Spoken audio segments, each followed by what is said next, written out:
Shoe Dog. A memoir by the creator of Nike. Phil Knight. For my grandchildren, so they will know. In the beginner's mind there are many possibilities, but in the expert's mind there are few. Shunryu Suzuki, Zen Mind, Beginner's Mind. Dawn. I was up before the others, before the birds, before the sun. I drank a cup of coffee, wolfed down a piece of toast, put on my shorts and sweatshirt, and laced up my green running shoes. Then slipped quietly out the back door. I stretched my legs, my hamstrings, my lower back, and groaned as I took the first few bulky steps down the cool road, into the fog. Why is it always so hard to get started? There were no cars, no people, no signs of life. I was all alone, the world to myself, though the trees seemed oddly aware of me. Then again, this was Oregon. The trees always seemed to know. The trees always had your back. What a beautiful place to be from, I thought, gazing around. Calm, green, tranquil, I was proud to call Oregon my home, proud to call Little Portland my place of birth. But I felt a stab of regret, too. Though beautiful, Oregon struck some people as the kind of place where nothing big had ever happened, or was ever likely to. If we Oregonians were famous for anything, it was an old trail we'd had to blaze to get here. Since then, things had been pretty tame. The best teacher I ever had, one of the finest men I ever knew, spoke of that trail often. It's our birthright, he'd growl. Our character, our fate, our DNA. The cowards never started, he'd tell me, and the weak died along the way that leaves us. Us. Some rare strain of pioneer spirit was discovered along that trail, my teacher believed, some outsized sense of possibility mixed with a diminished capacity for pessimism, and it was our job as Oregonians to keep that strain alive. I'd nod, showing him all due respect. I loved the guy. But walking away I'd sometimes think, geez, it's just a dirt road. That foggy morning, that momentous morning in 1962, I'd recently blazed my own trail, back home, after 7 long years away. It was strange being home again, strange being lashed again by the daily rains.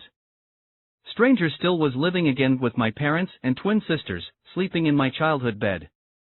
Late at night I'd lie on my back, staring at my college textbooks, my high school trophies and blue ribbons, thinking, this is me? Still, I moved quicker down the road. My breath formed rounded, frosty puffs, swirling into the fog. I savored that first physical awakening, that brilliant moment before the mind is fully clear, when the limbs and joints first begin to loosen and the material body starts to melt away. Solid to liquid. Faster, I told myself. Faster. On paper, I thought, I'm an adult. Graduated from a good college, University of Oregon. Earned a master's from a top business school, Stanford. Survived a year-long hitch in the U.S. Army, Fort Lewis and Fort Eustis. My resume said I was a learned, accomplished soldier, a 24-year-old man in full. So why, I wondered, why do I still feel like a kid? Worse, like the same shy, pale, rail-thin kid I'd always been. Maybe because I still hadn't experienced anything of life. Least of all its many temptations and excitements. I hadn't smoked a cigarette, hadn't tried a drug. I hadn't broken a rule, let alone a law. The 1960s were just underway, the age of rebellion, and I was the only person in America who hadn't yet rebelled. I couldn't think of one time I'd cut loose, done the unexpected. I'd never even been with a girl. If I tended to dwell on all the things I wasn't, the reason was simple. Those were the things I knew best. I'd have found it difficult to say what or who exactly I was, or might become. Like all my friends, I wanted to be successful. Unlike my friends, I didn't know what that meant. Money? Maybe. Wife? Kids? House? Sure, if I was lucky. These were the goals I was taught to aspire to, and part of me did aspire to them, instinctively. But deep down I was searching for something else, something more. I had an aching sense that our time is short, shorter than we ever know, short as a morning run, and I wanted mine to be meaningful. And purposeful. And creative. And important. Above all, different. I wanted to leave a mark on the world. I wanted to win. No, that's not right. I simply didn't want to lose. And then it happened. As my young heart began to thump, as my pink lungs expanded like the wings of a bird, as the trees turned to greenish blurs, I saw it all before me. exactly what I wanted my life to be. Play. Yes, I thought, that's it. That's the word. The secret of happiness, I'd always suspected, the essence of beauty or truth, or all we ever need to know of either, lay somewhere in that moment when the ball is in midair, when both boxers sense the approach of the bell, when the runner's near the finish line and the crowd rises as one. There's a kind of exuberant clarity in that pulsing half-second before winning and losing are decided. I wanted that, whatever that was, to be my life, my daily life. At different times I'd fantasized about becoming a great novelist, a great journalist, a great statesman. But the ultimate dream was always to be a great athlete. Sadly, fate had made me good, not great. At 24 I was finally resigned to that fact. I'd run track at Oregon, and I distinguished myself, lettering 3 of 4 years. But that was the end. Now, as I began to clip off one brisk 6-minute mile after another, as the rising sun set fire to the lowest needles of the pines, I asked myself, what if there were a way, without being an athlete, to feel what athletes feel? To play all the time, instead of working? Or else to enjoy work so much that it becomes essentially the same thing. The world was so overrun with war and pain and misery, the daily grind was so exhausting and often unjust. Maybe the only answer, I thought, was to find some prodigious, improbable dream that seemed worthy, that seemed fun, that seemed a good fit, and chase it with an athlete's single-minded dedication and purpose. Like it or not, life is a game. Whoever denies that truth, whoever simply refuses to play, gets left on the sidelines, and I didn't want that. More than anything, that was the thing I did not want, which led, as always, to my crazy idea. Maybe, I thought, just maybe, I need to take one more look at my crazy idea. Maybe my crazy idea just might work? Maybe. No, I thought, running faster, running as if I were chasing someone and being chased all at the same time. It will work. By God, I'll make it work. No maybes about it. I was suddenly smiling. Almost laughing. Drenched in sweat, moving as gracefully and effortlessly as I ever had, I saw my crazy idea shining up ahead, and it didn't look all that crazy. It didn't even look like an idea. It looked like a place. It looked like a person, or some life force that existed long before I did, separate from me, but also part of me. Waiting for me, but also hiding from me. That might sound a little high-flown, a little crazy. But that's how I felt back then, or maybe I didn't. Maybe my memory is enlarging this eureka moment, or condensing many eureka moments into one. Or maybe, if there was such a moment, it was nothing more than runner's high. I don't know. I can't say. So much about those days, and the months and years into which they slowly sorted themselves, has vanished, like those rounded, frosty puffs of breath. Faces, numbers, decisions that once seemed pressing and irrevocable, they're all gone. What remains, however, is this one comforting certainty, this one anchoring truth that will never go away. At 24 I did have a crazy idea, and somehow, despite being dizzy with existential angst, and fears about the future, and doubts about myself, as all young men and women in their mid-20s are, I did decide that the world is made up of crazy ideas. History is one long processional of crazy ideas. The things I loved most, books, sports, democracy, free enterprise, started as crazy ideas. For that matter, few ideas are as crazy as my favorite thing, running. It's hard. It's painful. It's risky. The rewards are few and far from guaranteed. When you run around an oval track, or down an empty road, you have no real destination.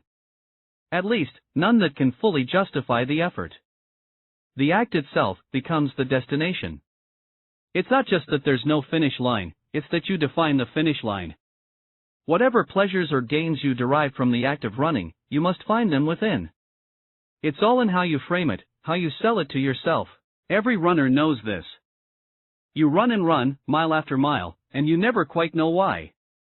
You tell yourself that you're running toward some goal, chasing some rush, but really you run because the alternative, stopping, scares you to death. So that morning in 1962, I told myself, let everyone else call your idea crazy, just keep going. Don't stop. Don't even think about stopping until you get there, and don't give much thought to where there is. Whatever comes, just don't stop. That's the precocious, prescient, urgent advice I managed to give myself, out of the blue, and somehow managed to take. Half a century later, I believe it's the best advice, maybe the only advice any of us should ever give. Part 1. Now, here, you see, it takes all the running you can do to keep in the same place. If you want to get somewhere else, you must run at least twice as fast as that. Lewis Carroll, Through the Looking Glass. 1962. When I broached the subject with my father, when I worked up the nerve to speak to him about my crazy idea, I made sure it was in the early evening. That was always the best time with Dad. He was relaxed then, well-fed, stretched out in his vinyl recliner in the TV nook. I can still tilt back my head and close my eyes and hear the sound of the audience laughing, the tinny theme songs of his favorite shows, Wagon, Train and Rawhide. His all-time favorite was Red Buttons. Every episode began with Red singing, "Ho ho, hee hee, strange things are happening." I set a straight-back chair beside him and gave a wan smile and waited for the next commercial. I'd rehearsed my spiel, in my head, over and over, especially the opening. "So, Dad, you remember that crazy idea I had at Stanford?" It was one of my final classes, a seminar on entrepreneurship. I'd written a research paper about shoes, and the paper had evolved from a run-of-the-mill assignment to an all-out obsession. Being a runner, I knew something about running shoes. Being a business buff, I knew that Japanese cameras had made deep cuts into the camera market, which had once been dominated by Germans. Thus, I argued in my paper that Japanese running shoes might do the same thing. The idea interested me, then inspired me, then captivated me. It seemed so obvious, so simple, so potentially huge. I'd spent weeks and weeks on that paper. I'd moved into the library, devoured everything I could find about importing and exporting, about starting a company. Finally, as required, I'd given a formal presentation of the paper to my classmates, who reacted with formal boredom. Not one asked a single question. They greeted my passion and intensity with labored sighs and vacant stares. The professor thought my crazy idea had merit, he gave me an A. But that was that. At least, that was supposed to be that. I'd never really stopped thinking about that paper. Through the rest of my time at Stanford, through every morning run and right up to that moment in the TV nook, I'd pondered going to Japan, finding a shoe company, pitching them my crazy idea, in the hopes that they'd have a more enthusiastic reaction than my classmates, that they'd want to partner with a shy, pale, rail-thin kid from sleepy Oregon. I'd also toyed with the notion of making an exotic detour on my way to and from Japan. How can I leave my mark on the world, I thought, unless I get out there first and see it? Before running a big race, you always want to walk the track. A backpacking trip around the globe might be just the thing, I reasoned. No one talked about bucket lists in those days, but I suppose that's close to what I had in mind. Before I died, became too old or consumed with everyday minutiae, I wanted to visit the planet's most beautiful and wondrous places, and its most sacred. Of course I wanted to taste other foods, hear other languages, dive into other cultures, but what I really craved was connection with a capital C. I wanted to experience what the Chinese call Tao, the Greeks call Logos, the Hindus call Jnana, the Buddhists call Dharma. What the Christians call Spirit. Before setting out on my own personal life voyage, I thought, let me first understand the greater voyage of humankind. Let me explore the grandest temples and churches and shrines, the holiest rivers and mountaintops. Let me feel the presence of God? Yes, I told myself, yes. For want of a better word, God. But first, I'd need my father's approval. More, I'd need his cash. I'd already mentioned making a big trip the previous year, and my father seemed open to it. But surely he'd forgotten. And surely I was pushing it, adding to the original proposal this crazy idea, this outrageous side trip to Japan? To launch a company? Talk about boondoggles. Surely he'd see this as a bridge too far, and a bridge too darned expensive. I had some savings from the army, and from various part-time jobs over the last several summers. On top of which, I planned to sell my car, a cherry black 1960 milligrams with racing tires and a twin cam. The same car Elvis drove in Blue Hawaii. All of which amounted to $1,500, leaving me a grand short, I now told my father. He nodded, and flicked his eyes from the TV to me, and back again, while I laid it all out. Remember how we talked, Dad? How I said I want to see the world. The Himalayas? The pyramids? The Dead Sea, Dad? The Dead Sea? Well, I'm also thinking of stopping off in Japan, Dad. Remember my crazy idea? Japanese running shoes? Right? It could be huge, Dad. Huge. I was laying it on thick, putting on the hard sell, extra hard, because I always hated selling, and because this particular sell had zero chance. My father had just forked out hundreds of dollars to the University of Oregon, thousands more to Stanford. He was the publisher of the Oregon Journal, a solid job that paid for all the basic comforts, including our spacious White House on Claiborne Street, in Portland's quietest suburb, Eastmoreland. But the man wasn't made of money. Also, this was 1962. The Earth was bigger then. Though humans were beginning to orbit the planet in capsules, 90% of Americans still had never been on an airplane. The average man or woman had never ventured farther than 100 miles from his or her own front door, so the mere mention of global travel by airplane would unnerve any father, and especially mine, whose predecessor at the paper had died in an air crash. Setting aside money, setting aside safety concerns, the whole thing was just so impractical. I was aware that 26 of 27 new companies failed, and my father was aware, too, and the idea of taking on such a colossal risk went against everything he stood for. In many ways my father was a conventional Episcopalian, a believer in Jesus Christ. But he also worshipped another secret deity, respectability. Colonial house, beautiful wife, obedient kids, my father enjoyed having these things, but what he really cherished was his friends and neighbors knowing he had them. He liked being admired. He liked doing a vigorous backstroke each day in the mainstream. Going around the world on a lark, therefore, would simply make no sense to him. It wasn't done. Certainly not by the respectable sons of respectable men. It was something other people's kids did. Something beatniks and hipsters did. Possibly, the main reason for my father's respectability fixation was a fear of his inner chaos. I felt this, viscerally, because every now and then that chaos would burst forth.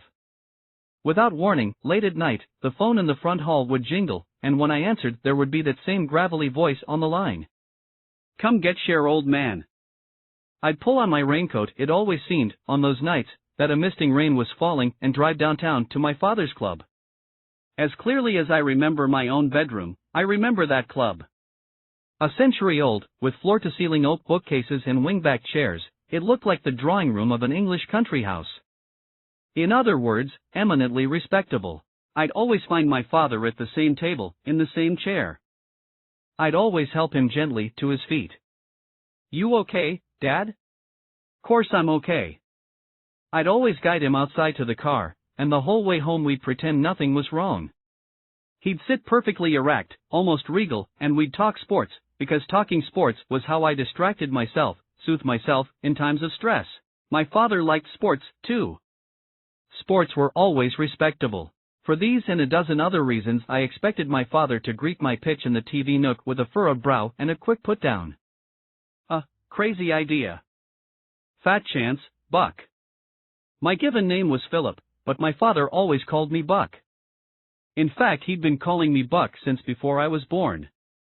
My mother told me he'd been in the habit of patting her stomach and asking, "How's little Buck today?"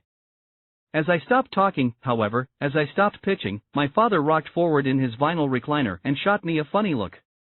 He said that he always regretted not traveling more when he was young.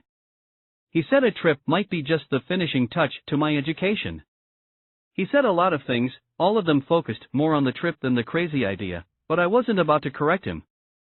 I wasn't about to complain, because in some he was giving his blessing.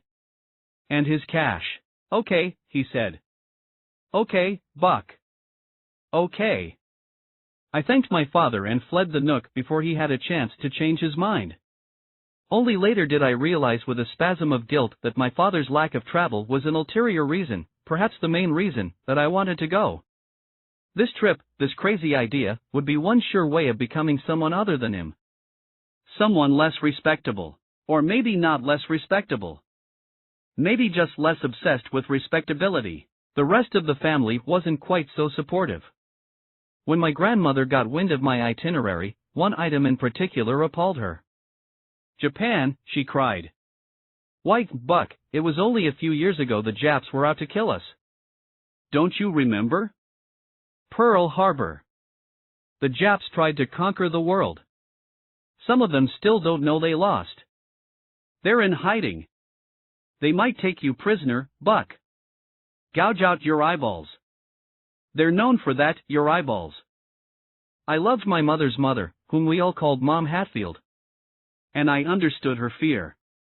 Japan was about as far as you could get from Roseburg, Oregon, the farm town where she was born and where she'd lived all her life. I'd spent many summers down there with her and Pop Hatfield. Almost every night we'd sat out on the porch, listening to the croaking bullfrogs compete with the console radio, which in the early 1940s was always tuned to news of the war, which was always bad. The Japanese, we were told repeatedly, hadn't lost a war in 2,600 years, and it sure didn't seem they were going to lose this one either. In battle after battle, we suffered defeat after defeat. Finally, in 1942, Mutual Broadcasting's Gabriel Heater opened his nightly radio report with a shrill cry.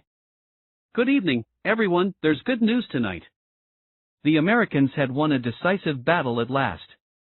Critics skewered Heater for his shameless cheerleading, for abandoning all pretense of journalistic objectivity, but the public hatred of Japan was so intense, most people hailed Heater as a folk hero. Thereafter he opened all broadcasts the same way. Good news tonight. It's one of my earliest memories.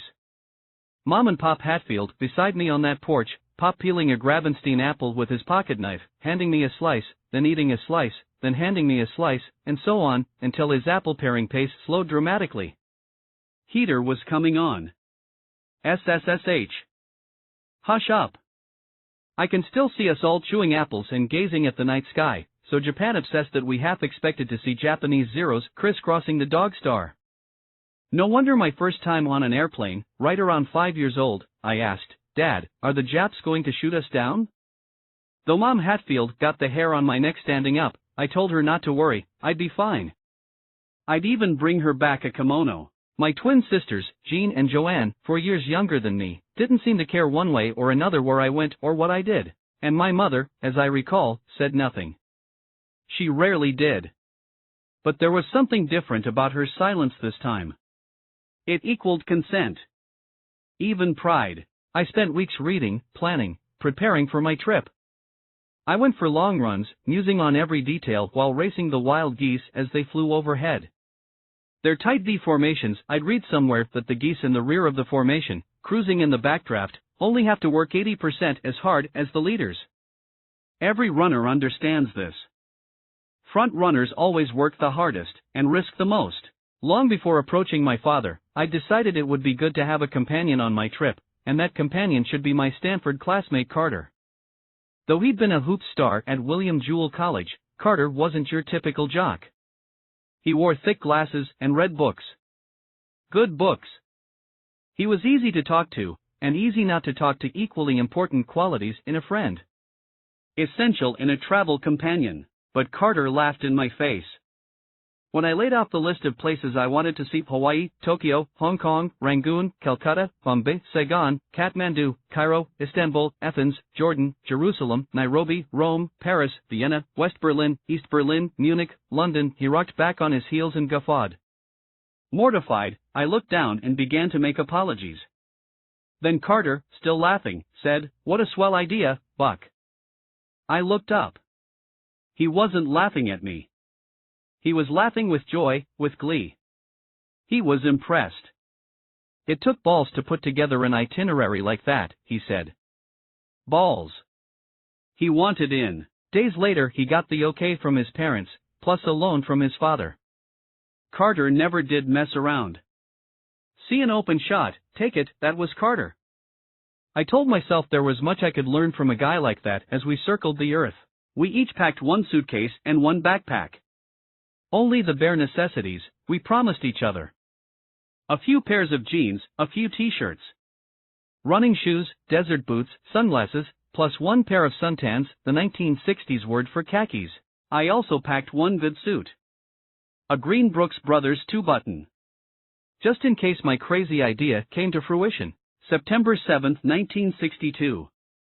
Carter and I piled into his battered old Chevy and drove at warp speed down I-5, through the Willamette Valley, up the wooded bottom of Oregon, which felt like plunging through the roots of a tree.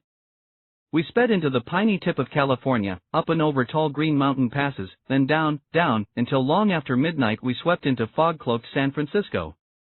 For several days we stayed with some friends, sleeping on their floor, and then we swung by Stanford and fetched a few of Carter's things out of storage. Finally we stopped at a liquor store and bought 2 discounted tickets on Standard Airlines to Honolulu. One way, $80. It felt like only minutes later that Carter and I were stepping onto the sandy tarmac of Oahu Airport. We wheeled and looked at the sky and thought, that is not the sky back home. A line of beautiful girls came toward us. Soft-eyed, olive-skinned, barefoot, they had double-jointed hips, with which they twitched and swished their grass skirts in our faces. Carter and I looked at each other and slowly grinned. We took a cab to Waikiki Beach and checked into a motel directly across the street from the sea. In one motion we dropped our bags and pulled on our swim trunks. Race you to the water. As my feet hit the sand I hooped and laughed and kicked off my sneakers, then sprinted directly into the waves. I didn't stop until I was up to my neck in the foam. I dove to the bottom, all the way to the bottom, and then came up gasping, laughing, and rolled onto my back. At last I stumbled onto the shore and plopped onto the sand, smiling at the birds and the clouds. I must have looked like an escaped mental patient.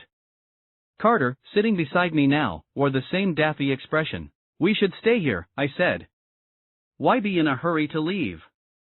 "What about the plan?" Carter said. "Going around the world?" "Plans change." Carter grinned. "Swell idea, Buck." So we got jobs. Selling encyclopedias door to door. Not glamorous, to be sure, but heck. We didn't start work until 7 p.m., which gave us plenty of time for surfing. Suddenly nothing was more important than learning to surf. After only a few tries I was able to stay upright on a board, and after a few weeks I was good. Really good. Gainfully employed, we ditched our motel room and signed a lease on an apartment, a furnished studio with 2 beds, 1 real, 1 fake, a sort of ironing board that folded out from the wall. Carter, being longer and heavier, got the rail bed, and I got the ironing board. I didn't care. After a day of surfing and selling encyclopedias, followed by a late night at the local bars, I could have slept in a luau fire pit. The rent was $100 a month, which we split down the middle. Life was sweet. Life was heaven. Except for one small thing. I couldn't sell encyclopedias. I couldn't sell encyclopedias to save my life. The older I got, it seemed, the shyer I got, and the sight of my extreme discomfort often made strangers uncomfortable. Thus, selling anything would have been challenging, but selling encyclopedias, which were about as popular in Hawaii as mosquitoes and mainlanders, was an ordeal. No matter how deftly or forcefully I managed to deliver the key phrases drilled into us during our brief training session, "Boys, tell the folks you ain't selling encyclopedias, you're selling a vast compendium of human knowledge, the answers to life's questions," I always got the same response: "Beat it, kid." If my shyness made me bad at selling encyclopedias, my nature made me despise it. I wasn't built for heavy doses of rejection.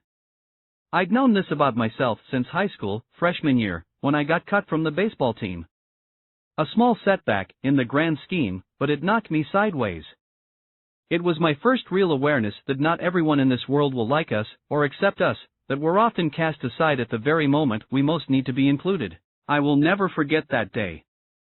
Dragging my bat along the sidewalk, I staggered home and holed up in my room, where I grieved, and moped, for about 2 weeks, until my mother appeared on the edge of my bed and said, "Enough." She urged me to try something else. "Like what?" I groaned into my pillow. "How about track?" she said. "Track?" I said. "You can run fast, Buck." "I can," I said, sitting up. So I went out for track. And I found that I could run. And no one could take that away. Now I gave up selling encyclopedias, and all the old familiar rejection that went with it, and I turned to the want ads. In no time I spotted a small ad inside a thick black border. Wanted, security salesman. I certainly figured to have better luck selling securities. After all, I had an MBA. And before leaving home I'd had a pretty successful interview with Dean Witter. I did some research and found that this job had 2 things going for it. First, it was with Investors Overseas Services, which was headed by Bernard Kornfeld, one of the most famous businessmen of the 1960s. Second, it was located in the top floor of a beautiful beachside tower. 20-foot windows overlooking the turquoise sea. Both of these things appealed to me, and made me press hard in the interview. Somehow, after weeks of being unable to talk anyone into buying an encyclopedia, I talked Teen Kornfeld into taking a flyer on me. Kornfeld's extraordinary success, plus that breathtaking view, made it possible most days to forget that the firm was nothing more than a boiler room. Kornfeld was notorious for asking his employees if they sincerely wanted to be rich, and every day a dozen wolfish young men demonstrated that they sincerely did. With ferocity, with abandon, they crashed the phones, cold calling prospects, scrambling desperately to arrange face-to-face meetings. I wasn't a smooth talker. I wasn't any kind of talker. Still, I knew numbers, and I knew the product, Dreyfus funds. More, I knew how to speak the truth. People seemed to like that. I was quickly able to schedule a few meetings, and to close a few sales. Inside a week I'd earned enough in commissions to pay my half of the rent for the next 6 months, with plenty left over for surfboard wax. Most of my discretionary income went to the dive bars along the water. Tourists tended to hang out in the luxe resorts, the ones with names like Incantations, the Moana, a Halekulani, but Carter and I preferred the dives. We liked to sit with our fellow beachnicks and surf bums, seekers and vagabonds, feeling smug about the one thing we had in our favor. Geography. Those poor suckers back home, we'd say. Those poor saps sleepwalking through their humdrum lives, bundled against the cold and rain. Why can't they be more like us? Why can't they seize the day? Our sense of carpe diem was heightened by the fact that the world was coming to an end. A nuclear standoff with the Soviets had been building for weeks. The Soviets had 36 missiles in Cuba, the United States wanted them out, and both sides had made their final offer. Negotiations were over and World War III was set to begin any minute. According to the newspapers, missiles would fall from the sky later today. Tomorrow at the latest. The world was Pompeii, and the volcano was already spitting ash. Ah well, everyone in the dive bars agreed, when humanity ends, this will be as good a place as any to watch the rising mushroom clouds. Aloha, civilization. And then, surprise, the world was spared. The crisis passed. The sky seemed to sigh with relief as the air turned suddenly crisper, calmer. A perfect Hawaiian autumn followed. Days of contentment and something close to bliss, followed by a sharp restlessness. One night I set my beer on the bar and turned to Carter. I think maybe the time has come to leave Shangri-La, I said. I didn't make a hard pitch. I didn't think I had to. It was clearly time to get back to the plan. But Carter frowned and stroked his chin. Gee, Buck, I don't know. He'd met a girl. A beautiful Hawaiian teenager with long brown legs and jet black eyes, the kind of girl who'd greeted our airplane, the kind I dreamed of having and never would. He wanted to stick around, and how could I argue? I told him I understood. But I was cast low. I left the bar and went for a long walk on the beach. Game over, I told myself. The last thing I wanted was to pack up and return to Oregon. But I couldn't see traveling around the world alone, either. Go home, a faint inner voice told me. Get a normal job. Be a normal person. Then I heard another faint voice, equally emphatic. No, don't go home. Keep going. Don't stop. The next day I gave my 2 weeks' notice at the boiler room. Too bad, Buck, one of the bosses said, you had a real future as a salesman. God forbid, I muttered. That afternoon, at a travel agency down the block, I purchased an open plane ticket, good for 1 year on any airline going anywhere. A sort of U-rail pass in the sky. On Thanksgiving Day, 1962, I hoisted my backpack and shook Carter's hand. Buck, he said, don't take any wooden nickels. The captain addressed the passengers in rapid-fire Japanese, and I started to sweat. I looked out the window at the blazing red circle on the wing. Mom Hatfield was right, I thought. We were just at war with these people. Corregidor, the Bataan Death March, the rape of Nanking, and now I was going there on some sort of business venture? Crazy idea? Maybe I was, in fact, crazy. If so, it was too late to seek professional help. The plane was screeching down the runway, roaring above Hawaii's cornstarch beaches. I looked down at the massive volcanoes growing smaller and smaller. No turning back. Since it was Thanksgiving, the in-flight meal was turkey, stuffing, and cranberry sauce. Since we were bound for Japan, there was also raw tuna, miso soup, and hot sake. I ate it all, while reading the paperbacks I'd stuffed into my backpack. The Catcher in the Rye and Naked Lunch. I identified with Holden Caulfield, the teenage introvert seeking his place in the world, but Burroughs went right over my head. The junk merchant doesn't sell his product to the consumer, he sells the consumer to his product. Too rich for my blood. I passed out. When I woke, we were in a steep, rapid descent. Below us lay a startlingly bright Tokyo. The Ginza in particular was like a Christmas tree. Driving to my hotel, however, I saw only darkness. Vast sections of the city were total liquid black. War, the cab driver said. Many buildings still bomb. American B-29s. Super fortresses. Over a span of several nights in the summer of 1944, waves of them dropped 750,000 pounds of bombs, most filled with gasoline and flammable jelly. One of the world's oldest cities, Tokyo, was made largely of wood, so the bombs set off a hurricane of fire. Some 300,000 people were burned alive, instantly, 4 times the number who died in Hiroshima. More than 1 million were gruesomely injured. And nearly 80% of the buildings were vaporized. For long, solemn stretches the cab driver and I said nothing. There was nothing to say. Finally the driver stopped at the address written in my notebook. A dingy hostel. Beyond dingy. I'd made the reservation through American Express, sight unseen, a mistake, I now realized. I crossed the pitted sidewalk and entered a building that seemed about to implode. An old Japanese woman behind the front desk bowed to me. I realized she wasn't bowing, she was bent by age, like a tree that's weathered many storms. Slowly she led me to my room, which was more a box. Tatami mat, lopsided table, nothing else. I didn't care. I barely noticed that the tatami mat was wafer thin. I bowed to the bent old woman, bidding her good night. Oyasumi nasai. I curled up on the mat and passed out.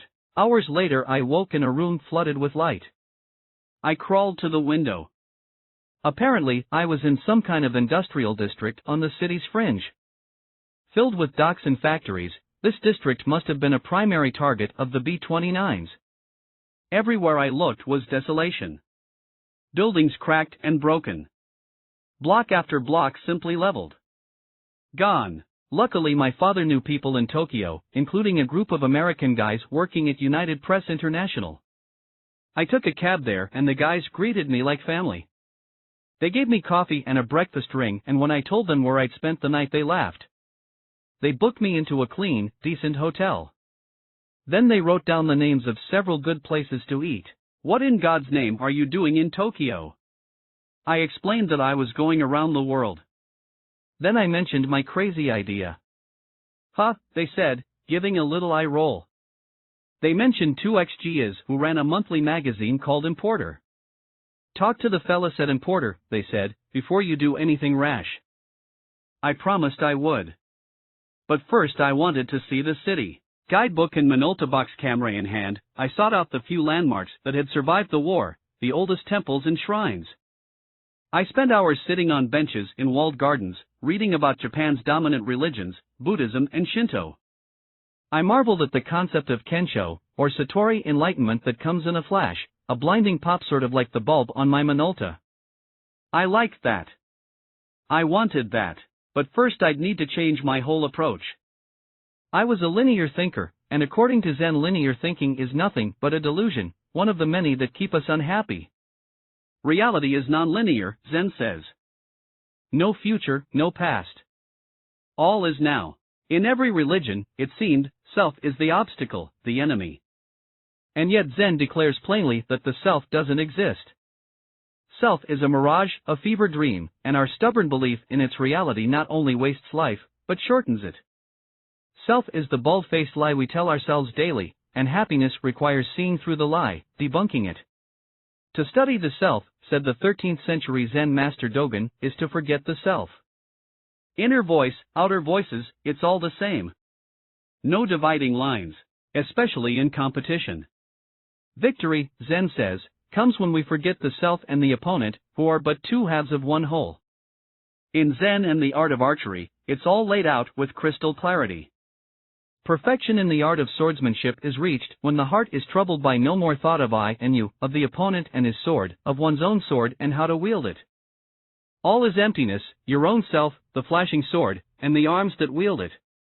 Even the thought of emptiness is no longer there. My head swimming, I decided to take a break, to visit a very un-Zen landmark, in fact the most anti-Zen place in Japan, an enclave where men focused on self and nothing but self, the Tokyo Stock Exchange. Housed in a marble Romanesque building with great big Greek columns, the Tasho looked from across the street like a stodgy bank in a quiet town in Kansas. Inside, however, all was bedlam. Hundreds of men waving their arms, pulling their hair, screaming.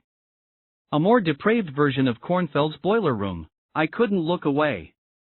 I watched and watched, asking myself, is this what it's all about? Really? I appreciated money as much as the next guy. But I wanted my life to be about so much more. After the Tasho, I needed peace. I went deep into the silent heart of the city, to the garden of the 19th century Emperor Meiji and his empress, a space thought to possess immense spiritual power.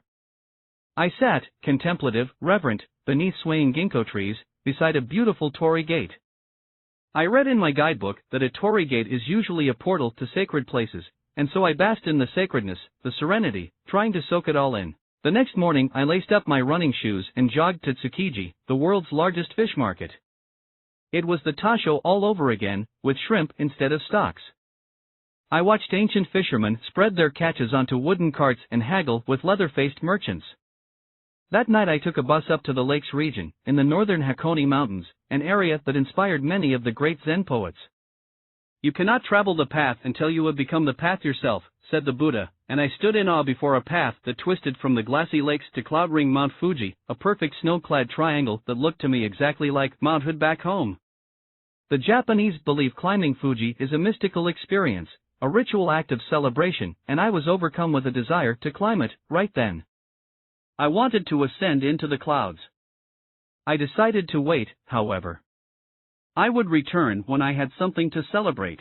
I went back to Tokyo and presented myself at importer. The 2XG in charge, thick-necked, brawny, very busy, looked as if they might chew me out for intruding and wasting their time. But within minutes their gruff exterior dissolved and they were warm, friendly, pleased to meet someone from back home. We talked mostly about sports. Can you believe the Yankees won it all again? How about that Willie Mays? None better. Yes sir, none better. Then they told me their story. They were the first Americans I ever met who loved Japan. Stationed there during the occupation, they fell under the spell of the culture, the food, the women, and when their hitch was up they simply couldn't bring themselves to leave. So they'd launched an import magazine, when no one anywhere was interested in importing anything Japanese, and somehow they'd managed to keep it afloat for 17 years. I told them my crazy idea and they listened with some interest. They made a pot of coffee and invited me to sit down. Was there a particular line of Japanese shoes I'd considered importing? They asked. I told them I liked Tiger, a nifty brand manufactured by Onitsuka Company, down in Kobe, the largest city in southern Japan. Yes, we've seen it, they said. I told them I was thinking of heading down there, meeting the Onitsuka people face to face. In that case, the XG has said, you'd better learn a few things about doing business with the Japanese. The key, they said, is don't be pushy. Don't come on like the typical asshole American, the typical gaijin, rude, loud, aggressive, not taking no for an answer. The Japanese do not react well to the hard sell. Negotiations here tend to be soft, sinewy. Look how long it took the Americans and Russians to coax Hirohito into surrendering. And even when he did surrender, when his country was reduced to a heap of ashes, what did he tell his people? The war situation hasn't developed to Japan's advantage. It's a culture of indirection. No one ever turns you down flat. No one ever says, straight out, no.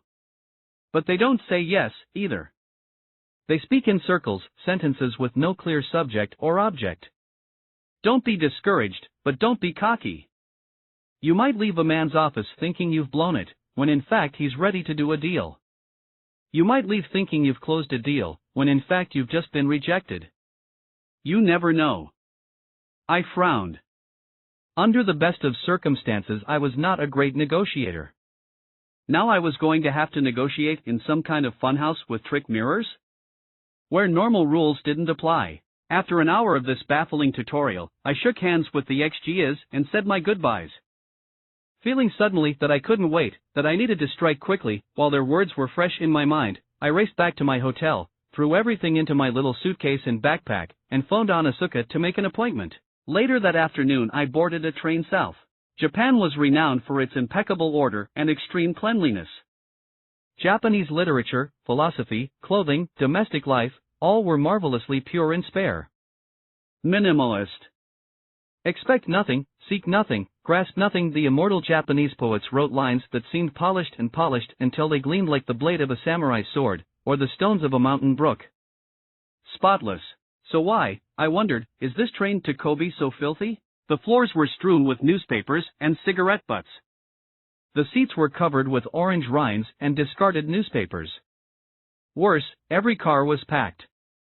There was barely room to stand. I found a strap by a window and hung there for 7 hours as the train rocked and inched past remote villages, past farms no bigger than the average Portland backyard. The trip was long, but neither my legs nor my patience gave out. I was too busy going over and over my tutorial with the XGs. When I arrived I took a small room in a cheap ryokan. My appointment at Asuka was early the next morning, so I lay down immediately on the tatami mat. But I was too excited to sleep. I rolled around on the mat most of the night, and at dawn I rose wearily and stared at my gaunt, bleary reflection in the mirror. After shaving, I put on my green Brooks Brothers suit and gave myself a pep talk. You are capable. You are confident. You can do this. You can do this. Then I went to the wrong place. I presented myself at the Asuka showroom, when in fact I was expected at the Asuka factory across town. I hailed a taxi and raced there, frantic, arriving half an hour late. Unfazed, a group of 4 executives met me in the lobby. They bowed. I bowed. One stepped forward. He said his name was Ken Miyazaki, and he wished to give me a tour. The first shoe factory I'd ever seen. I found everything about it interesting. Even musical. Each time a shoe was molded, the metal last would fall to the floor with a silvery tinkle, a melodic clink-clong. Every few seconds, clink-clong, clink-clong, a cobbler's concerto. The executives seemed to enjoy it, too. They smiled at me and each other. We passed through the accounting department. Everyone in the room, men and women, leaped from their chairs, and in unison bowed, a gesture of respect for the American tycoon. I'd read that tycoon came from taikuan, Japanese for warlord. I didn't know how to acknowledge their to bow or not bow, that is always the question in Japan. I gave a weak smile and a half bow, and kept moving. The executives told me that they churned out 15,000 pairs of shoes each month. Impressive, I said, not knowing if that was a lot or a little. They led me into a conference room and pointed me to the chair at the head of a long round table. Mr. Knight, someone said, here. Seat of honor. More K. They arranged themselves around the table and straightened their ties and gazed at me. The moment of truth had arrived. I'd rehearsed this scene in my head so many times, as I'd rehearsed every race I'd ever run, long before the starting pistol. But now I realized this was no race. There is a primal urge to compare everything in life, business, adventures of all sorts, to a race. But the metaphor is often inadequate. It can take you only so far. Unable to remember what I'd wanted to say, or even why I was here, I took several quick breaths. Everything depended on my rising to this occasion. Everything. If I muffed this, I'd be doomed to spend the rest of my days selling encyclopedias, or mutual funds, or some other junk I didn't really care about. I'd be a disappointment to my parents, my school, my hometown. Myself. I looked at the faces around the table. Whenever I'd imagined this scene, I'd omitted one crucial element. I'd failed to foresee how present World War II would be in that room. The war was right there, beside us, between us, attaching a subtext to every word we spoke. Good evening, everyone, there's good news tonight. And yet it also wasn't there. Through their resilience, through their stoic acceptance of total defeat, and their heroic reconstruction of their nation, the Japanese had put the war cleanly behind them. Also, these executives in the conference room were young, like me, and you could see that they felt the war had nothing to do with them. On the other hand, their fathers and uncles had tried to kill mine. On the other hand, the past was past.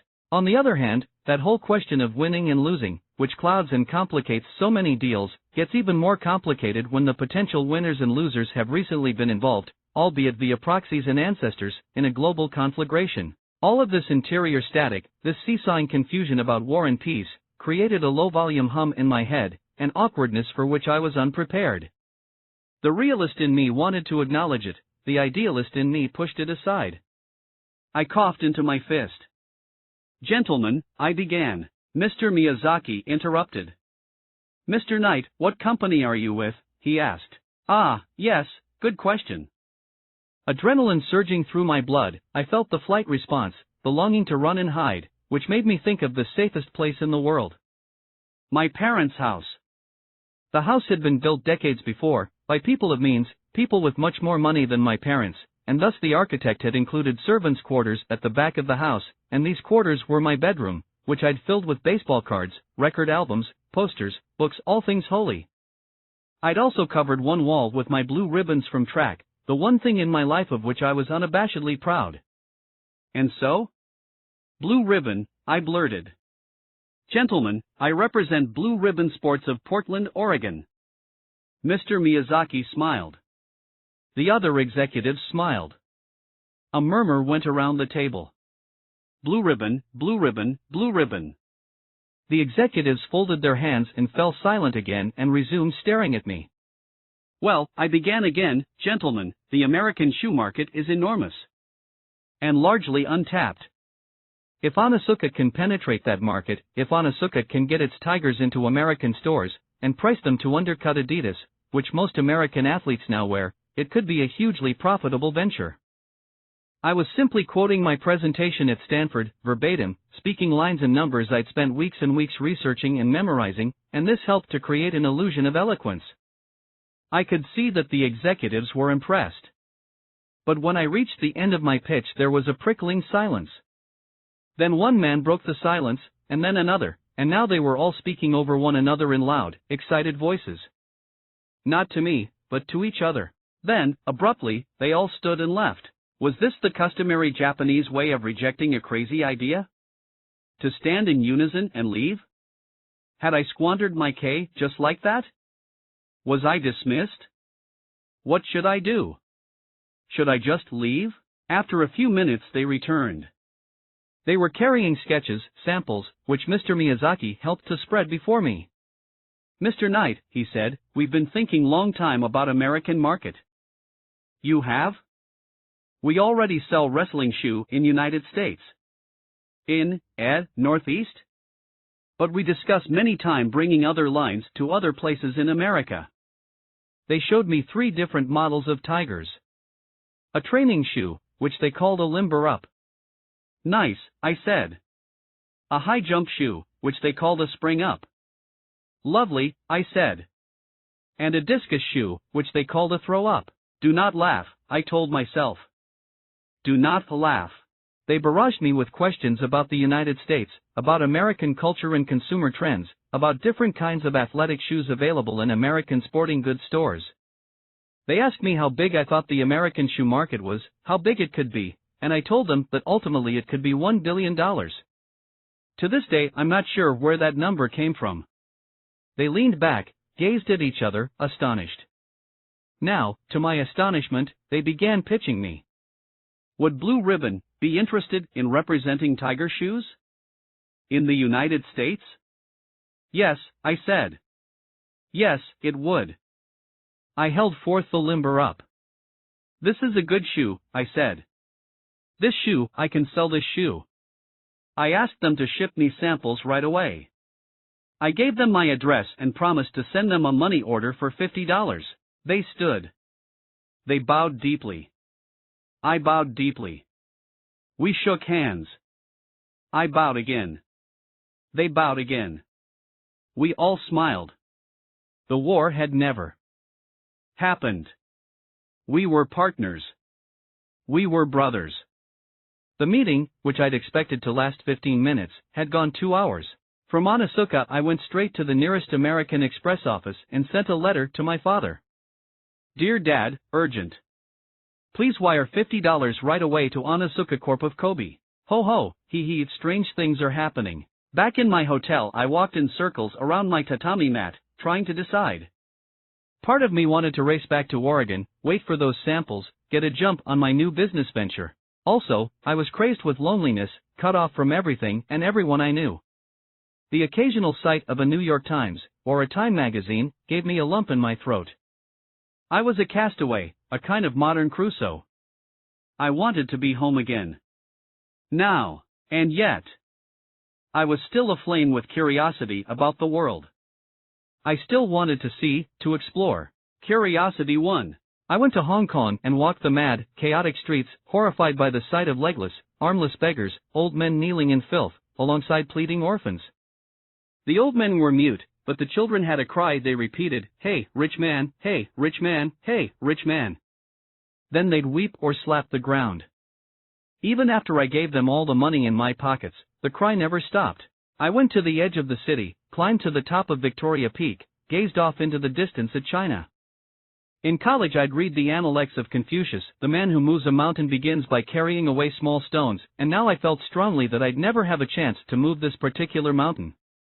I'd never get any closer to that walled-off mystical land, and it made me feel unaccountably sad. Incomplete. I went to the Philippines, which had all the madness and chaos of Hong Kong, and twice the poverty. I moved slowly, as if in a nightmare, through Manila, through endless crowds and fathomless gridlock, toward the hotel where MacArthur once occupied the penthouse. I was fascinated by all the great generals, from Alexander the Great to George Patton. I hated war, but I loved the warrior spirit. I hated the sword, but loved the samurai. And of all the great fighting men in history, I found MacArthur the most compelling. Those Ray-Bans, that corncob pipe, the man didn't lack for confidence. Brilliant tactician, master motivator, he also went on to head the U.S. Olympic Committee. How could I not love him? Of course, he was deeply flawed. But he knew that. You are remembered, he said, prophetically, for the rules you break. I wanted to book a night in his former suite. But I couldn't afford it. One day, I vowed. One day I shall return. I went to Bangkok, where I rode a long pole boat through murky swamps to an open-air market that seemed a Thai version of Eronimus Bosch. I ate birds, and fruits, and vegetables I'd never seen before, and never would again. I dodged rickshaws, scooters, tuk-tuks, and elephants to reach Wat Phra Kaew, and one of the most sacred statues in Asia, an enormous 600-year-old Buddha carved from a single hunk of jade. Standing before its placid face I asked, why am I here? What is my purpose? I waited.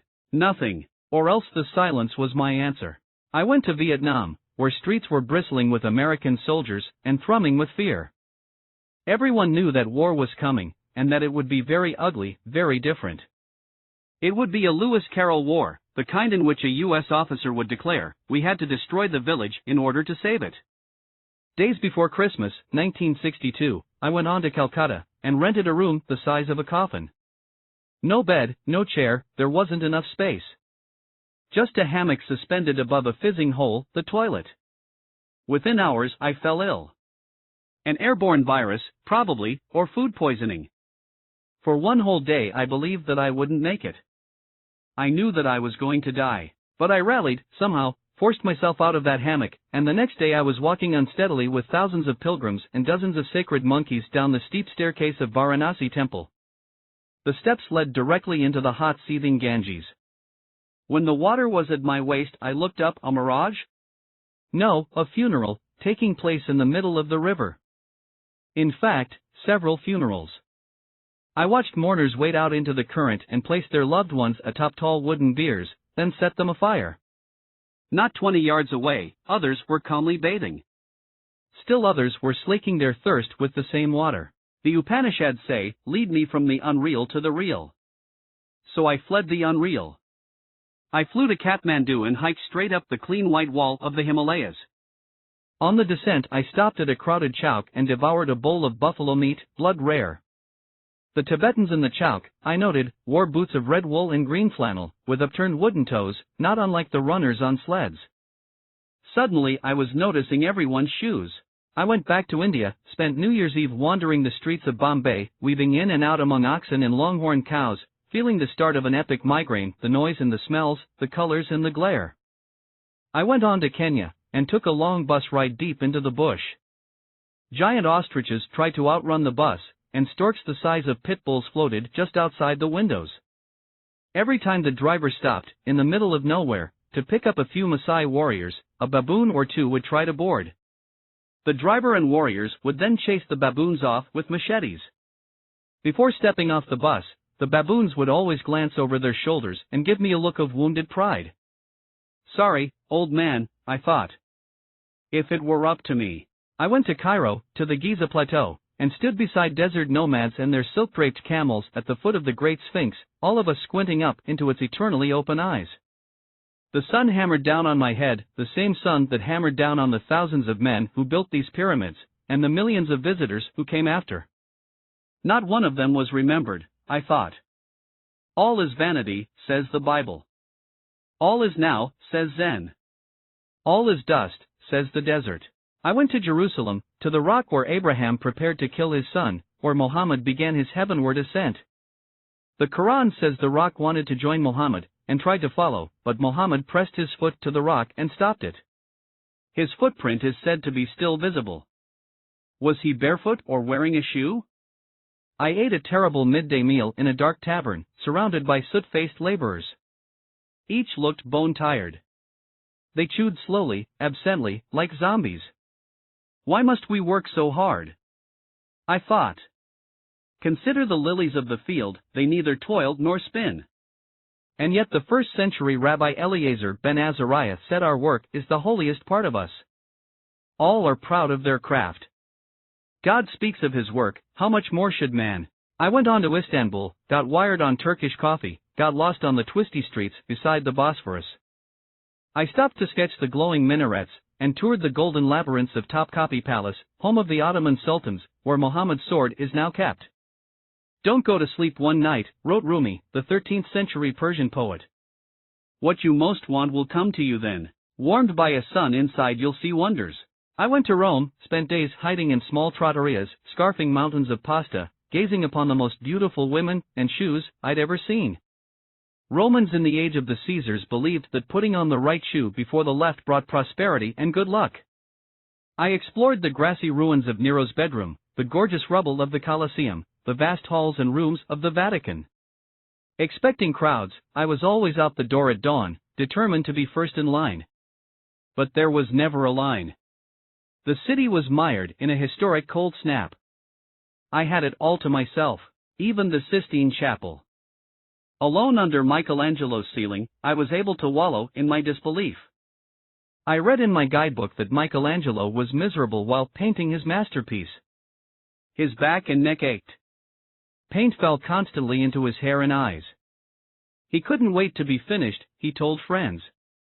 If even Michelangelo didn't like his work, I thought, what hope is there for the rest of us? I went to Florence, spent days seeking Dante, reading Dante, the angry, exiled misanthrope.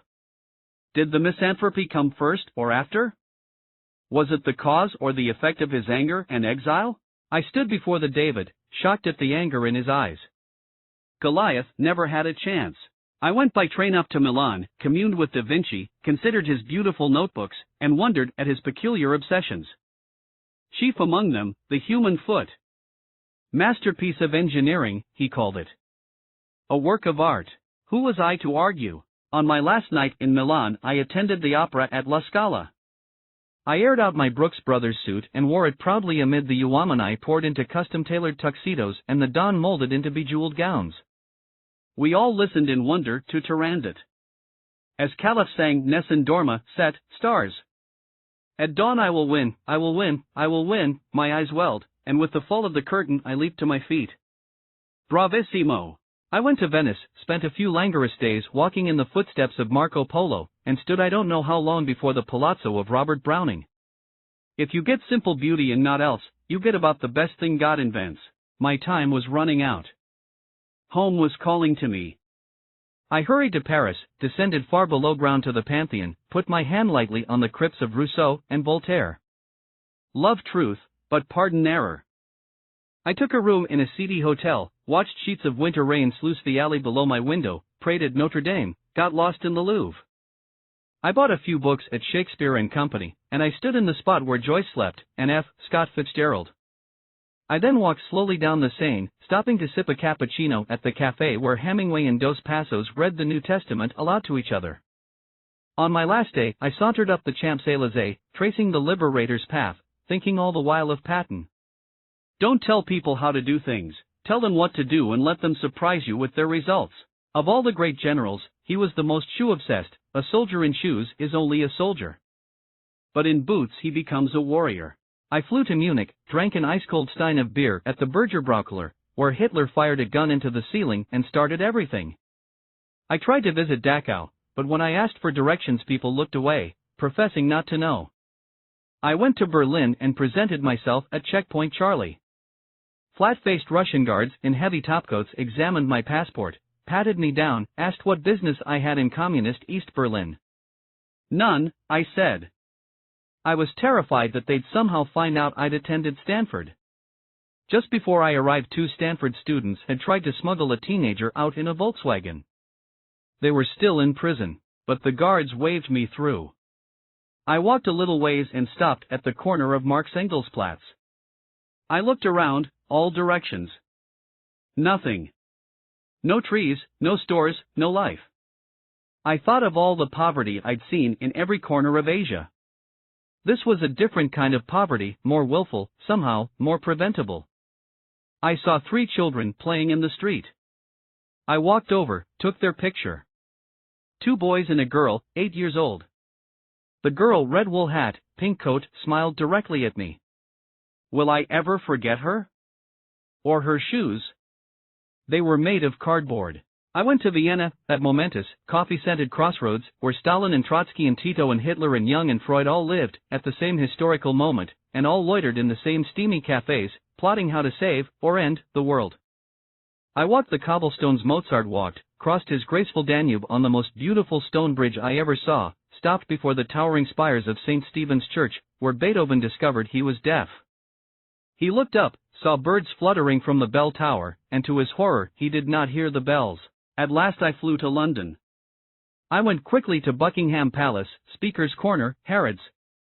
I granted myself a bit of extra time at Commons. Eyes closed, I conjured the great Churchill.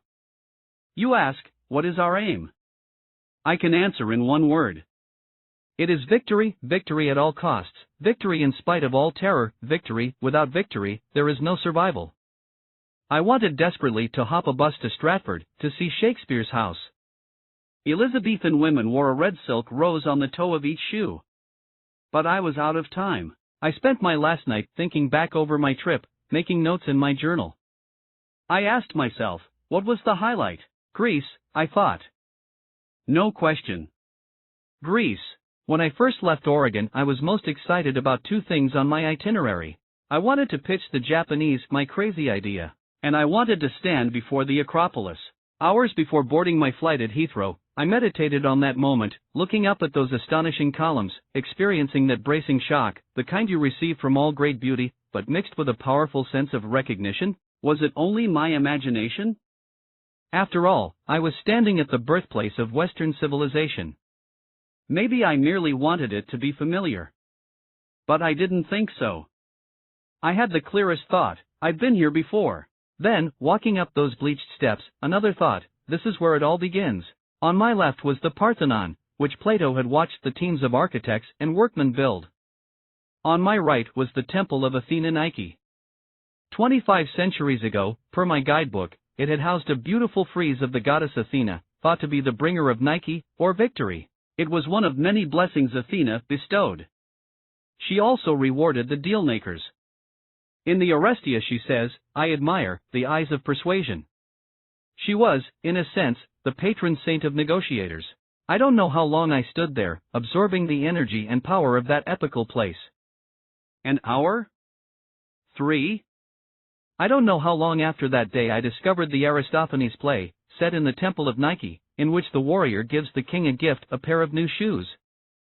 I don't know when I figured out that the play was called Knights. I do know that as I turned to leave I noticed the temple's marble facade. Greek artisans had decorated it with several haunting carvings, including the most famous, in which the goddess inexplicably leans down to adjust the strap of her shoe.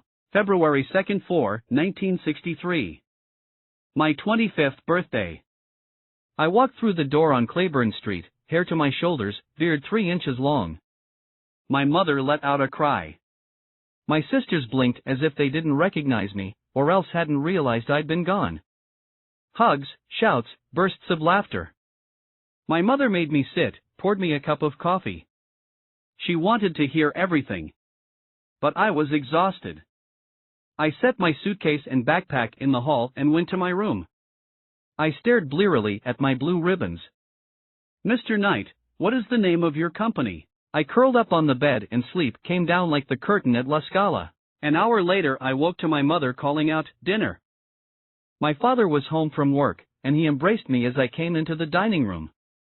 He, too, wanted to hear every detail. And I wanted to tell him, but first I wanted to know one thing. "Dad," I said. "Did my shoes come?" 1963. My father invited all the neighbors over for coffee and cake and a special viewing of Buck slides. Dutifully, I stood at the slide projector, savoring the darkness, listlessly clicking the advance button and describing the pyramids, the temple of Nike, but I wasn't there. I was at the pyramids, I was at the temple of Nike. I was wondering about my shoes. 4 months after the big meeting at Onitsuka, after I'd connected with those executives, and won them over, or so I thought, and still the shoes hadn't arrived. I fired off a letter. "Dear Sirs, our meeting of last fall, have you had a chance to ship the samples?" Then I took a few days off, to sleep, wash my clothes, catch up with friends. I got a speedy reply from Onitsuka. "Shoes coming," the letter said. "In just a little more days." I showed the letter to my father. He winced. "A little more days?" "Buck," he said, chuckling, "that $50 is long gone." My new-look castaway hair, caveman beard, was too much for my mother and sisters. I'd catch them staring, frowning. I could hear them thinking, "Bum." So I shaved. Afterward I stood before the little mirror on my bureau in the servants' quarters and told myself, "It's official. You're back." And yet I wasn't. There was something about me that would never return. My mother noticed it before anyone else. Over dinner one night she gave me a long, searching look. "You seem more worldly." Worldly, I thought. Gosh. Until the shoes arrived, whether or not the shoes ever arrived, I'd need to find some way to earn cash money. Before my trip I'd had that interview with Dean Witter. Maybe I could go back there. I ran it by my father, in the TV nook. He stretched out in his vinyl recliner and suggested I first go have a chat with his old friend Don Frisbee, CEO of Pacific Power and Light. I knew Mr. Frisbee. In college I'd done a summer internship for him. I liked him, and I liked that he'd graduated from Harvard Business School. When it came to schools, I was a bit of a snob. Also, I marveled that he'd gone on, rather quickly, to become CEO of a New York Stock Exchange company. I recall that he welcomed me warmly that spring day in 1963, that he gave me one of those double-handed handshakes and led me into his office, into a chair across from his desk. He settled into his big high-back leather throne and raised his eyebrows. "So, what's on your mind?" "Honestly, Mr. Frisbee, I don't know what to do about, or with the job, or career." Weakly, I added, "my life." I said I was thinking of going to Dean Witter. Or else maybe coming back to the electric company. Or else maybe working for some large corporation. The light from Mr. Frisbee's office window glinted off his rimless glasses and into my eyes. Like the sun off the Ganges. "Phil," he said, "those are all bad ideas." "Sir? I don't think you should do any of those things." "Oh. Everyone, but everyone, changes jobs at least 3 times. So if you go to work for an investment firm now, you'll eventually leave, and then at your next job you'll have to start all over. If you go work for some big company, son, same deal. No, what you want to do, while you're young, is get your CPA. That, along with your MBA, will put a solid floor under your earnings. Then, when you change jobs, which you will, trust me, at least you'll maintain your salary level. You won't go backward. That sounded practical. I certainly didn't want to go backward. I hadn't majored in accounting, however. I needed 9 more hours to even qualify to take the exam. So I quickly enrolled in 3 accounting classes at Portland State. More school, my father grumbled. Worse, the school in question wasn't Stanford or Oregon. It was puny little Portland State. I wasn't the only school snob in the family. After getting my 9 hours, I worked at an accounting firm, Lybrand, Ross Brothers and Montgomery. It was one of the big 8 national firms, but its Portland branch office was small. 1 partner, 3 junior accountants. Suits me, I thought. Smallness meant the firm would be intimate, conducive to learning, and it did start out that way. My first assignment was a Beaverton company, Reeser's Fine Foods, and as the solo man on the job I got to spend quality time with the CEO, Al Reeser, who was just 3 years older than me. I picked up some important lessons from him, and enjoyed my time poring over his books. But I was too overworked to fully enjoy it. The trouble with a small satellite branch within a big accounting firm is the workload. Whenever extra work came rolling in, there was no one to take up the slack. During the busy season, November through April, we found ourselves up to our ears, logging 12-hour days, 6 days a week, which didn't leave much time to learn. Also, we were watched closely. Our minutes were counted, to the second. When President Kennedy was killed that November, I asked for the day off. I wanted to sit in front of the TV with the rest of the nation and mourn. My boss, however, shook his head. Work first, mourn second. Consider the lilies of the field, they neither toiled nor spin. I had 2 consolations. One was money. I was earning $500 a month, which enabled me to buy a new car. I couldn't justify another MG, so I bought a Plymouth Valiant. Reliable, but with some pizzazz. And a dash of color. The salesman called it seafoam green. My friends called it vomit green. It was actually the green of newly minted money. My other consolation was lunch. Each day at noon I'd walk down the street to the local travel agency and stand like Walter Mitty before the posters in the window. Switzerland. Tahiti. Moscow. Bali. I'd grab a brochure and leaf through it while eating a peanut butter and jelly sandwich on a bench in the park. I'd ask the pigeons, can you believe it was only a year ago that I was surfing Waikiki? Eating water buffalo stew after an early morning hike in the Himalayas? Are the best moments of my life behind me? Was my trip around the world my peak? The pigeons were less responsive than the statue at Wat Phra Kaeo. This is how I spent 1963. Quizzing pigeons. Polishing my Valiant. Writing letters. Dear Carter, did you ever leave Shangri-La? I'm an accountant now and giving some thought to blowing my brains out. 1964. The notice arrived right around Christmas, so I must have driven down to the waterfront warehouse the first week of 1964.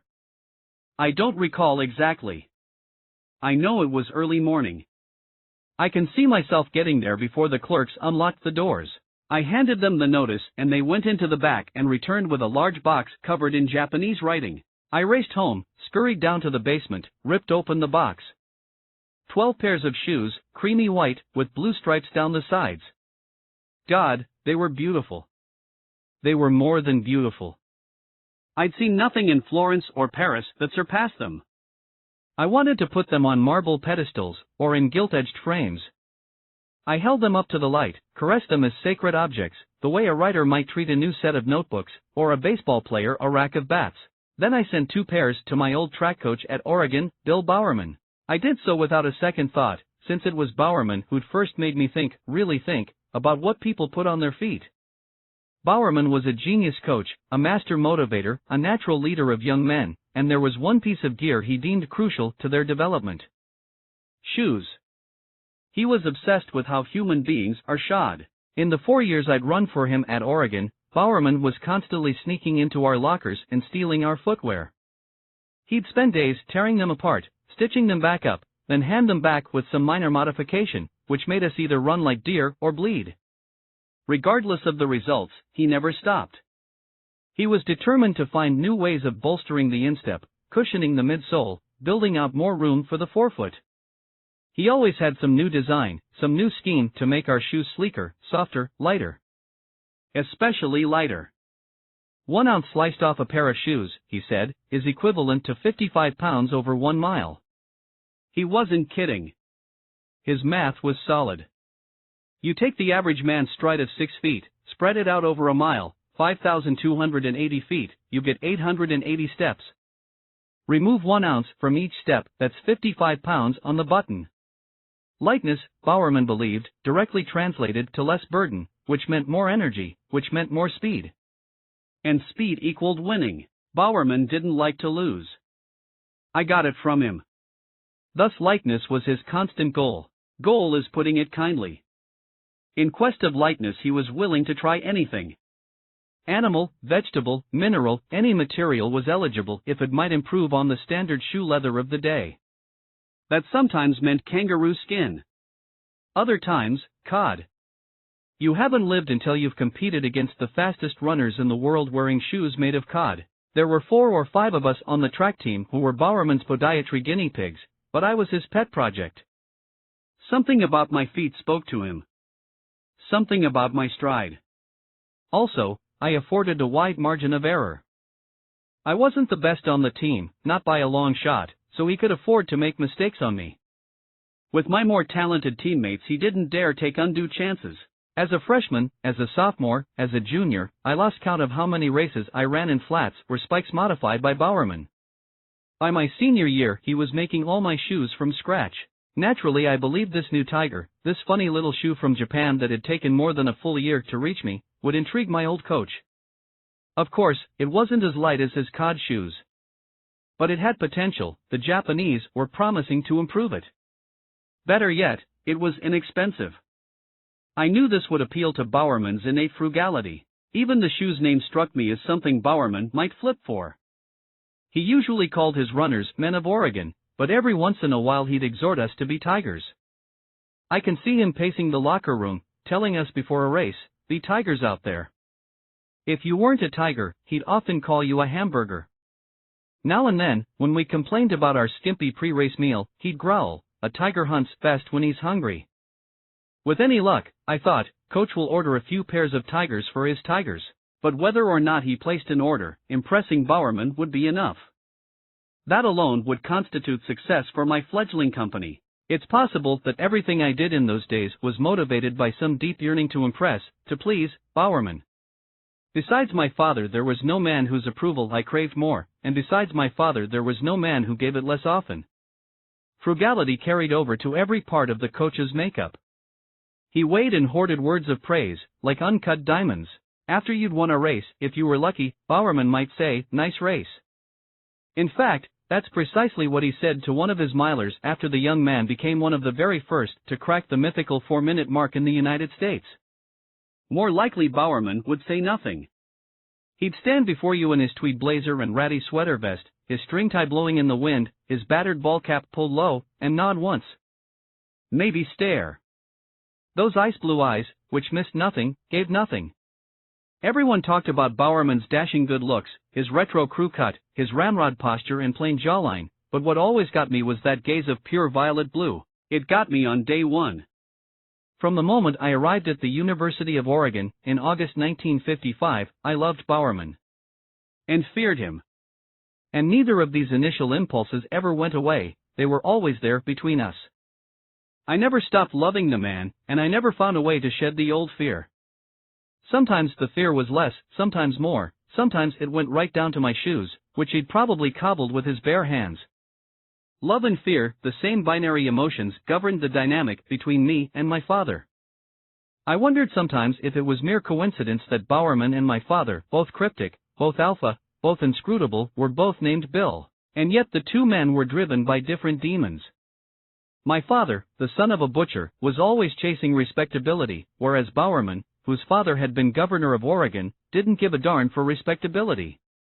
He was also the grandson of legendary pioneers, men and women who'd walked the full length of the Oregon Trail. When they stopped walking, they founded a tiny town in eastern Oregon, which they called Fossil. Bowerman spent his early days there, and compulsively returned. Part of his mind was always back in Fossil, which was funny, because there was something distinctly fossilized about him. Hard, brown, ancient, he possessed a prehistoric strain of maleness, a blend of grit and integrity and calcified stubbornness that was rare in Lyndon Johnson's America. Today it's all but extinct. He was a war hero, too. Of course he was. As a major in the 10th Mountain Division, stationed high in the Italian Alps, Bowerman had shot at men, and plenty had shot back. His aura was so intimidating, I don't recall anyone ever asking if he'd actually killed a man. In case you were tempted to overlook the war in the 10th Mountain Division and their central role in his psyche, Bowerman always carried a battered leather briefcase with a Roman numeral X engraved in gold on the side. The most famous track coach in America, Bowerman never considered himself a track coach. He detested being called coach.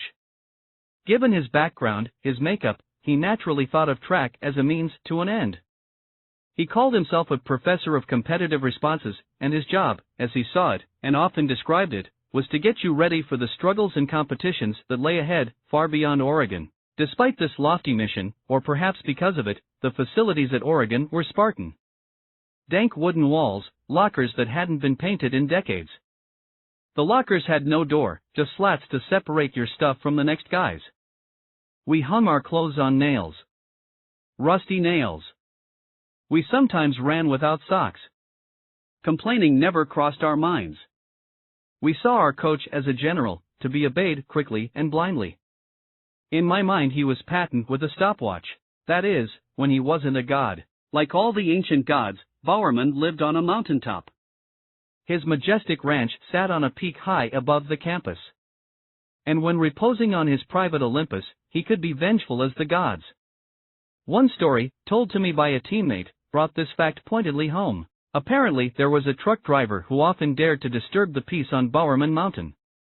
He took turns too fast, and frequently knocked over Bowerman's mailbox.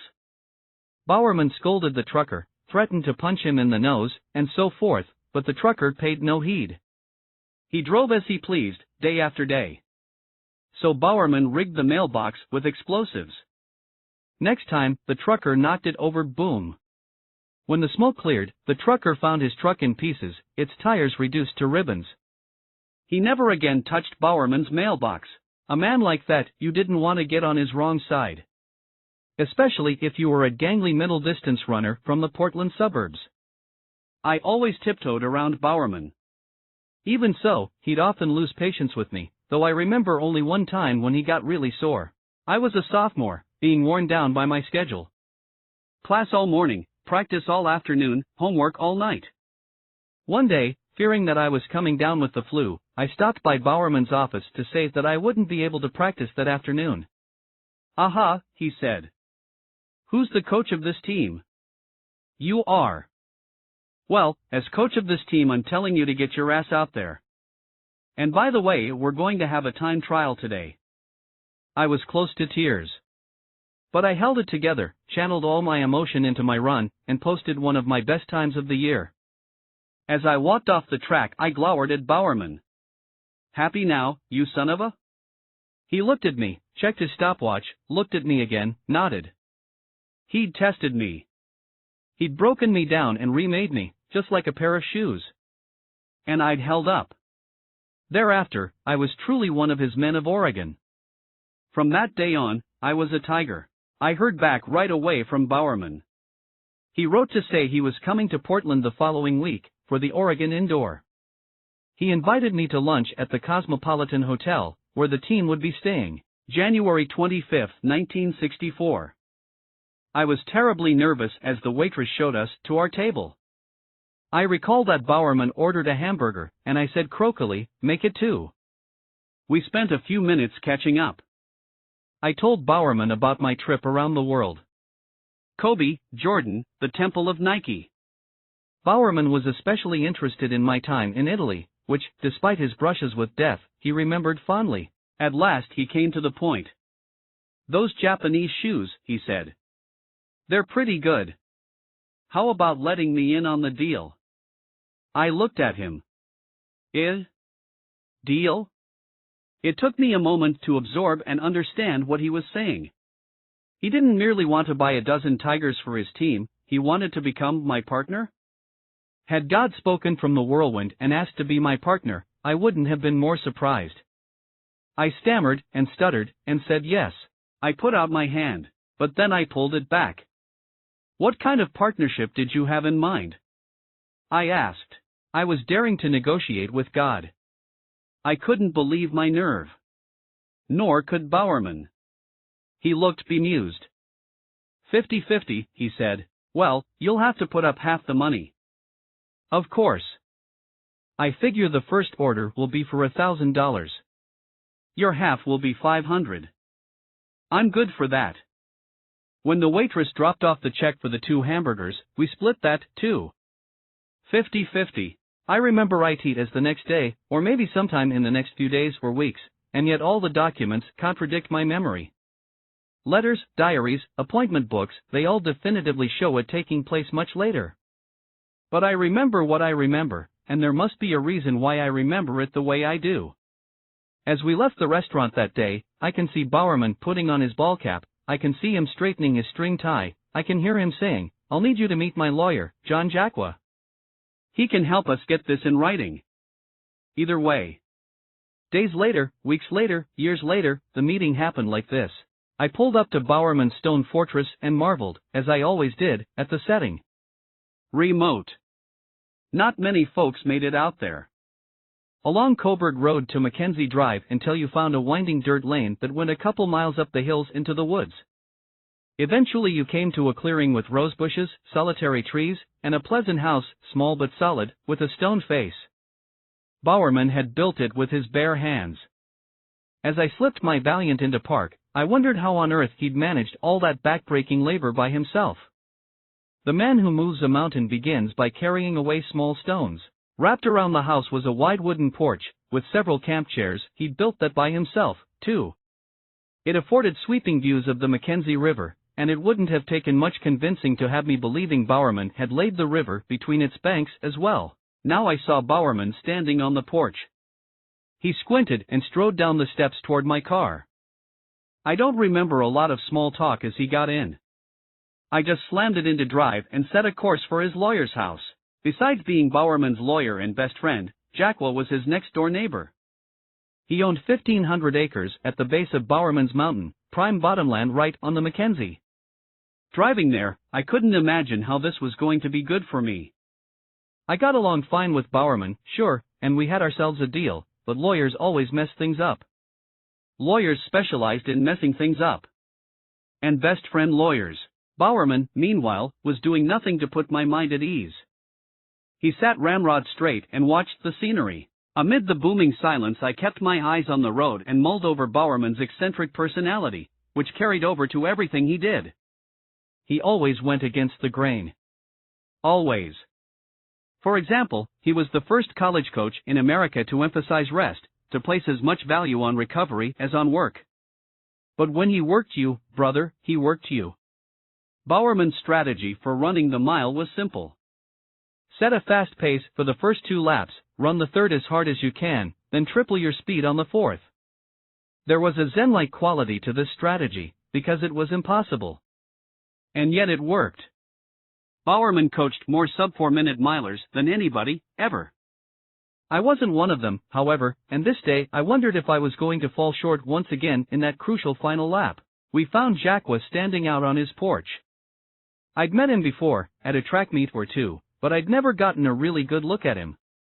Though bespectacled, and sneaking up on middle age, he didn't square with my idea of a lawyer. He was too sturdy, too well-made. I learned later that he'd been a star tailback in high school, and one of the best 100-meter men ever at Pomona College. He still had that telltale athletic power. It came right through his handshake. "Buckaroo," he said, grabbing me by the arm and guiding me into his living room, "I was going to wear your shoes today but I got cow shit all over 'em." The day was typical for Oregon in January. Along with the spitting rain, a deep, wet cold permeated everything. We arranged ourselves on chairs around Jacqua's fireplace, the biggest fireplace I ever saw, big enough to roast an elk. Roaring flames were spinning around several logs the size of hydrants. From a side door came Jacqua's wife carrying a tray. Mugs of hot chocolate. She asked if I'd like whipped cream or marshmallows. Neither, thank you, ma'am. My voice was 2 octaves higher than normal. She tilted her head and gave me a pitying look. Boy, they're going to skin you alive. Jacqua took a sip, wiped the cream from his lips, and began. He talked a bit about Oregon track, and about Bowerman. He was wearing dirty blue jeans and a wrinkled flannel shirt, and I couldn't stop thinking how unlawyerly he looked. Now Jacqua said he'd never seen Bowerman this pumped up about an idea. I liked the sound of that. But, he added, 50-50 is not so hot for the coach. He doesn't want to be in charge, and he doesn't want to be at loggerheads with you, ever. How about we make it 51-49? We give you operating control? His whole demeanor was that of a man trying to help, to make this situation a win for everyone. I trusted him. Fine by me, I said. That's all? He nodded. Deal, he said. Deal, I said. We all shook hands, signed the papers, and I was now officially in a legal and binding partnership with Almighty Bowerman. Mrs. Jacqua asked if I'd care for more hot chocolate. Yes, please, ma'am. And do you have any marshmallows? Later that day I wrote Anasuka and asked if I could be the exclusive distributor of Tiger shoes in the western United States. Then I asked them to send 300 pairs of Tigers, ASAP. At $3.33 a pair, that was roughly $1,000 worth of shoes. Even with Bowerman's kick in, that was more than I had on hand. Again I put the touch on my father. This time he balked. He didn't mind getting me started, but he didn't want me coming back to him year after year. Besides, he'd thought the shoe thing was a lark. He hadn't sent me to Oregon and Stanford to become a door-to-door shoe salesman, he said. Jackassing around, that's what he called it. Buck, he said, how long do you think you're going to keep jackassing around with these shoes? I shrugged. I don't know, Dad. I looked at my mother. As usual, she said nothing. She simply smiled, vaguely, prettily. I got my shyness from her, that was plain. I often wished I'd also gotten her looks. The first time my father laid eyes on my mother, he thought she was a mannequin. He was walking by the only department store in Roseburg and there she was, standing in the window, modeling an evening gown. Realizing that she was flesh and blood, he went straight home and begged his sister to find out the name of that gorgeous gal in the window. His sister found out. That's Lotta Hatfield, she said. 8 months later my father made her Lotta Knight. At the time my father was on his way to becoming an established lawyer, on his way to escaping the terrible poverty that defined his childhood. He was 28 years old. My mother, who had just turned 21, had grown up even poorer than he had. Her father was a railroad conductor. Poverty was one of the few things they had in common. In many ways, they were the classic case of opposites attracting. My mother, tall, stunning, a lover of the outdoors, was always seeking places to regain some lost inner peace. My father, small, average with thick rimless glasses to correct his 20 to 450 vision, was engaged in a daily, noisome battle to overcome his past, to become respectable, mainly through academics and hard work. Second, in his law school class, he never tired of complaining about the 1C on his transcript. He felt the professor penalized him for his political beliefs. When their diametrically opposed personalities caused problems, my parents would fall back on the thing they had most deeply in common, their belief that family comes first. When that consensus didn't work, there were difficult days. And nights. My father turned to drink. My mother turned to stone. Her facade could be deceiving, however. Dangerously so. People assumed from her silence that she was meek, and she'd often remind them, in startling ways, that she was not. For instance, there was the time my father refused to cut back on his salt, despite a doctor's warnings that his blood pressure was up. My mother simply filled all the salt shakers in the house with powdered milk. And there was the day my sisters and I were bickering and clamoring for lunch, despite her pleas for quiet.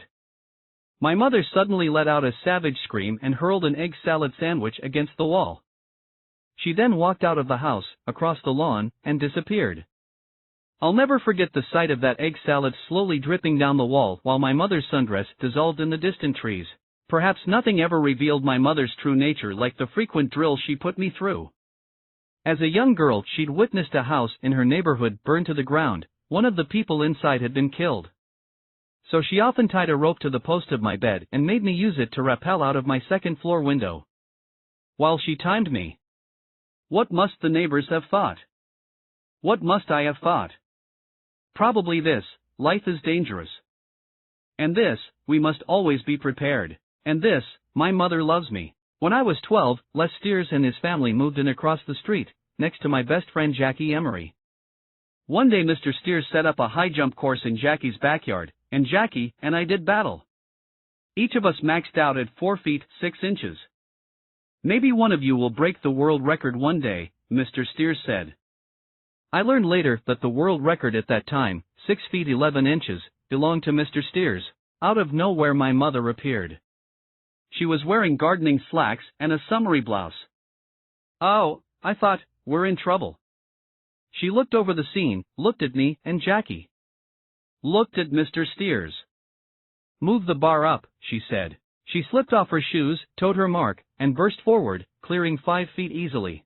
I don't know if I ever loved her more. In the moment I thought she was cool. Soon after, I realized she was also a closet trachophile. It happened my sophomore year. I developed a painful wart on the bottom of my foot. The podiatrist recommended surgery, which would mean a lost season of track. My mother had 2 words for that podiatrist. Unacceptable. She marched down to the drugstore and bought a vial of wart remover, which she applied each day to my foot.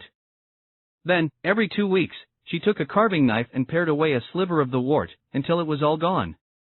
That spring I posted the best times of my life, so I shouldn't have been too surprised by my mother's next move when my father accused me of jackassing around. Casually she opened her purse and took out $7.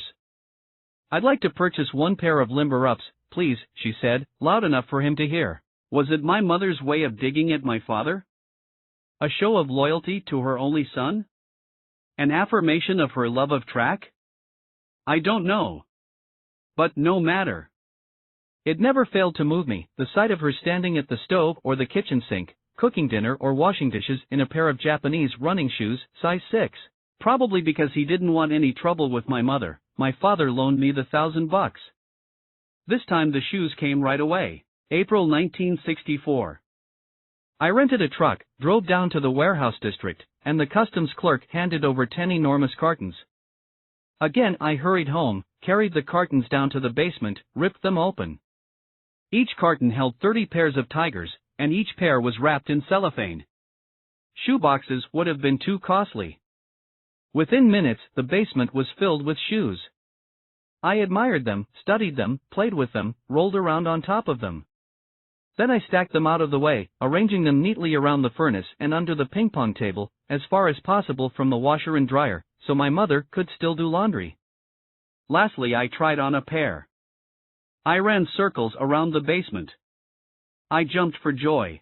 Days later came a letter from Mr. Miyazaki. Yes, he said, you can be the distributor for Onitsuka in the West. That was all I needed. To my father's horror, and my mother's subversive delight, I quit my job at the accounting firm, and all that spring I did nothing but sell shoes out of the trunk of my Valiant. My sales strategy was simple, and I thought rather brilliant. After being rejected by a couple of sporting goods stores, kid, what this world does not need is another track shoe. I drove all over the Pacific Northwest, to various track meets. Between races I'd chat up the coaches, the runners, the fans, and show them my wares. The response was always the same. I couldn't write orders fast enough. Driving back to Portland I'd puzzle over my sudden success at selling. I'd been unable to sell encyclopedias, and I despised it to boot. I'd been slightly better at selling mutual funds, but I'd felt dead inside. So why was selling shoes so different? Because, I realized, it wasn't selling. I believed in running. I believed that if people got out and ran a few miles every day, the world would be a better place, and I believed these shoes were better to run in. People, sensing my belief, wanted some of that belief for themselves. Belief, I decided. Belief is irresistible. Sometimes people wanted my shoes so badly that they'd write me, or phone me, saying they'd heard about the new Tigers and just had to have a pair. Could I please send them, COD? Without my even trying, my mail order business was born. Sometimes people would simply show up at my parents' house. Every few nights the doorbell would ring, and my father, grumbling, would get up from his vinyl recliner and turn down the TV and wonder who in the world. There on the porch would be some skinny kid with oddly muscular legs, shifty-eyed and twitchy, like a junkie looking to score. "Buck here," the kid would say. My father would call through the kitchen to my room in the servants' quarters. I'd come out, invite the kid in, show him over to the sofa, then kneel before him and measure his foot. My father, hands jammed into his pockets, would watch the whole transaction, incredulous. Most people who came to the house had found me through word of mouth. Friend of a friend. But a few found me through my first attempt at advertising, a handout I designed and produced at a local print shop. Along the top, in big type, it said, "Best news in flats. Japan challenges European track shoe domination." The handout then went on to explain, low Japanese labor costs make it possible for an exciting new firm to offer these shoes at the low price of $6.95. Along the bottom was my address and phone number. I nailed them up all over Portland. On July 4, 1964, I sold out my first shipment. I wrote to Tiger and ordered 900 more. That would cost roughly $3,000, which would wipe out my father's petty cash and patience. "The bank of Dad," he said, "is now closed." He did agree, grudgingly, to give me a letter of guarantee, which I took down to the First National Bank of Oregon. On the strength of my father's reputation, and nothing more, the bank approved the loan. My father's vaunted respectability was finally paying dividends, at least for me. I had a venerable partner, a legitimate bank, and a product that was selling itself. I was on a roll. In fact, the shoes sold so well, I decided to hire another salesman. Maybe two. In California. The problem was, how to get to California. I certainly couldn't afford airfare. And I didn't have time to drive. So every other weekend I'd load a duffel bag with Tigers, put on my crispest Army uniform, and head out to the local airbase. Seeing the uniform, the MPs would wave me onto the next military transport to San Francisco or Los Angeles, no questions asked. When I went to Los Angeles, I'd save even more money by crashing with Chuck Cale, a friend from Stanford. A good friend. When I presented my running shoe paper to my entrepreneurship class, Cale showed up, for moral support. During one of those Los Angeles weekends I attended a meet at Occidental College. As always, I stood on the infield grass, letting the shoes do their magic. Suddenly a guy sauntered up and held out his hand. Twinkly eyes, handsome face. In fact, very handsome, though also sad.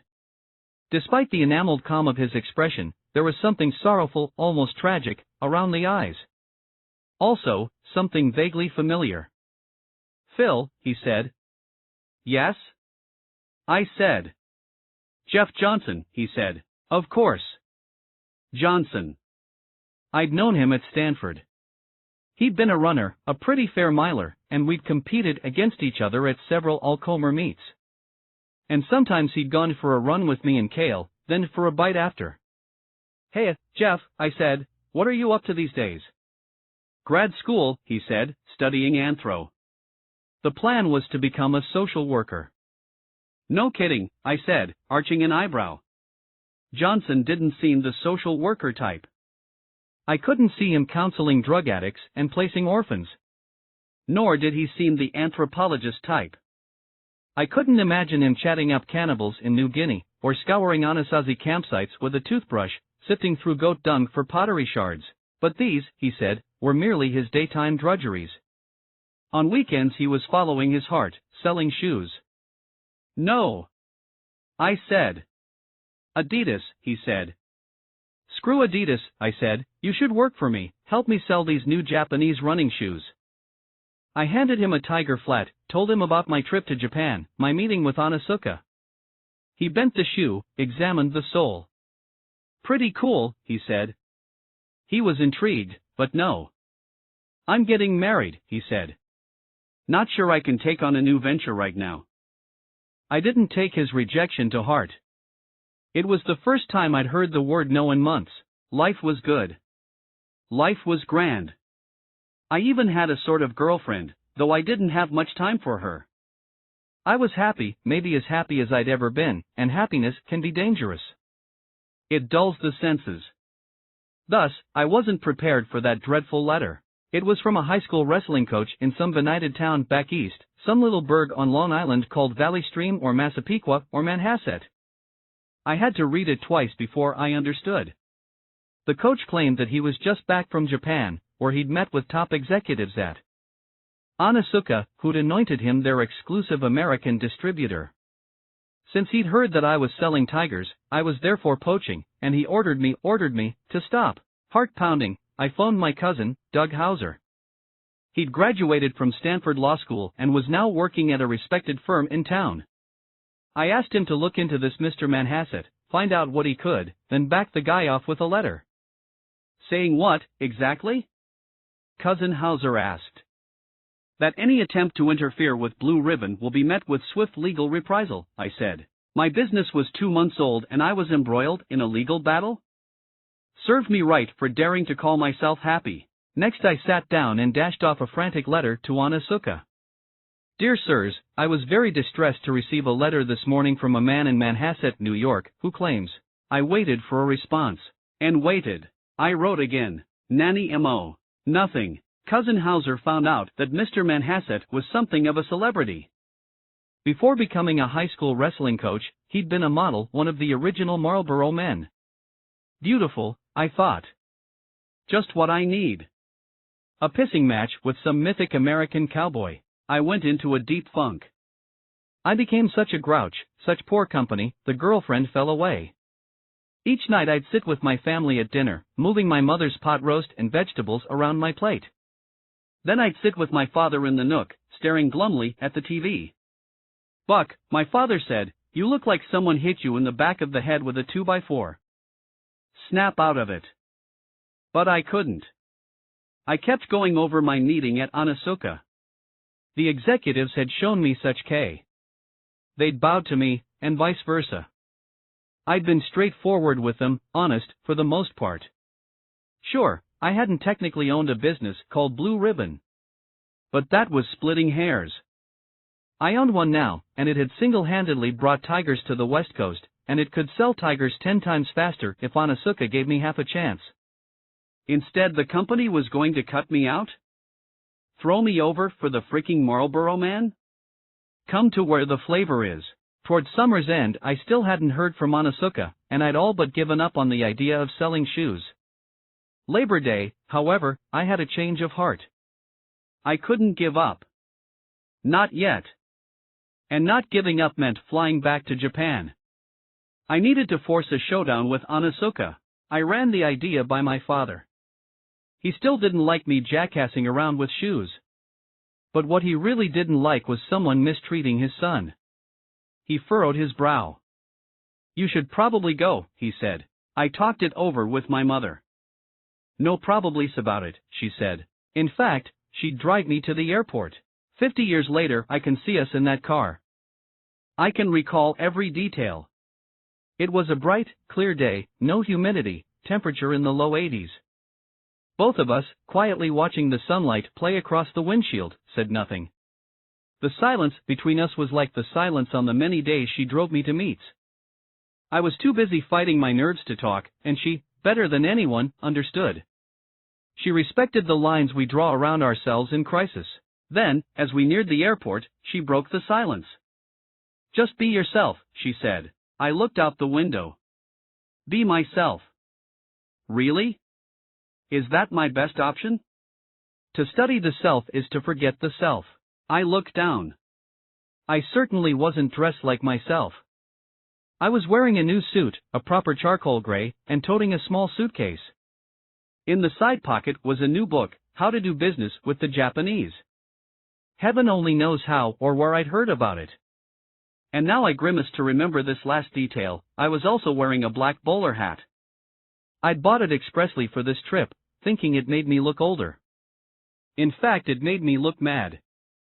Stark, staring mad. As if I'd escaped from a Victorian insane asylum inside a painting by Magritte. I spent most of the flight memorizing how to do business with the Japanese. When my eyes grew tired, I shut the book and stared out the window. I tried to talk to myself, to coach myself up. I told myself that I needed to put aside hurt feelings, put aside all thoughts of injustice, which would only make me emotional and keep me from thinking clearly. Emotion would be fatal. I needed to remain cool. I thought back on my running career at Oregon. I competed with, and against, men far better, faster, more physically gifted. Many were future Olympians. And yet I trained myself to forget this unhappy fact. People reflexively assume that competition is always a good thing, that it always brings out the best in people, but that's only true of people who can forget the competition. The art of competing, I'd learned from track, was the art of forgetting, and I now reminded myself of that fact. You must forget your limits. You must forget your doubts, your pain, your past. You must forget that internal voice screaming, begging, not one more step. And when it's not possible to forget it, you must negotiate with it. I thought over all the races in which my mind wanted one thing, and my body wanted another, those laps in which I'd had to tell my body, yes, you raised some excellent points, but let's keep going anyway. Despite all my negotiations with that voice, the skill had never come naturally, and now I feared that I was out of practice. As the plane swooped down toward Haneda Airport, I told myself that I'd need to summon the old skill quickly, or lose. I could not bear the thought of losing. The 1964 Olympics were about to be held in Japan, so I had my pick of brand new, reasonably priced lodgings in Kobe. I got a room right downtown, at the Newport, which featured a revolving restaurant on the top. Just like the one atop the Space Needle, a touch of the Great Northwest to settle my nerves. Before unpacking, I phoned Asuka and left a message. I'm here and I request a meeting. Then I sat on the edge of the bed and stared at the phone. At last it rang. A prim-sounding secretary informed me that my contact at Asuka, Mr. Miyazaki, no longer worked there. Bad sign. His replacement, Mr. Morimoto, did not wish me to come to the company's headquarters. Very bad sign. Instead, she said, Mr. Morimoto would meet me for tea in my hotel's revolving restaurant. Tomorrow morning. I went to bed early, slept fitfully. Dreams of car chases, prison, duels, the same dreams that always plagued me the night before a big meet, or date, or exam. I rose at dawn, ate a breakfast of raw egg poured over hot rice, and some grilled fish, and washed it down with a pot of green tea. Then, reciting memorized passages from How to Do Business with the Japanese, I shaved my pale jaws. I cut myself once or twice, and had trouble stopping the bleeding. I must have been a sight. Finally I put on my suit and shambled onto the elevator. As I pressed the button for the top floor, I noticed that my hand was white as bone. Morimoto arrived on time. He was about my age, but far more mature, more self-assured. He wore a rumpled sport coat and had a kind of rumpled face. We sat at a table by the window. Immediately, before the waiter came to take our order, I launched into my pitch, saying everything I'd vowed not to say. I told Morimoto how distressed I was by this Marlboro man encroaching on my turf. I said I'd been under the impression that I'd made a personal connection with the executives I'd met the previous year, and the impression was underscored by a letter from Mr. Miyazaki saying the 13 Western states were exclusively mine. I was therefore at a loss to explain this treatment. I appealed to Morimoto's sense of fairness, to his sense of honor. He looked uncomfortable, so I took a breath, paused. I raised it from the personal to the professional. I cited my robust sales. I dropped the name of my partner, the legendary coach whose reputation had cachet even on the other side of the Pacific. I emphasized all that I might do for Asuka in the future, if given a chance. Morimoto took a sip of tea. When it was clear that I'd talked myself out, he set down his cup and looked out the window. Slowly we rotated above Kobe. I will get back to you. Another fitful night. I got up several times, went to the window, watched the ships bobbing on Kobe's dark purple bay. Beautiful place, I thought. Too bad all beauty is beyond me. The world is without beauty when you lose, and I was about to lose, big time. I knew that in the morning Morimoto would tell me he was sorry, nothing personal, it was just business, but they were going with the Marlboro Man. At 9 a.m. the phone by the bed rang. Morimoto. Mr. Onizuka himself wishes to see you, he said. I put on my suit and took a taxi to Onizuka headquarters. In the conference room, the familiar conference room, Morimoto pointed me to a chair in the middle of the table. The middle this time, not the head. No more K. He sat across from me and stared at me as the room slowly filled with executives. When everyone was there, Morimoto nodded to me. Hi, he said. I plunged in, essentially repeating what I'd said to him the previous morning. As I built to my crescendo, as I prepared to close, all heads swiveled toward the door, and I stopped mid-sentence. The temperature of the room dropped 10 degrees. The founder of the company, Mr. Onizuka, had arrived. Dressed in a dark blue Italian suit, with a head of black hair as thick as shag carpet, he filled every man in the conference room with fear. He seemed oblivious, however. For all his power, for all his wealth, his movements were deferential. He came forward haltingly, with a shuffling gait, giving no sign that he was the boss of all bosses, the shogun of shoes. Slowly he made his way around the table, making brief eye contact with each executive. Eventually he came to me. We bowed to each other, shook hands. Now he took the seat at the head of the table and Morimoto tried to summarize my reason for being there. Mr. Onizuka raised a hand, cut him off. Without preamble he launched into a long, passionate monologue. Some time ago, he said, he'd had a vision. A wondrous glimpse of the future. Everyone in the world wear athletic shoes all the time, he said. I know this day come. He paused, looking around the table at each person, to see if they also knew. His gaze rested on me. He smiled. I smiled. He blinked twice. You remind me of myself when I am young, he said softly. He stared into my eyes.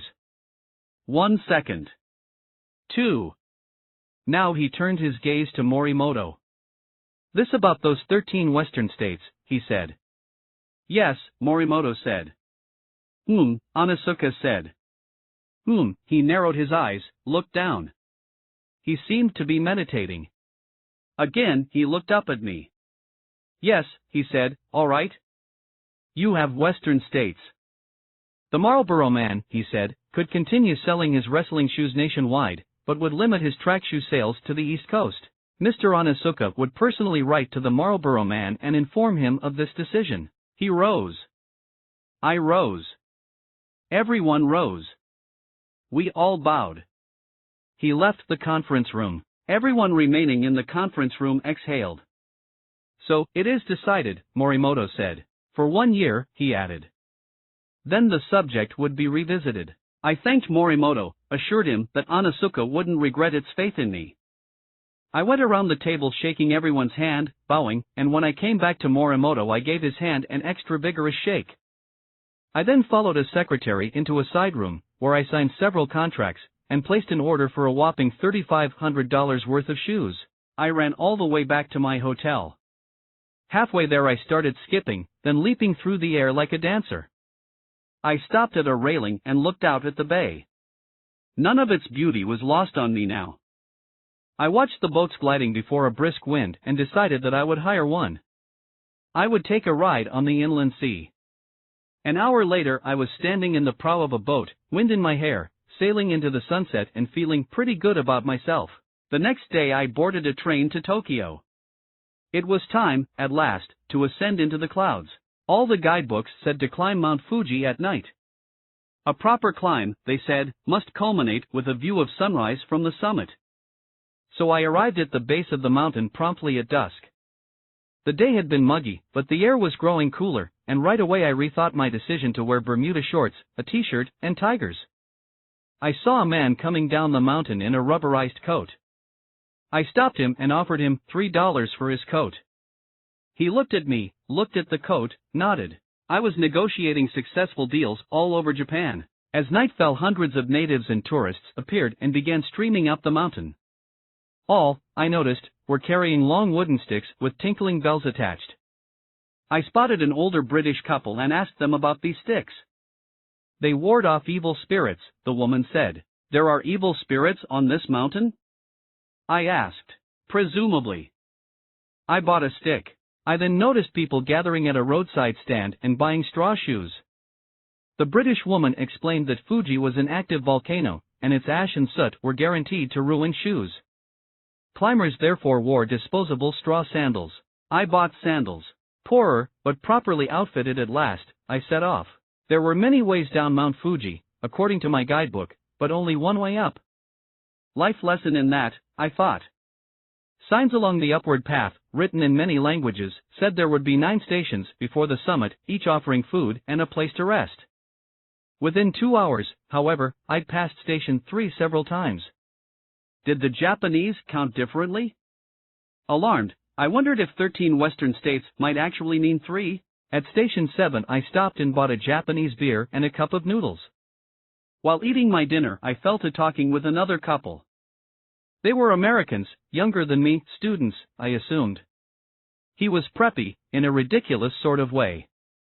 Golf slacks and tennis shirt and cloth belt, he was all the colors of an Easter egg. She was pure beatnik. Torn jeans, faded t-shirt, wild dark hair. Her wide-set eyes were brown-black.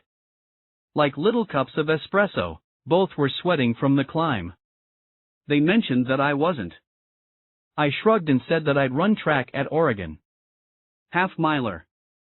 The young man scowled. His girlfriend said, "Wow." We finished our beers and resumed climbing together. Her name was Sarah. She was from Maryland. Horse country, she said. Rich country, I thought. She'd grown up riding, and jumping, and showing, and still spent much of her time in saddles and show rings. She talked about her favorite ponies and horses as if they were her closest friends. I asked about her family. Daddy owns a candy bar company, she said. She mentioned the company and I laughed. I'd eaten many of her family's candy bars, sometimes before a race.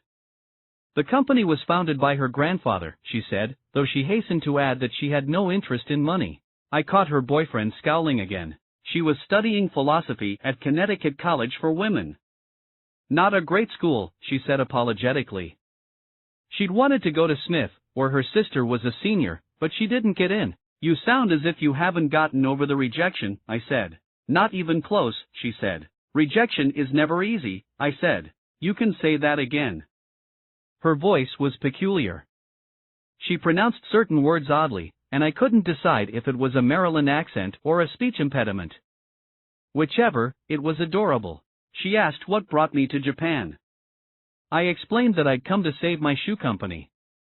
Your company, she said. Clearly she was thinking about the men in her family, founders of companies, captains of industry. Entrepreneurs. Yes, I said, my company. And did you save it, she asked. I did, I said. All the boys back home are going to business school, she said, and then they all plan to become bankers. She rolled her eyes, adding, everyone does the same thing, so boring. Boredom scares me, I said. Ah. That's because you're a rebel. I stopped climbing, stabbed my walking stick into the ground. Me a rebel? My face grew warm. As we neared the summit, the path grew narrow. I mentioned that it reminded me of a trail I'd hiked in the Himalayas. Sarah and the boyfriend stared. Himalayas? Now she was really impressed. And he was really put out. As the summit came slowly into view, the climb became tricky, treacherous. She seized my hand. The Japanese have a saying, her boyfriend shouted over his shoulder, to us, to everyone. A wise man climbs Fuji once. A fool climbs it twice. No one laughed. Though I wanted to, at his Easter egg clothing. On the very top we came to a large wooden torii gate. We sat beside it and waited. The air was strange. Not quite dark, not quite light. Then the sun crept above the horizon. I told Sarah and her boyfriend that the Japanese place torii gates at sacred borderlands, portals between this world and the world beyond. Wherever you pass from the profane to the sacred, I said, you'll find a torii gate. Sarah liked that. I told her that Zen masters believed mountains flow, but that we can't always perceive the flow with our limited senses, and indeed, in that moment, we did feel as if Fuji was flowing, as if we were riding a wave across the world. Unlike the climb up, the climb down took no effort, and no time. At the bottom I bowed and said goodbye to Sarah and the Easter egg. Yoroshiku ne. Nice meeting you. Where you headed? Sarah asked. I think I'm going to stay at the Hakonian tonight, I said. Well, she said, I'm coming with you. I took a step back. I looked at the boyfriend. He scowled. I realized at last that he wasn't her boyfriend. Happy Easter. We spent 2 days at the inn, laughing, talking, falling. Beginning. If only this could never end, we said, but of course it had to. I had to go back to Tokyo, to catch a flight home, and Sarah was determined to move on, see the rest of Japan. We made no plans to see each other again. She was a free spirit, she didn't believe in plans. Goodbye, she said. Hajimashite, I said. Lovely meeting you. Hours before I boarded my plane, I stopped at the American Express office. I knew she'd have to stop there, too, at some point, to get money from the candy bar people. I left her a note, you've got to fly over Portland to get to the East Coast, why not stop for a visit? My first night home, over dinner, I told my family the good news. I'd met a girl. Then I told them the other good news. I'd saved my company. I turned and looked hard at my twin sisters. They spent half of every day crouched beside the telephone, waiting to pounce on it at the first ring. Horror. Name is Sarah, I said. So if she calls, please be nice. Weeks later I came home from running errands and there she was, in my living room, sitting with my mother and sisters. Surprise, she said. She'd gotten my note and decided to take me up on my offer. She'd phoned from the airport and my sister Joanne had answered and shown what sisters are for. She promptly drove out to the airport and fetched Sarah. I laughed. We hugged, awkwardly, my mother and sisters watching. Let's go for a walk, I said. I got her a jacket from the servants' quarters and we walked in a light rain to a wooded park nearby. She saw Mount Hood in the distance and agreed that it looked astonishingly like Fuji, which made us both reminisce. I asked where she was staying. Silly boy, she said. The second time she'd invited herself into my space. For 2 weeks she lived in my parents' guest room, just like one of the family, which I began to think she might one day be. I watched in disbelief as she charmed the uncharmable nights. My protective sisters, my shy mother, my autocratic father, they were no match for her. Especially my father. When she shook his hand, she melted something hard at his core. Maybe it was growing up among the candy bar people, and all their mobile friends. She had the kind of self-confidence you run across once or twice in a lifetime. She was certainly the only person I'd ever known who could casually drop Babe Paley and Hermann Hesse into the same conversation. She admired them both. But especially Hesse. She was going to write a book about him one day. It's like Hesse says, she purred over dinner one night, happiness is a how, not a what. The knights chewed their pot roast, sipped their milk. Very interesting, my father said. I brought Sarah down to the worldwide headquarters of Blue Ribbon in the basement, and showed her the operation. I gave her a pair of limber-ups. She wore them when we drove out to the coast. We went hiking up Humbug Mountain, and crabbing along the scalloped coastline, and huckleberry picking in the woods. Standing under an 80-foot spruce we shared a huckleberry kiss. When it was time for her to fly back to Maryland, I was bereft. I wrote her every other day.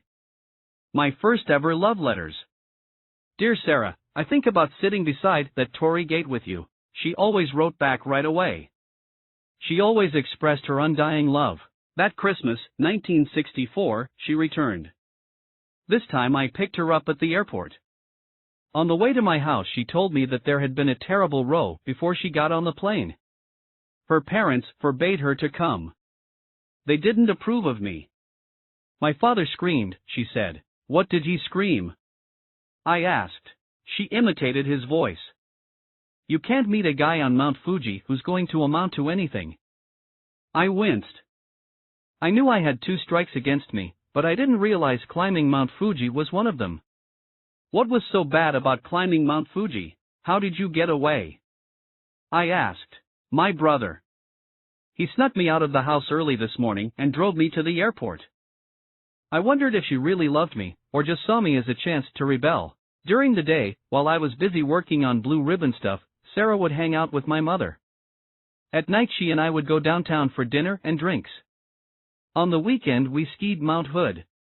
When it was time for her to return home, I was bereft again. Dear Sarah, I miss you. I love you. She wrote back right away. She missed me, too. She loved me, too. Then, with the winter rains, there was a slight cooling in her letters. They were less effusive. Or so I thought.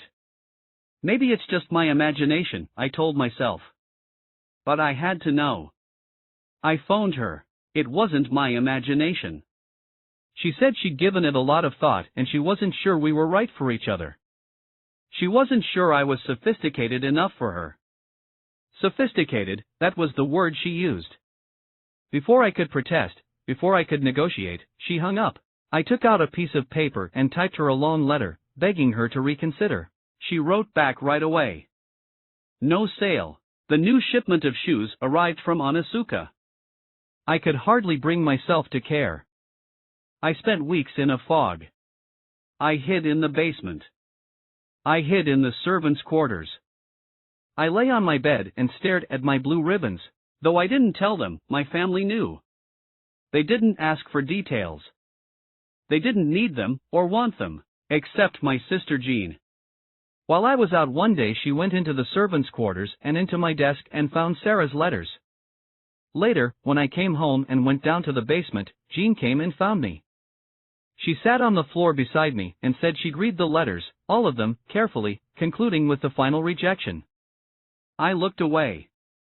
You're better off without her, Jean said. My eyes filled with tears. I nodded thanks. Not knowing what to say, I asked Jean if she'd like to do some part-time work for Blue Ribbon. I was pretty far behind, and I could sure use some help. Since you're so interested in mail, I said hoarsely, maybe you'd enjoy doing some secretarial work. $1.50 an hour? She chuckled.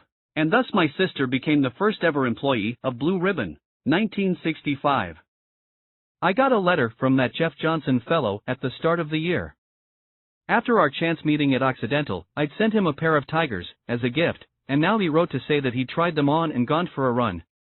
He liked them, he said. He liked them a whole lot. Others liked them, too. People kept stopping him and pointing at his feet and asking where they could buy some neat shoes like those. Johnson had gotten married since I last saw him, he said, and there was already a baby on the way, so he was looking for ways to earn extra cash, apart from his gig as a social worker, and this tiger shoe seemed to have more upside than Adidas. I wrote him back and offered him a post as a commission salesman. Meaning I'd give him $1.75 for each pair of running shoes he sold, $2 for each pair of spikes. I was just beginning to put together a crew of part-time sales reps, and that was the standard rate I was offering. He wrote back right away, accepting the offer. And then the letters didn't stop. On the contrary, they increased. In length and number. At first, they were 2 pages. Then 4. Then 8. At first, they came every few days. Then they came faster and faster, tumbling almost daily through the mail slot like a waterfall, each one with that same return address. P.O. Box 492, Seal Beach, California 90740, until I wondered what in God's name I'd done in hiring this guy. I liked his energy, of course. And it was hard to fault his enthusiasm. But I began to worry that he might have too much of each. With the 20th letter, or the 25th, I began to worry that the man might be unhinged. I wondered why everything was so breathless. I wondered if he was ever going to run out of things he urgently needed to tell me, or ask me. I wondered if he was ever going to run out of stamps. Every time a thought crossed Johnson's mind, seemingly, he wrote it down and stuck it into an envelope. He wrote to tell me how many tigers he'd sold that week. He wrote to tell me how many tigers he'd sold that day. He wrote to tell me who'd worn tigers at which high school meet and in what place they'd finished. He wrote to say that he wanted to expand his sales territory beyond California, to include Arizona, and possibly New Mexico. He wrote to suggest that we open a retail store in Los Angeles. He wrote to tell me that he was considering placing ads in running magazines, and what did I think? He wrote to inform me that he'd placed those ads in running magazines and the response was good. He wrote to ask why I hadn't answered any of his previous letters. He wrote to plead for encouragement. He wrote to complain that I hadn't responded to his previous plea for encouragement. I'd always considered myself a conscientious correspondent.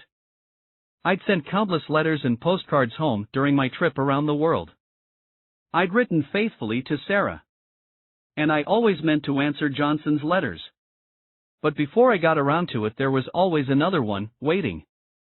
Something about the sheer volume of his correspondence stopped me. Something about his neediness made me not want to encourage him. Many nights I'd sit down at the Black Royal typewriter in my basement workshop, curl a piece of paper into the roller, and type, "Dear Jeff." Then I'd draw a blank. I wouldn't know where to begin, which of his 50 questions to start with, so I'd get up, attend to other things, and the next day there'd be yet another letter from Johnson. Or two. Soon I'd be 3 letters behind, suffering from crippling writer's block. I asked Jean to deal with the Johnson file. Fine, she said. Within a month she thrust the file at me, exasperated. You're not paying me enough, she said. At some point I stopped reading Johnson's letters all the way to the bottom. But from skimming them I learned that he was selling tigers part-time and on weekends, that he'd decided to keep his day job as a social worker for Los Angeles County. I still couldn't fathom it. Johnson just didn't strike me as a people person. In fact, he'd always seemed somewhat misanthropic. It was one of the things I'd liked about him. In April 1965, he wrote to say he'd quit his day job. He'd always hated it, he said, but the last straw had been a distressed woman in the San Fernando Valley. He'd been scheduled to check on her, because she'd threatened to kill herself, but he'd phoned her first to ask if she really was going to kill herself that day. If so, he didn't want to waste the time and gas money driving all the way out to the valley. The woman, and Johnson's superiors, took a dim view of his approach. They deemed it a sign that Johnson didn't care. Johnson deemed it the same way. He didn't care, and in that moment, Johnson wrote me, he understood himself and his destiny. Social work wasn't it. He wasn't put here on this earth to fix people's problems. He preferred to focus on their feet. In his heart of hearts, Johnson believed that runners are God's chosen, that running, done right, in the correct spirit and with the proper form, is a mystical exercise, no less than meditation or prayer, and thus he felt called to help runners reach their nirvana. I'd been around runners much of my life, but this kind of dewy romanticism was something I'd never encountered. Not even the Yahweh of running, Bowerman, was as pious about the sport as Blue Ribbon's part-time employee number 2. In fact, in 1965, running wasn't even a sport. It wasn't popular, it wasn't unpopular, it just was. To go out for a 3-mile run was something weirdos did, presumably to burn off manic energy. Running for pleasure, running for exercise, running for endorphins, running to live better and longer, these things were unheard of. People often went out of their way to mock runners. Drivers would slow down and honk their horns. Get a horse, they'd yell, throwing a beer or soda at the runner's head. Johnson had been drenched by many a Pepsi. He wanted to change all this. He wanted to help all the oppressed runners of the world, to bring them into the light, enfold them in a community. So maybe he was a social worker after all. He just wanted to socialize exclusively with runners. Above all, Johnson wanted to make a living doing it, which was next to impossible in 1965. In me, in Blue Ribbon, he thought he saw a way. I did everything I could to discourage Johnson from thinking like this. At every turn I tried to dampen his enthusiasm for me and my company. Besides not writing back, I never phoned, never visited, never invited him to Oregon. I also never missed an opportunity to tell him the unvarnished truth. In one of my rare replies to his letters I put it flatly, though our growth has been good, I owe First National Bank of Oregon $11,000. Cash flow is negative. He wrote back immediately, asking if he could work for me full-time. I want to be able to make it on Tiger, and the opportunity would exist for me to do other things as well, running, school, not to mention being my own boss. I shook my head. I tell the man Blue Ribbon is sinking like the Titanic, and he responds by begging for a berth in first class. Oh well, I thought, if we do go down, misery loves company. So in the late summer of 1965 I wrote and accepted Johnson's offer to become the first full-time employee of Blue Ribbon. We negotiated his salary via the mail. He'd been making $460 a month as a social worker, but he said he could live on $400.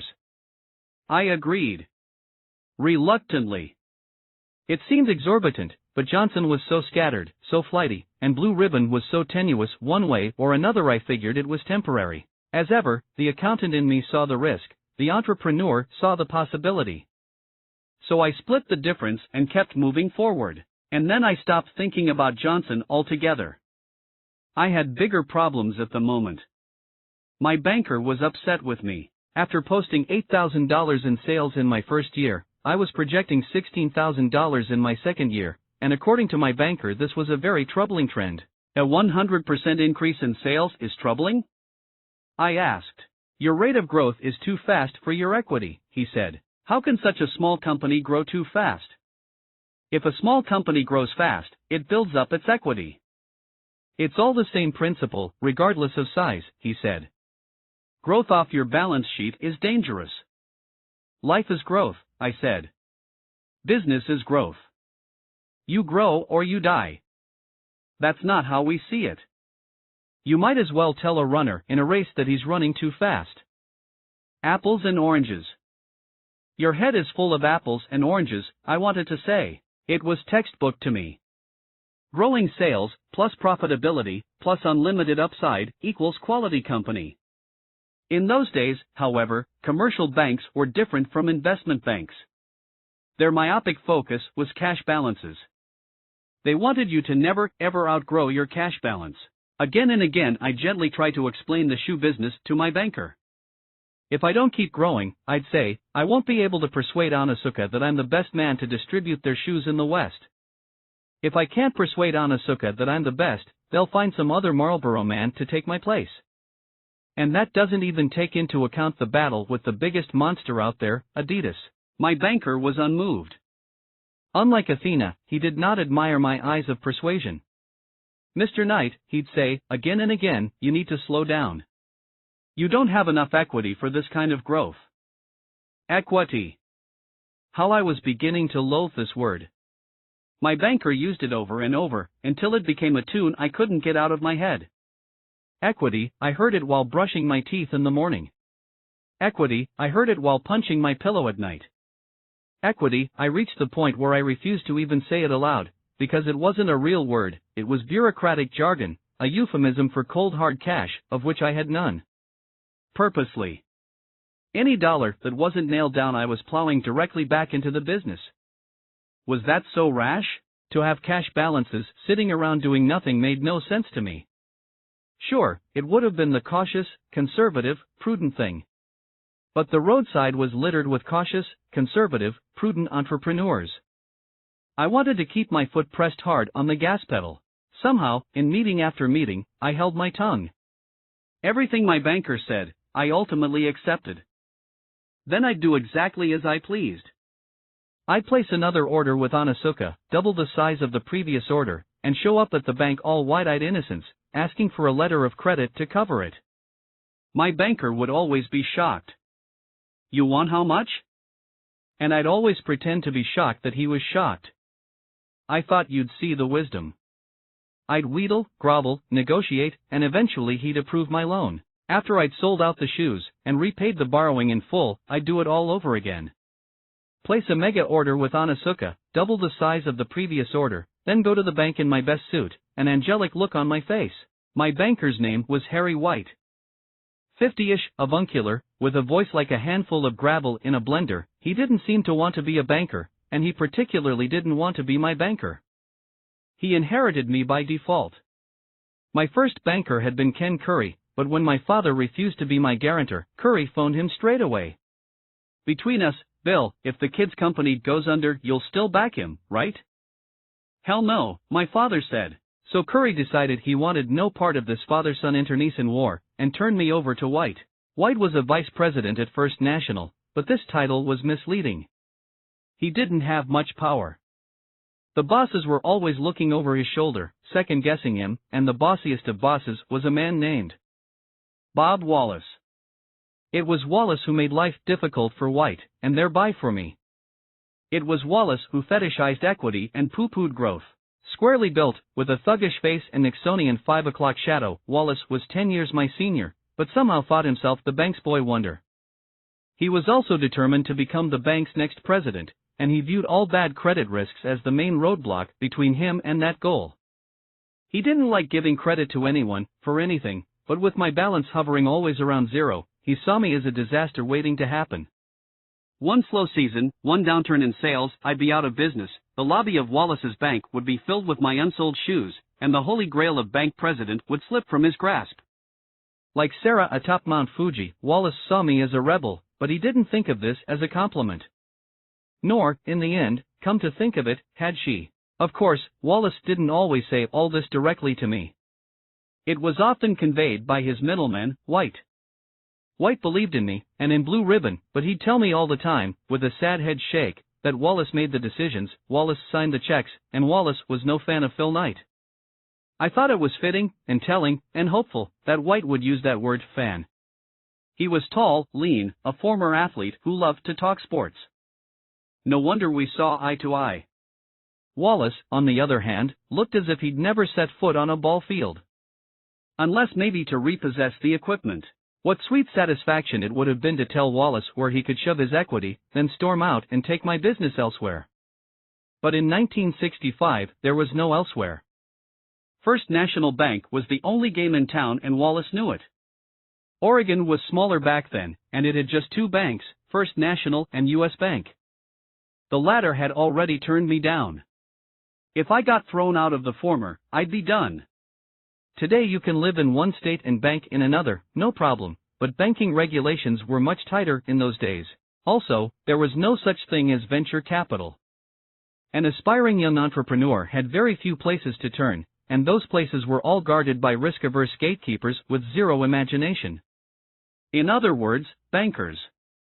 Wallace was the rule, not the exception. To make everything more difficult, Onizuka was always late shipping my shoes, which meant less time to sell, which meant less time to make enough money to cover my loan. When I complained, Onizuka didn't answer. When they did answer, they failed to appreciate my quandary. Time and again I'd send them a frantic telex, inquiring about the whereabouts of the latest shipment, and in response I'd typically get a telex that was maddeningly obtuse. Little more days. It was like dialing 911 and hearing someone on the other end yawn. Given all these problems, given Blue Ribbon's cloudy future, I decided that I'd better get a real job, something safe to fall back on when everything went bust. At the same moment Johnson devoted himself exclusively to Blue Ribbon, I decided to branch out. By now I'd passed all 4 parts of the CPA exam. So I mailed my test results and resume to several local firms, interviewed with 3 or 4, and got hired by Price Waterhouse. Like it or not, I was officially and irrevocably a card-carrying bean counter. My tax returns for that year wouldn't list my occupation as self-employed, or business owner, or entrepreneur. They would identify me as Philip H. Knight, accountant. Most days I didn't mind. For starters, I invested a healthy portion of my paycheck into Blue Ribbon's account at the bank, padding my precious equity, boosting the company's cash balance. Also, unlike Lybrand, the Portland branch of Price Waterhouse was a mid-sized firm. It had some 30 accountants on staff, compared to Lybrand's 4, which made it a better fit for me. The work suited me better, too. Price Waterhouse boasted a great variety of clients, a mix of interesting startups and established companies, all selling everything imaginable: lumber, water, power, food. While auditing these companies, digging into their guts, taking them apart and putting them back together, I was also learning how they survived, or didn't. How they sold things, or didn't. How they got into trouble, how they got out. I took careful notes about what made companies tick, what made them fail. Again and again I learned that lack of equity was a leading cause of failure. The accountants worked in teams, generally, and the A-team was headed by Delbert J. Hayes, the best accountant in the office, and by far its most flamboyant character. 6'2", 300 pounds, most of it stuffed sausage-like into an exceedingly inexpensive polyester suit, Hayes possessed great talent, great wit, great passion, and great appetites. Nothing gave him more pleasure than laying waste to a hoagie and a bottle of vodka, unless it was doing both while studying his spreadsheet. And he had a comparable hunger for smoke. Rain or shine, he needed smoke running through his lungs and nasal passages. He chuffed through at least 2 packs a day. I'd met other accountants who knew numbers, who had a way with numbers, but Hayes was to the numbers born. In a column of otherwise unspectacular 4s and 9s and 2s, he could discern the raw elements of beauty. He looked at numbers the way the poet looks at clouds, the way the geologist looks at rocks.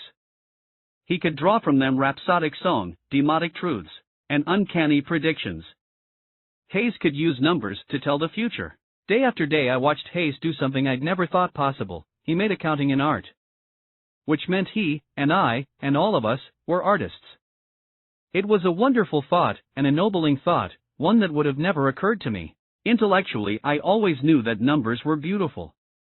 On some level I understood that numbers represented a secret code, that behind every row of numbers lay ethereal platonic forms.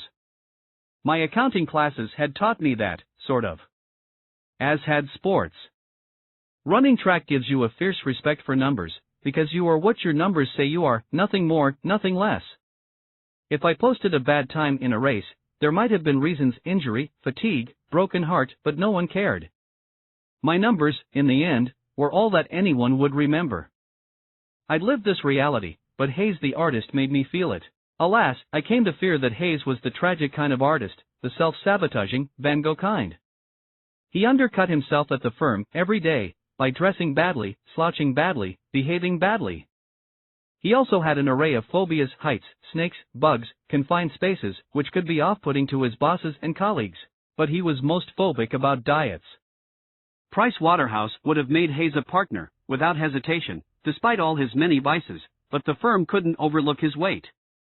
It wasn't going to tolerate a 300-pound partner. More than likely it was this unhappy fact that made Hayes eat so much in the first place. Whatever the reason, he ate a lot. By 1965 he drank as much as he ate, which is saying a lot. And he refused to drink alone. Come quitting time, he'd insist that all his junior accountants join him. He talked like he drank, non-stop, and some of the other accountants called him Uncle Remus. But I never did. I never rolled my eyes at Hayes's stem winders. Each story contained some gem of wisdom about business, what made companies work, what the ledgers of a company really meant. Thus, many nights, I'd voluntarily, even eagerly, enter some Portland dive and match Hayes round for round, shot for shot. In the morning I'd wake feeling sicker than I had in that hammock in Calcutta, and it would take all my self-discipline to be of any use to Price Waterhouse. It didn't help that, when I wasn't a foot soldier in Hayes's army, I was still serving in the reserves.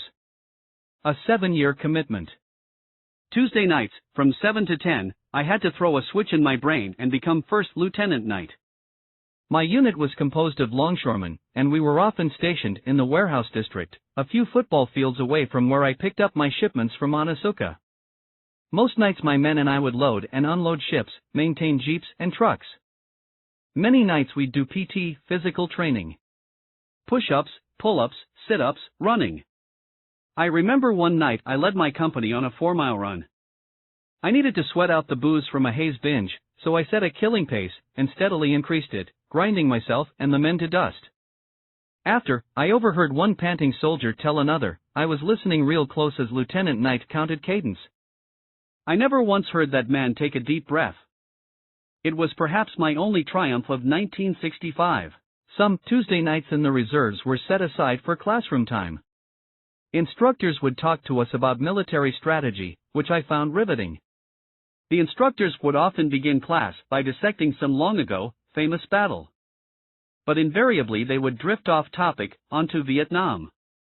The conflict was getting hotter. The United States was being drawn toward it, inexorably, as if by a giant magnet. One instructor told us to get our personal lives in order, kiss our wives and girlfriends goodbye. We were going to be in the shit real soon. I had grown to hate that war.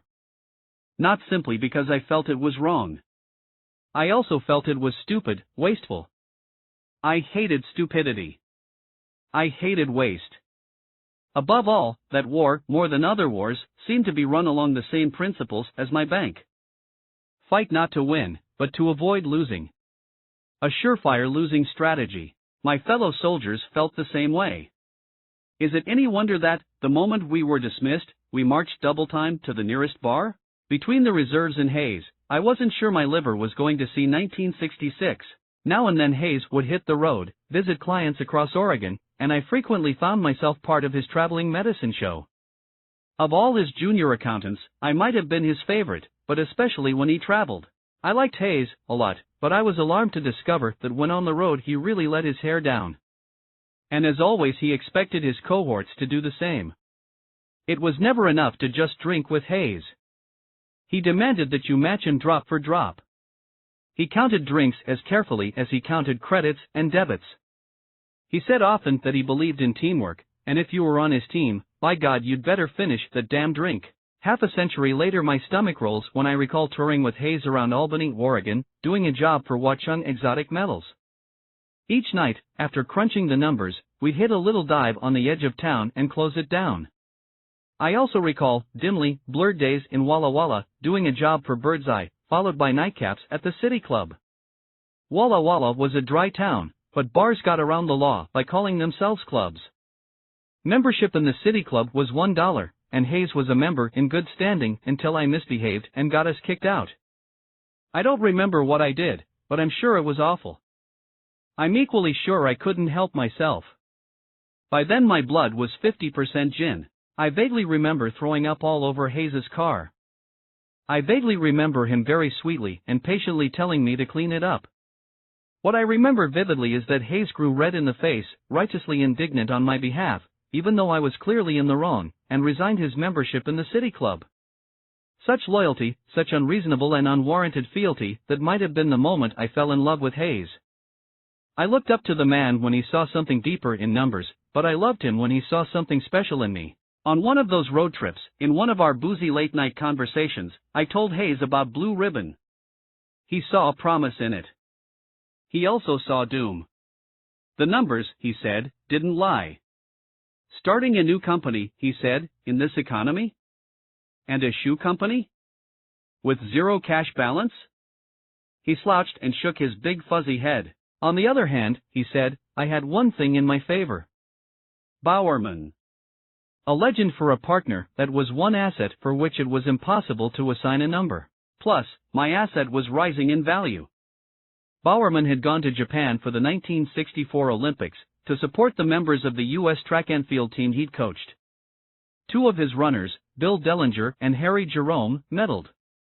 And after the games, Bowerman had switched hats and become an ambassador for Blue Ribbon. He and Mrs. Bowerman, whose Christmas Club account had provided the initial $500 Bowerman gave me to form our partnership, visited Onitsuka and charmed everyone in the building. They were given a royal welcome, a VIP tour of the factory, and Morimoto even introduced them to Mr. Onitsuka. The two old lions, of course, bonded.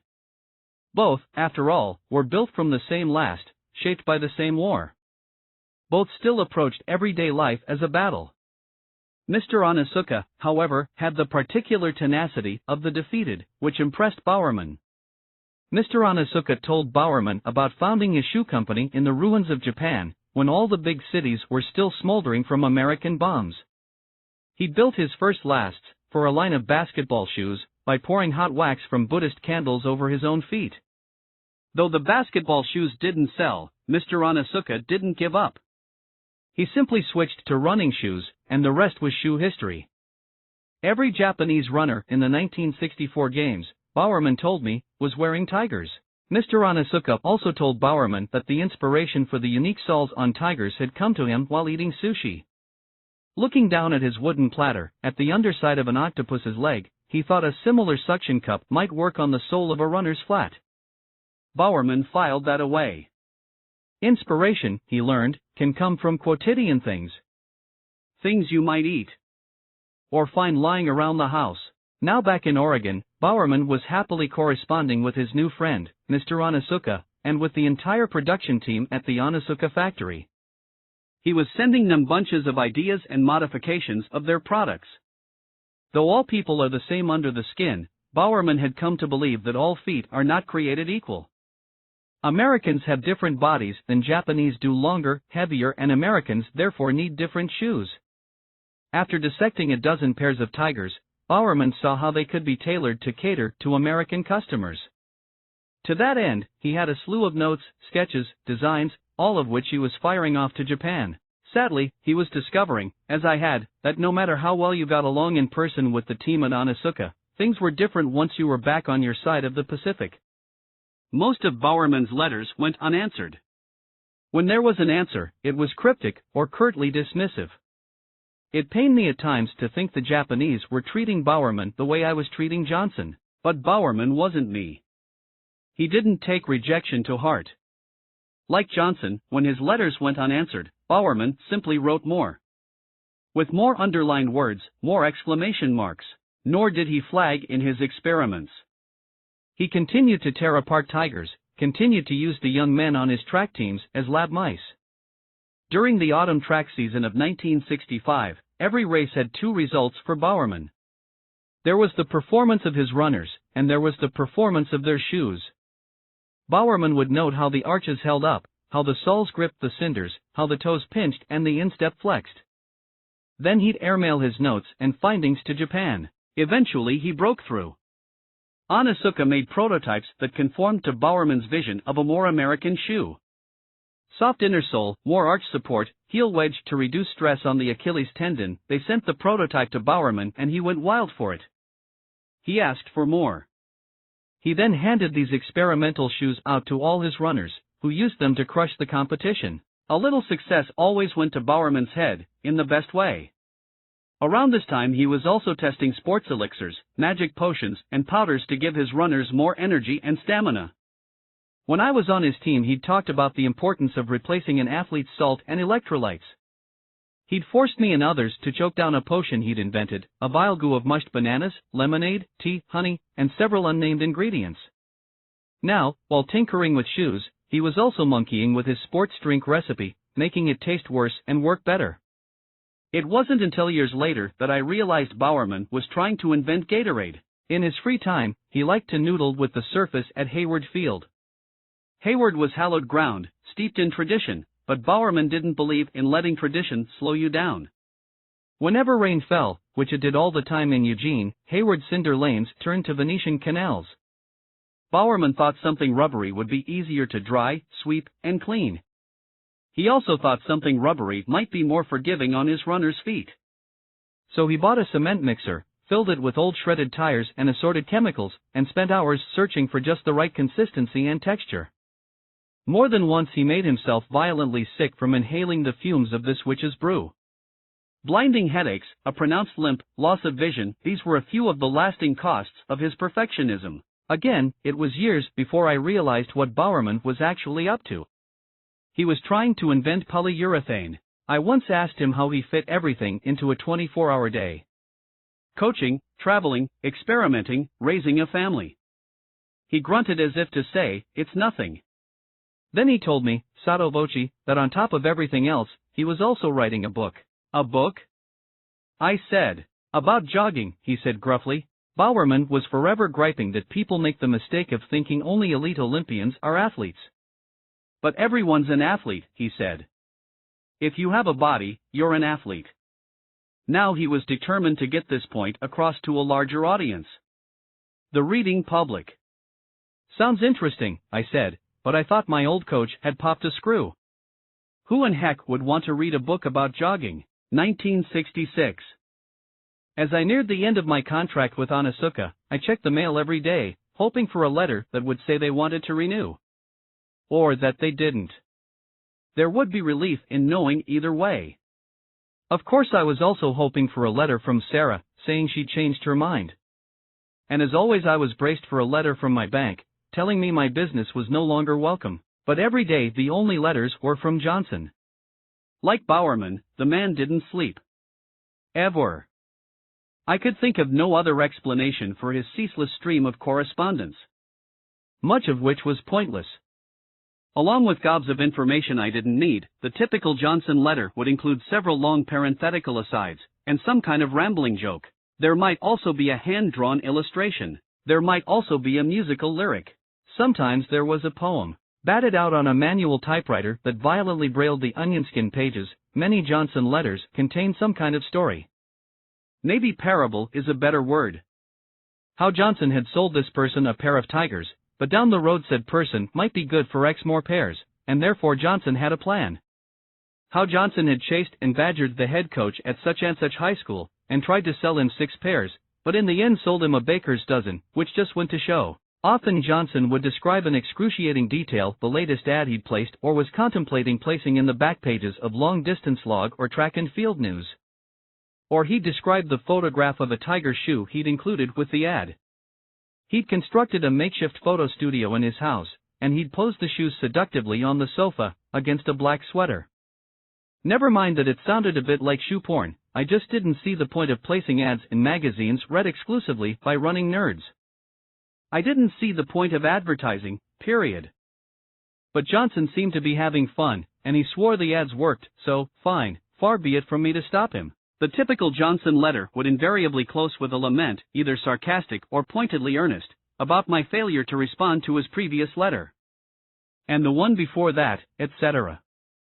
Then there would be a P.S., and usually another P.S., and sometimes a pagoda of P.S.s. Then one last plea for encouraging words, which I never sent. I didn't have time for encouraging words. Besides, it wasn't my style. I look back now and wonder if I was truly being myself, or if I was emulating Bowerman, or my father, or both. Was I adopting their man of few words demeanor? Was I maybe modeling all the men I admired? At the time I was reading everything I could get my hands on about generals, samurai, shoguns, along with biographies of my 3 main heroes, Churchill, Kennedy, and Tolstoy. I had no love of violence, but I was fascinated by leadership, or lack thereof, under extreme conditions. War is the most extreme of conditions. But business has its warlike parallels. Someone somewhere once said that business is war without bullets, and I tended to agree. I wasn't that unique. Throughout history men have looked to the warrior for a model of Hemingway's cardinal virtue, pressurized grace. Hemingway himself wrote most of A Movable Feast while gazing at a statue of Marshal Ney, Napoleon's favorite commander. One lesson I took from all my homeschooling about heroes was that they didn't say much.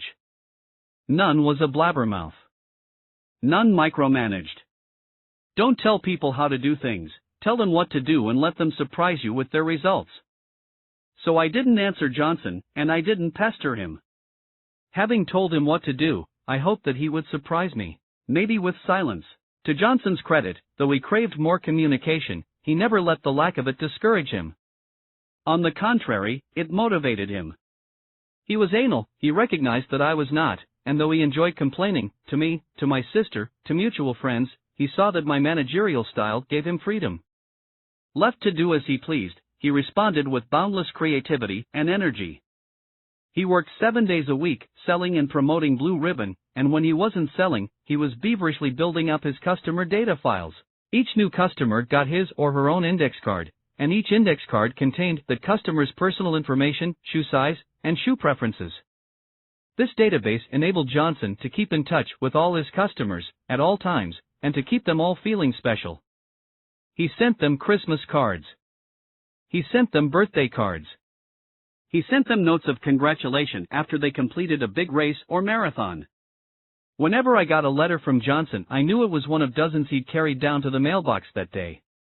He had hundreds and hundreds of customer correspondents, all along the spectrum of humanity, from high school track stars to octogenarian weekend joggers. Many, upon pulling yet another Johnson letter from their mailboxes, must have thought the same thing I did. Where does this guy find the time? Unlike me, however, most customers came to depend on Johnson's letters. Most wrote him back. They'd tell him about their lives, their troubles, their injuries, and Johnson would lavishly console, sympathize, and advise. Especially about injuries. Few in the 1960s knew the first thing about running injuries, or sports injuries in general, so Johnson's letters were often filled with information that was impossible to find anywhere else. I worried briefly about liability issues. I also worried that I'd one day get a letter saying Johnson had rented a bus and was driving them all to the doctor. Some customers freely volunteered their opinion about tigers, so Johnson began aggregating this customer feedback, using it to create new design sketches. One man, for instance, complained that Tiger Flats didn't have enough cushion. He wanted to run the Boston Marathon but didn't think tigers would last the 26 miles. So Johnson hired a local cobbler to graft rubber soles from a pair of shower shoes into a pair of Tiger Flats. Voila! Johnson's Frankenstein flat had space age, full-length, midsole cushioning. Today it's standard in all training shoes for runners. The jerry-rig Johnson sole was so dynamic, so soft, so new, Johnson's customer posted a personal best in Boston. Johnson forwarded me the results and urged me to pass them along to Tiger. Bowerman had just asked me to do the same with his batch of notes a few weeks earlier. Good grief, I thought, one mad genius at a time. Every now and then I'd make a mental note to warn Johnson about his growing list of pen pals. Blue Ribbon was supposed to confine itself to the 13 western states, and full-time employee number 1 was not doing so. Johnson had customers in 37 states, including the entire eastern seaboard, which was the heart of Marlboro country. The Marlboro man wasn't doing anything with his territory, so Johnson's incursions seemed harmless. But we didn't want to rub the man's nose in it. Still, I never got around to telling Johnson my concerns.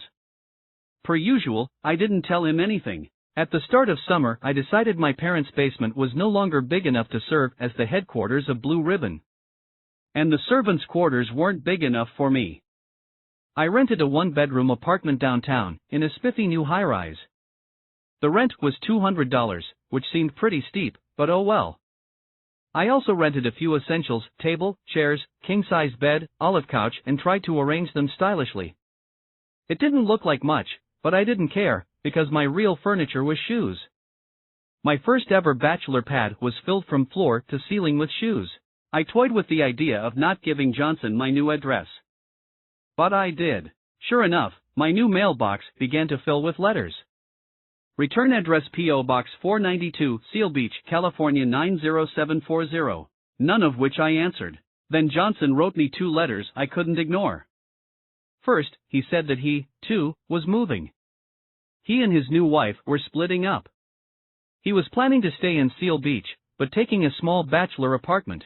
Days later he wrote to say he'd been in a car wreck. It happened in the early morning, somewhere north of San Bernardino. He was on his way to a road race, of course, where he'd intended to both run and sell tigers. He'd fallen asleep at the wheel, he wrote, and woke to find himself and his 1956 Volkswagen Bug upside down and airborne.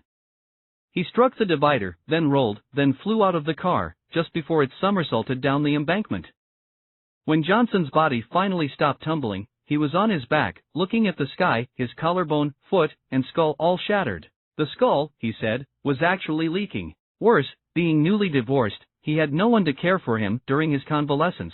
The poor guy was one dead dog from becoming a country western song. Despite all these recent calamities, Johnson was of good cheer. He assured me in a series of chirpy follow-up letters that he was managing to meet all his obligations. He was dragging himself around his new apartment, filling orders, shipping shoes, corresponding promptly with all customers. A friend was bringing him his mail, he said, so not to worry, P.O. Box 492 was still fully operational. In closing, he added that because he was now facing alimony, child support, and untold medical bills, he needed to inquire about the long-term prospects of Blue Ribbon. How did I see the future? I didn't lie exactly. Maybe out of pity, maybe haunted by the image of Johnson, single, lonely, his body wrapped in plaster of Paris, gamely trying to keep himself and my company alive, I sounded an upbeat tone. Blue Ribbon, I said, would probably morph over the years into a generalized sporting goods company. We'd probably have offices on the West Coast. And one day, maybe, in Japan. Far-fetched, I wrote. But it seems worth shooting for. This last line was wholly truthful. It was worth shooting for. If Blue Ribbon went bust, I'd have no money, and I'd be crushed. But I'd also have some valuable wisdom, which I could apply to the next business. Wisdom seemed an intangible asset, but an asset all the same, one that justified the risk.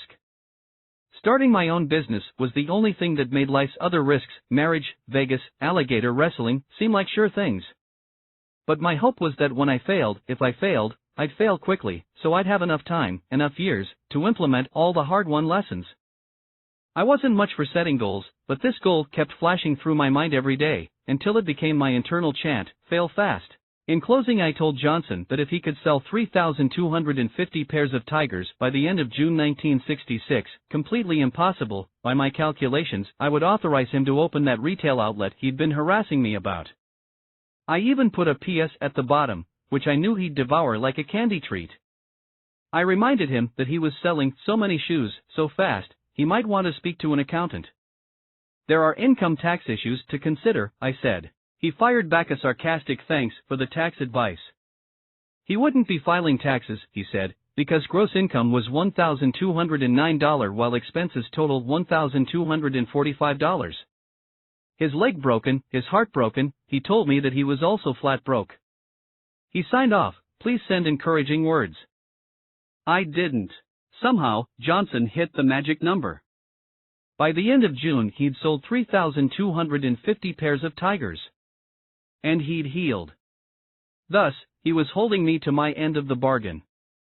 Before Labor Day he leased a small retail space at 3107 Pico Boulevard in Santa Monica, and opened our first ever retail store. He then set about turning the store into a mecca, a holy of holies for runners.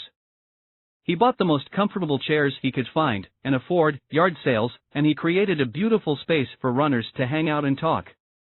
He built shelves and filled them with books that every runner should read, many of them first editions from his own library.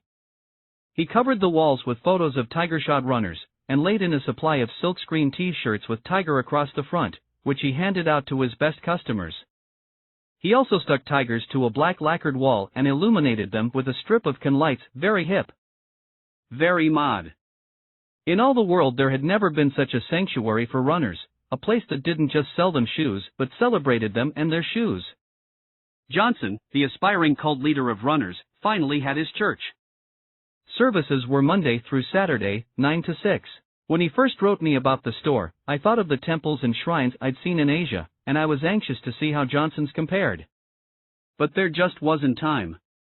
Between my hours at Price Waterhouse, my drunken revels with Hayes, my nights and weekends handling the minutiae connected with Blue Ribbon, and my 14 hours each month soldiering in the reserves, I was on fumes.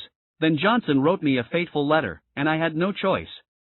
I jumped on a plane. Johnson's customer pen pals now numbered in the hundreds, and one of them, a high school kid on Long Island, had written to Johnson and inadvertently revealed some troubling news. The kid said his track coach had recently been talking about acquiring tigers from a new source, some wrestling coach in Valley Stream or Massapequa or Manhasset. The Marlboro Man was back. He'd even placed a national ad in an issue of Track and Field. While Johnson was busy poaching on the Marlboro Man's turf, the Marlboro Man was poaching our poaching. Johnson had done all this marvelous groundwork, had built up this enormous customer base, had spread the word about tigers through his doggedness and crude marketing, and now the Marlboro Man was going to swoop in and capitalize? I'm not sure why I hopped on the next plane to Los Angeles. I could have phoned. Maybe, like Johnson's customers, I needed a sense of community, even if it was a community of just two. The first thing we did was go for a long, punishing run on the beach. Then we bought a pizza and brought it back to his apartment, which was your standard divorced guy pad, only more so.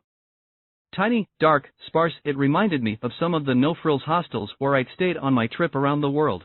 Of course there were a few distinctly Johnsonian touches. Like shoes everywhere. I thought my apartment was filled with shoes, but Johnson basically lived inside a running shoe.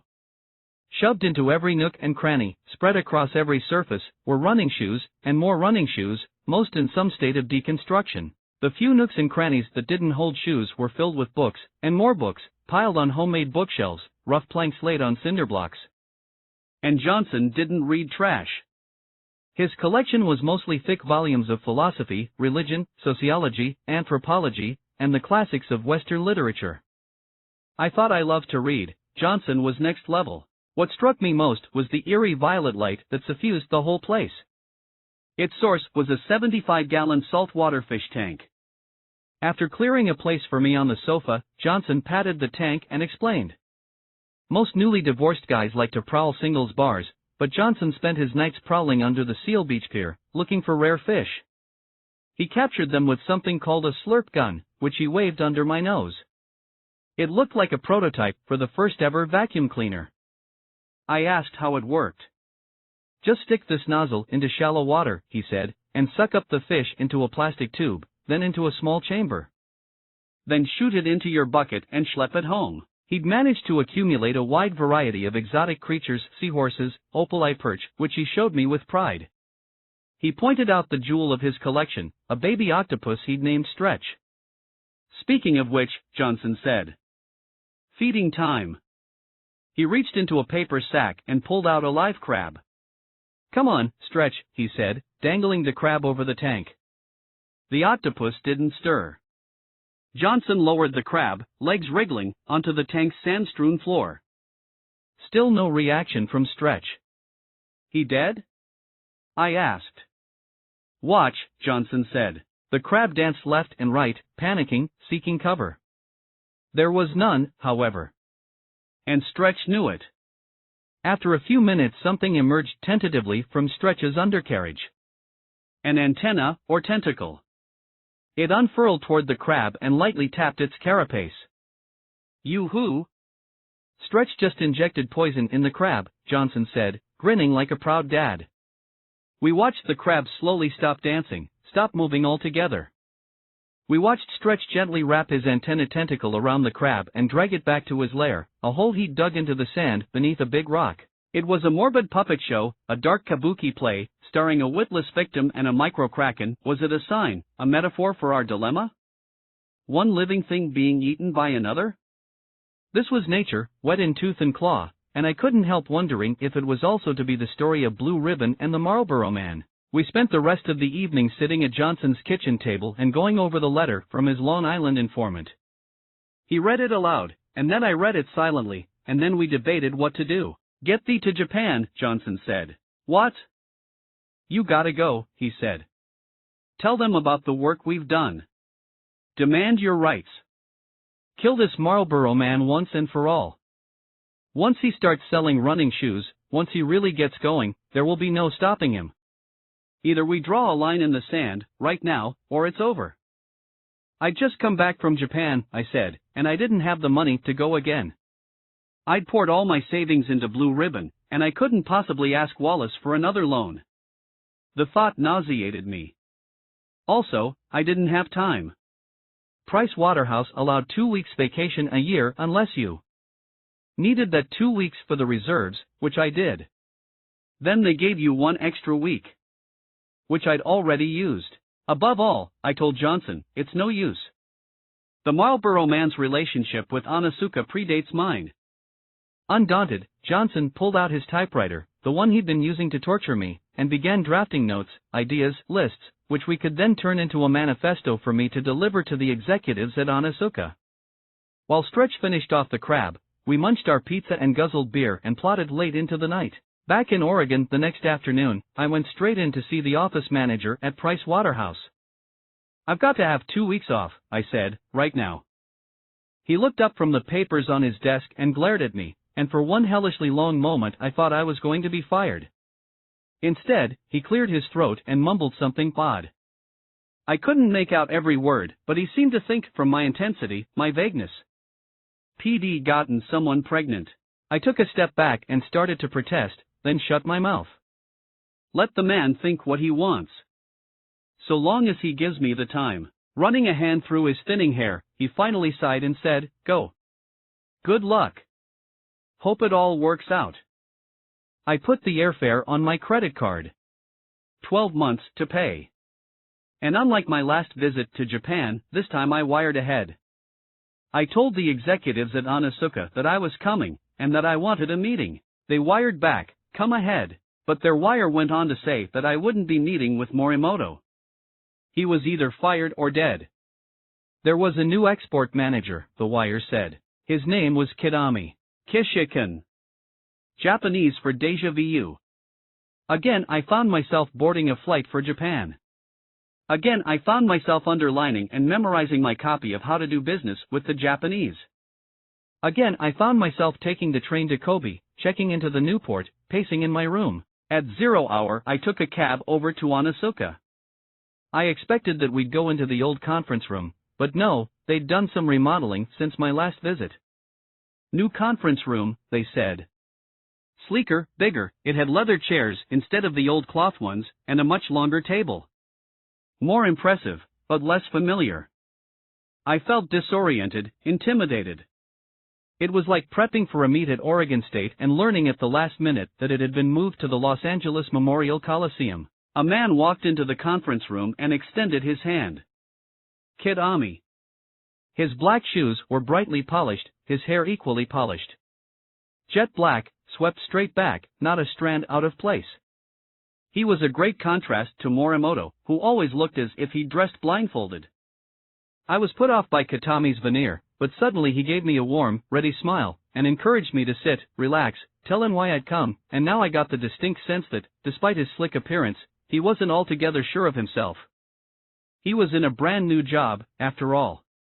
He didn't yet have much equity. The word sprang to mind. It occurred to me also that I had high value for Kid Ami. I wasn't a big client, but I wasn't small either. Location is everything. I was selling shoes in America, a market vital to the future of Onitsuka. Maybe, just maybe, Kid Ami didn't want to lose me just yet. Maybe he wanted to hold on to me until they transitioned to the Marlboro Man. I was an asset, I was a credit, for the moment, which meant I might be holding better cards than I thought. Kid Ami spoke more English than his predecessors, but with a thicker accent. My ear needed a few minutes to adjust as we chatted about my flight, the weather, sales. All the while other executives were filing in, joining us at the conference table. At last Kid Ami leaned back. Hi, he waited. Mr. Onitsuka? I asked. Mr. Onitsuka will not be able to join us today, he said. Damn. I was hoping to draw upon Mr. Onitsuka's fondness for me, not to mention his bond with Bowerman. But no. Alone, without allies, trapped in the unfamiliar conference room, I plunged ahead. I told Kid Ami and the other executives that Blue Ribbon had done a remarkable job thus far. We'd sold out every order, while developing a robust customer base, and we expected this solid growth to continue. We had $44,000 in sales for 1966, and projected to have $84,000 in 1967. I described our new store in Santa Monica, and laid out plans for other stores for a big future. Then I leaned in. We would very much like to be the exclusive U.S. distributor for Tiger's track and field line, I said. And I think it is very much in Tiger's interest that we become that. I didn't even mention the Marlboro Man. I looked around the table. Grim faces. None grimmer than Kitami's. He said in a few terse words that this would not be possible. Onitsuka wanted for its U.S. distributor someone bigger, more established, a firm that could handle the workload. A firm with offices on the East Coast. But, I spluttered, Blue Ribbon does have offices on the East Coast. Kid Ami rocked back in his chair. Oh? Yes, I said, we're on the East Coast, the West Coast, and soon we may be in the Midwest. We can handle national distribution, no question.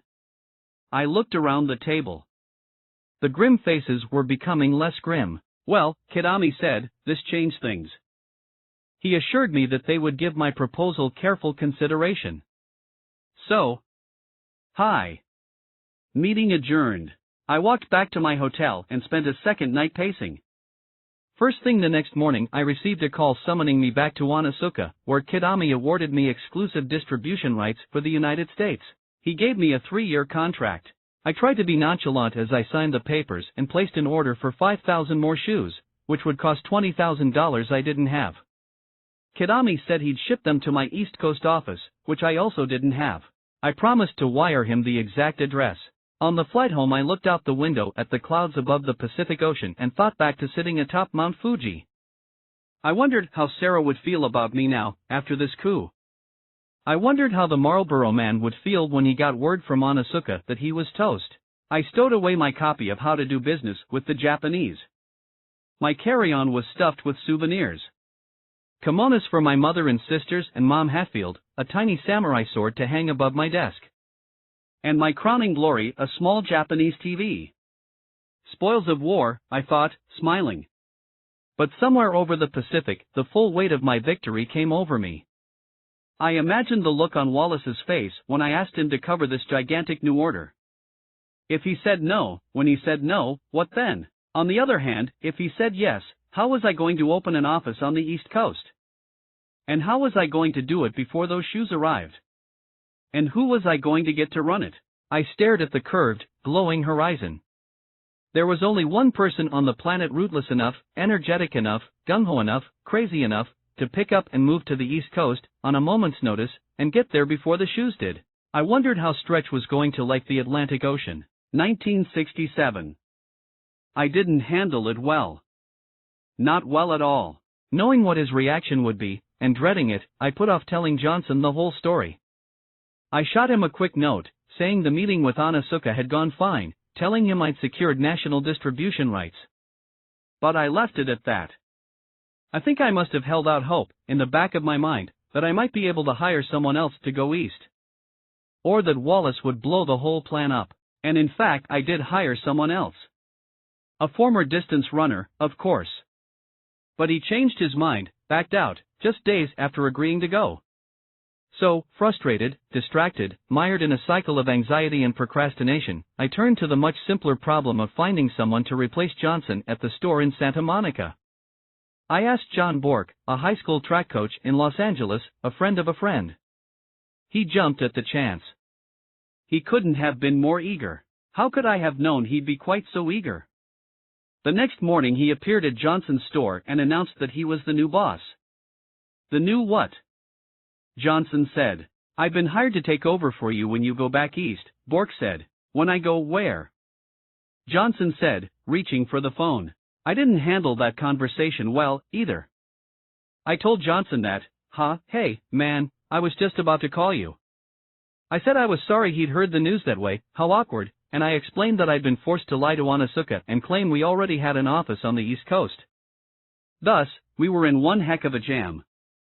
The shoes would soon be on the water, an enormous shipment steaming for New York, and no one but Johnson could handle the task of claiming those shoes and setting up an office. The fate of Blue Ribbon rested on his shoulders. Johnson was flabbergasted. Then furious. Then freaked. All in the space of 1 minute. So I got on a plane and flew down to visit him at his store. He didn't want to live on the East Coast, he told me. He loved California. He'd lived in California all his life. He could go running year-round in California, and running, as I knew, was all to Johnson. How was he supposed to go running during those bitter cold winters back east? On and on it went. All at once his manner changed. We were standing in the middle of his store, his sneaker sanctuary, and in a barely audible mumble he acknowledged that this was a make-or-break moment for Blue Ribbon, in which he was heavily invested, financially, emotionally, spiritually. He acknowledged that there was no one else who could set up an East Coast office. He delivered himself of a long, rambling, semi-internal monologue, saying that the Santa Monica store practically ran itself, so he could train his replacement in 1 day, and he'd already set up a store in a remote location once, so he could do it again, fast, and we needed it done fast, with the shoes on the water and back-to-school orders about to roll in, and then he looked off and asked the walls or the shoes or the Great Spirit why he shouldn't just shut up and do whatever I asked. And be down on his knees grateful for the damn opportunity, when anyone could see that he searched for the exact words, a talentless fuck. I might have said something like, oh no you're not. Don't be so hard on yourself. I might have. But I didn't. I kept my mouth shut and waited, and waited. Okay, he said, at last, I'll go. Great. That's great. Terrific. Thank you. But where? Where what? Do you want me to go? Ah. Yes. Well. Anywhere on the East Coast with a port. Just don't go to Portland, Maine. Why? A company based in 2 different Portlands? That'll confuse the heck out of the Japanese. We hashed it out some more and finally decided New York and Boston were the most logical places. Especially Boston. It's where most of our orders are coming from, one of us said. Okay, he said. Boston, here I come. Then I handed him a bunch of travel brochures for Boston, playing up the fall foliage angle. A little heavy-handed, but I was desperate. He asked how I happened to have these brochures on me, and I told him I knew he'd make the right decision. He laughed. The forgiveness Johnson showed me, the overall good nature he demonstrated, filled me with gratitude, and a new fondness for the man. And perhaps a deeper loyalty. I regretted my treatment of him. All those unanswered letters. There are team players, I thought, and then there are team players, and then there's Johnson. And then he threatened to quit. Via letter, of course. I think I have been responsible for what success we have had so far, he wrote. And any success that will be coming in for the next 2 years at least. Therefore, he gave me a 2-part ultimatum. 1. Make him a full partner in Blue Ribbon. 2. Raise his salary to $600 a month, plus a third of all profits beyond the first 6,000 pairs of shoes sold. Or else, he said, goodbye. I phoned Bowerman and told him that full-time employee number 1 was staging a mutiny. Bowerman listened quietly, considered all the angles, weighed the pros and cons, then rendered his verdict. Fuck him. I said I wasn't sure fucking him was the best strategy. Maybe there was some middle way of mollifying Johnson, of giving him a stake in the company. But as we talked about it in greater detail, the math just didn't pencil out. Neither Bowerman nor I wanted to surrender any portion of our stake, so Johnson's ultimatum, even if I'd wanted to accept it, was a non-starter. I flew to Palo Alto, where Johnson was visiting his parents, and asked for a sit-down. Johnson said he wanted his father, Owen, to join us. The meeting took place at Owen's office, and I was immediately stunned by the similarities between father and son. They looked alike, sounded alike, even had many of the same mannerisms. The similarities ended there, however. From the start Owen was loud, aggressive, and I could see that he'd been the instigator behind this mutiny. By trade Owen was a salesman. He sold voice recording equipment, like dictaphones, and he was darned good at it. For him, as with most salesmen, life was one long negotiation, which he relished. In other words, he was my complete opposite. Here we go, I thought. Yet another shootout with a consummate negotiator. When will it end? Before getting down to brass tacks, Owen first wanted to tell me a story. Salesmen always do. Since I was an accountant, he said, he was reminded of an accountant he'd met recently who had a topless dancer for a client. The story, I believe, revolved around whether the dancer's silicone implants were deductible. At the punchline I laughed, to be polite, then gripped the arms of my chair and waited for Owen to stop laughing and make his opening move. He began by citing all the things his son had done for Blue Ribbon. He insisted that his son was the main reason Blue Ribbon still existed. I nodded, let him talk himself out, and resisted the urge to make eye contact with Johnson, who sat off to the side. I wondered if they'd rehearsed all this, the way Johnson and I rehearsed my pitch before my last trip to Japan. When Owen finished, when he said that, given the facts, his son obviously should be a full partner in Blue Ribbon, I cleared my throat and conceded that Johnson was a dynamo, that his work had been vital and invaluable. But then I dropped the hammer. The truth of the matter is, we have $40,000 in sales, and more than that in debt, so there's simply nothing to divvy up here, fellas. We're fighting over slices of a pie that doesn't exist. Moreover, I told Owen that Bowerman was unwilling to sell any of his stake in Blue Ribbon, and therefore I couldn't sell any of mine. If I did, I'd be surrendering majority control of the thing I created. That wasn't feasible. I made my counteroffer. I would give Johnson a $50 raise. Owen stared. It was a fierce, tough stare, honed during many intense negotiations. A lot of dictaphones had moved out the door after that stare. He was waiting for me to bend, to up my offer, but for once in my life I had leverage, because I had nothing left to give. Take it or leave it is like 4 of a kind. Hard to beat. Finally, Owen turned to his son. I think we both knew from the start that Johnson would be the one to settle this, and I saw in Johnson's face that two contrary desires were fighting for his heart. He didn't want to accept my offer. But he didn't want to quit. He loved Blue Ribbon. He needed Blue Ribbon. He saw Blue Ribbon as the one place in the world where he fit, an alternative to the corporate quicksand that had swallowed most of our schoolmates and friends, most of our generation. He'd complained a million times about my lack of communication, but in fact my laissez-faire management style had fostered him, unleashed him. He wasn't likely to find that kind of autonomy anywhere else. After several seconds he reached out his hand. Deal, he said. Deal, I said, shaking it. We sealed our new agreement with a 6-mile run. As I remember, I won. With Johnson on the East Coast, and Bork taking over his store, I was awash in employees. And then I got a call from Bowerman asking me to add yet another. One of his former track guys, Jeff Hollister. I took Hollister out for a hamburger, and we got along fine, but he cinched the deal by not even flinching when I reached into my pocket and found I didn't have any money to pay for lunch. So I hired him to go around the state selling tigers, thereby making him full-time employee number 3. Soon Bowerman phoned again. He wanted me to hire another person. Quadrupling my staff in the span of a few months? Did my old coach think I was General Motors? I might have balked, but then Bowerman said the job candidate's name, Bob Waddell. I knew the name, of course. Everyone in Oregon knew the name. Waddell had been a standout on Bowerman's 1965 team. Not quite a star, but a gritty and inspiring competitor. With Oregon defending its second national championship in 3 years, Waddell had come out of nowhere and won the long jump against vaunted UCLA. I'd been there, I'd watched him do it, and I'd gone away mighty impressed. The next day there had been a bulletin on TV. An accident at Oregon's Mother's Day celebrations. Waddell and 20 of his frat brothers were hoisting a float down to the mill race, a stream that wound through campus. They were trying to flip it over and someone lost their footing. Then someone lost their hold. Someone else let go. Someone screamed, everyone ran.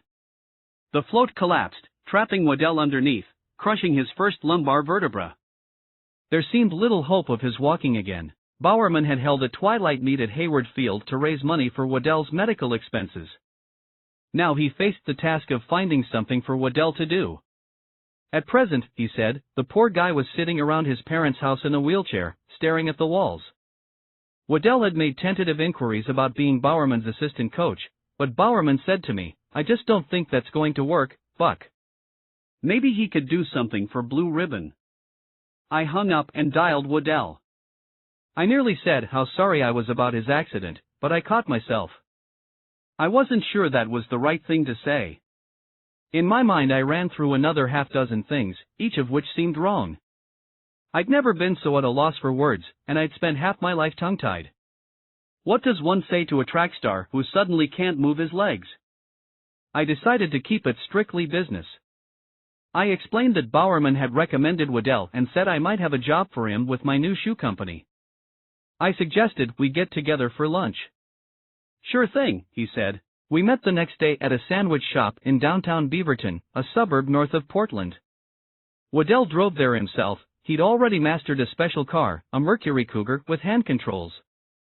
In fact, he was early. I was 15 minutes late. If not for his wheelchair, I don't know that I'd have recognized Waddell when I first walked in. I'd seen him once in person, and several times on TV, but after his many ordeals and surgeries he was shockingly thinner. He'd lost 60 pounds, and his naturally sharp features were now drawn with a much finer pencil.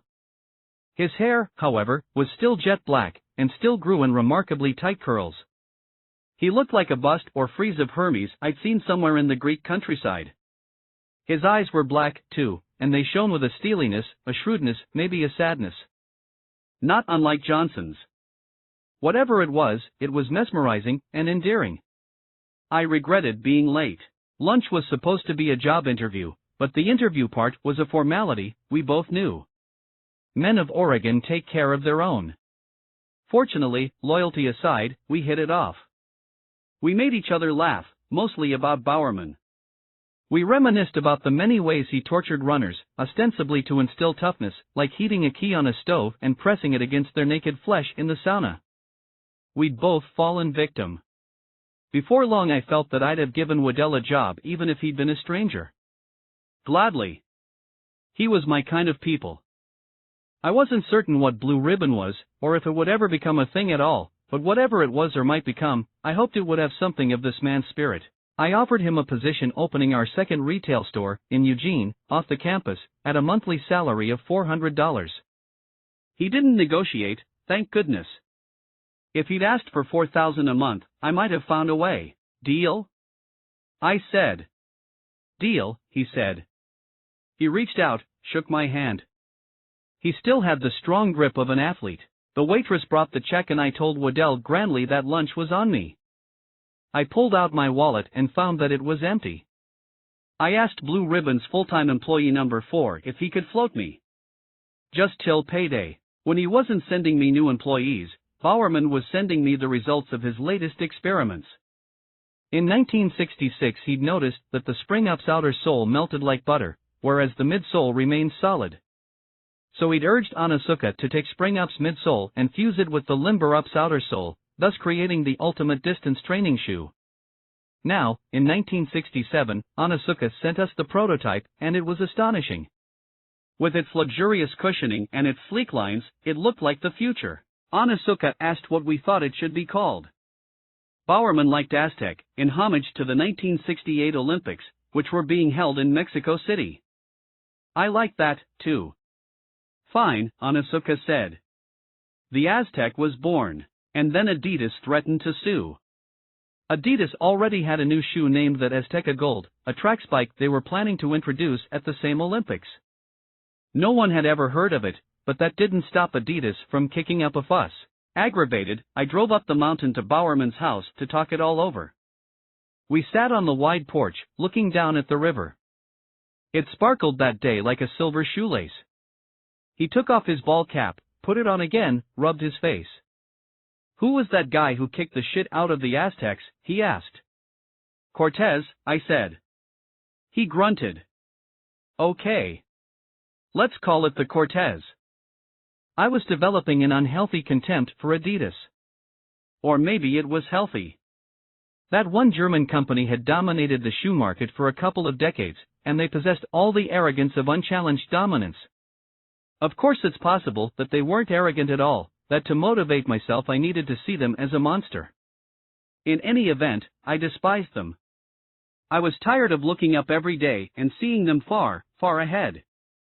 I couldn't bear the thought that it was my fate to do so forever. The situation put me in mind of Jim Grell. In high school, Grell, pronounced Grella, or sometimes Gorilla, had been the fastest runner in Oregon, and I had been the second fastest, which meant 4 years of staring at Grell's back.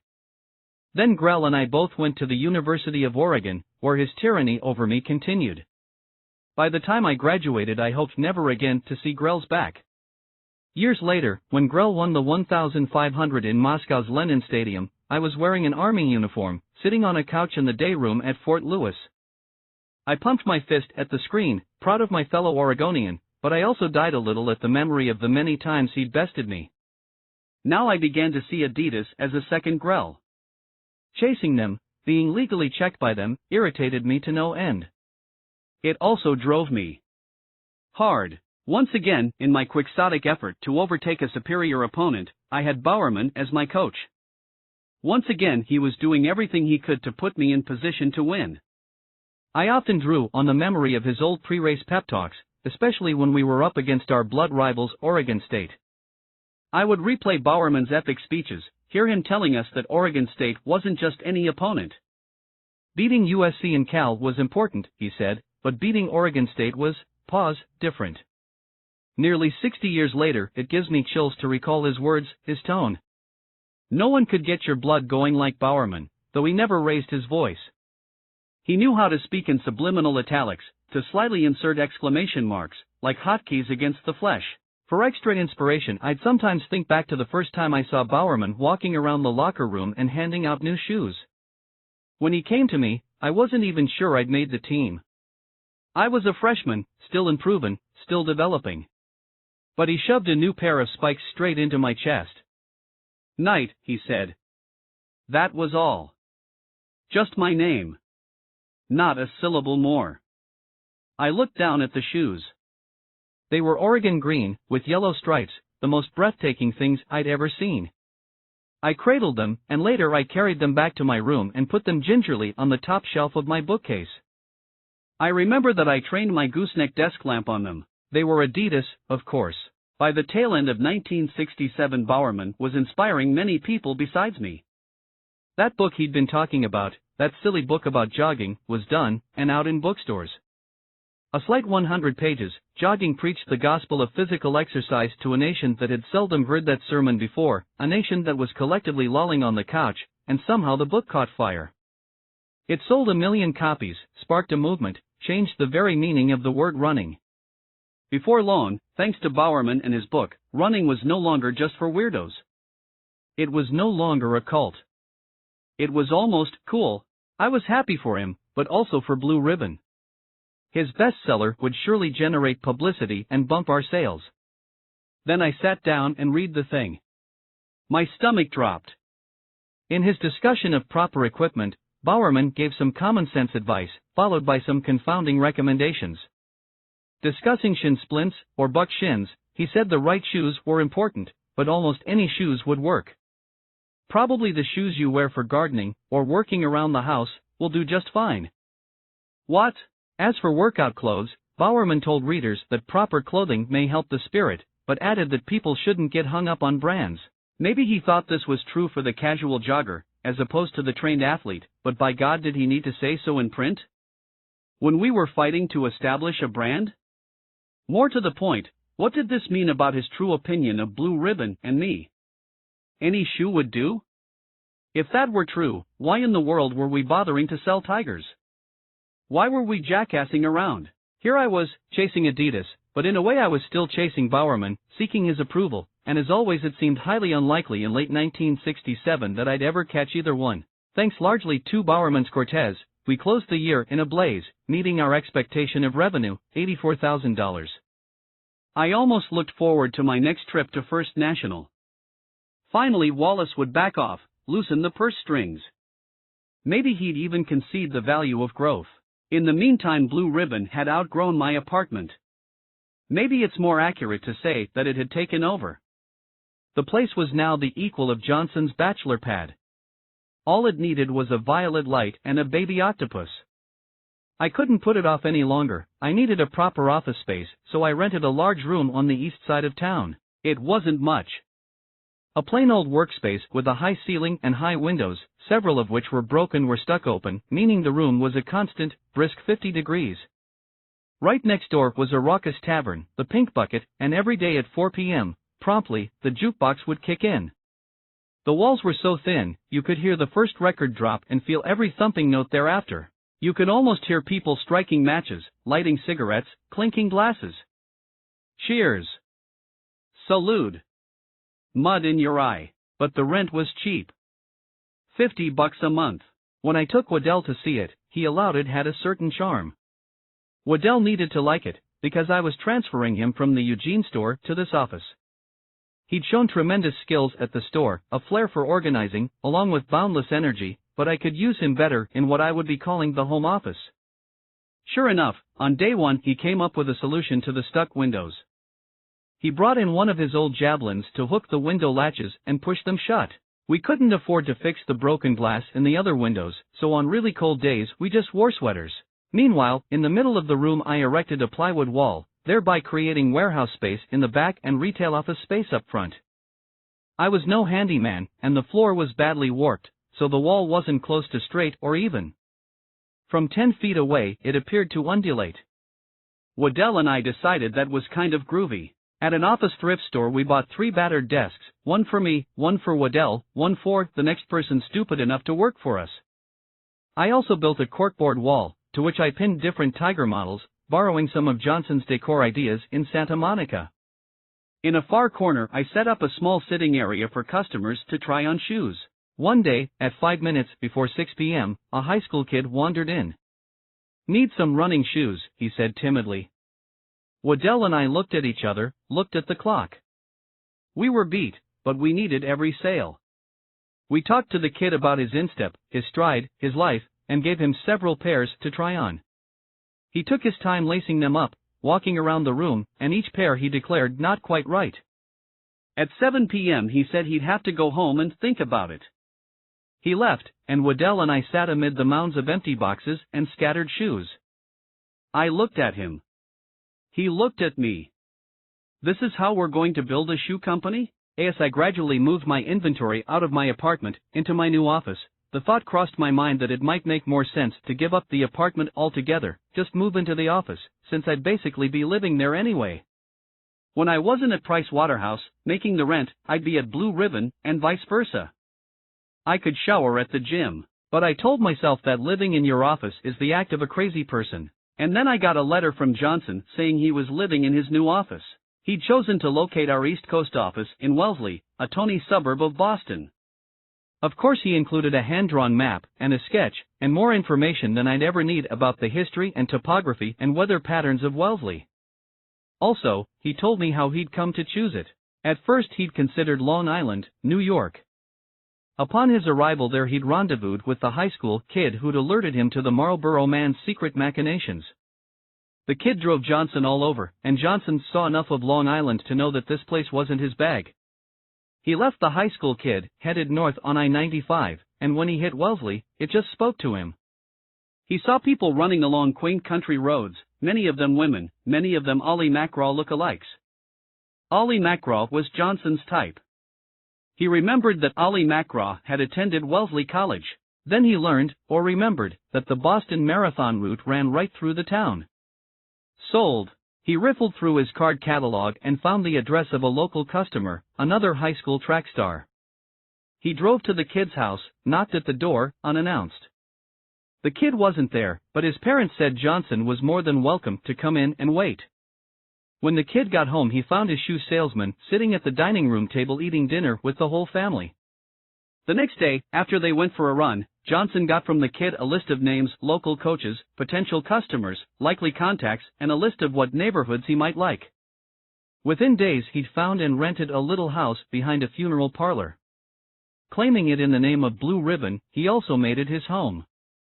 He wanted me to go halfsies on the $200 rent. In a PS he said I should buy him furniture also.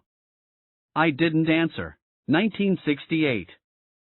I was putting in 6 days a week at Price Waterhouse, spending early mornings and late nights and all weekends and vacations at Blue Ribbon. No friends, no exercise, no social life, and wholly content. My life was out of balance, sure, but I didn't care. In fact, I wanted even more imbalance. Or a different kind of imbalance. I wanted to dedicate every minute of every day to Blue Ribbon. I'd never been a multitasker, and I didn't see any reason to start now. I wanted to be present, always. I wanted to focus constantly on the one task that really mattered. If my life was to be all work and no play, I wanted my work to be play. I wanted to quit Price Waterhouse. Not that I hated it, it just wasn't me. I wanted what everyone wants. To be me, full-time, but it wasn't possible. Blue Ribbon simply couldn't support me. Though the company was on track to double sales for a 5th straight year, it still couldn't justify a salary for its co-founder. So I decided to compromise, find a different day job, one that would pay my bills but require fewer hours, leaving me more time for my passion. The only job I could think of that fit this criterion was teaching. I applied to Portland State University, and got a job as an assistant professor, at $700 a month. I should have been delighted to quit Price Waterhouse, but I'd learned a lot there, and I was sad about leaving Hayes. No more after-work cocktails, I told him. No more Walla Walla. I'm going to focus on my shoe thing, I said. Hayes frowned, grumbled something about missing me, or admiring me. I asked what he was going to do. He said he was going to write it out at Price Waterhouse. Lose 50 pounds, make partner, that was his plan. I wished him luck. As part of my formal severing, I had to go in and talk to the boss, a senior partner with the Dickensian name of Curly LeClaire. He was polite, even-handed, smooth, playing a one-act drama he'd played 100 times, the exit interview. He asked what I was going to do instead of working for one of the finest accounting firms in the world. I said that I'd started my own business and was hoping it might take off, and in the meantime I was going to teach accounting. He stared. I'd gone off script. Way off. Why the hell would you do something like that? Lastly, the really difficult exit interview. I told my father. He, too, stared. Bad enough I was still jackassing around with shoes, he said, but now this. Teaching wasn't respectable. Teaching at Portland State was downright disrespectable. What am I going to tell my friends? He asked. The university assigned me 4 accounting classes, including Accounting 101. I spent a few hours prepping, reviewing basic concepts, and as fall arrived the balance of my life shifted just as I'd planned. I still didn't have all the time I wanted or needed for Blue Ribbon, but I had more. I was following a path that felt like my path, and though I wasn't sure where it would lead, I was ready to find out. So I was beaming with hope on that first day of the semester, in early September 1967. My students, however, were not. Slowly they filed into the classroom, each one radiating boredom and hostility. For the next hour they were to be confined in this stifling cage, force-fed some of the driest concepts ever devised, and I was to blame, which made me the target of their resentment. They eyed me, frowned. A few scowled. I empathized. But I wasn't going to let them rattle me. Standing at the lectern in my black suit and skinny gray tie, I remained calm, for the most part. I was always somewhat restless, somewhat twitchy, and in those days I had several nervous tics, like wrapping rubber bands around my wrist and playing with them, snapping them against my skin. I might have snapped them extra fast, extra hard, as I saw the students slump into the room like prisoners on a chain gang. Suddenly, sweeping lightly into the classroom and taking a seat in the front row was a striking young woman. She had long golden hair that brushed her shoulders, and matching golden hoop earrings that also brushed her shoulders. I looked at her, and she looked at me. Bright blue eyes set off by dramatic black eyeliner. I thought of Cleopatra. I thought of Julie Christie. I thought, geez, Julie Christie's kid sister has just enrolled in my accounting class. I wondered how old she was. She couldn't yet be 20, I guessed, snapping my rubber bands against my wrist, snapping, and staring, then pretending not to stare. She was hard to look away from. And hard to figure. So young, and yet so worldly. Those earrings, they were strictly hippie, and yet that eye makeup was trace chic. Who was this girl? And how was I going to concentrate on teaching with her in the front row? I called roll. I can still remember the names. Mr. Trujillo? Here. Mr. Peterson? Here. Mr. Jameson? Here. Miss Parks? Here, said Julie Christie's kid sister, softly. I looked up, gave a half smile. She gave a half smile. I penciled a shaky check next to her full name, Penelope Parks. Penelope, like the faithful wife of world-traveling Odysseus, present and accounted for. I decided to employ the Socratic method.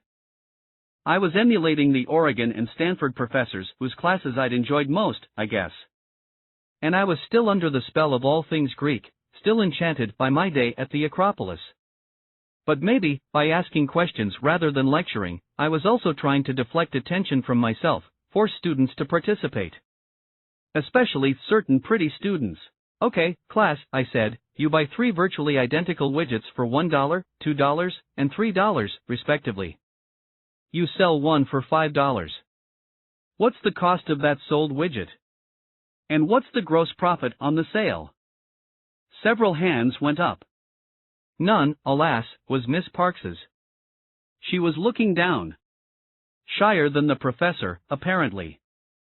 I was forced to call on Mr. Trujillo, and then Mr. Peterson. Okay, I said. Now, Mr. Trujillo recorded his inventory on a FIFO basis and made a gross profit of $4. Mr. Peterson used LIFO and had a gross profit of $2. So, who has the better business? A spirited discussion followed, involving nearly everybody but Miss Parks. I looked at her. And looked. She didn't speak. She didn't look up. Maybe she wasn't shy, I thought. Maybe she just wasn't very bright. How sad if she'd have to drop the class. Or if I'd have to flunk her. Early on, I drummed into my students the primary principle of all accounting: assets equal liabilities plus equity. This foundational equation, I said, must always be in balance.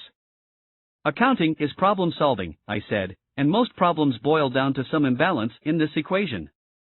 To solve, therefore, get it balanced. I felt a little hypocritical saying this, since my company had an out-of-whack liabilities to equity ratio of 90-10. More than once I went to think what Wallace would say if he could sit in on one of my classes. My students apparently weren't any more capable than I of balancing this equation. Their homework papers were dreadful. That is, with the exception of Miss Parks. She aced the first assignment. With the next and the next she established herself as the top student in the class. And she didn't just get every answer right. Her penmanship was exquisite. Like Japanese calligraphy. A girl that looked like that and whip smart? She went on to record the highest grade in the class on the midterm. I don't know who was happier, Miss Parks or Mr. Knight.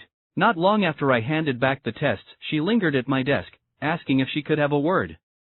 Of course, I said, reaching for my wrist rubber bands, giving them a series of vehement snaps. She asked if I might consider being her advisor. I was taken back. Oh, I said. Oh. I'd be honored. Then I blurted, how would you like a job? A what? I've got this little shoe company, on the side. And it needs some bookkeeping help. She was holding her textbooks against her chest. She adjusted them and fluttered her eyelashes. Oh, she said. Oh. Well. Okay. That sounds fun. I offered to pay her $2 an hour. She nodded. Deal. Days later SHE arrived at the office. Waddell and I gave her the third desk. She sat, placed her palms on the desktop, looked around the room. What do you want me to do? She asked. Waddell handed her a list of things: typing, bookkeeping, scheduling, stocking, filing invoices, and told her to pick one or two each day and have at it. But she didn't pick. She did them all. Quickly, and with ease. Inside a week neither Waddell nor I could remember how we'd ever gotten along without her. It wasn't just the quality of Miss Parks's work that we found so valuable. It was the blithe spirit in which she did it. From day one, she was all in. She grasped what we were trying to do, what we were trying to build here. She felt that Blue Ribbon was unique, that it might become something special, and she wanted to do what she could to help. Which proved to be a lot. She had a remarkable way with people, especially the sales reps we were continuing to hire. Whenever they came into the office, Miss Parks would size them up, fast, and either charm them or put them in their place, depending on what was called for. Though shy, she could be wry, funny, and the sales reps, that is, the ones she liked, often left laughing, looking back over their shoulders, wondering what just hit them. The impact of Miss Parks was most apparent in Waddell. He was going through a bad time just then. His body was fighting the wheelchair, resisting its life imprisonment. He was plagued by bedsores and other maladies related to sitting motionless, and often he'd be out sick for weeks at a time. But when he was in the office, when he was sitting alongside Miss Parks, she brought the color back to his cheeks. She had a healing effect on him, and seeing this had a bewitching effect on me. Most days I surprised myself, offering eagerly to run across the street to get lunch for Miss Parks and Waddell. This was the kind of thing we might have asked Miss Parks to do, but day after day I volunteered. Was it chivalry? Devilry? What was happening to me? I didn't recognize myself, and yet some things never change. My head was so full of debits and credits, and shoes, that I rarely got the lunch orders right. Miss Parks never complained. Nor did Waddell. Invariably I'd hand each of them a brown paper bag and they'd exchange a knowing glance. Can't wait to see what I'm eating for lunch today, Waddell would mutter. Miss Parks would put a hand over her mouth, concealing a smile. Miss Parks saw my bewitchment, I think. There were several long looks between us, several meaningfully awkward pauses. I recall one burst of particularly nervous laughter, one portentous silence. I remember one long moment of eye contact that kept me awake that night. Then it happened. On a cold afternoon in late November, when Miss Parks wasn't in the office, I was walking toward the back of the office and noticed her desk drawer open. I stopped to close it, and inside I saw a stack of checks. All her paychecks uncashed. This wasn't a job to her. This was something else. And so perhaps, was I? Maybe. Later, I learned Waddell was doing the same thing. That Thanksgiving a record cold spell hit Portland. The breeze coming through the holes in the office windows was now a fierce Arctic wind.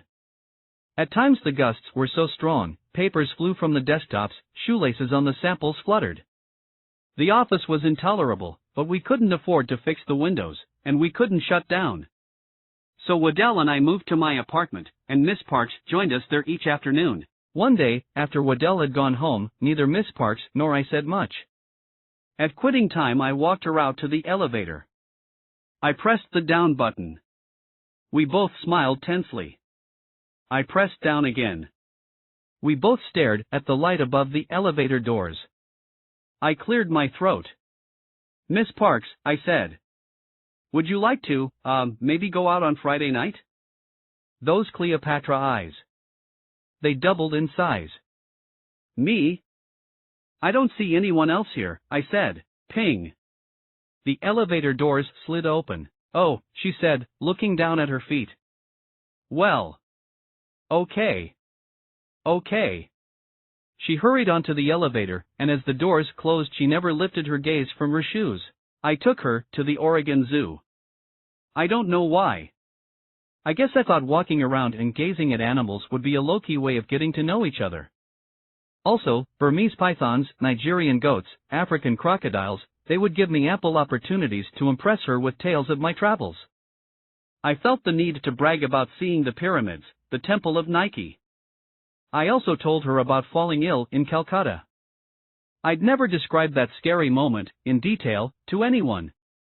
I didn't know why I was telling Miss Parks, except that Calcutta had been one of the loneliest moments of my life, and I felt very unlonely just then. I confessed that Blue Ribbon was tenuous. The whole thing might go bust any day, but I still couldn't see myself doing anything else. My little shoe company was a living, breathing thing, I said, which I'd created from nothing.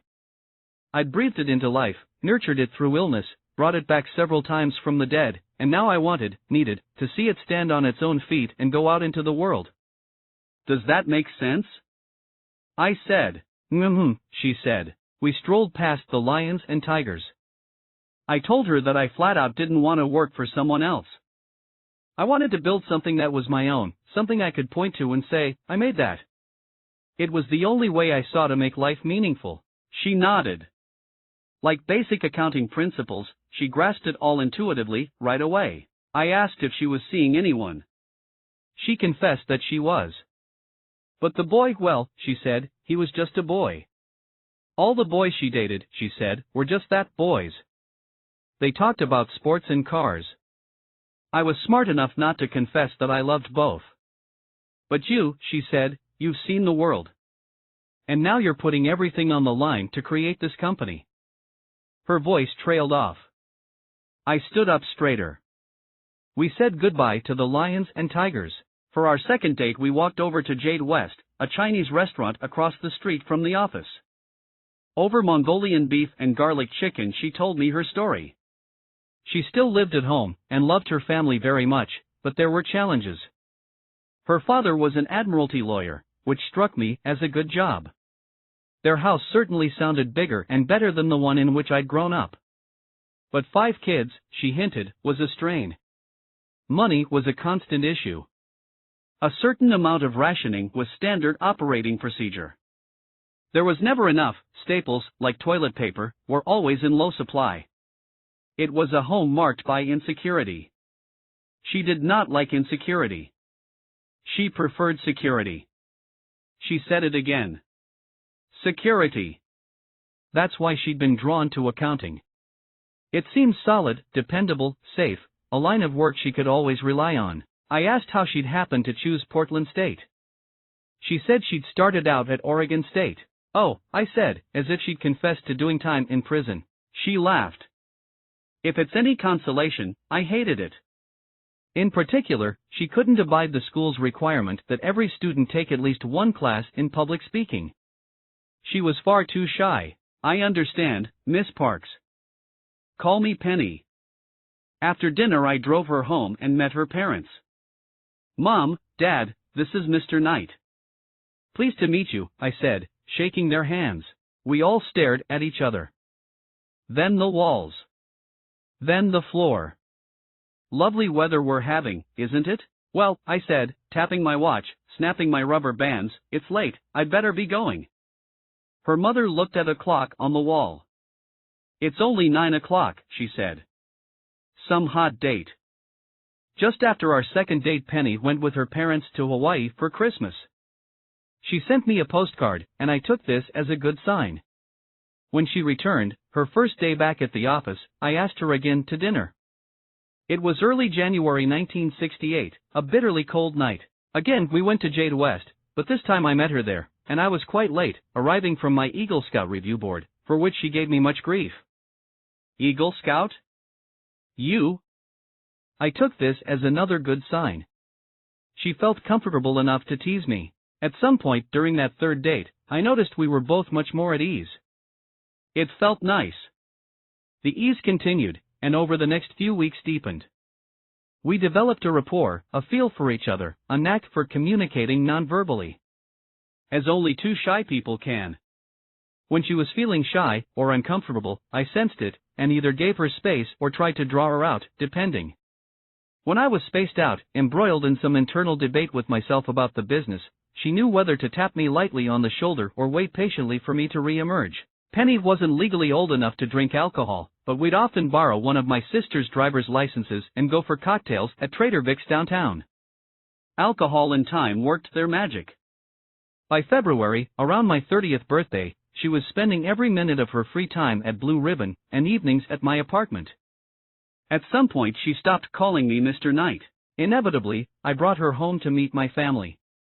We all sat around the dining room table, eating Mom's pot roast, washing it down with cold milk, pretending it wasn't awkward. Penny was the second girl I'd ever brought home, and though she didn't have the wild charisma of Sarah, what she had was better. Her charm was real, unrehearsed, and though the Knights seemed to like it, they were still the Knights. My mother said nothing, my sisters tried in vain to be a bridge to my mother and father. My father asked a series of probing, thoughtful questions about Penny's background and upbringing, which made him sound like a cross between a loan officer and a homicide detective.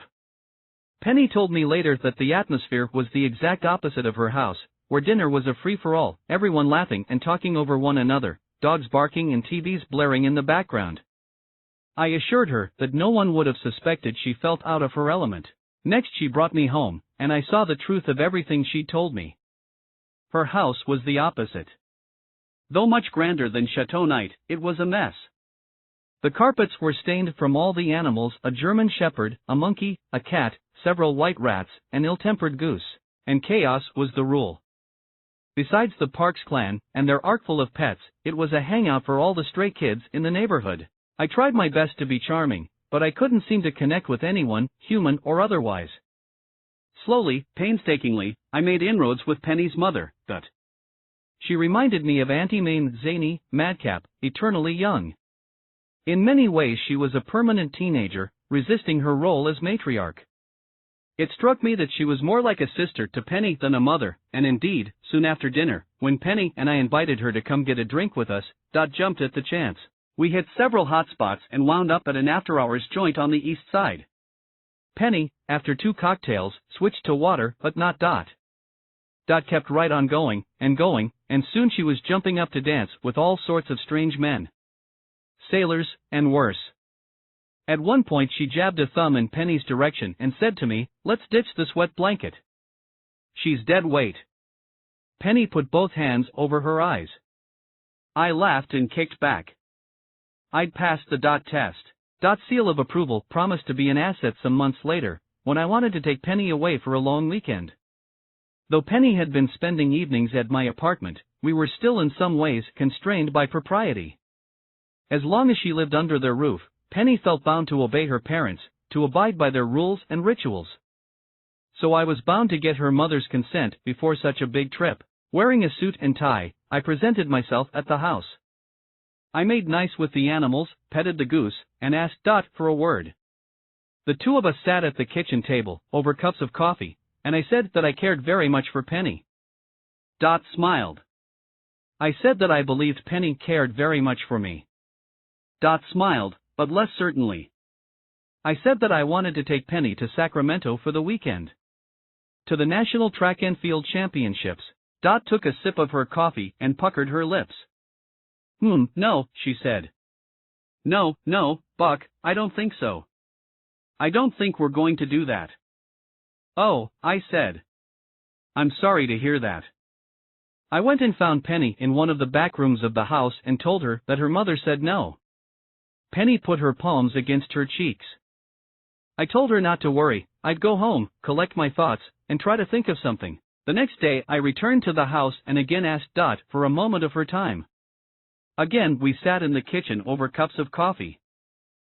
I said, I probably didn't do a very good job yesterday of explaining how serious I am about your daughter. You see, Dot, I love Penny. And Penny loves me.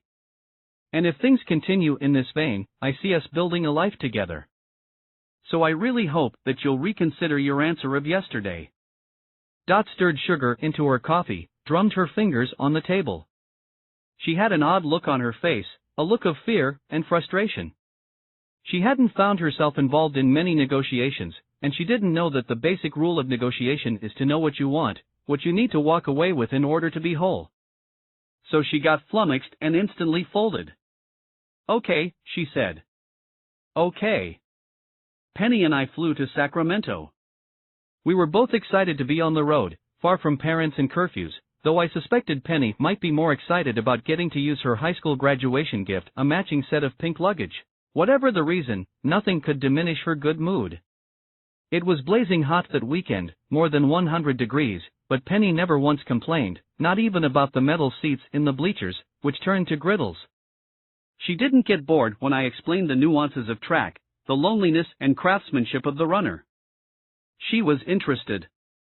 She got it, all of it, right away, as she got everything. I brought her down to the infield grass, introduced her to the runners I knew, and to Bowerman, who complimented her with great courtliness, saying how pretty she was, asking in complete earnestness what she was doing with a bum like me. We stood with my former coach and watched the day's last races. That night we stayed at a hotel on the edge of town, in a suite painted and decorated in an unsettling shade of brown. The color of burned toast, we agreed. Sunday morning we spent in the pool, hiding from the sun, sharing the shade beneath the diving board. At some point I raised the subject of our future. I was leaving the next day for a long and vital trip to Japan, to cement my relationship with Anazuka, I hoped. When I returned, later that summer, we couldn't keep dating, I told her. Portland State frowned on teacher-student relationships. We'd have to do something to formalize our relationship, to set it above reproach. Meaning, marriage. Can you handle arranging a wedding by yourself while I'm gone? I said. Yes, she said. There was very little discussion, or suspense, or emotion. There was no negotiation. It all felt like a foregone conclusion. We went inside the burnt toast suite and phoned Penny's house. Dot answered, first ring. I gave her the news, and after a long, strangling pause she said, "You son of a bitch." Click. Moments later she phoned back. She said she'd reacted impulsively because she'd been planning to spend the summer having fun with Penny, and she'd felt disappointed. Now she said it would be almost as much fun to spend the summer planning Penny's wedding. We phoned my parents next.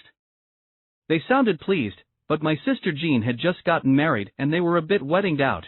We hung up, looked at each other, looked at the brown wallpaper, and the brown rug, and both sighed. So this is life. I kept saying to myself, over and over, I'm engaged, I'm engaged. But it didn't sink in, maybe because we were in a hotel in the middle of a heat wave in exurban Sacramento. Later, when we got home and went to a Zales and picked out an engagement ring with an emerald stone, it started to feel real. The stone and setting cost $500, that was very real. But I never once felt nervous, never asked myself with that typical male remorse, oh, God, what have I done? The months of dating and getting to know Penny had been the happiest of my life, and now I would have the chance to perpetuate that happiness. That's how I saw it. Basic as Accounting 101. Assets equal liabilities plus equity. Not until I left for Japan, not until I kissed my fiancé goodbye and promised to write as soon as I got there, did the full reality, with all its dimensions and contours, hit me. I had more than a fiancé, a lover, a friend. I had a partner. In the past I'd told myself Bowerman was my partner, and to some extent Johnson. But this thing with Penny was unique, unprecedented. This alliance was life-altering. It still didn't make me nervous, it just made me more mindful. I'd never before said goodbye to a true partner, and it felt massively different. Imagine that, I thought. The single easiest way to find out how you feel about someone. Say goodbye. For once, my former contact at Anazuka was still my contact. Kidami was still there. He hadn't been replaced. He hadn't been reassigned. On the contrary, his role with the company was more secure, judging by his demeanor. He seemed easier, more self-assured. He welcomed me like one of the family, said he was delighted with Blue Ribbon's performance, and with our East Coast office, which was thriving under Johnson. Now let us work on how we can capture the U.S. market, he said. I like the sound of that, I said. In my briefcase I was carrying new shoe designs from both Bowerman and Johnson, including one they teamed up on, a shoe we were calling the Boston. It had an innovative full-length midsole cushion. Kidami put the designs on the wall and studied them closely. He held his chin in one hand. He liked them, he said. Like very, very much, he said, slapping me on the back. We met many times over the course of the next several weeks, and each time I sensed from Kidami an almost brotherly vibe. One afternoon he mentioned that his export department was having its annual picnic in a few days. You come, he said. Me? I said. Yes, he said, you are honorary member of export department. The picnic was on Awaji, a tiny island off Kobe. We took a small boat to get there, and when we arrived we saw long tables set up along the beach, each one covered with platters of seafood and bowls of noodles and rice. Beside the tables were tubs filled with cold bottles of soda and beer. Everyone was wearing bathing suits and sunglasses and laughing. People I'd only known in a reserved, corporate setting were being silly and carefree. Late in the day there were competitions. Team-building exercises like potato sack relays and foot races along the surf. I showed off my speed, and everyone bowed to me as I crossed the finish line first. Everyone agreed that Skinny Guy Jin was very fast. I was picking up the language, slowly. I knew the Japanese word for shoe, gutsu. I knew the Japanese word for revenue, shuinyu. I knew how to ask the time and directions, and I learned a phrase I used often, Watakushi domo no kaisha enaitsu no jouhoda. Here is some information about my company. Toward the end of the picnic I sat on the sand and looked out across the Pacific Ocean. I was living two separate lives, both wonderful, both merging. Back home I was part of a team, me and Waddell and Johnson, and now Penny. Here in Japan I was part of a team, me and Kidami, and all the good people of Onitsuka. By nature I was a loner, but since childhood I thrived in team sports. My psyche was in true harmony when I had a mix of alone time and team time. Exactly what I had now. Also, I was doing business with a country I'd come to love. Gone was the initial fear. I connected with the shyness of the Japanese people, with the simplicity of their culture and products and arts. I liked that they tried to add beauty to every part of life, from the tea ceremony to the commode. I liked that the radio announced each day exactly which cherry trees, on which corner, were blossoming, and how much. My reverie was interrupted when a man named Fujimoto sat beside me. 50-ish, slouch-shouldered, he had a gloomy air that seemed more than middle-aged melancholy.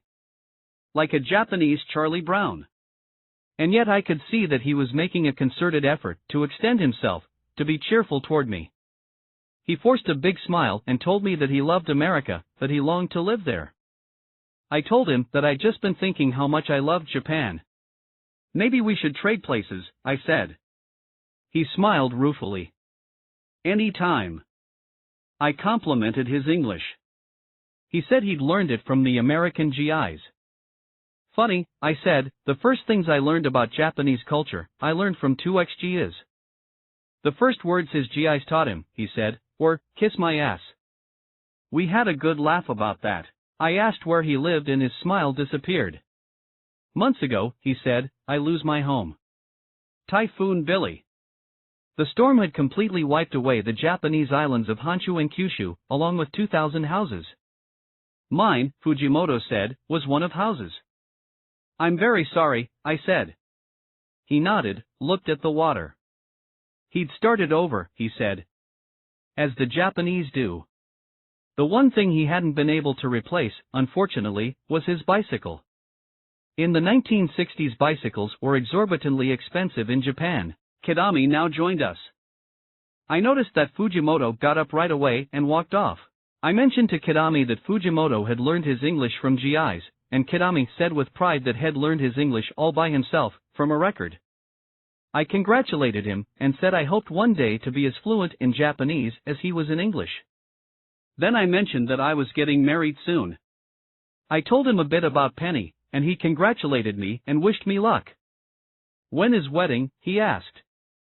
September, I said. Ah, he said, I will be in America 1 month after, when Mr. Onasuka and I attend Olympics in Mexico City. We might visit Los Angeles. He invited me to fly down, have dinner with them. I said I'd be delighted. The next day I returned to the United States, and one of the first things I did after landing was put $50 in an envelope and airmail it to Fujimoto. On the card I wrote, "For a new bicycle, my friend." Weeks later an envelope arrived from Fujimoto. My $50, folded inside a note explaining that he'd asked his superiors if he could keep the money, and they'd said no. There was a P.S., if you send my house, I can keep. So I did, and thus another life-altering partnership was born. On September 13, 1968, Penny and I exchanged our vows before 200 people at St. Mark's Episcopal Church in downtown Portland, at the same altar where Penny's parents had been married. It was 1 year, nearly to the day, after Miss Parks had first walked into my classroom. She was again in the front row, of a sort, only this time I was standing beside her. And she was now Mrs. Knight. Before us stood her uncle, an Episcopal priest from Pasadena, who performed the service. Penny was shaking so much, she couldn't raise her chin to look him, or me, in the eye. I wasn't shaking, because I'd cheated. In my breast pocket I had 2 miniature airplane bottles of whiskey, stashed from my recent trip to Japan. I nipped one just before, and one just after, the ceremony. My best man was Cousin Hauser. My lawyer, my wingman. The other groomsmen were Penny's 2 brothers, plus a friend from business school, and Cale, who told me moments before the ceremony, "Second time I've seen you this nervous." We laughed, and reminisced, for the millionth time, about that day at Stanford when I'd given my presentation to my entrepreneurship class. Today, I thought, is similar. Once again I'm telling a roomful of people that something is possible, that something can be successful, when in fact I don't really know. I'm speaking from theory, faith, and bluster, like every groom. And every bride. It would be up to me and Penny to prove the truth of what we said that day. The reception was at the Garden Club of Portland, where society ladies gathered on summer nights to drink daiquiris and trade gossip. The night was warm. The skies threatened rain, but never opened. I danced with Penny. I danced with Dot. I danced with my mother. Before midnight Penny and I said goodbye to all and jumped into my brand new car, a racy black Cougar. I sped us to the coast, 2 hours away, where we planned to spend the weekend at her parents' beach house. Dot called every half hour. 1969. Suddenly, a whole new cast of characters was wandering in and out of the office. Rising sales enabled me to hire more and more reps. Most were ex-runners and eccentrics, as only ex-runners can be. But when it came to selling they were all business. Because they were inspired by what we were trying to do, and because they worked solely on commission, $2 a pair, they were burning up the roads, hitting every high school and college track meet within a 1,000-mile radius, and their extraordinary efforts were boosting our numbers even more. We'd posted $150,000 in sales in 1968, and in 1969 we were on our way to just under $300,000. Though Wallace was still breathing down my neck, hassling me to slow down and moaning about my lack of equity, I decided that Blue Ribbon was doing well enough to justify a salary for its founder. Right before my 31st birthday, I made the bold move. I quit Portland State and went full-time at my company, paying myself a fairly generous $18,000 a year. Above all, I told myself, the best reason for leaving Portland State was that I'd already gotten more out of the school penny than I'd ever hoped. I got something else, too, I just didn't know it at the time. Nor did I dream how valuable it would prove to be. In my last week on campus, walking through the halls, I noticed a group of young women standing around an easel. One of them was daubing at a large canvas, and just as I passed I heard her lamenting that she couldn't afford to take a class on oil painting. I stopped, admired the canvas. "My company could use an artist," I said. "What?" she said.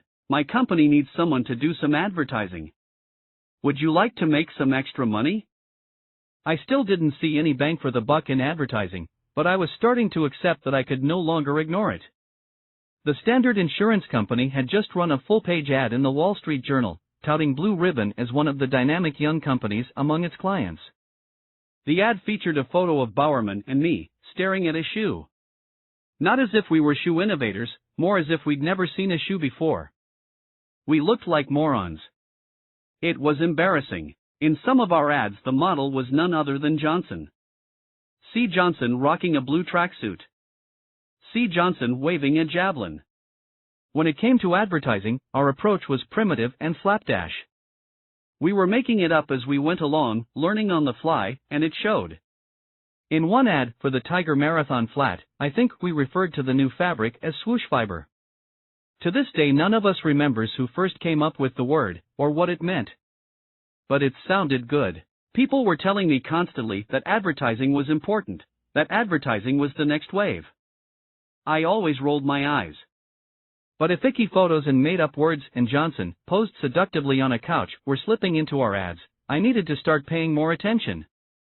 "I'll give you $2 an hour," I told this starving artist in the hallway at Portland State. "To do what?" she asked. "Design print ads," I said, "do some lettering, logos, maybe a few charts and graphs for presentations."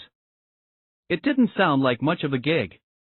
But the poor kid was desperate. She wrote her name on a piece of paper. Carolyn Davidson. And her number. I shoved it in my pocket and forgot all about it. Hiring sales reps and graphic artists showed great optimism, and I didn't consider myself an optimist by nature. Not that I was a pessimist. I generally tried to hover between the two, committing to neither. But as 1969 approached, I found myself staring into space and thinking the future might be bright. After a good night's sleep, after a hearty breakfast, I could see plenty of reason for hope. Aside from our robust and rising sales numbers, Onitsuka would soon be bringing out several exciting new models, including the Abori, which featured a feather-light nylon upper.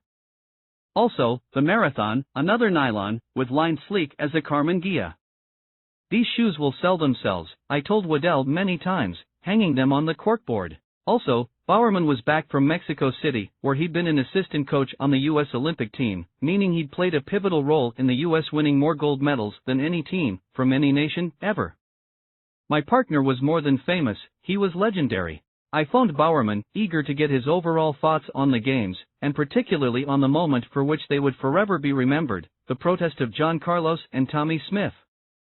Standing on the podium during the playing of the Star-Spangled Banner, both men had bowed their heads and raised black-gloved fists, a shocking gesture, meant to call attention to racism, poverty, human rights abuses.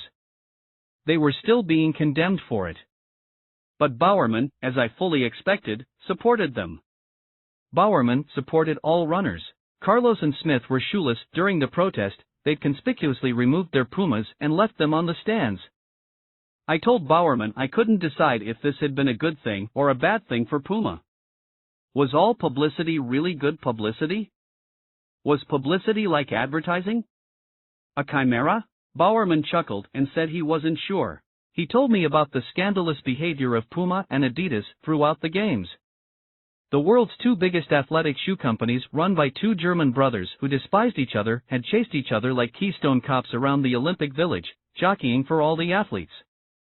Huge sums of cash, often stuffed in running shoes or manila envelopes, were passed around. One of Puma's sales reps even got thrown in jail. There were rumors that Adidas had framed him. He was married to a female sprinter, and Bowerman joked that he'd only married her to secure her endorsement. Worse, it didn't stop at mere payouts. Puma had smuggled truckloads of shoes into Mexico City, while Adidas cleverly managed to evade Mexico's stiff import tariffs. I heard through the grapevine they did it by making a nominal number of shoes at a factory in Guadalajara. Bowerman and I didn't feel morally offended, we felt left out. Blue Ribbon had no money for payouts, and therefore no presence at the games. We'd had one meager booth in the Olympic Village, and one guy working at Bork. I didn't know if Bork had been sitting there reading comic books, or just hadn't been able to compete with the massive presence of Adidas and Puma, but either way his booth generated zero business, zero buzz. No one stopped by. Actually, one person did stop by. Bill Toomey, a brilliant American decathlete, asked for some tigers, so he could show the world that he couldn't be bought. But Bork didn't have his size. Nor the right shoes for any of his events. Plenty of athletes were training in tigers, Bowerman reported. We just didn't have anybody actually competing in them. Part of the reason was quality, tigers just weren't good enough yet. The main reason, however, was money. We had not a penny for endorsement deals. We're not broke, I told Bowerman, we just don't have any money. He grunted. Either way, he said, wouldn't it be wonderful to be able to pay athletes? Legally? Lastly, Bowerman told me he'd bumped into Kitami at the games. He didn't much care for the man. Doesn't know a damn thing about shoes, Bowerman grumbled. And he's a little too slick. Little too full of himself. I was starting to have the same inklings. I'd gotten a sense from Kitami's last few wires and letters that he might not be the man he'd seemed, and that he wasn't the fan of Blue Ribbon he'd appeared to be when I was last in Japan. I had a bad feeling in my bones. Maybe he was getting ready to jack up our prices. I mentioned this to Bowerman, and told him I was taking measures to protect us.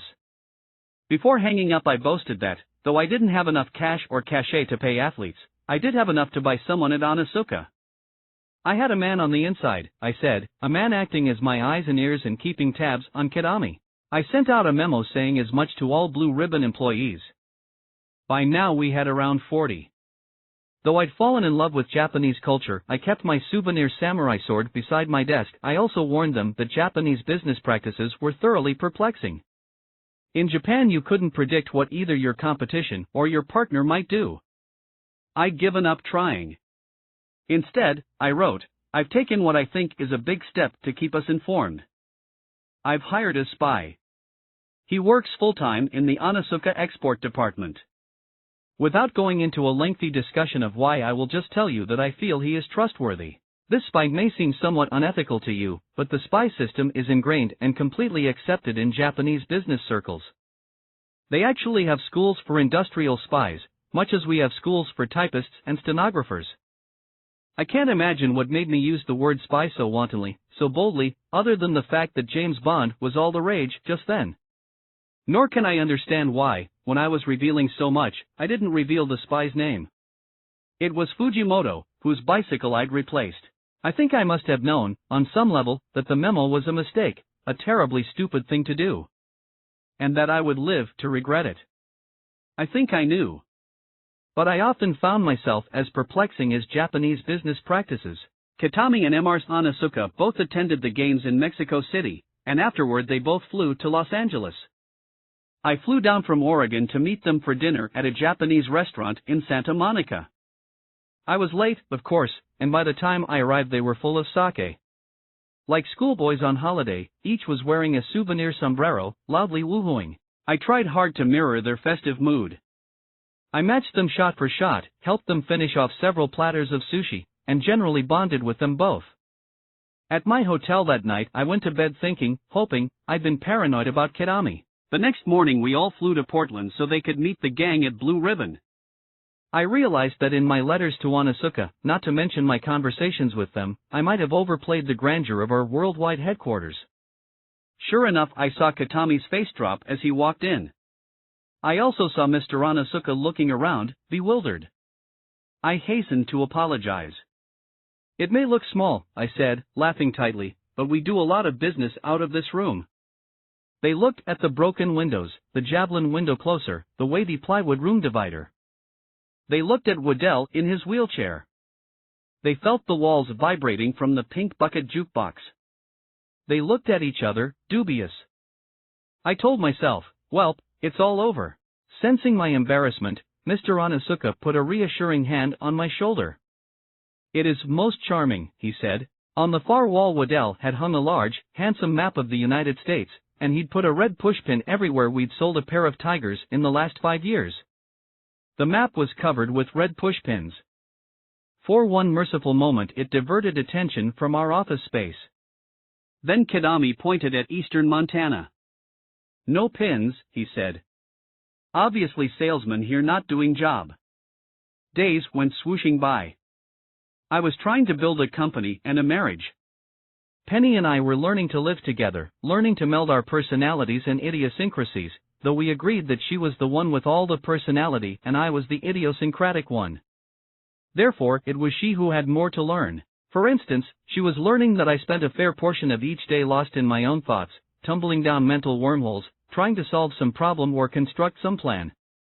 I often didn't hear what she said, and if I did hear, I didn't remember it minutes later. She was learning that I was absent-minded, that I would drive to the grocery store and come home empty-handed, without the one item she'd asked me to buy, because all the way there and all the way back I'd been puzzling over the latest bank crisis, or the most recent Onitsuka shipping delay. She was learning that I misplaced everything, especially the important things, like wallets and keys. Bad enough that I couldn't multitask, but I insisted on trying. I'd often scan the financial pages while eating lunch and driving. My new black Cougar didn't remain new for long. As the Mr. Magoo of Oregon, I was forever bumping into trees and poles and other people's fenders. She was learning that I wasn't housebroken. I left the toilet seat up, left my clothes where they fell, left food on the counter. I was effectively helpless. I couldn't cook, or clean, or do even the simplest things for myself, because I'd been spoiled rotten by my mother and sisters. All those years in the servants' quarters, I'd essentially had servants. She was learning that I didn't like to lose, at anything, that losing for me was a special form of agony. I often flippantly blamed Bowerman, but it went way back. I told her about playing ping-pong with my father when I was a boy, and the pain of never being able to beat him. I told her that my father would sometimes laugh when he won, which sent me into a rage. More than once I'd thrown down my paddle and run off crying. I wasn't proud of this behavior, but it was ingrained. It explained me. She didn't really get it until we went bowling. Penny was a very good bowler. She'd taken a bowling class at Oregon State, so I perceived this as a challenge, and I was going to meet the challenge head-on. I was determined to win, and thus everything other than a strike made me glum. Above all, she was learning that marrying a man with a start-up shoe company meant living on a shoestring budget. And yet she thrived. I could give her only $25 a week for groceries, and still she managed to whip up delicious meals. I gave her a credit card with a $2,000 limit to furnish our entire apartment, and she managed to buy a dinette table, 2 chairs, a Zenith TV, and a big couch with soft arms, perfect for napping. She also bought me a brown recliner, which she stuck in a corner of the living room. Now, each night, I could lean back at a 45-degree angle and spin inside my own head all I wanted. It was more comfortable and safer than the Cougar. I got into the habit every night of phoning my father from my recliner. He'd always be in his recliner, too, and together, recliner to recliner, we'd hash out the latest threat confronting Blue Ribbon. He no longer saw my business as a waste of my time, apparently. Though he didn't say so explicitly, he did seem to find the problems I faced interesting and challenging, which amounted to the same thing. In the spring of 1969, Penny began to complain of feeling poorly in the mornings. Food didn't sit well. By midday she was often a little wobbly around the office. She went to the doctor, the same doctor who'd delivered her, and discovered she was pregnant. We were both overjoyed. But we also faced a whole new learning curve. Our cozy apartment was now completely inappropriate. We'd have to buy a house, of course. But could we afford a house? I just started to pay myself a salary. And in which part of town should we buy? Where were the best schools? And how was I supposed to research real estate prices and schools, plus all the other things that go into buying a house, while running a startup company? Was it even feasible to run a startup company while starting a family? Should I go back to accounting, or teaching, or something more stable? Leaning back in my recliner each night, staring at the ceiling, I tried to settle myself. I told myself, life is growth. You grow or you die. We found a house in Beaverton. Small, only 1,600 square feet, but it had an acre of land around it, and a little horse corral, and a pool. There was also a huge pine tree in the front and a Japanese bamboo out back. I loved it. More, I recognized it. When I was growing up, my sisters asked me several times what my dream house would look like, and one day they handed me a charcoal pencil and a pad and made me draw it. After Penny and I moved in, my sisters dug out the old charcoal sketch. It was an exact picture of the Beaverton house. The price was $34,000, and I popped my shirt buttons to discover that I had 20% of that in savings. On the other hand, I'd pledged those savings against my many loans at First National. so I went down to talk to Harry White. I need the savings for a down payment on a house, I said, but I'll pledge the house. Okay, he said. On this one we don't have to consult Wallace. That night I told Penny that if Blue Ribbon failed we'd lose the house. She put a hand on her stomach and sat down. This was the kind of insecurity she'd always vowed to avoid. Okay, she kept saying, oak away. With so much at stake, she felt compelled to keep working for Blue Ribbon right through her pregnancy. She would sacrifice everything to Blue Ribbon, even her deeply held goal of graduating from college. And when she wasn't physically in the office, she would run a mail-order business out of the new house. In 1969 alone, despite morning sickness, swollen ankles, weight gain, and constant fatigue, Penny got out 1,500 orders. Some of the orders were nothing more than crude tracings of a human foot, sent in by customers in far-flung places, but Penny didn't care. She dutifully matched the tracing to the correct shoe and filled the order. Every sale counted. At the same time that my family outgrew its home, so did my business. One room beside the pink bucket could no longer contain us. Also, Waddell and I were tired of shouting to be heard above that jukebox. So each night after work we'd go out for cheeseburgers, then drive around looking at office space. Logistically, it was a nightmare. Waddell had to drive, because his wheelchair wouldn't fit in my Cougar, and I always felt guilty and uncomfortable, being chauffeured by a man with so many limitations. I also felt crazed with nerves, because many of the offices we looked at were up a flight of stairs. Or several flights. This meant I'd have to wheel Waddell up and down. At such moments I was reminded, painfully, of his reality. During a typical workday, Waddell was so positive, so energetic, it was easy to forget. But wheeling him, maneuvering him, upstairs, downstairs, I was repeatedly struck by how delicate, how helpless he could be. I'd pray under my breath. Please don't let me drop him. Please don't let me drop him.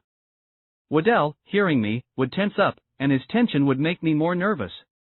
Relax, I'd say, I haven't lost a patient yet, huh? No matter what happened, he'd never lose his composure. Even at his most vulnerable, with me balancing him precariously at the top of some dark flight of stairs, he'd never lose touch with his essential philosophy: don't you dare feel sorry for me. I'm here to kill you. The first time I ever sent him to a trade show, the airline lost his wheelchair. And when they found it, the frame was bent like a pretzel. No problem. In his mutilated chair, Waddell attended the show, ticked off every item on his to-do list, and came home with an ear-to-ear mission accomplished smile on his face. At the end of each night's search for new office space, Waddell and I would always have a big belly laugh about the whole debacle. Most nights we'd wind up at some dive bar, giddy, almost delirious. Before parting we'd often play a game. I'd bring out a stopwatch and we'd see how fast Waddell could fold up his wheelchair and get it and himself into his car.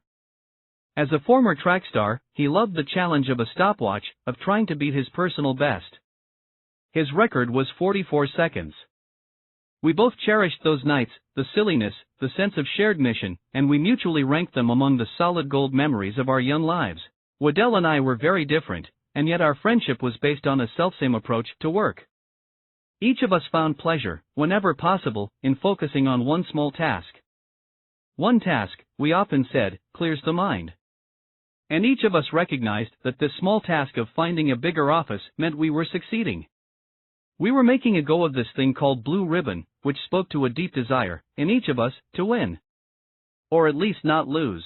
Though neither of us was much of a talker, we brought out a chatty streak in each other. Those nights we discussed everything, opened up to each other with unusual candor. Waddell told me in detail about his injury. If I was ever tempted to take myself too seriously, Waddell's story always reminded me that things could be worse. And the way he handled himself was a constant, bracing lesson in the virtue and value of good spirits. His injury wasn't typical, he said. And it wasn't total. He still had some feeling, still had hopes of marrying, having a family. He also had hopes of a cure. He was taking an experimental new drug, which had shown promise in paraplegics. Trouble was, it had a garlicky aroma. Some nights on our office hunting expeditions Waddell would smell like an old-school pizzeria, and I'd let him hear about it. I asked Waddell if he was. I hesitated, fearing I had no right. Happy. He gave it some thought. Yes, he said. He was.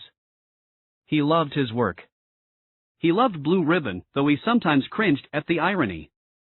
A man who can't walk peddling shoes. Not sure what to say to this, I said nothing. Often Penny and I would have Waddell over to the new house for dinner.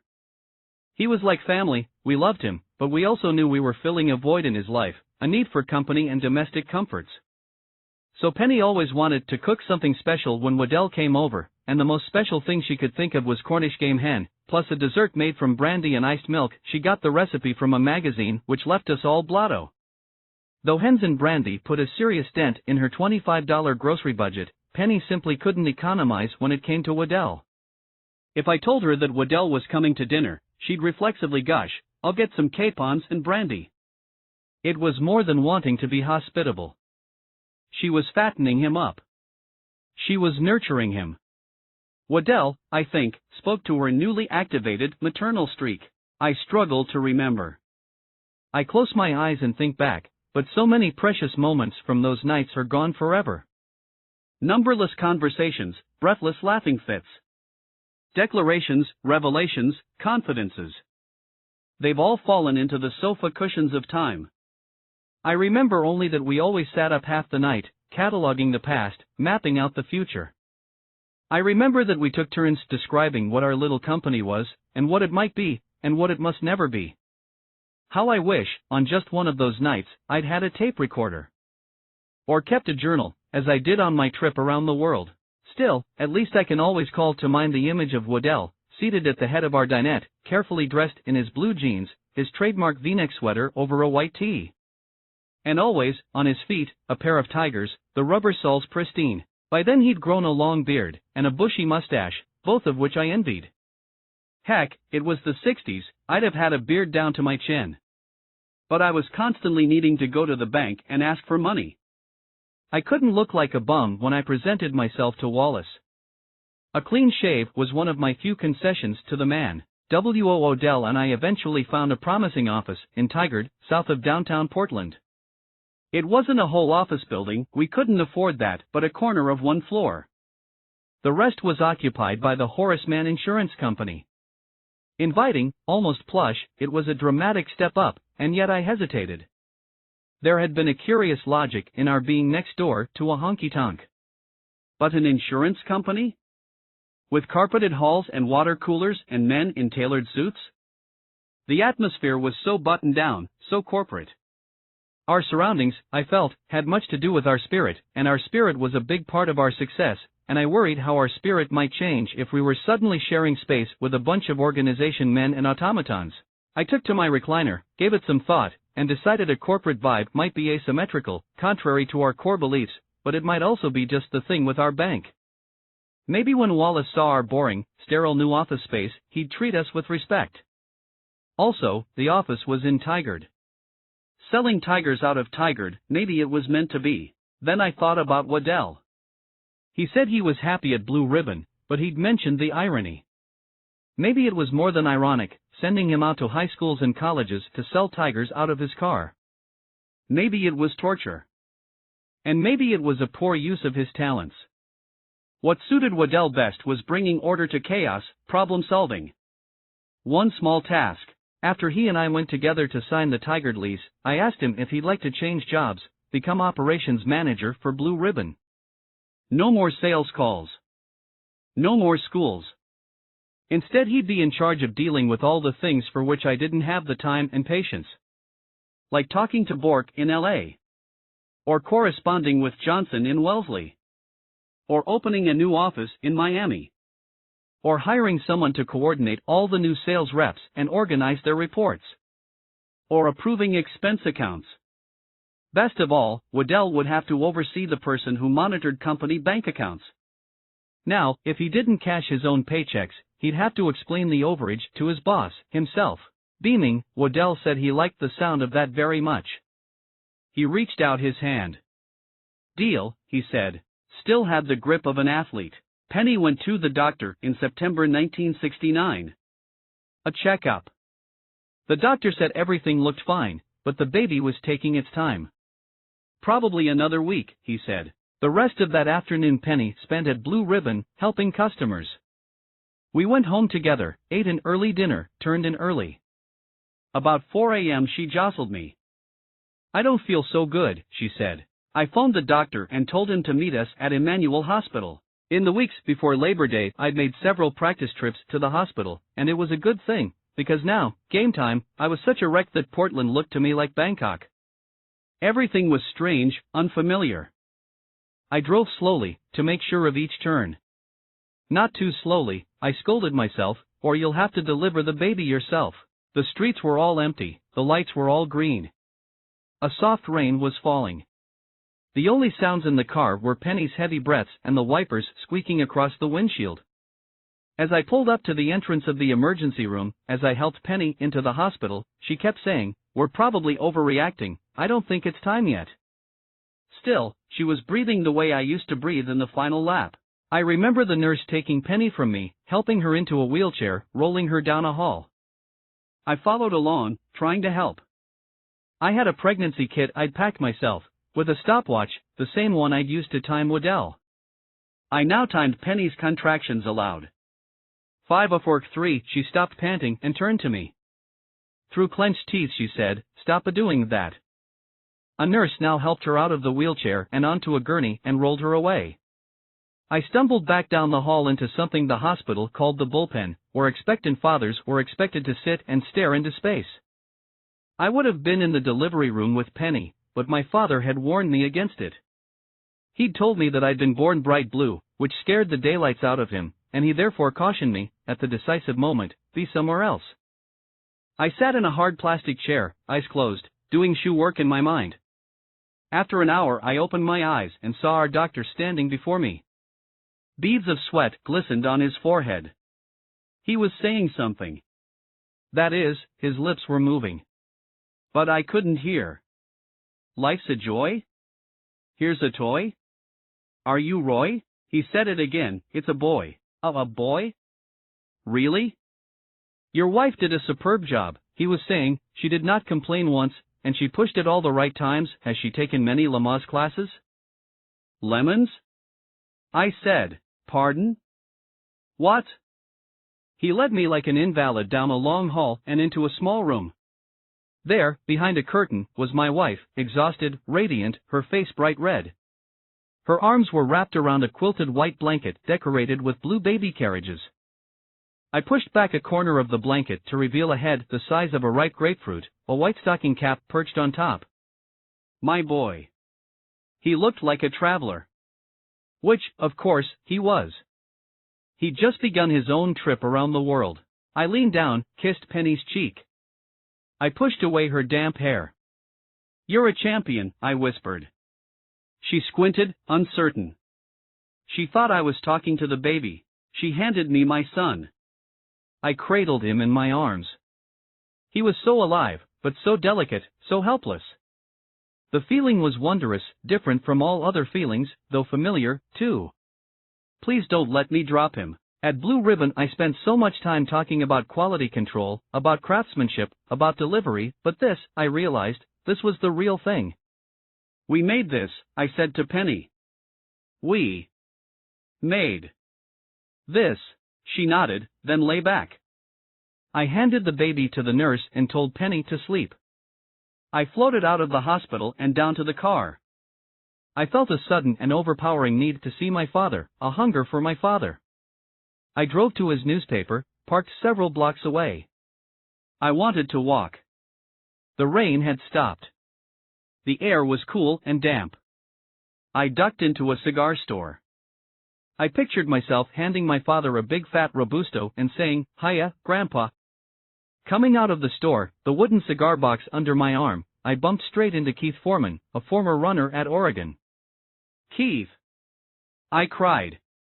"Heya, Buck," he said. I grabbed him by the lapels and shouted, "It's a boy." He leaned away, confused. He thought I was drunk. There wasn't time to explain. I kept walking. Foreman had been on the famous Oregon team that set the world record in the 4-mile relay. As a runner, as an accountant, I always remembered their stunning time, 16 minutes and 8.9 seconds.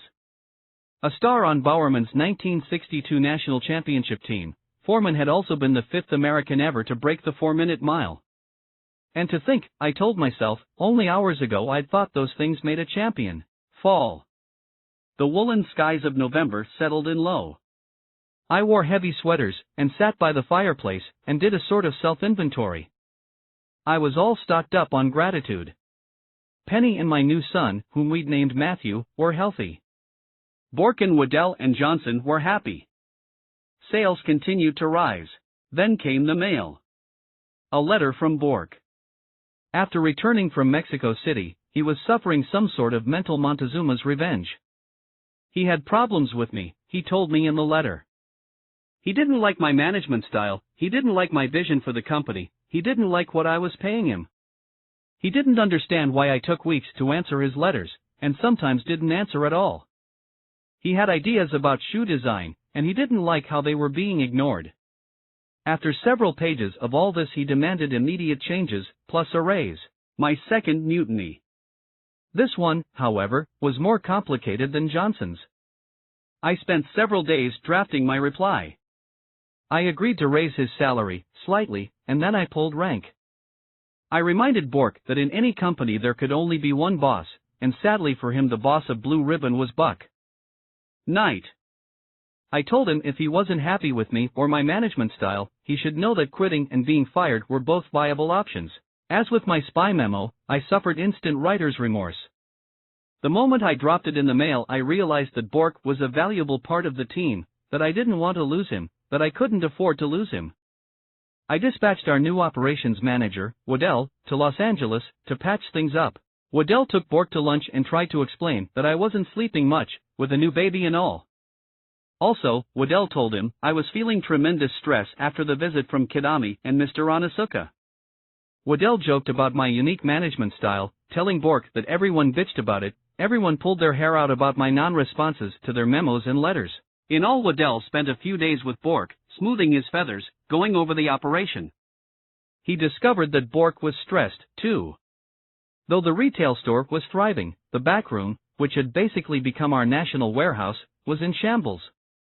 Boxes everywhere, invoices and papers stacked to the ceiling. Bork couldn't keep pace. When Waddell returned, he gave me the picture. I think Bork's back in the fold, he said, but we need to relieve him of that warehouse. We need to transfer all warehouse operations up here. Moreover, he added, we needed to hire Waddell's mother to run it. She'd worked for years in the warehouse at Jansen, the legendary Oregon outfitter, so it wasn't nepotism, he said. Ma Waddell was perfect for the job. I wasn't sure I cared. If Waddell was good with it, I was good with it. Plus, the way I saw it, the more Waddell's the better. 1970. I had to fly to Japan again, and this time 2 weeks before Christmas. I didn't like leaving Penny alone with Matthew, especially around the holidays, but it couldn't be avoided. I needed to sign a new deal with Onisuka. Or not. Kidami was keeping me in suspense. He wouldn't tell me his thoughts about renewing me until I arrived. Yet again I found myself at a conference table surrounded by Onisuka executives. This time, Mr. Onisuka didn't make his trademark late entrance, nor did he absent himself pointedly. He was there from the start, presiding. He opened the meeting by saying that he intended to renew Blue Ribbon for another 3 years. I smiled for the first time in weeks. Then I pressed my advantage. I asked for a longer deal. Yes, 1973 seemed light years away, but it would be here in a blink. I needed more time and security. My bankers needed more. 5 years? I said. Mr. Onisuka smiled. 3. He then gave a strange speech. Notwithstanding several years of sluggish worldwide sales, he said, plus some strategic missteps, the outlook was rosy for Onisuka. Through cost-cutting and reorganization, his company had regained its edge. Sales for the upcoming fiscal year were expected to top $22 million, a good portion of which would come from the United States. A recent survey showed that 70% of all American runners owned a pair of Tigers. I knew that. Maybe I'd had a little something to do with that, I wanted to say.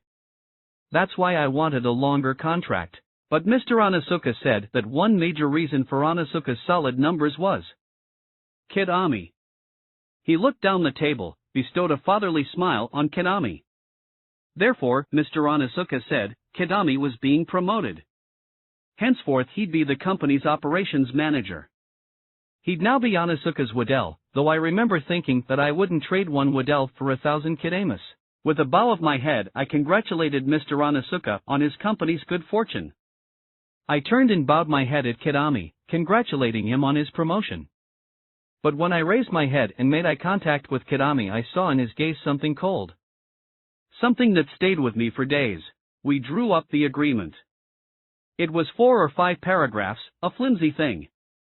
The thought crossed my mind that it should be more substantive, and that it would be nice to have a lawyer vet it. But there wasn't time. We all signed it, then moved on to other topics. I was relieved to have a new contract, but I returned to Oregon feeling troubled, anxious, more so than at any time in the last 8 years. Sure, my briefcase held a guarantee that Onizuka would supply me with shoes for the next 3 years, but why were they refusing to extend beyond 3? More to the point, the extension was misleading. Onizuka was guaranteeing me a supply, but their supply was chronically, dangerously late. About which they still had a maddeningly blasé attitude. Little more days. With Wallace continually acting more like a loan shark than a banker, a little more days could mean disaster. And when the shipments from Onizuka did finally arrive? They often contained the wrong number of shoes. Often the wrong sizes. Sometimes the wrong models. This kind of disarray clogged our warehouse and rankled our sales reps. Before I left Japan, Mr. Onizuka and Kidami assured me that they were building new state-of-the-art factories. Delivery problems would soon be a thing of the past, they said. I was skeptical, but there was nothing I could do. I was at their mercy. Johnson, meanwhile, was losing his mind. His letters, once mumbly with angst, were becoming shrill with hysteria. The main problem was Bowerman's Cortez, he said. It was simply too popular. We'd gotten people hooked on the thing, turned them into full-blown Cortez addicts, and now we couldn't meet the demand, which created anger and resentment up and down the supply chain. God, we are really screwing our customers, Johnson wrote. Happiness is a boatload of Cortez, reality is a boatload of Bostons with steel wool uppers, tongues made out of old razor blades, sizes 6 to 6 carat. He was exaggerating, but not much. It happened all the time. I'd secure a loan from Wallace, then hang fire waiting for Onizuka to send the shoes, and when the boat finally docked it wouldn't contain any Cortezes. 6 weeks later, we'd get too many Cortezes, and by then it was too late. Why? It couldn't just be Onizuka's decrepit factories, we all agreed, and sure enough Waddell eventually figured out that Onizuka was satisfying its local customers in Japan first, then worrying about foreign exports. Terribly unfair, but again what could I do? I had no leverage. Even if Onizuka's new factories ended all delivery problems, even if every shipment of shoes hit the water right on time, with all the correct quantities of size 10s, and no size 5s, I'd still face problems with Wallace. Bigger orders would require bigger loans, and bigger loans would be harder to pay off, and in 1970 Wallace was telling me that he wasn't interested in playing that game anymore. I recall one day, sitting in Wallace's office. Both he and White were working me over pretty good. Wallace seemed to be enjoying himself, though White kept giving me looks that said, "Sorry, pal, this is my job." As always I politely took the abuse they dished out, playing the role of meek small business owner. Long on contrition, short on credit. I knew the role backward and forward, but I remember feeling that at any moment I might cut loose a blood-curdling scream. Here I'd built this dynamic company, from nothing, and by all measures it was a beast, sales doubling every year, like clockwork, and this was the thanks I got? 2 bankers treating me like a deadbeat? White, trying to cool things off, said a few nominal things in support of Blue Ribbon. I watched his words have no effect whatsoever on Wallace. I took a breath, started to speak, then stopped. I didn't trust my voice. I just sat up straighter and hugged myself. This was my new nervous tic, my new habit. Rubber bands were no longer cutting it. Whenever I felt stressed, whenever I wanted to choke someone, I'd wrap my arms good and tight around my torso. That day the habit was more pronounced. I must have looked as if I was practicing some exotic yoga pose I'd learned in Thailand. At issue was more than the old philosophical disagreement about growth. Blue Ribbon was approaching $600,000 in sales, and that day I'd gone in to ask for a loan of $1.2 million, a number that had symbolic meaning for Wallace. It was the first time I'd broken the $1 million barrier. In his mind, this was like the 4-minute mile. Very few people were meant to break it. He was weary of this whole thing, he said, weary of me. For the umpteenth time he explained that he lived on cash balances, and for the umpteenth time I suggested ever so politely that if my sales and earnings were going up, Wallace should be happy to have my business. Wallace rapped his pen on the table. My credit was maxed out, he said. Officially, irrevocably, immediately. He wasn't authorizing one more cent until I put some cash in my account and left it there. Meanwhile, henceforth, he'd be imposing strict sales quotas for me to meet. Miss one quota, he said, by even one day, and, well. He didn't finish the sentence.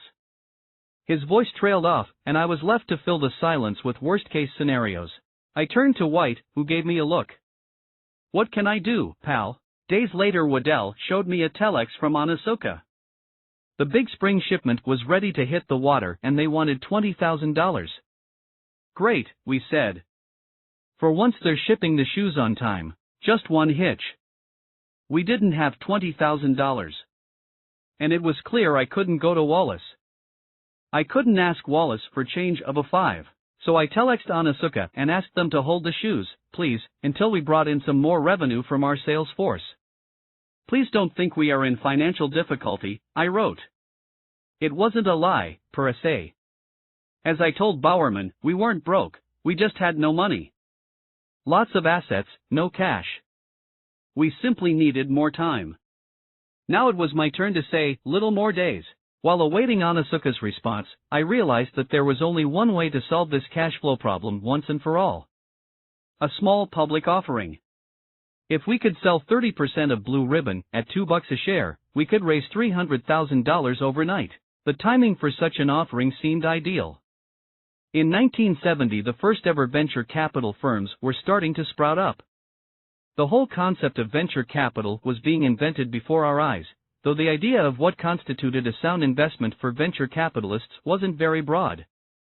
Most of the new venture capital firms were in Northern California, so they were mainly attracted to high-tech and electronics companies. Silicon Valley, almost exclusively. Since most of those companies had futuristic-sounding names, I formed a holding company for Blue Ribbon and gave it a name designed to attract tech-happy investors, Sports Tech Inc. Waddell and I sent out flyers advertising the offering, then sat back and braced for the clamorous response. Silence.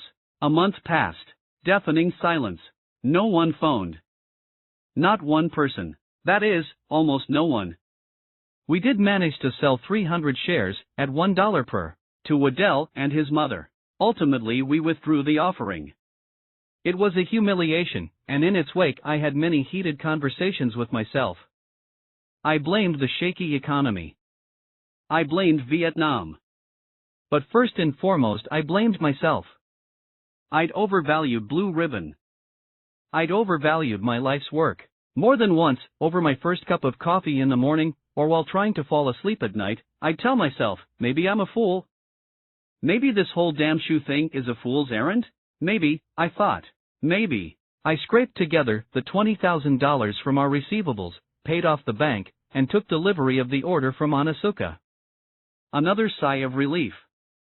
Followed by a tightening in the chest. What would I do the next time? And the next? I needed cash. That summer was unusually warm. Languorous days of golden sunshine, clear blue skies, the world a paradise. It all seemed to mock me and my mood. If 1967 had been the summer of love, 1970 was the summer of liquidity, and I had none. I spent most of every day thinking about liquidity, talking about liquidity, looking to the heavens and pleading for liquidity. My kingdom for liquidity. An even more loathsome word than equity. Eventually, I did what I didn't want to do, what I'd vowed never to do. I put the touch on anybody with ears. Friends, family, casual acquaintances. I even went with my hand out to former teammates, guys I'd sweated and trained and raced alongside. Including my former arch-rival, Grell. I'd heard that Grell had inherited a pile from his grandmother. On top of that, he was involved in all sorts of lucrative business ventures. He worked as a salesman for 2 grocery store chains, while selling caps and gowns to graduates on the side, and both ventures were said to be humming along. He also owned a great big chunk of land at Lake Arrowhead, someone said, and lived there in a rambling house. The man was born to win. He was even still running competitively, 1 year away from becoming the best in the world. There was an all-comers road race in Portland that summer, and Penny and I invited a group of people to the house afterward, for a cocktail party. I made sure to invite Grell, then waited for just the right moment. When everyone was rested, a couple of beers to the good, I asked Grell for a word in private. I took him into my den and made my pitch short and sweet.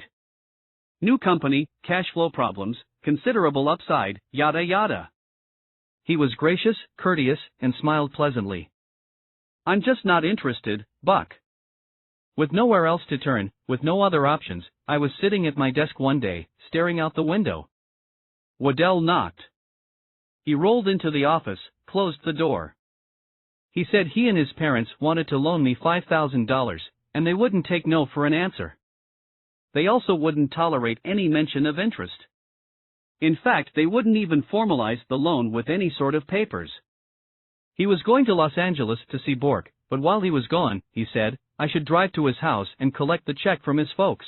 Days later I did something beyond imagining, something I didn't think myself capable of doing.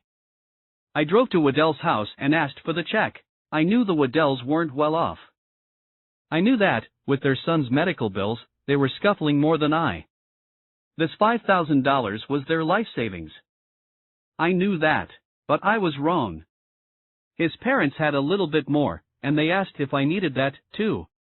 And I said yes.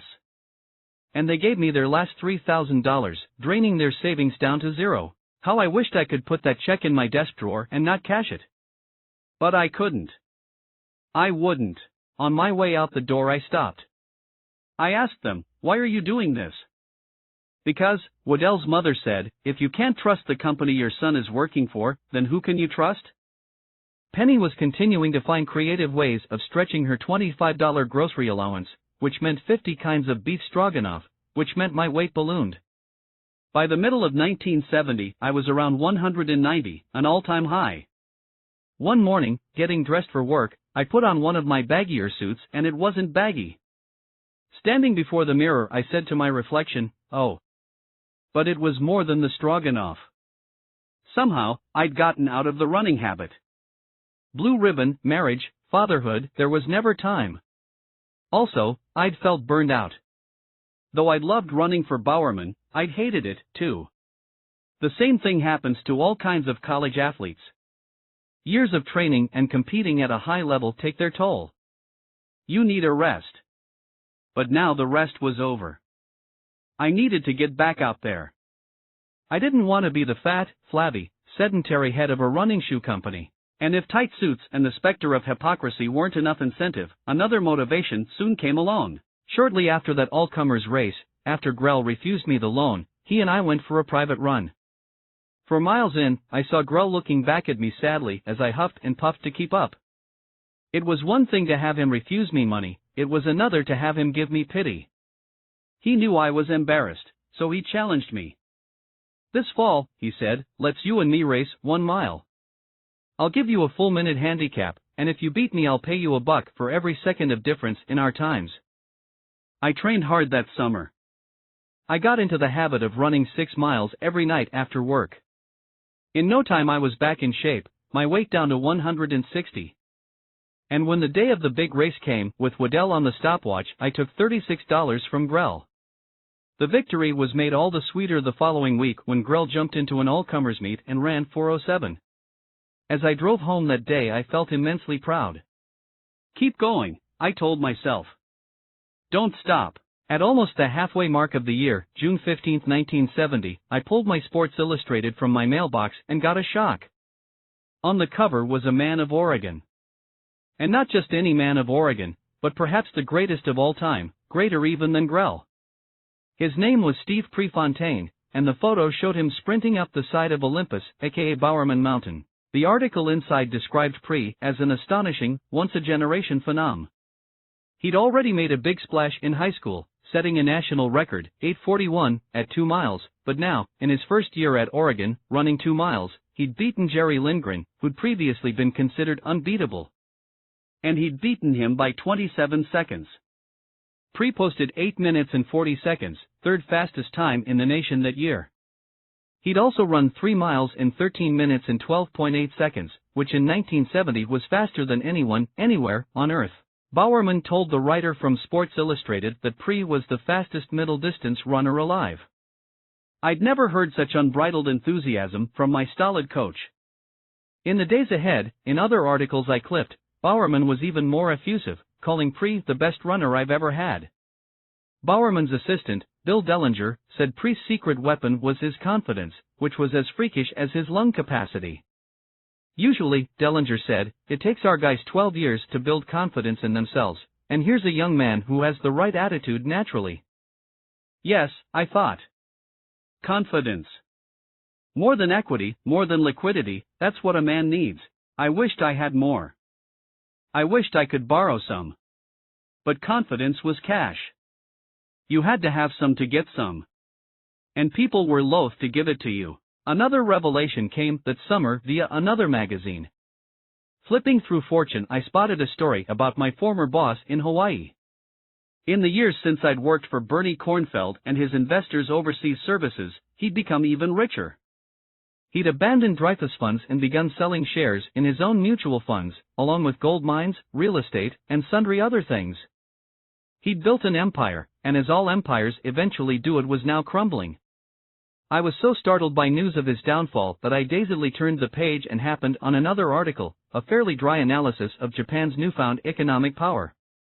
25 years after Hiroshima, the article said, Japan was reborn.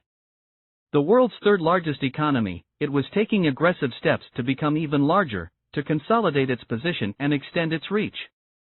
Besides simply outthinking and outworking other countries, Japan was adopting ruthless trade policies. The article then sketched the main vehicle for these trade policies, Japan's hyper-aggressive Sosashoga trading companies. It's hard to say exactly what those first Japanese trading companies were. Sometimes they were importers, scouring the globe and acquiring raw materials for companies that didn't have the means to do so. Other times they were exporters, representing those same companies overseas. Sometimes they were private banks, providing all kinds of companies with easy terms of credit. Other times they were an arm of the Japanese government. I filed away all this information for a few days. And the next time I went down to First National, the next time Wallace made me feel like a bum, I walked out and saw the sign for Bank of Tokyo. I'd seen that sign 100 times before, of course, but now it meant something different. Huge pieces of the puzzle fell into place. Dizzy, I walked directly across the street, straight into the Bank of Tokyo, and presented myself to the woman at the front desk. I said I owned a shoe company, which was importing shoes from Japan, and I wanted to speak with someone about doing a deal. Like the madam of a brothel, the woman instantly and discreetly led me to a back room. And left me. After 2 minutes a man walked in and sat down very quietly at the table. He waited. I waited. He continued waiting. Finally I spoke. I have a company, I said. Yes, he said. A shoe company, I said. Yes, he said. I opened my briefcase. These are my financial statements. I'm in a terrible bind. I need credit. I just read an article in Fortune about Japanese trading companies, and the article said these companies are looser with credit and, well, do you know of any such companies that you might introduce me to? The man smiled. He'd read the same article. He said it just so happened that Japan's sixth largest trading company had an office right above our heads, on the top floor of that building. All the major Japanese trading companies had offices in Portland, he said, but this particular one, Nishoiwai, was the only one in Portland with its own commodities department. It's a $100 billion company, the banker said, eyes widening. Oh, boy, I said. Please wait, he said. He left the room. Minutes later he returned with an executive from Nishoiwai. His name was Cam Murakami. We shook hands and chatted, strictly hypothetically, about the possibility of Nisho financing my future imports. I was intrigued. He was quite intrigued. He offered me a deal on the spot, and extended his hand, but I couldn't shake it. Not yet. First I had to clear it with Onizuka. I sent a wire that day to Kitami, asking if he'd have any objections to my doing side business with Nisho. Days passed. Weeks. With Onizuka, silence meant something. No news was bad news, no news was good news, but no news was always some sort of news. While waiting to hear back, I got a troubling call. A shoe distributor on the East Coast said he'd been approached by Onizuka about becoming its new U.S. distributor. I made him say it again, slower. He did. He said he wasn't trying to make me angry. Nor was he trying to help me out or give me a heads up. He just wanted to know the status of my deal. I began to shake. My heart was pounding. Months after signing a new contract with me, Onizuka was plotting to break it? Had they been spooked when I was late taking delivery of the spring shipment? Had Kitami simply decided he didn't care for me? My only hope was that this distributor on the East Coast was lying. Or mistaken. Maybe he'd misunderstood Onizuka. Maybe it was a language thing? I wrote to Fujimoto. I said I hoped he was still enjoying the bicycle I bought him. Subtle. I asked him to find out anything he could. He wrote back right away. The distributor was telling the truth. Onizuka was considering a clean break with Blue Ribbon, and Kitami was in touch with several distributors in the United States. There was no firm plan to break my contract, Fujimoto added, but candidates were being vetted and scouted. I tried to focus on the good. There was no firm plan. This meant there was still hope. I could still restore Onizuka's faith, change Kitami's mind. I would just need to remind Kitami of what Blue Ribbon was and who I was. Which would mean inviting him to the United States for a friendly visit. 1971. Guia, who's coming to dinner, Waddell said. He wheeled into my office and handed me the telex. Kitami had accepted my invitation. He was coming to Portland to spend a few days. Then he was going to make a wider tour of the United States, for reasons he declined to share. Visiting other potential distributors, I said to Waddell. He nodded. It was March 1971. We vowed that Kitami was going to have the time of his life, that he would return home feeling love in his heart for America, Oregon, Blue Ribbon, and me. When we were done with him, he'd be incapable of doing business with anyone else. And so, we agreed, the visit should close on a high note, with a gala dinner at the home of our prize asset Bowerman. In mounting this charm offensive, naturally I enlisted Penny. Together we met Kitami's flight, and together we whisked him straight to the Oregon coast, to her parents' oceanfront cottage, where we'd spent our wedding night. Kitami had a companion with him, a sort of bag carrier, personal assistant, amanuensis, named Hiraku Iwano. He was just a kid, naive, innocent, in his early 20s, and Penny had him eating out of her hand before we hit Sunset Highway. We both slaved to give the two men an idyllic Pacific Northwest weekend. We sat on the porch with them and breathed in the sea air. We took them for long walks on the beach. We fed them world-class salmon and poured them glass after glass of good French wine. We tried to focus most of our attention on Kitami, but both Penny and I found it easier to talk to Iwano, who read books and seemed guileless. Kitami seemed like a man who was importing guile by the boatload. Monday, bright and early, I drove Kitami back to Portland, to First National Bank. Just as I was determined to charm him on this trip, I thought that he could be helpful in charming Wallace, that he could vouch for Blue Ribbon and make credit easier to get. White met us in the lobby and walked us into a conference room. I looked around. "Where's Wallace?" I asked. "Ah," White said, "he won't be able to join us today." What? That was the whole point of visiting the bank. I wanted Wallace to hear Kitami's ringing endorsement. Oh well, I thought good cop will just have to relay the endorsement to bad cop.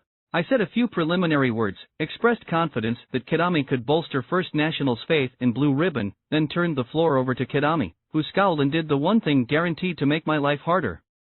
"Why do you not give my friends more money?" he said to White. "WW what?"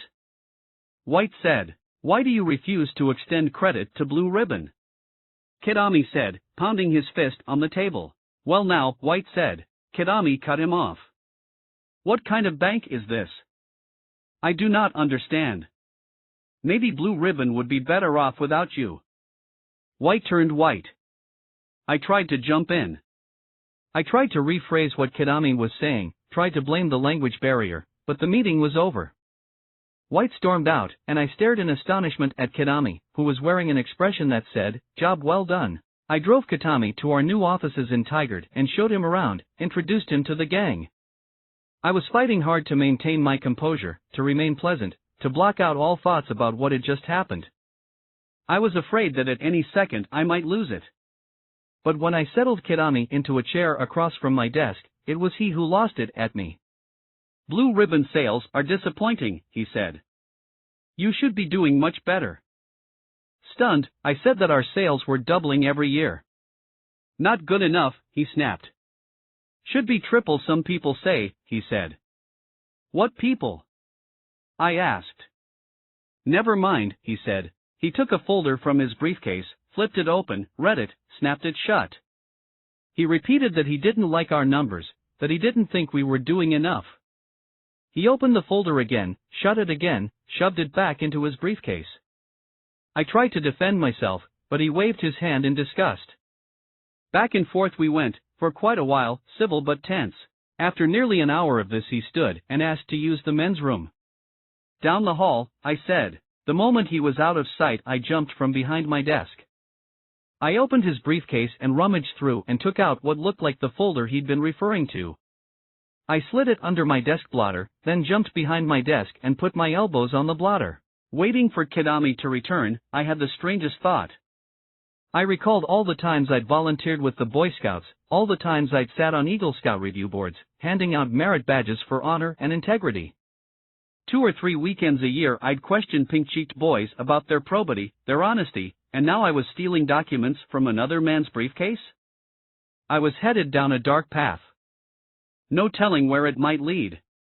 Wherever, there was no getting around one immediate consequence of my actions. I'd have to recuse myself from the next review board. How I longed to study the contents of that folder, and photocopy every scrap of paper in it, and go over it all with Waddell. But Kidami was soon back. I let him resume scolding me about sluggish numbers, let him talk himself out, and when he stopped I summed up my position. Calmly I said that Blue Ribbon might increase its sales if we could order more shoes, and we might order more shoes if we had more financing, and our bank might give us more financing if we had more security, meaning a longer contract with Onitsuka. Again, he waved his hand. "Excuses," he said. I raised the idea of funding our orders through a Japanese trading company, like Nisho Iwai, as I'd mentioned in my wire months before. "Bah," he said, "trading companies. They send money first, men later. Take over. Work way into your company, then take over." Translation: Onitsuka was only manufacturing a quarter of its own shoes, subcontracting the other 3/4. Kidami was afraid that Nisho would find Onitsuka's network of factories, then go right around Onitsuka and become a manufacturer and put Onitsuka out of business. Kidami stood. He needed to go back to his hotel, he said, have a rest. I said I'd have someone drive him, and I'd meet him for a cocktail later at his hotel bar. The instant he was gone I went and found Waddell and told him what had happened. I held up the folder. "I stole this from his briefcase," I said. "You did what?" Waddell said. He started to act appalled, but he was just as curious as I was about the folder's contents. Together we opened it and laid it on his desk and found that it contained, among other things, a list of 18 athletic shoe distributors across the United States and a schedule of appointments with half of them. So there it was. In black and white. Some people say. The some people damning Blue Ribbon, poisoning Kidami against us, were our competitors. And he was on his way to visit them. Kill one Marlboro man, 20 more rise up to take his place. I was outraged, of course. But mostly hurt. For 7 years we'd devoted ourselves to Tiger shoes. We'd introduced them to America, we'd reinvented the line. Bowerman and Johnson had shown Onitsuka how to make a better shoe, and their designs were now foundational, setting sales records, changing the face of the industry, and this was how we were repaid? And now, I said to Waddell, I have to go meet this Judas for cocktails. First I went for a 6-mile run. I don't know when I've run harder, or been less present in my body. With each stride I yelled at the trees, screamed at the cobwebs hanging in the branches. It helped. By the time I'd showered and dressed and driven to meet Kidami at his hotel, I was almost serene. Or maybe I was in shock. What Kidami said during that hour together, what I said, no memory. The next thing I remember is this. The following morning, when Kidami came to the office, Waddell and I ran a sort of shell game. While someone whisked Kidami into the coffee room, Waddell blocked the door to my office with his wheelchair and I slid the folder back into the briefcase. On the last day of Kitami's visit, hours before the big dinner party, I hurried down to Eugene to confer with Bowerman and his lawyer, Jaqua. I left Penny to drive Kidami down later in the day, thinking, what's the worst that could happen? Cut to Penny, hair disheveled, dress smeared with grease, pulling up to Bowerman's house.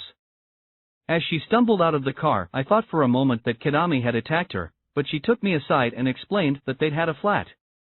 That son of a bitch, she whispered, stayed in the car on the highway and let me fix the tire all by myself.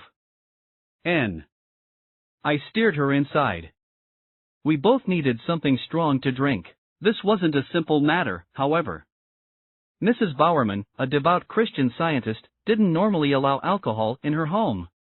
She was making an exception on this special night, but she'd asked me ahead of time to please be sure that everyone behaved and no one overdid it.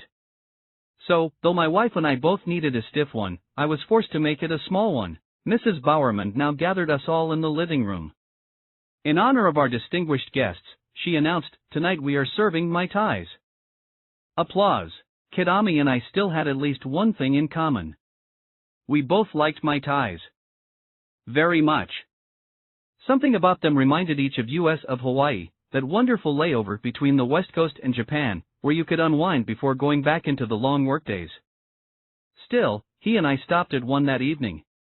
Mindful of Mrs. Bowerman, so did everyone else. Everyone but Bowerman. He'd never been much of a drinker, and he'd certainly never tasted a Mai Tai before, and we all watched in dread and dismay as the drinks took effect. And then some. Something about that tangy combination of Curacao and lime juice, pineapple and rum, hit Bowerman right on the screws.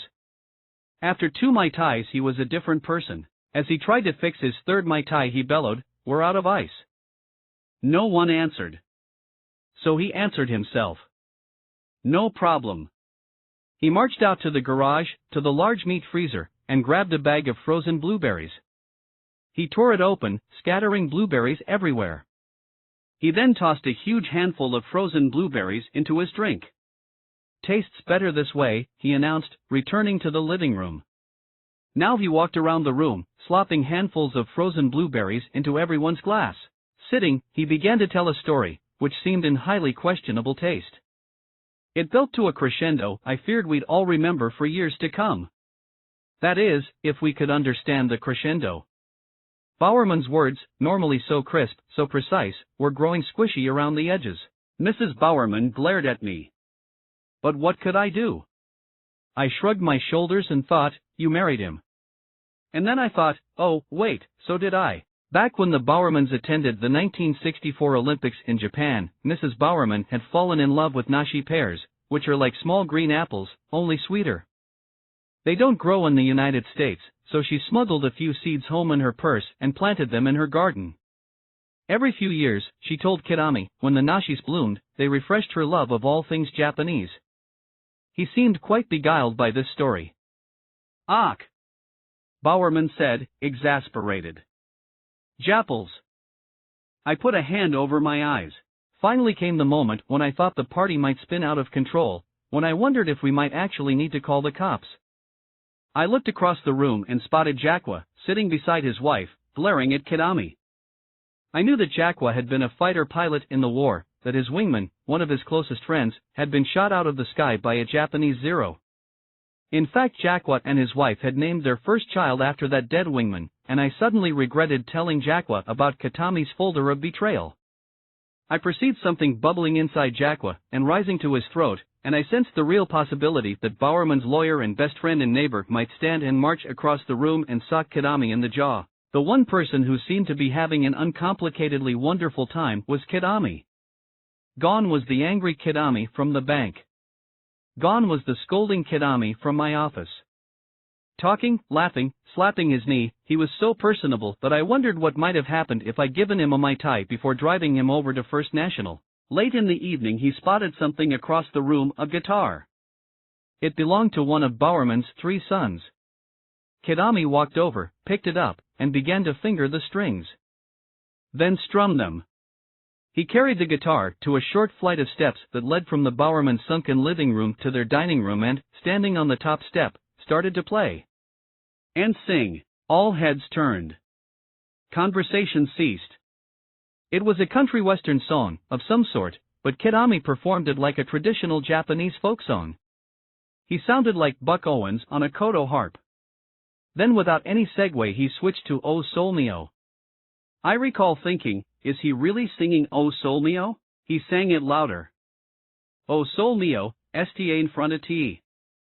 O Sol Mio, sta in front of T. A Japanese businessman, strumming a Western guitar, singing an Italian ballad, in the voice of an Irish tenor.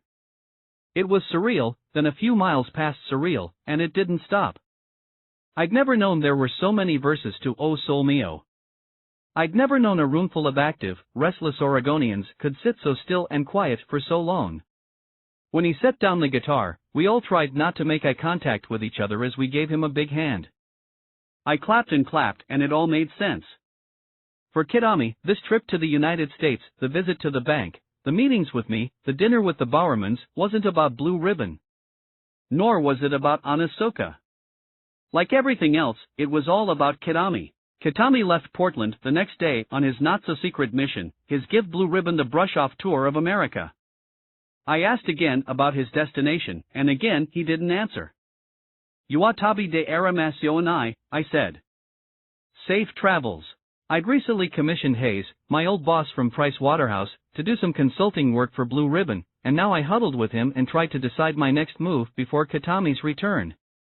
We agreed that the best thing to do was keep the peace, try to convince Kitami not to leave us, not to abandon us. As angry and wounded as I was, I needed to accept that Blue Ribbon would be lost without Onizuka. I needed, Hayes said, to stick with the devil I knew, and persuade him to stick with the devil he knew. Later that week, when the devil returned, I invited him out to Tigard for one more visit before his flight home. Again I tried to rise above it all. I brought him into the conference room and with Waddell and I on one side of the table, and Kitami and his assistant, Iwano, on the other, I screwed a big smile onto my face and said that we hoped he'd enjoyed his visit to our country. He said yet again that he was disappointed in the performance of Blue Ribbon. This time, however, he said he had a solution. Shoot, I said. Sell us your company. He said it so very softly. The thought crossed my mind that some of the hardest things ever said in our lifetimes are said softly. Excuse me? I said, Onizuka Company Limited will buy controlling interest in Blue Ribbon, 51%. It is best deal for your company. And you would be wise to accept a takeover. A hostile freaking takeover. I looked at the ceiling. You gotta be kidding, I thought. Of all the arrogant, underhanded, ungrateful, bullying. And if we do not? We will have no choice but to set up superior distributors. Superior. Aha. I see. And what about our written agreement? He shrugged. So much for agreements. I couldn't let my mind go to any of those places it was trying to go. I couldn't tell Kitami what I thought of him, or where to stick his offer, because Hayes was right, I still needed him. I had no backup, no plan B, no exit strategy. If I was going to save Blue Ribbon, I needed to do it slowly, on my own schedule, so as not to spook customers and retailers. I needed time, and therefore I needed Onizuka to keep sending me shoes for as long as possible. Well, I said, fighting to control my voice, I have a partner, of course. Coach Bowerman. I'll have to discuss your offer with him. I was certain Kitami would see through this amateurish stall. But he rose, hitched his pants, and smiled. Talk it over with Dr. Bowerman. Get back to me. I wanted to hit him. Instead, I shook his hand. He and Iwano walked out. In the suddenly Kitami-less conference room, Waddell and I stared into the grain of the conference table and let the stillness settle over us. I sent my budget and forecast for the coming year to First National, with my standard credit request. I wanted to send a note of apology, begging forgiveness for the Kidami debacle, but I knew White would roll with it. And besides, Wallace hadn't been there. Days after White got my budget and forecast, he told me to come on down. He was ready to talk things over. I wasn't in the hard little chair across from his desk more than 2 seconds before he delivered the news. Phil, I'm afraid First National will not be able to do business any longer with Blue Ribbon. We will issue no more letters of credit on your behalf. We will pay off your last remaining shipments as they come in with what remains in your account, but when that last bill is paid, our relationship will be terminated. I could see by White's waxy pallor that he was stricken. He'd had no part in this. This was coming from on high. Thus there was no point in arguing. I spread my arms. What do I do, Harry? Find another bank. And if I can't? I'm out of business, right? He looked down at his papers, stacked them, fastened them with a paper clip. He told me that the question of Blue Ribbon had deeply divided the bank officers. Some were for us, some were against.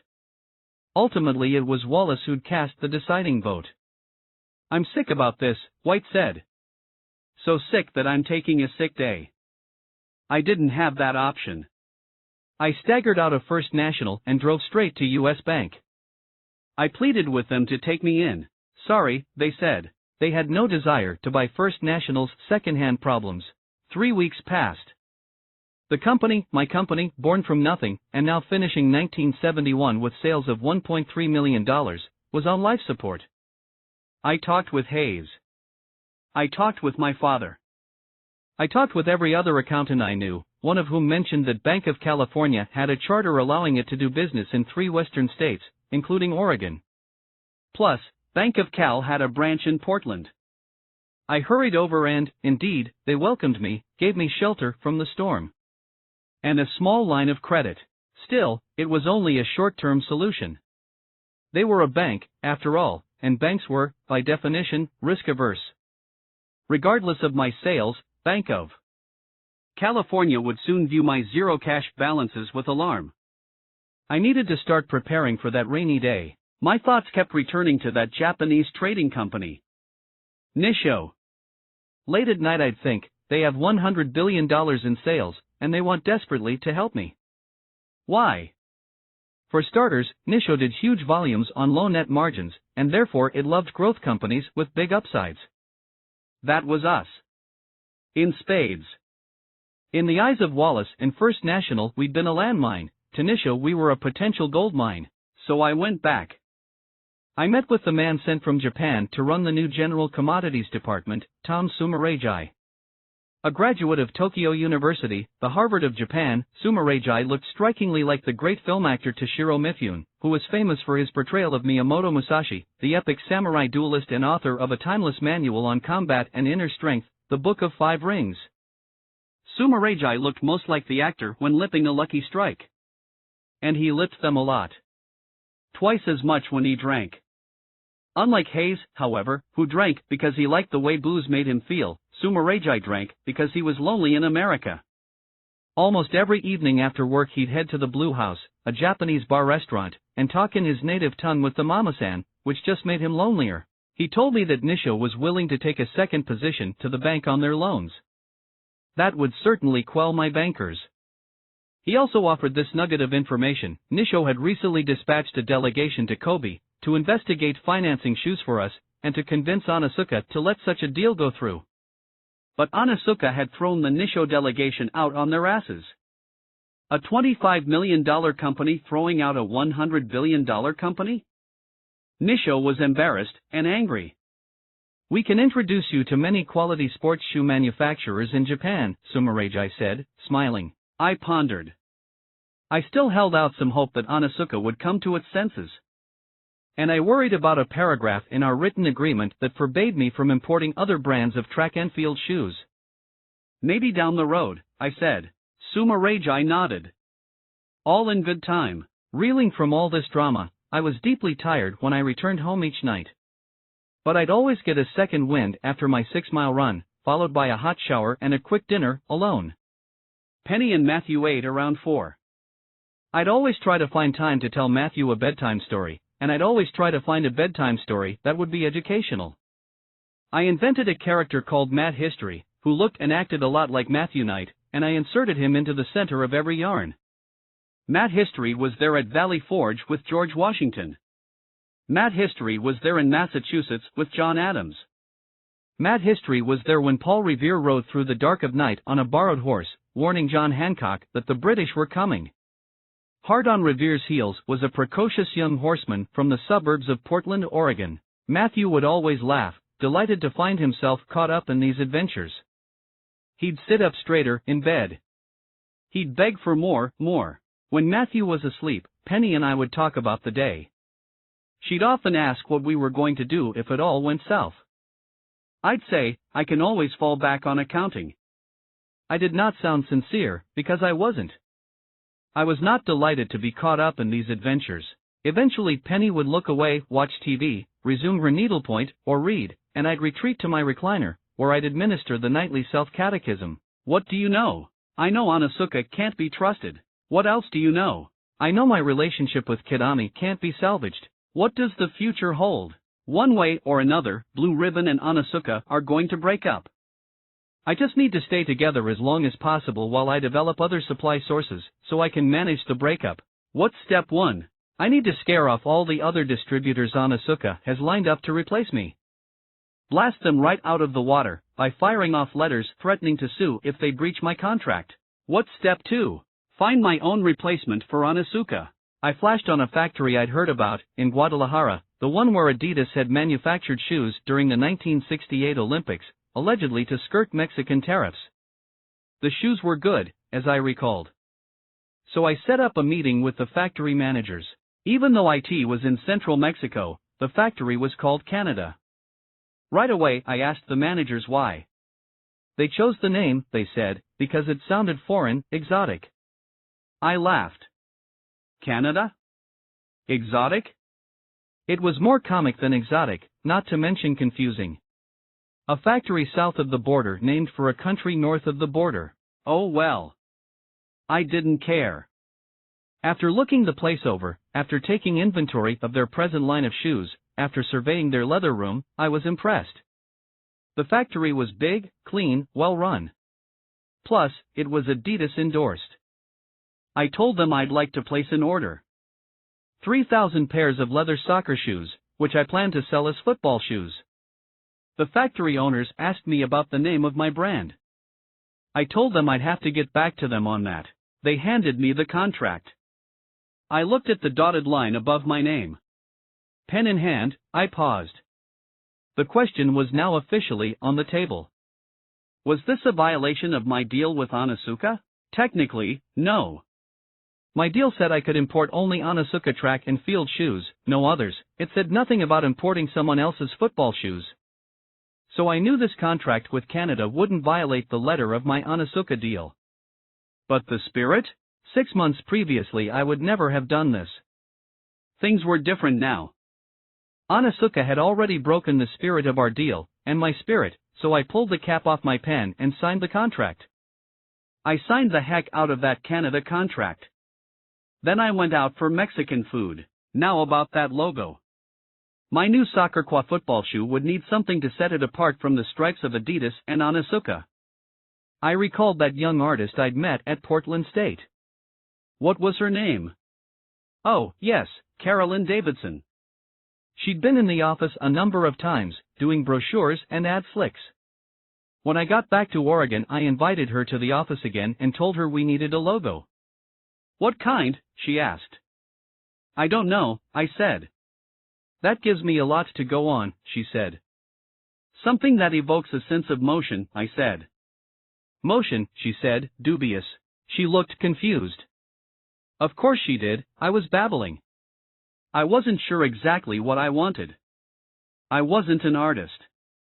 I showed her the soccer football shoe and said, unhelpfully, this. We need something for this. She said she'd give it a try. Motion, she mumbled, leaving my office. Motion. 2 weeks later she came back with a portfolio of rough sketches. They were all variations on a single theme, and the theme seemed to be a fat lightning bolts? Chubby check marks? Morbidly obese squiggles? Her designs did evoke motion, of a kind, but also motion sickness. None spoke to me. I singled out a few that held out some promise and asked her to work with those. Days later, or was it weeks, Carolyn returned and spread a second series of sketches across the conference table. She also hung a few on the wall. She'd done several dozen more variations on the original theme, but with a freer hand. These were better. Closer. Waddell and I and a few others looked them over. I remember Johnson being there, too, though why he'd come out from Wellesley, I can't recall. Gradually we inched toward a consensus. We liked this one slightly more than the others. It looks like a wing, one of us said. It looks like a whoosh of air, another said. It looks like something a runner might leave in his or her wake. We all agreed it looked new, fresh, and yet somehow ancient. Timeless. For her many hours of work, we gave Carolyn our deepest thanks and a check for $35, then sent her on her way. After she left we continued to sit and stare at this one logo, which we'd sort of selected, and sort of settled on by default. Something eye-catching about it, Johnson said. Waddell agreed. I frowned, scratched my cheek. You guys like it more than I do, I said. But we're out of time. It'll have to do. You don't like it? Waddell said. I sighed. I don't love it. Maybe it will grow on me. We sent it to Canada. Now we just needed a name to go with this logo I didn't love. Over the next few days, we kicked around dozens of ideas, until two leading candidates emerged. Falcon and Dimension 6. I was partial to the latter, because I was the one who came up with it. Waddell and everyone else told me that it was god-awful. It wasn't catchy, they said, and it didn't mean anything. We took a poll of all our employees. Secretaries, accountants, sales reps, retail clerks, file clerks, warehouse workers, we demanded that each person jump in, make at least one suggestion. Ford had just paid a top-flight consulting firm $2 million to come up with the name of its new Maverick, I announced to everyone.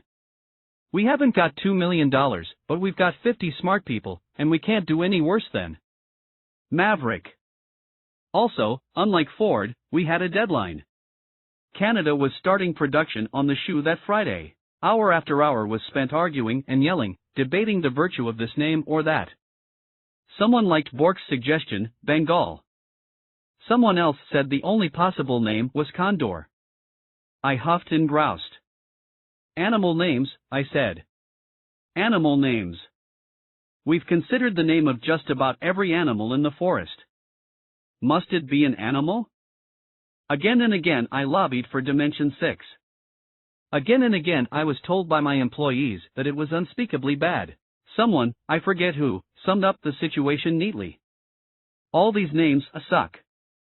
I thought it might have been Johnson, but all the documentation says he'd left and gone back to Wellesley by then. One night, late, we were all tired, running out of patience. If I heard one more animal name I was going to jump out a window. Tomorrow's another day, we said, drifting out of the office, headed out to our cars. I went home and sat in my recliner. My mind went back and forth, back and forth. Falcon? Bengal? Dimension 6? Something else? Anything else? The day of decision arrived. Canada had already started producing the shoes, and samples were ready to go in Japan, but before anything could be shipped, we needed to choose a name.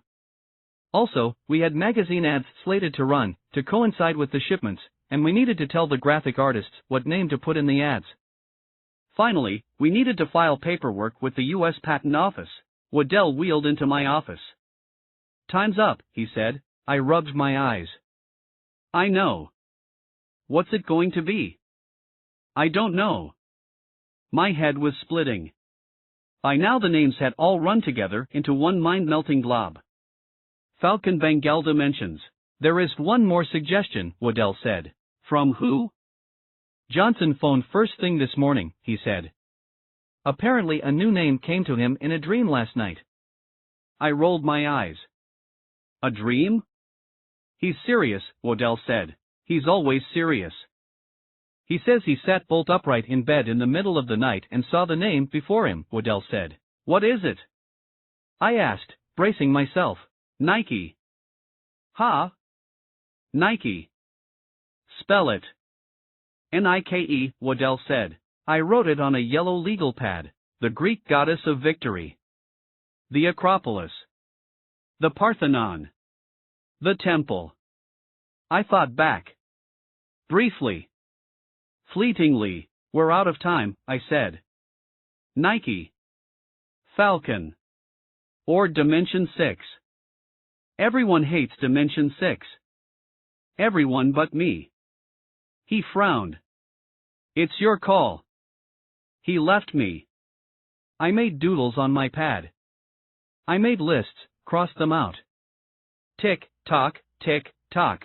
I needed to telex the factory now. I hated making decisions in a hurry, and that's all I seemed to do in those days. I looked to the ceiling. I gave myself 2 more minutes to mull over the different options, then walked down the hall to the telex machine. I sat before it, gave myself 3 more minutes. Reluctantly, I punched out the message. Name of new brand is. A lot of things were rolling around in my head, consciously, unconsciously. First, Johnson had pointed out that seemingly all iconic brands, Clorox, Kleenex, Xerox, have short names. 2 syllables or less. And they always have a strong sound in the name, a letter like K or X, that sticks in the mind. That all made sense. And that all described Nike. Also, I liked that Nike was the goddess of victory. What's more important, I thought, than victory? I might have heard, in the far recesses of my mind, Churchill's voice. You ask, what is our aim? I can answer in one word. It is victory. I might have recalled the Victory Medal awarded to all veterans of World War II, a bronze medallion with Athena Nike on the front, breaking a sword in 2. I might have. Sometimes I believe that I did. But in the end, I don't really know what led me to my decision. Luck? Instinct? Some inner spirit? Yes. What did you decide? Waddell asked me at the end of the day. Nike, I mumbled. He said. Yeah, I know, I said. Maybe it'll grow on us, he said. Maybe. My brand new relationship with Nisho was promising, but it was brand new, and who would dare predict how it might evolve? I'd once felt the relationship with Asuka was promising, and look where that stood. Nisho was infusing me with cash, but I couldn't let that make me complacent. I needed to develop as many sources of cash as possible, which brought me back to the idea of a public offering. I didn't think I could withstand the disappointment of a second failed offering, so I plotted with Hayes to ensure that this one would work. We decided that the first offering hadn't been aggressive enough. We hadn't sold ourselves. This time we hired a hard-driving salesman. Also, this time we decided not to sell stocks, but convertible debentures. If business truly is war without bullets, then debentures are war bonds. The public loans you money, and in exchange you give them quasi-stock in your cause. The stock is quasi because debenture holders are strongly encouraged and incentivized to hold their shares for 5 years. After that, they can convert the shares to common stock or get their money back with interest. With our new plan and our gung-ho salesman, we announced in June 1971 that Blue Ribbon would be offering 200,000 shares of debentures at $1 per, and this time, the shares sold fast. One of the first to buy was my friend Cale, who didn't hesitate to cut a check for $10,000, a princely sum. Buck, he said, I was there at the start, I'll be there at the bitter end. Canada was a letdown. The factory's leather football shoe was pretty, but in cold weather its sole split and cracked. Irony upon irony, a shoe made in a factory called Canada, which couldn't take the cold. Then again, maybe it was our fault.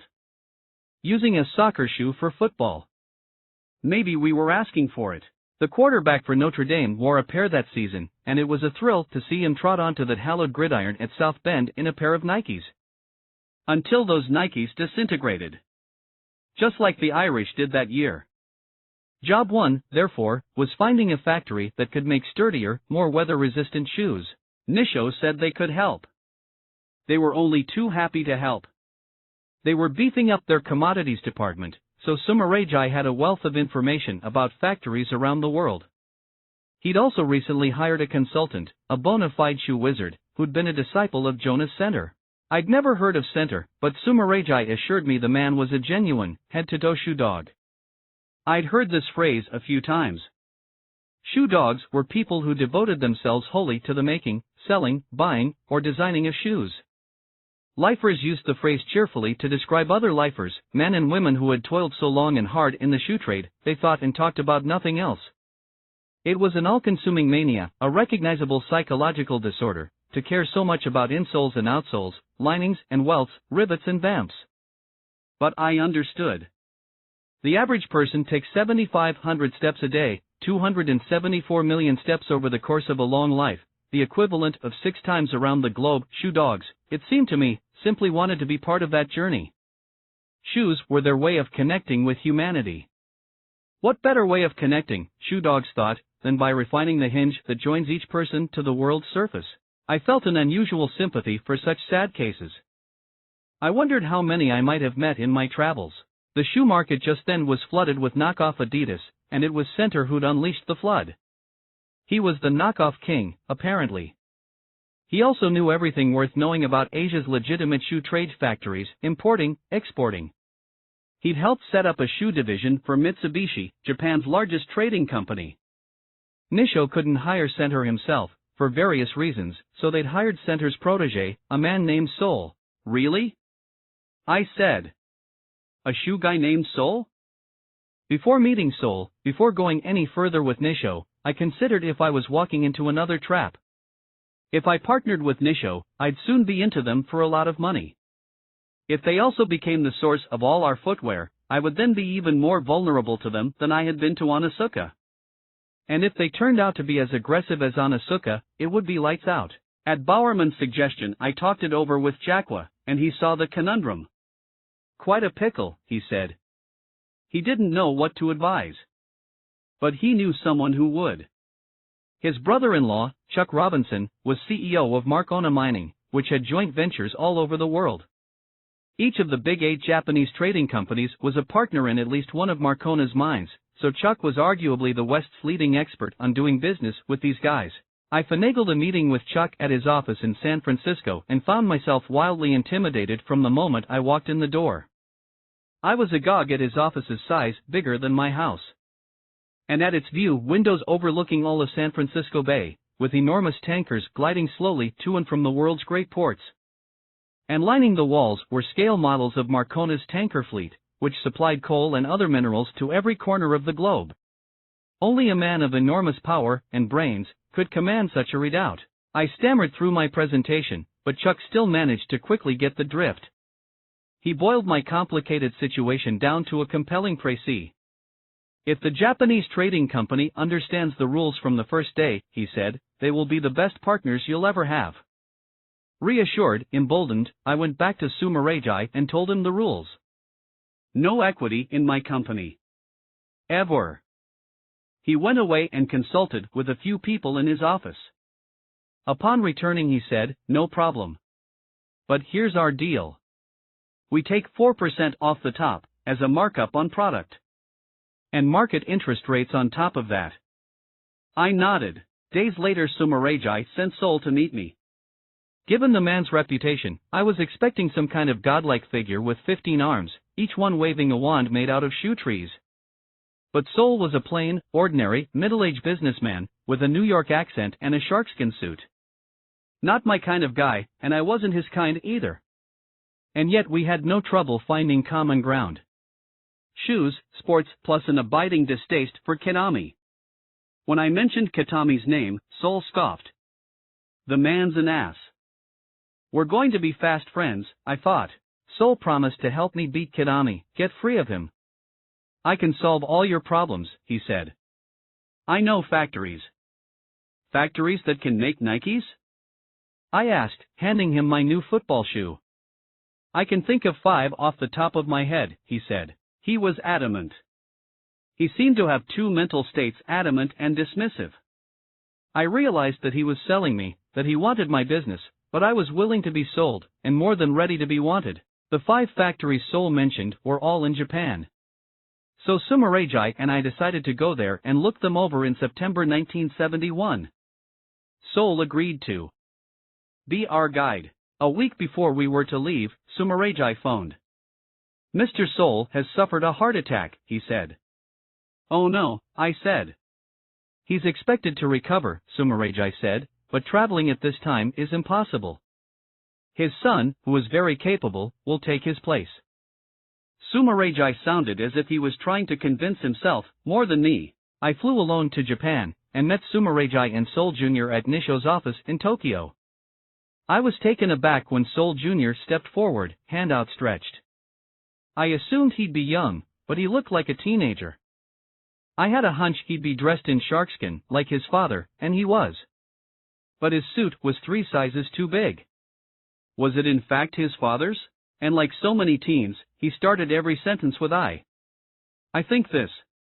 I think that. I shot a glance at Sumeragi. He looked gravely concerned. The first of the factories we wanted to see was outside Hiroshima. All 3 of us went there by train, arriving midday. A cool, overcast afternoon. We weren't due at the factory until the next morning, so I felt it important to take the extra time and visit the museum. And I wanted to go by myself. I told Sumeragi and Sol Jr. I would meet them in the hotel lobby the following morning. Walking through those museum rooms, I couldn't take it all in. I couldn't process it. Mannequins dressed in singed clothes. Clumps of scorched, irradiated jewelry? Cookware? I couldn't tell. Photos that took me to a place far beyond emotion. I stood in horror before a child's liquefied tricycle. I stood, open-mouthed, before the blackened skeleton of a building, where people had loved and worked and laughed, until I tried to feel and hear the moment of impact. I felt sick at heart as I turned a corner and came upon a scorched shoe, under glass, the footprint of its owner still visible. The next morning, these ghastly images still fresh in my head, I was somber, heavily subdued as I drove with Sumeragi and Sol Jr. into the countryside, and I was almost startled by the good cheer of the factory officials. They were delighted to meet us, to show us their wares. Also, they said forthrightly, they were most eager to do a deal. They'd long been hoping to crack the U.S. market. I showed them the Cortez, asked how long it might take to produce a sizable order of this shoe. 6 months, they said. Sol Jr. stepped forward. "You'll do it in 3, he barked. I gasped. With the exception of Kidami, I'd always found the Japanese unfailingly polite, even in the heat of disagreement or intense negotiation, and I'd always strived to reciprocate. But in Hiroshima of all places I felt that politeness was that much more essential. Here, if nowhere else on earth, humans should be gentle and kind with one another. Sol Jr. was anything but the ugliest of Americans. It got worse. As we made our way across Japan, he was brusque, boorish, strutting, swaggering, condescending to everyone we met. He embarrassed me, embarrassed all Americans. Now and then Sumeragi and I exchanged pained looks. We wanted desperately to scold Sol Jr., to leave him, but we needed his father's contacts. We needed this horrid brat to show us where the factories were. In Kuruma, just outside Beppu, in the southern islands, we visited a factory that was part of a vast industrial complex run by the Bridgestone Tire Company. The factory was called Nippon Rubber. It was the biggest shoe factory I'd ever seen, a kind of shoeoz, capable of handling any order, no matter how big or complicated. We sat with factory officials in their conference room, just after breakfast, and this time, when Sol Jr. tried to speak, I didn't let him. Each time he opened his mouth I spoke up, cut him off. I told officials the kind of shoe we wanted, showed them the Cortez. They nodded gravely. I wasn't sure they understood. After lunch we returned to the conference room, and there before me on the table was a brand new Cortez, Nike side stripe and all, hot off the factory floor. Magic. I spent the rest of the afternoon describing the shoes I wanted. Tennis, basketball, high top, low top, plus several more models of running shoes. The officials insisted they would have no trouble making any of these designs. Fine, I said, but before placing an order I'll need to see samples. The factory officials assured me that they could blast out samples and ship them within days to Nisho's offices in Tokyo. We bowed to each other. I went back to Tokyo and waited. Days and days of crisp fall weather. I walked around the city, drank Sapporo and sake, ate yakitori, and dreamed of shoes. I revisited the Meiji Gardens, and sat beneath the ginkgos beside the Torii Gate. Portal to the sacred. On Sunday I got a notice at my hotel. The shoes had arrived. I went down to the offices of Nisho, but they were closed. They had trusted me enough to give me a pass, however, so I let myself in, and sat in a big room, amid rows and rows of empty desks, inspecting the samples. I held them to the light, turned them this way and that. I ran my fingers along the soles, along the check or wing or whatever our new side stripe would be called. They were not perfect. The logo on this shoe wasn't quite straight, the midsole on that shoe was a bit too thin. There should be more lift on this other one. I made notes for the factory officials, but minor imperfections aside, they were very good. At last the only thing to do was think up names for the different models. I was panicked. I'd done such a poor job thinking up a name for my new brand. Dimension 6? Everyone at Blue Ribbon still mocked me. I'd only gone with Nike because I was out of time, and because I trusted Johnson's savant-like nature. Now I was on my own, in an empty office building in downtown Tokyo. I'd have to trust myself. I held up the tennis shoe. I decided to call it the Wimbledon. Well, that was easy. I held up another tennis shoe. I decided to call it the Forest Hill. After all, that was the setting for the first US Open. I held up a basketball shoe. I called it the Blazer, after my hometown NBA team. I held up another basketball shoe. I named it the Bruin, because the best college basketball team of all time was John Wooden's Bruins. Not too creative, but now the running shoes. Cortez, of course. And Marathon. And Abori. And Boston and Finland. I was feeling it. I was in the zone. I started dancing around the room. I heard a secret music. I held up a running shoe. I named it the Wet Flight. Boom, I said. To this day I don't know where that name came from. It took a half hour to name them all. I felt like Coleridge, writing Kubla Khan in an opium days. I then mailed my names off to the factory. It was dark as I walked out of the office building, into the crowded Tokyo street. A feeling came over me, unlike anything I'd ever experienced. I felt spent, but proud. I felt drained, but exhilarated. I felt everything I ever hoped to feel after a day's work. I felt like an artist, a creator. I looked back over my shoulder, took one last look at Nisho's offices. Under my breath I said, "We made this." I'd been eyeing Japan 3 weeks, longer than I expected, which posed two problems. The world was large, but the shoe world was small, and if Onitsuka got wind that I was in their neighborhood, and didn't stop by, they'd know I was up to something. It wouldn't take much for them to find out, or figure out, that I was lining up their replacement. So I needed to go down to Kobe, make an appearance at Onitsuka's offices. But extending my trip, being gone from home another week, was unacceptable. Penny and I had never been apart that long. I phoned her and asked her to fly over and join me for this last leg. Penny jumped at the chance. She'd never seen Asia, and this might be her last chance before we were out of business and out of money. It might also be her last chance to use that matching pink luggage. And Dot was available for babysitting. The flight was long, though, and Penny didn't like planes. When I went to the Tokyo airport to meet her, I knew I'd be collecting a fragile woman. I forgot, however, how intimidating Haneda Airport could be. It was a solid mass of bodies and baggage.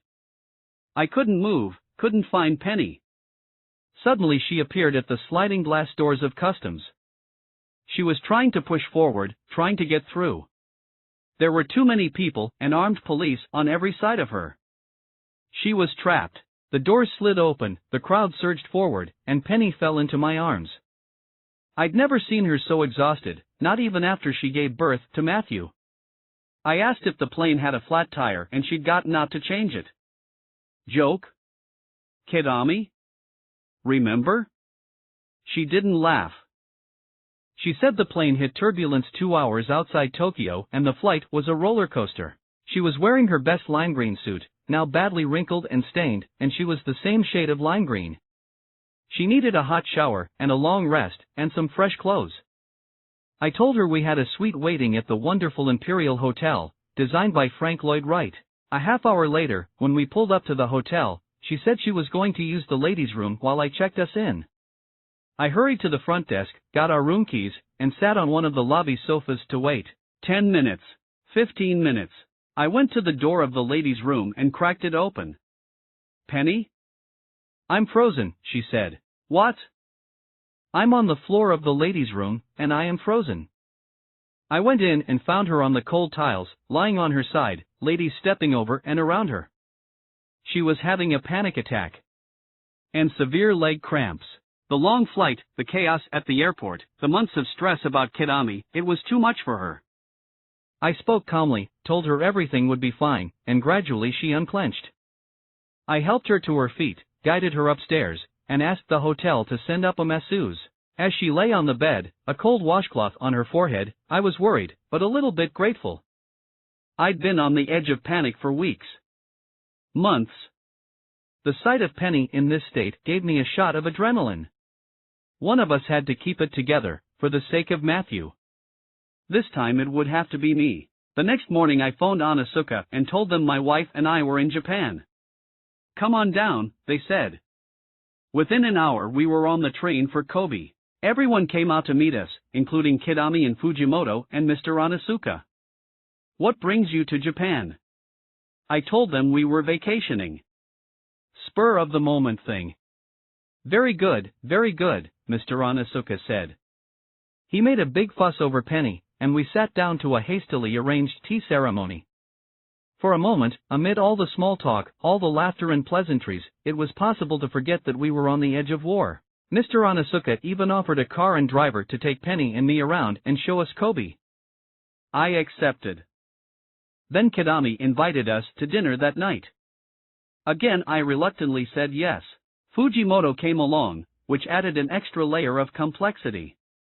I looked around the table and thought, my bride, my enemy, my spy. Some life. Though the tone was friendly, cordial, I could feel the tangled subtext of every remark.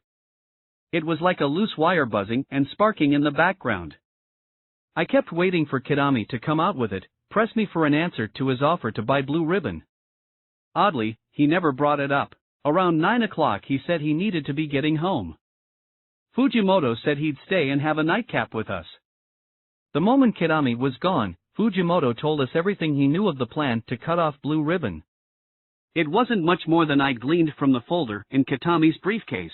Still, it was nice to sit with an ally, so we had several nightcaps, and a few laughs, until Fujimoto looked at his watch and let out a scream. Oh no!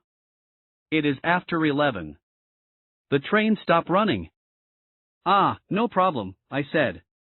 Come stay with us. We have a big tatami in our room, Penny said. You can sleep on that. Fujimoto accepted, with many bows. He thanked me yet again for the bicycle. An hour later, there we were, in one small room, pretending there was nothing out of the ordinary about the three of us bedding down together. At sunrise I heard Fujimoto get up, cough, and stretch. He went to the bathroom, ran the water, brushed his teeth. Then he put on his clothes from the night before and slipped out. I fell back asleep, but a short while later Penny went to the bathroom, and when she came back to bed she was laughing. I rolled over. Nope, she was crying. She looked as if she was on the verge of another panic attack. She rasped. What? I said. She buried her head in the pillows. He used my toothbrush. As soon as I got back to Oregon I invited Bowerman up to Portland to meet with me and Waddell, talk about the state of the business. It seemed like any old meeting. At some point, in the course of conversation, Waddell and I pointed out that the outer sole of the training shoe hadn't changed in 50 years. The tread was still just waves or grooves across the bottom of the foot. The Cortez and Boston were breakthroughs in cushioning and nylon, revolutionary in upper construction, but there hadn't been a single innovation in outer soles since before the Great Depression. Bowerman nodded. He made a note. He didn't seem all that interested. As I recall, once we'd covered all the new business on the agenda, Bowerman told us that a wealthy alum had just donated $1 million to Oregon, earmarked for a new track, the world's finest. His voice rising, Bowerman described the surface he'd created with that windfall. It was polyurethane, the same spongy surface that was to be used in Munich in the 1972 Olympics, where Bowerman was on tap to be head coach of the track team. He was pleased. And yet, he said, he was far from satisfied. His runners still weren't getting the full benefit of this new surface. Their shoes still weren't gripping it right. On the 2-hour drive back to Eugene, Bowerman mulled what Waddell and I had said, and mulled his problem with the new track, and these two problems simmered and congealed in his thoughts. The following Sunday, sitting over breakfast with his wife, Bowerman's gaze drifted to her waffle iron. He noted the waffle iron's grid pattern. It conformed with a certain pattern in his mind's eye, a pattern he'd been seeing, or seeking, for months, if not years. He asked Mrs. Bowerman if he could borrow it. He had a vat of urethane in his garage, left over from the installation of the track. He carried the waffle iron out to the garage, filled it with urethane, heated it up, and promptly ruined it. The urethane sealed it shut, because Bowerman hadn't added a chemical releasing agent. He didn't know from chemical releasing agents. Another person would have quit right then. But Bowerman's brain also didn't have a releasing agent. He bought another waffle iron, and this time filled it with plaster, and when the plaster hardened the jaws of the waffle iron opened, no problem. He took the resulting mold to the Oregon Rubber Company, and paid them to pour liquid rubber into it. Another failure. The rubber mold was too rigid, too brittle. It broke right away, but Bowerman felt he was getting closer. He gave up the waffle iron altogether. Instead, he took a sheet of stainless steel and punched it with holes, creating a waffle-like surface, and brought this back to the rubber company. The mold they made from that steel sheet was pliable, workable, and Bowerman now had 2 foot-sized squares of hard rubber nubs, which he brought home and sewed to the sole of a pair of running shoes. He gave these to one of his runners. The runner laced them on and ran like a rabbit. Bowerman phoned me, excited, and told me about his experiment. He wanted me to send a sample of his waffle-soled shoes to one of my new factories. Of course, I said. I'd send it right away, to Nippon Rubber. I look back over the decades and see him toiling in his workshop, Mrs. Bowerman carefully helping, and I get goosebumps. He was Edison in Menlo Park, Da Vinci in Florence, Tesla in Wardenclyffe. Divinely inspired. I wonder if he knew, if he had any clue, that he was the Daedalus of sneakers, that he was making history, remaking an industry, transforming the way athletes would run and stop and jump for generations. I wonder if he could conceive in that moment all that he'd done. All that would follow. I know I couldn't. 1972. Everything depended on Chicago. Our every thought, our every conversation at the start of 1972, began and ended with Chicago, because Chicago was the site of the National Sporting Goods Association show. Chicago was important every year. The Sporting Goods Show was where sales reps from across the nation got their first look at all the new athletic products, from all the different companies, and voted up or down, via the sizes of their orders. But this 1972 show was going to be more than important. It was going to be our Super Bowl and our Olympics and our bar mitzvah, because it was where we decided to introduce the world to Nike. If sales reps liked our new shoe, we'd live to see another year. If not, we wouldn't be back for the 1973 show. Onizuka, meanwhile, was eyeing Chicago, too. Days before the start of the show, without a word to me, Onizuka gave the Japanese press an announcement trumpeting their acquisition of Blue Ribbon. The announcement set off shockwaves everywhere, but especially at Nisho. Sumerajai wrote me, asking, in essence, what the? In my impassioned 2-page reply, I told him that I had nothing to do with Onizuka's announcement. I assured him that Onizuka was trying to bully us into selling, but they were our past, and Nisho, like Nike, was our future. In closing, I confessed to Sumerajai that I hadn't yet mentioned any of this to Onizuka, so mum's the word. I ask that you keep the above information in strict confidence for obvious reasons.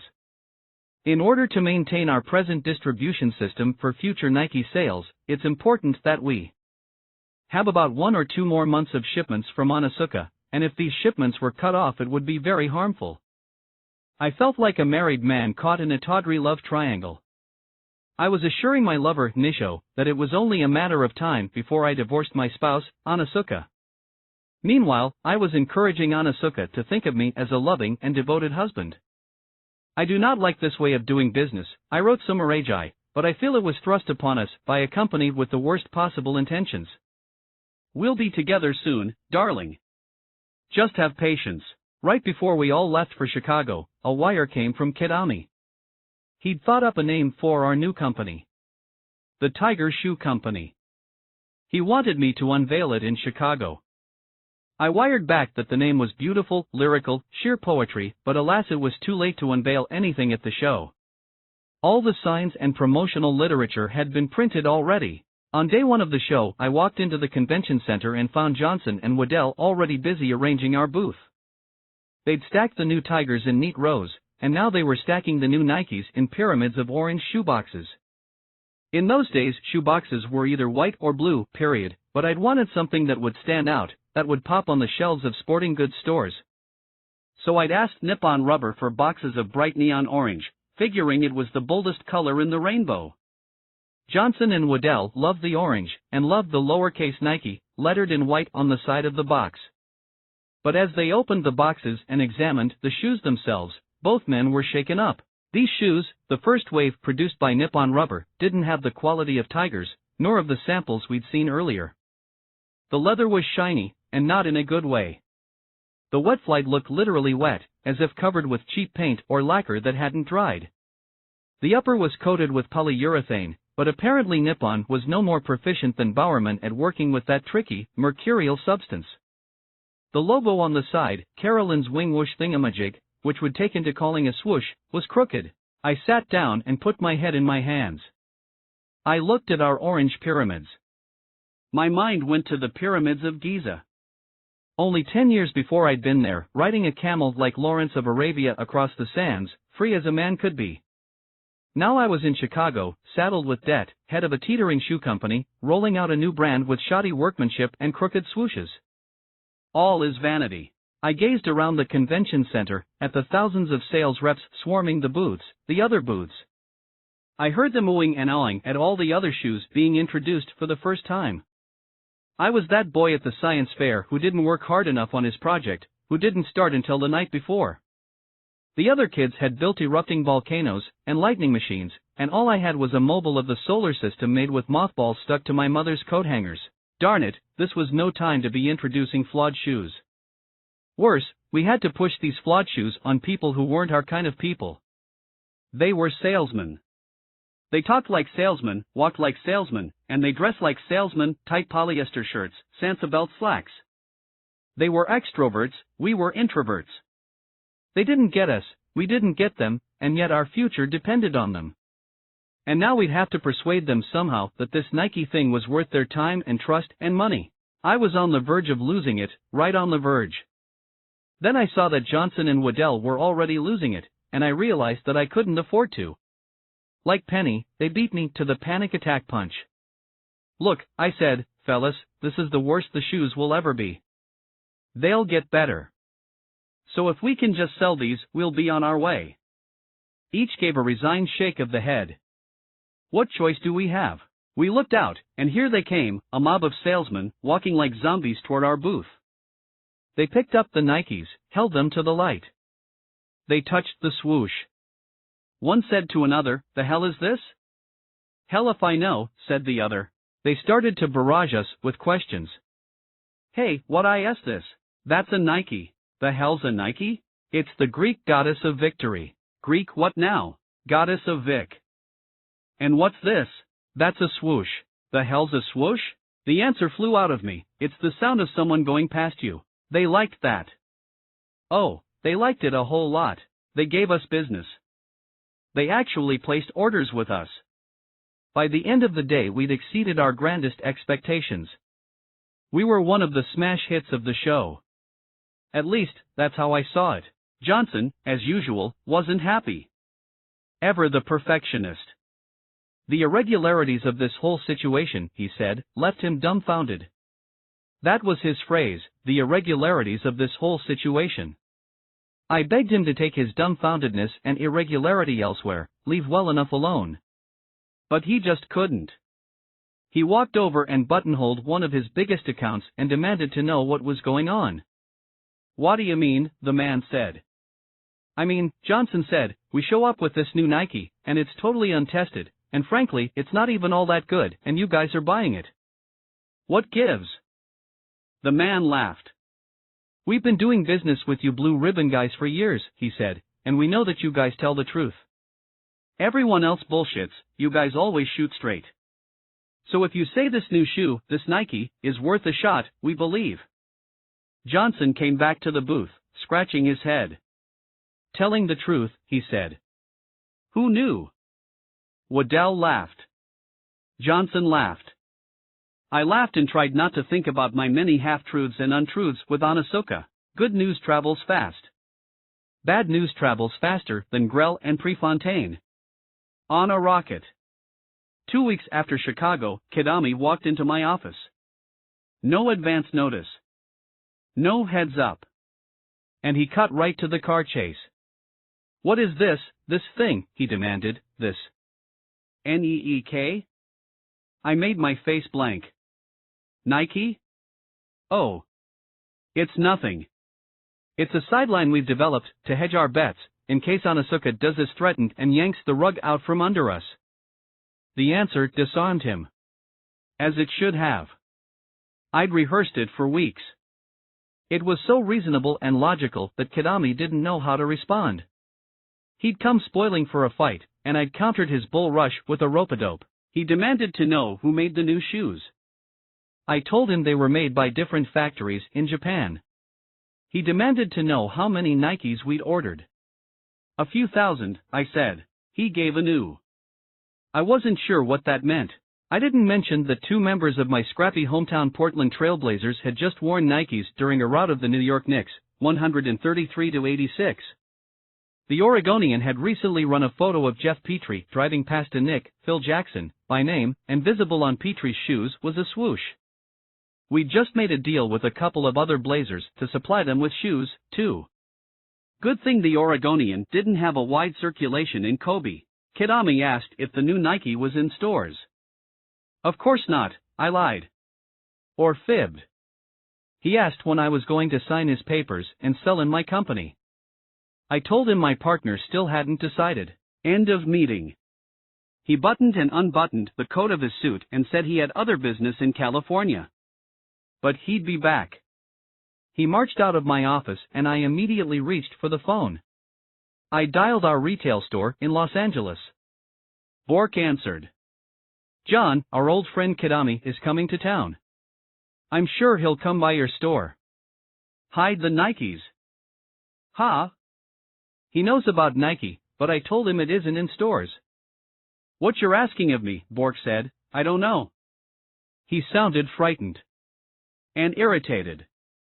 He didn't want to do anything dishonest, he said. "I'm asking you to stash a few pairs of shoes," I cried, then slammed down the phone. Sure enough, Kidami showed up that afternoon. He confronted Bork, badgered him with questions, shook him down like a cop with a shaky witness. Bork played dumb, or so he told me later. Kidami asked to use the bathroom. A ploy, of course. He knew the bathroom was somewhere in the back, and he needed an excuse to snoop back there. Bork didn't see the ploy, or didn't care to. Moments later Kidami was standing in the stockroom, under a bare light bulb, glowering at hundreds of orange shoeboxes. Nike, Nike, everywhere, and not a drop to drink. Bork phoned me after Kidami left. "Jig's up," he said. "What happened?" I asked. Kidami forced his way into the stockroom. "It's over, philosophy." I hung up, slumped in my chair.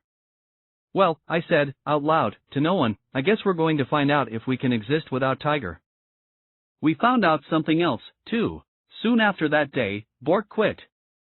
Actually, I don't remember if he quit or Waddell fired him. Either way, not long after that, we heard Bork had a new job, working for Kidami. I spent days and days staring into space, gazing out windows, waiting for Kidami to play his next card. I also watched a lot of TV. The nation, the world, was agog at the sudden opening of relations between the United States and China. President Nixon was in Beijing, shaking hands with Mao Zedong, an event nearly on a par with the moon landing. I never thought I'd see it in my lifetime, a US president in the Forbidden City, touching the Great Wall. I thought of my time in Hong Kong. I'd been so close to China, and yet so far. I thought I'd never have another chance. But now I thought, one day? Maybe. At last Kidami made his move. He returned to Oregon and asked for a meeting, at which he requested that Bowerman be present. To make that easier for Bowerman, I suggested Jacqua's office down in Eugene as the site. When the day came, as we were all filing into the conference room, Jacqua grabbed my arm and whispered, "Whatever he says, you say nothing." I nodded. On one side of the conference table were Jacqua, Bowerman, and I. On the other side were Kidami and his lawyer, a local guy, who didn't look like he wanted to be there. Plus, Iwano was back. I thought he might have half smiled at me, before remembering that this wasn't a social call. Jacqua's conference room was bigger than ours in Tigard, but that day it felt like a dollhouse. Kidami had asked for the meeting, so he kicked it off. And he didn't beat around the bonsai tree. He handed Jacqua a letter. Effective immediately, our contract with Onitsuka was null and void.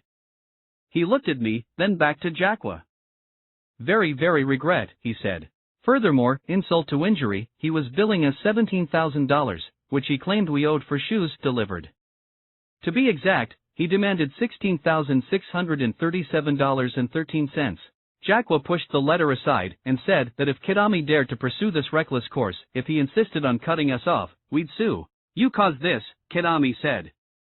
Blue Ribbon had breached its contract with Onitsuka by making Nike shoes, he said, and he was at a loss to understand why we'd ruined such a profitable relationship, why we'd launched this Nike.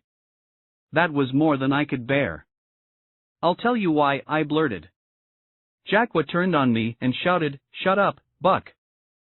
Jacqua then told Kidami that he hoped something could still be worked out. A lawsuit would be highly damaging to both companies. Peace was prosperity. But Kidami was in no mood for peace. He stood, motioned to his lawyer and Iwano to follow. When he got to the door, he stopped. His face changed. He was about to say something conciliatory. He was preparing to offer an olive branch. I felt myself softening toward him. "Onitsuka," he said, "like to continue use Mr. Bowerman as consultant." I pulled on my ear. Surely I hadn't heard him correctly. Bowerman shook his head and turned to Jacqua, who said that Bowerman would henceforth consider Kidami a competitor, aka a sworn enemy, and would help him in no way whatsoever. Kidami nodded. He asked if someone could please drive him and Iwano to the airport. I told Johnson to get on a plane. "What plane?" he said. "The next plane," I said. He arrived the following morning. We went for a run, during which neither of us said anything. Then we drove to the office and gathered everyone into the conference room. There were about 30 people there. I expected to be nervous. They expected me to be nervous. On any different day, under any other circumstances, I would have been. For some reason, however, I felt weirdly at peace. I laid out the situation we faced. "We've come, folks, to a crossroads. Yesterday, our main supplier, Onitsuka, cut us off." I let that sink in. I watched everyone's jaw drop. "We've threatened to sue them for damages," I said, "and of course they've threatened to file a lawsuit of their own. Breach of contract. If they sue us first, in Japan, we'll have no choice but to sue them here in America, and sue fast. We're not going to win a lawsuit in Japan, so we'll have to beat them to the courthouse, get a quick verdict here, to pressure them into withdrawing. Meanwhile, until it all sorts out, we're completely on our own. We're set adrift. We have this new line, Nike, which the reps in Chicago seem to like. But, well, frankly, that's all we've got. And as we know, there are big problems with the quality. It's not what we hoped. Communications with Nippon Rubber are good, and Nisho is there at the factory at least once a week, trying to get it all fixed, but we don't know how soon they can do it. It better be soon though, because we have no time and suddenly no margin for error." I looked down the table. Everyone was sinking, slumping forward. I looked at Johnson. He was staring at the papers before him, and there was something in his handsome face, some quality I'd never seen there before. Surrender. Like everyone else in the room, he was giving up. The nation's economy was in the tank, a recession was underway.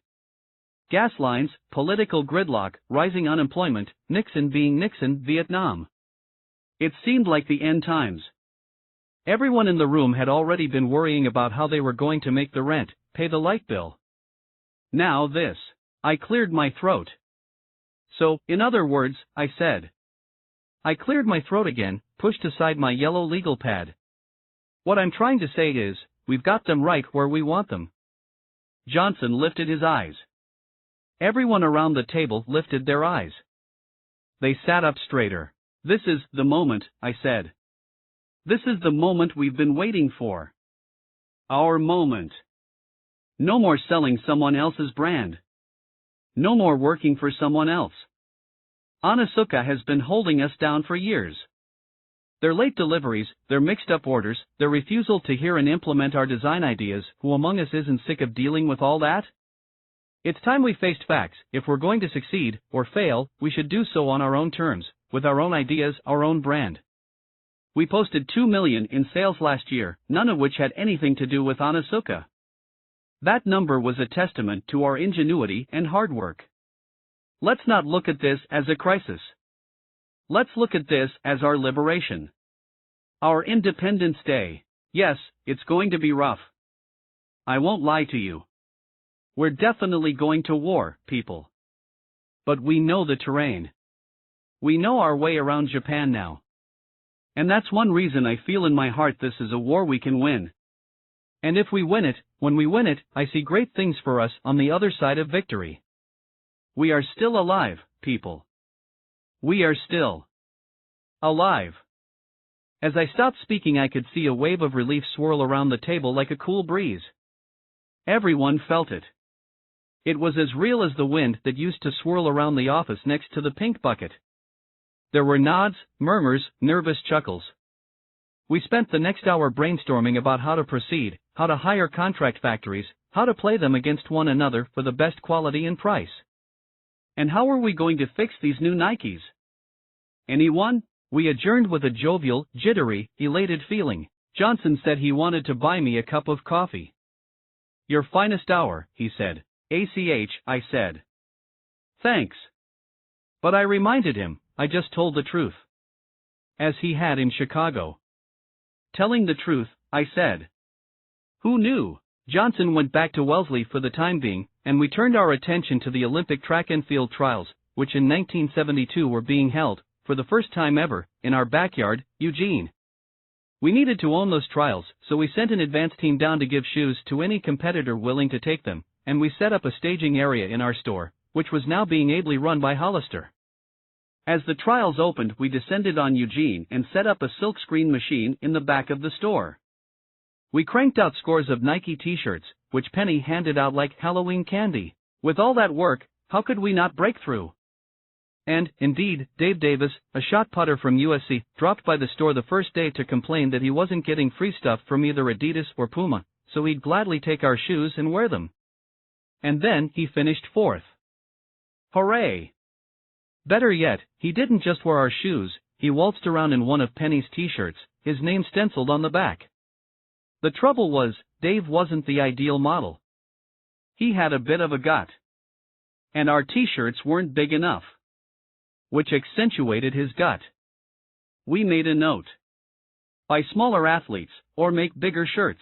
We also had a couple of semi-finalists for our spikes, including an employee, Jim Gorman, who competed in the 1,500.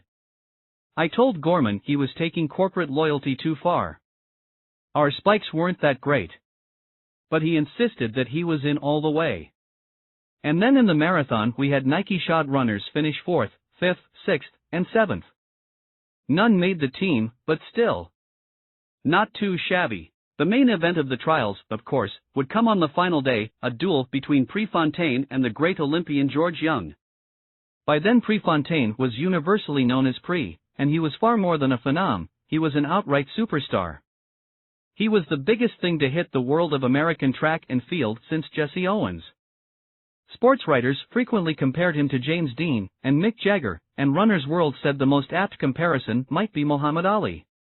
He was that kind of swaggery, transformative figure. To my thinking, however, these and all other comparisons fell short. Pri was unlike any athlete this country had ever seen, though it was hard to say exactly why. I'd spent a lot of time studying him, admiring him, puzzling about his appeal. I'd asked myself, time and again, what it was about Pri that triggered such visceral responses from so many people, including myself. I never did come up with a totally satisfactory answer. It was more than his talent, there were other talented runners. And it was more than his swagger, there were plenty of swaggering runners. Some said it was his look. Pri was so fluid, so poetic, with that flowing mop of hair. And he had the broadest, deepest chest imaginable, set on slender legs that were all muscle and never stopped churning. Also, most runners are introverts, but Pri was an obvious, joyous extrovert. It was never simply running for him.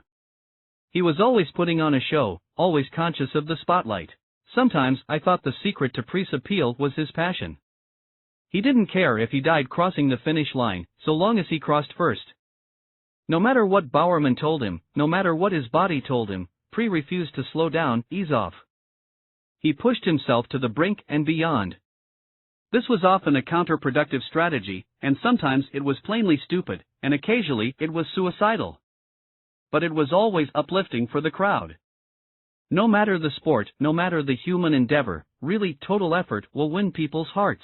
Of course, all Oregonians loved Pri because he was ours. He was born in our midst, raised in our rainy forests, and we'd cheered him since he was a pup. We'd watched him break the national 2-mile record as an 18-year-old, and we were with him, step by step, through each glorious NCAA championship. Every Oregonian felt emotionally invested in his career, and at Blue Ribbon, of course, we were preparing to put our money where our emotions were. We understood that Pri couldn't switch shoes right before the trials. He was used to his Adidas. But in time, we were certain he'd be a Nike athlete, and perhaps the paradigmatic Nike athlete. With these thoughts in mind, walking down Agate Street toward Hayward Field, I wasn't surprised to find the place shaking, rocking, trembling with cheers. The Coliseum in Rome could not have been louder when the gladiators and lions were turned loose. We found our seats just in time to see Pri doing his warm-ups. Every move he made caused a new ripple of excitement. Every time he jogged down one side of the oval, or up the other, the fans along his route stood and went wild.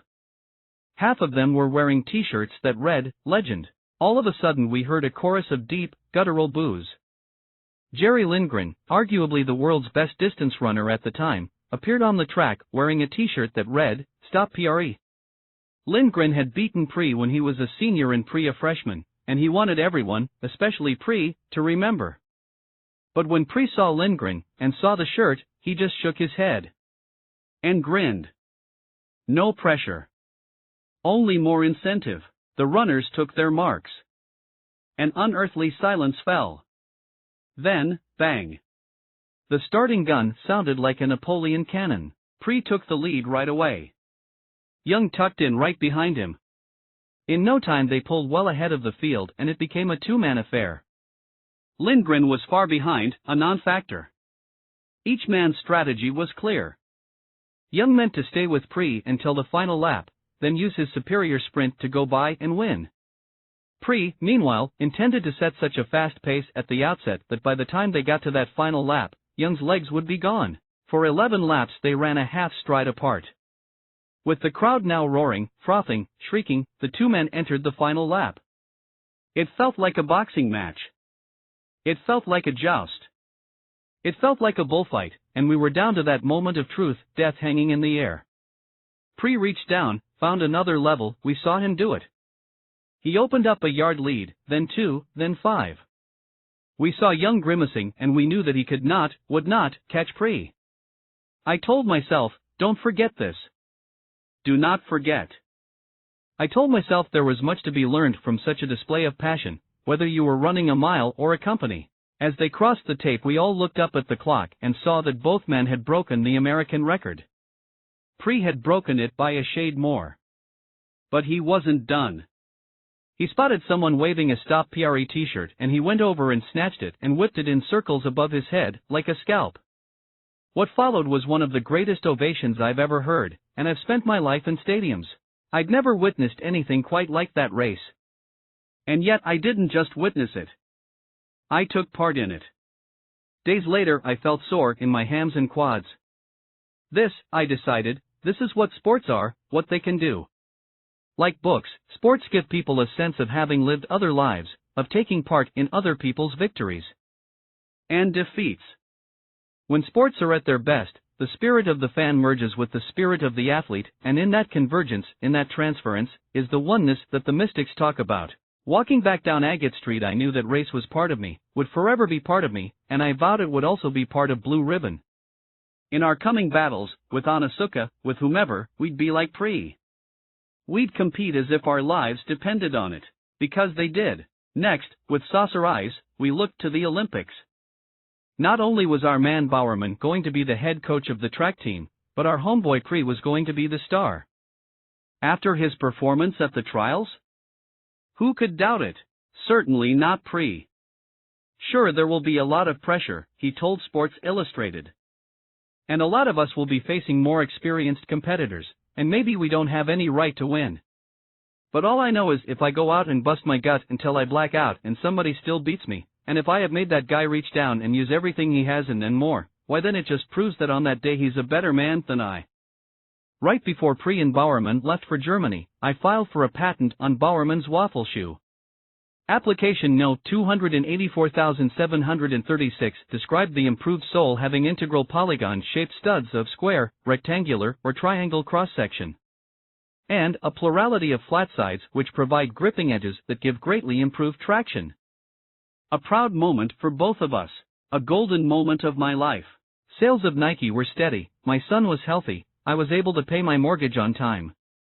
All things considered, I was in a damned fine mood that August. And then it began. In the second week of the Olympic Games, a squad of 8 masked gunmen scaled a back wall of the Olympic Village and kidnapped 11 Israeli athletes. In our tigered office we set up a TV and no one did a lick of work. We watched and watched, day after day, saying little, often holding our hands over our mouths. When the terrible denouement came, when the news broke that all the athletes were dead, their bodies strewn on a blood-spattered tarmac at the airport, it recalled the deaths of both Kennedys, and of Dr. King, and of the students at Kent State University, and of all the tens of thousands of boys in Vietnam. Ours was a difficult, death-drenched age, and at least once every day you were forced to ask yourself, what's the point? When Bowerman returned, I drove straight down to Eugene to see him. He looked as though he hadn't slept in a decade. He told me that he and Pri had been within a hair of the attack. In the first minutes, as the terrorists took control of the building, many Israeli athletes were able to flee, slipping outside doors, jumping out windows. One made his way to the next building over, where Bowerman and Pri were staying. Bowerman heard a knock, opened the door of his room, and found this man, a racewalker, shivering with fear, babbling about masked gunmen. Bowerman pulled the man inside and phoned the U.S. consul. "Send the Marines," he shouted into the phone. They did.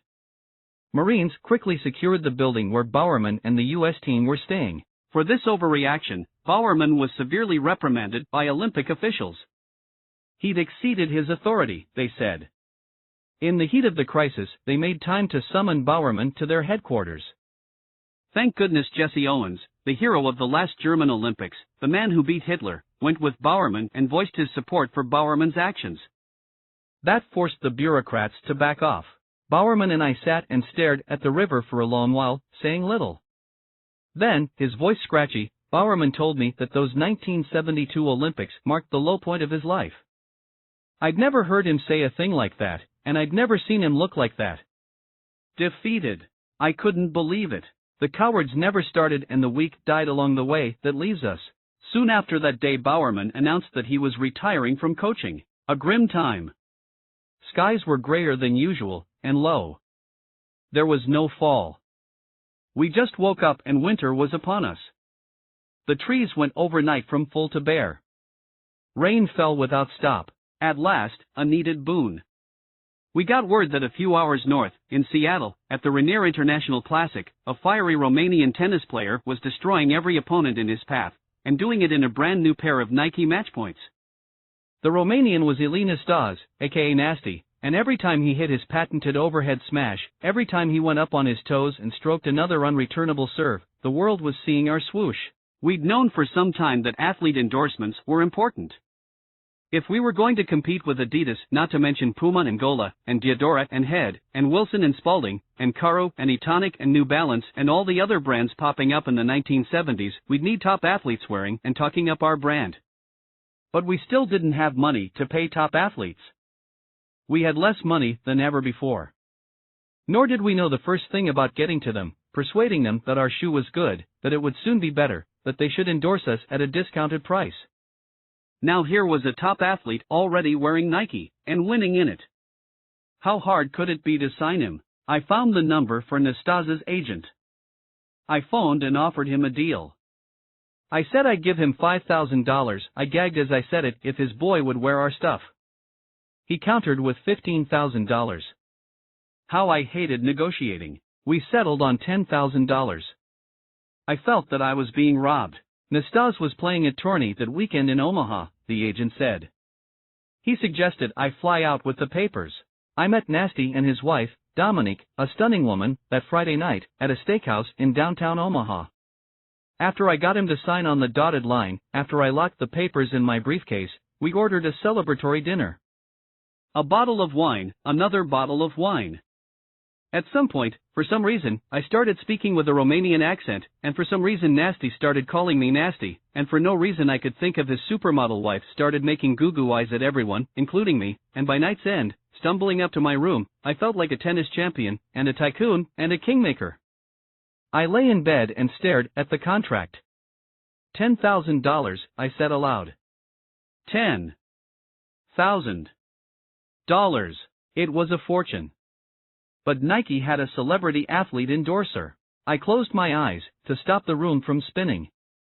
Then I opened them, because I didn't want the room to stop spinning. Take that, Kidami, I said to the ceiling, to all of Omaha. Take that.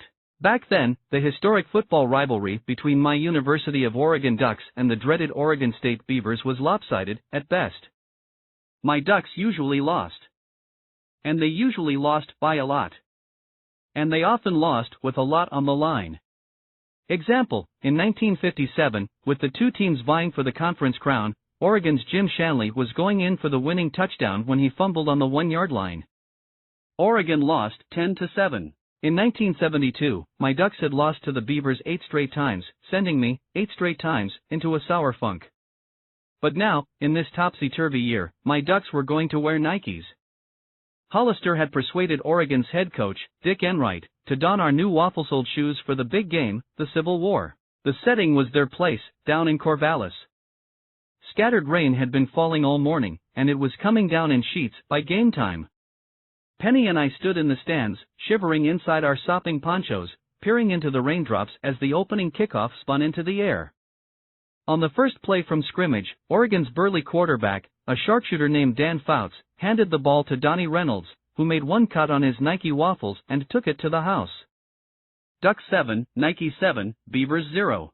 Fouts, closing out a brilliant college career, was out of his mind that night. He passed for 300 yards, including a 60-yard touchdown bomb that landed like a feather in his receiver's hands. The rout was soon on.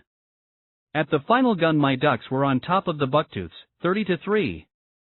I always called them my Ducks, but now they really were. They were in my shoes. Every step they took, every cut they made, was partly mine. It's one thing to watch a sporting event and put yourself in the player's shoes. Every fan does that. It's another thing when the athletes are actually in your shoes. I laughed as we walked to the car. I laughed like a maniac.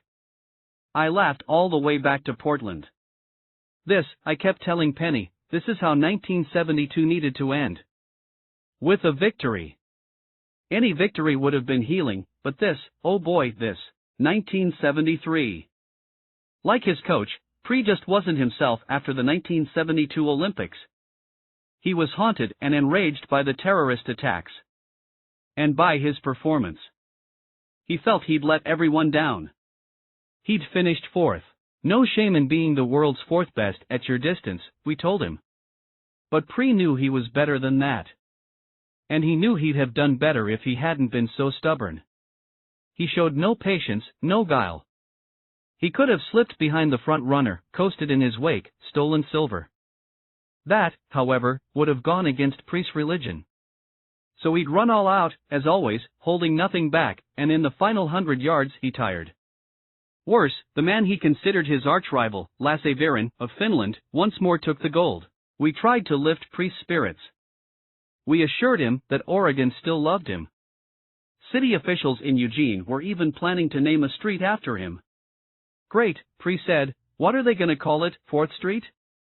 He locked himself in his metal trailer on the banks of the Willamette and he didn't come out for weeks. In time, after pacing a lot, after playing with his German Shepherd puppy, Lobo, and after large quantities of cold beer, Pri emerged. One day I heard that he'd been seen again around town, at dawn, doing his daily 10 miles, Lobo trotting at his heels. It took a full 6 months, but the fire in Priest's belly came back. In his final races for Oregon he shone. He won the NCAA 3-mile for a 4th straight year, posting a gaudy 13 minutes and 5.3 seconds.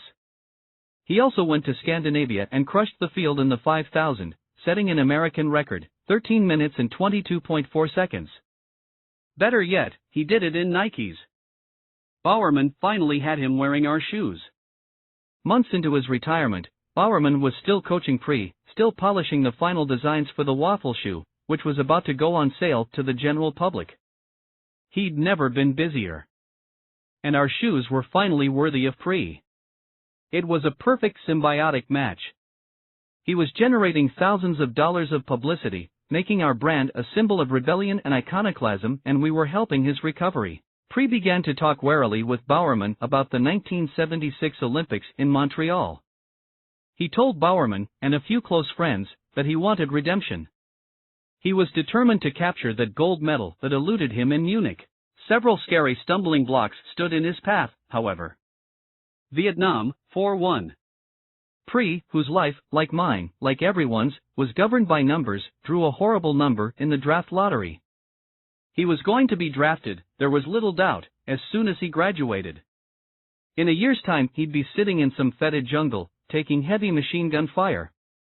He might have his legs, his godlike legs, blown out from under him. Also, there was Bowerman.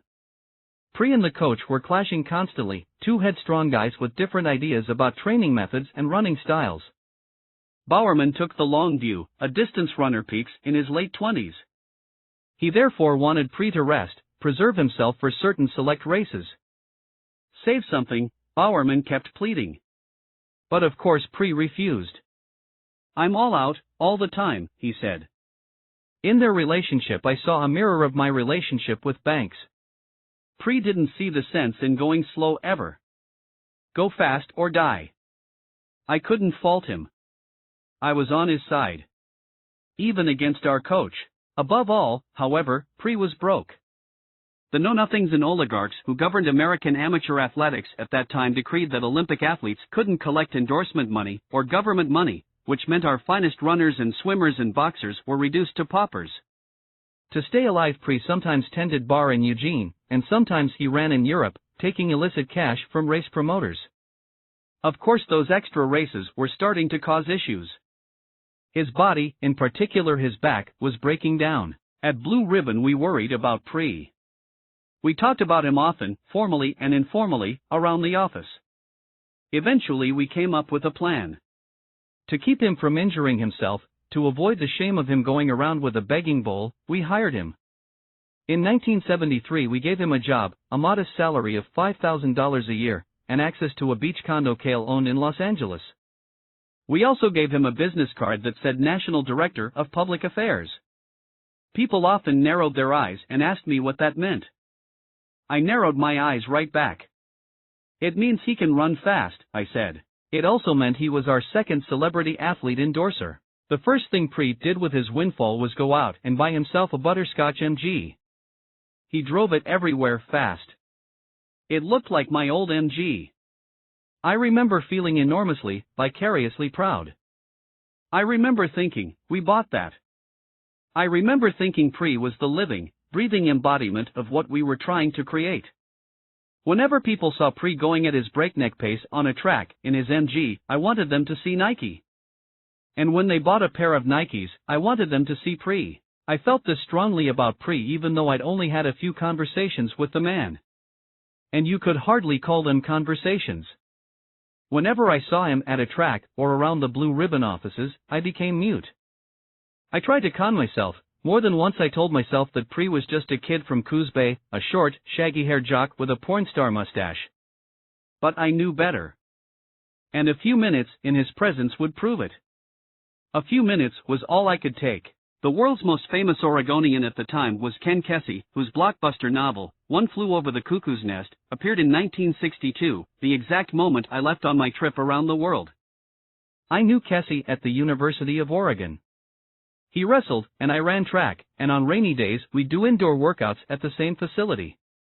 When his first novel came out I was stunned by how good it was, especially since the plays he'd written in school had been dreck. Suddenly he was a literary lion, the toast of New York, and yet I never felt starstruck in his presence, as I did in Pri's. In 1973, I decided that Pri was every bit the artist that Kesey was, and more. Pri said as much himself. A race is a work of art, he told a reporter, that people can look at and be affected in as many ways as they're capable of understanding.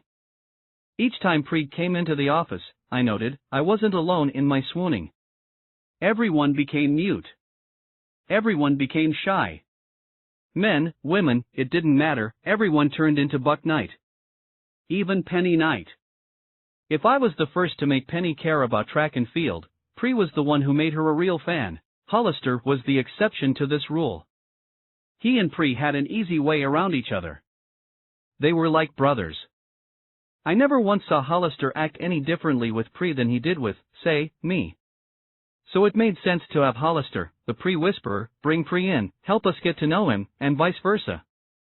We arranged a lunch in the conference room. When the day came, it wasn't wise, but it was typical of Waddell and me, we chose that moment to tell Hollister that we were tweaking his duties. In fact, we told him the second his butt hit the chair in the conference room. The change would affect how he got paid. Not how much, just how. Before we could fully explain, he threw down his napkin and stormed out. Now we had nobody to help us break the ice with Pri.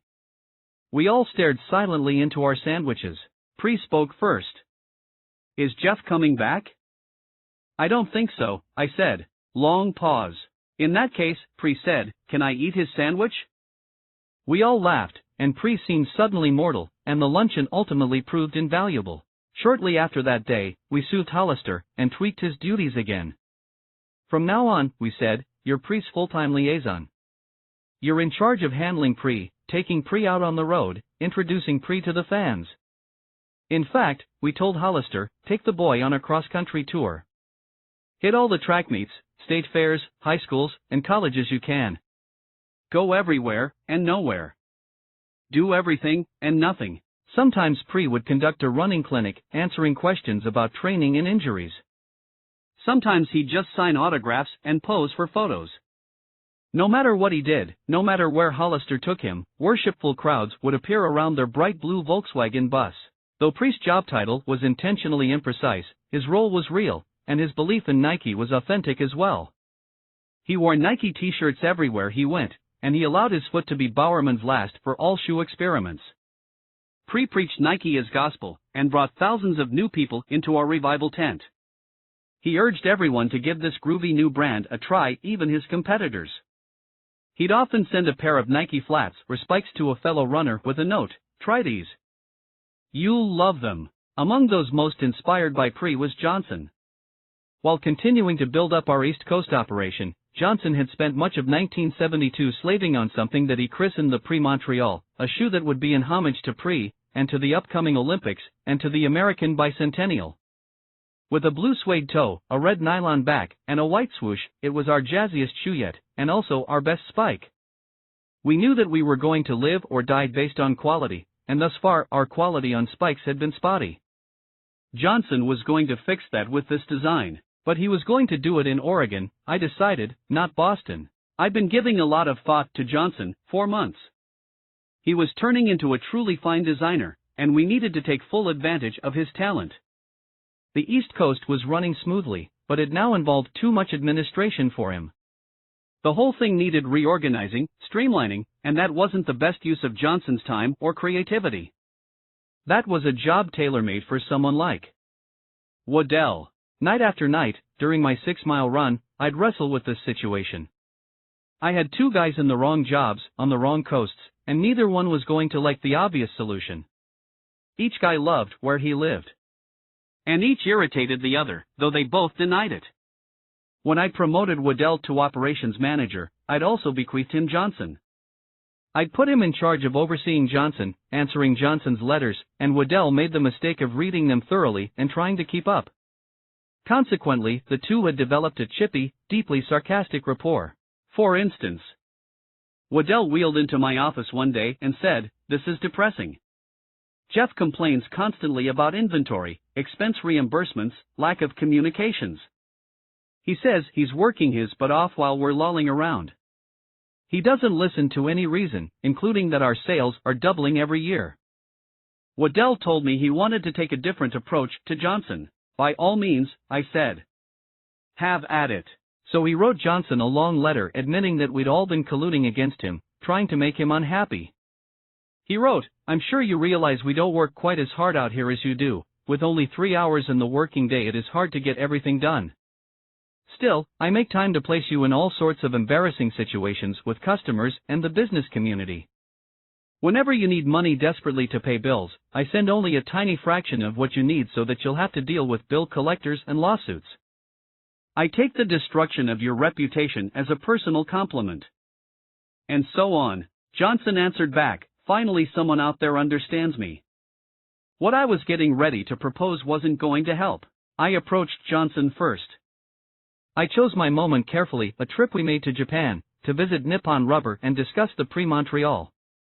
Over dinner I laid it all out for him. We were in a ferocious battle, a siege. Day by day, we were doing everything we could to keep the troops fed and the enemy at bay. For the sake of victory, for the sake of survival, everything else needed to be sacrificed, subordinated. And so, at this crucial moment in the evolution of Blue Ribbon, in the rollout of Nike, "I'm sorry, but, well, you two dummies need to switch cities." He groaned. Of course. It was Santa Monica all over again, but slowly, agonizingly, he came around, as did Waddell. Around the close of 1972 each man handed his house keys to the other, and now in early 1973 they switched places. Talk about team players. It was an enormous sacrifice, and I was deeply grateful. But in keeping with my personality, and Blue Ribbon tradition, I expressed no gratitude. I spoke not a word of thanks or praise. In fact, in several office memos I referred to the switch as Operation Dummy Reversal. In the late spring of 1973, I met with our recent investors, the debenture holders, for a second time. The first time they'd loved me. How could they not? Sales were booming, celebrity athletes were promoting our shoes. Sure, we'd lost on Asuka, and we were facing a legal fight down the road, but we were on the right track. This time, however, it was my duty to inform the investors that, 1 year after launching Nike, for the first time in Blue Ribbon history, we'd lost money. The meeting took place at the Valley River Inn in Eugene. It was 30 men and women crammed into the conference room, with me at the head of a long conference table. I wore a dark suit and tried to project an air of confidence as I delivered the bad news. I gave them the same speech I'd given Blue Ribbon employees a year before. We've got them right where we want them. But this group wasn't buying any pep talks. These were widows and widowers, retirees and pensioners. Also, the previous year I'd been flanked by Jacqua and Bowerman. This year, both men were busy. I was alone. Half an hour into my pitch, with 30 horrified faces staring at me, I suggested we break for lunch. The previous year I'd handed out Blue Ribbon's financial statements before lunch. This year I decided to wait until after. It didn't help. Even on a full stomach, with a chocolate chip cookie, the numbers looked bad. Despite $3.2 million in sales, we showed a net loss of $57,000. Several clusters of investors now began private conversations while I was trying to talk. They were pointing at this troubling number, $57,000, and repeating it over and over. At some point I mentioned that Incaris, a young runner, had just made the cover of Sports Illustrated wearing Nikes. We're breaking through, people. No one heard. No one cared. They cared only about the bottom line. Not even the bottom line, but their bottom line. I came to the end of my presentation. I asked if anyone had a question. 30 hands went up. I'm very disappointed in this, said one older man, rising to his feet. Any more questions? 29 hands went up. Another man called out, I'm not happy. I said I sympathized. My sympathy only served to annoy them. They had every right. They'd put their confidence in Bowerman and me, and we'd failed. We never could have anticipated Tiger's betrayal, but nonetheless, these people were hurting. I saw it in their faces, and I needed to take responsibility. To make it right. I decided it was only fair to offer them a concession. Their stock had a conversion rate, which went up every year. In the first year, the rate was $1 a share, in the second year it was $1.50, and so on. In light of all this bad news, I told them, I'll keep the conversion rate the same for the full 5 years you own your stock. They were placated, mildly. But I left Eugene that day knowing they had a low opinion of me, and Nike. I also left thinking I'd never, ever take this company public. If 30 people could cause this kind of acid stomach, I couldn't imagine being answerable to thousands of stockholders. We were better off financing through Nisho and the bank. That is, if there was anything to finance. As feared, Onitsuka had filed suit against us in Japan. So now we had to file quickly against them in the United States, for breach of contract and trademark infringement. I put the case in the hands of Cousin Hauser. It wasn't a tough call. There was the trust factor, of course. Kinship, blood, so on. Also, there was the confidence factor. Though he was only 2 years older, Cousin Hauser seemed vastly more mature. He carried himself with remarkable assurance. Especially before a judge and jury. His father had been a salesman, and a good one, and Cousin Hauser learned from him how to sell his client. Better yet, he was a tenacious competitor. When we were kids, Cousin Hauser and I used to play vicious, marathon games of badminton in his backyard. One summer we played exactly 116 games. Why 116? Because Cousin Hauser beat me 115 straight times. I refused to quit until I'd won. And he had no trouble understanding my position, but the main reason I chose Cousin Hauser was poverty. I had no money for legal fees, and Cousin Hauser talked his firm into taking my case on contingency. Much of 1973 was spent in Cousin Hauser's office, reading documents, reviewing memos, cringing at my own words and actions. My memo about hiring a spy, the court would take a dim view of this, Cousin Hauser warned. And my borrowing Katami's folder from his briefcase? How could a judge view that as anything but theft? MacArthur came to mind. You are remembered for the rules you break. I contemplated hiding these painful facts from the court. In the end, however, there was only one thing to do. Play it straight. It was the smart thing, the right thing. I'd simply have to hope the court would see the stealing of Katami's folder as a kind of self-defense. When I wasn't with Cousin Hauser, studying the case, I was being studied. In other words, deposed. For all my belief that business was war without bullets, I'd never felt the full fury of conference room combat until I found myself at a table surrounded by 5 lawyers. They tried everything to get me to say I'd violated my contract with Onitsuka. They tried trick questions, hostile questions, squirrely questions, loaded questions. When questions didn't work, they twisted my answers. A deposition is strenuous for anyone, but for a shy person it's an ordeal.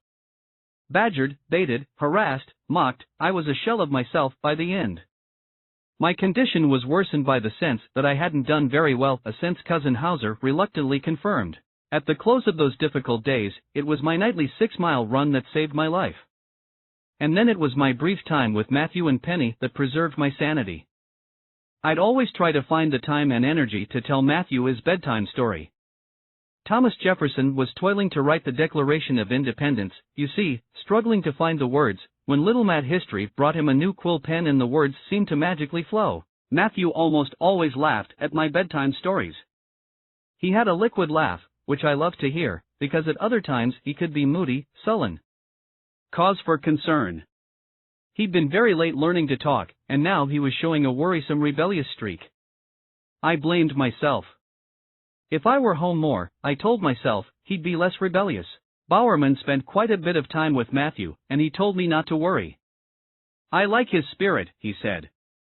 The world needs more rebels.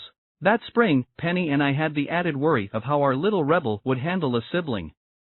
She was pregnant again.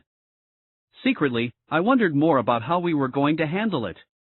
By the end of 1973, I thought, it's very possible I'll have 2 kids and no job. After turning out the light next to Matthew's bed, I'd usually go and sit in the living room with Penny. We'd talk about the day. Which meant the looming trial. Growing up, Penny had watched several of her father's trials, and it gave her an avid fondness for courtroom drama. She never missed a legal show on TV. Perry Mason was her favorite, and I sometimes called her Della Street, after Mason's intrepid secretary. I kidded her about her enthusiasm, but I also fed off it. The final act of every evening was my phone call to my father. Time for my own bedtime story. By then he'd left the newspaper, and in his retirement he had loads of time to research old cases and precedents, to spin out arguments that might be useful to Cousin Hauser. His involvement, plus his sense of fair play, plus his bedrock belief in the rightness of Blue Ribbon's cause, was restorative. It was always the same. My father would ask about Matthew and Penny, and then I'd ask about Mom, and then he'd tell me what he'd found in the law books.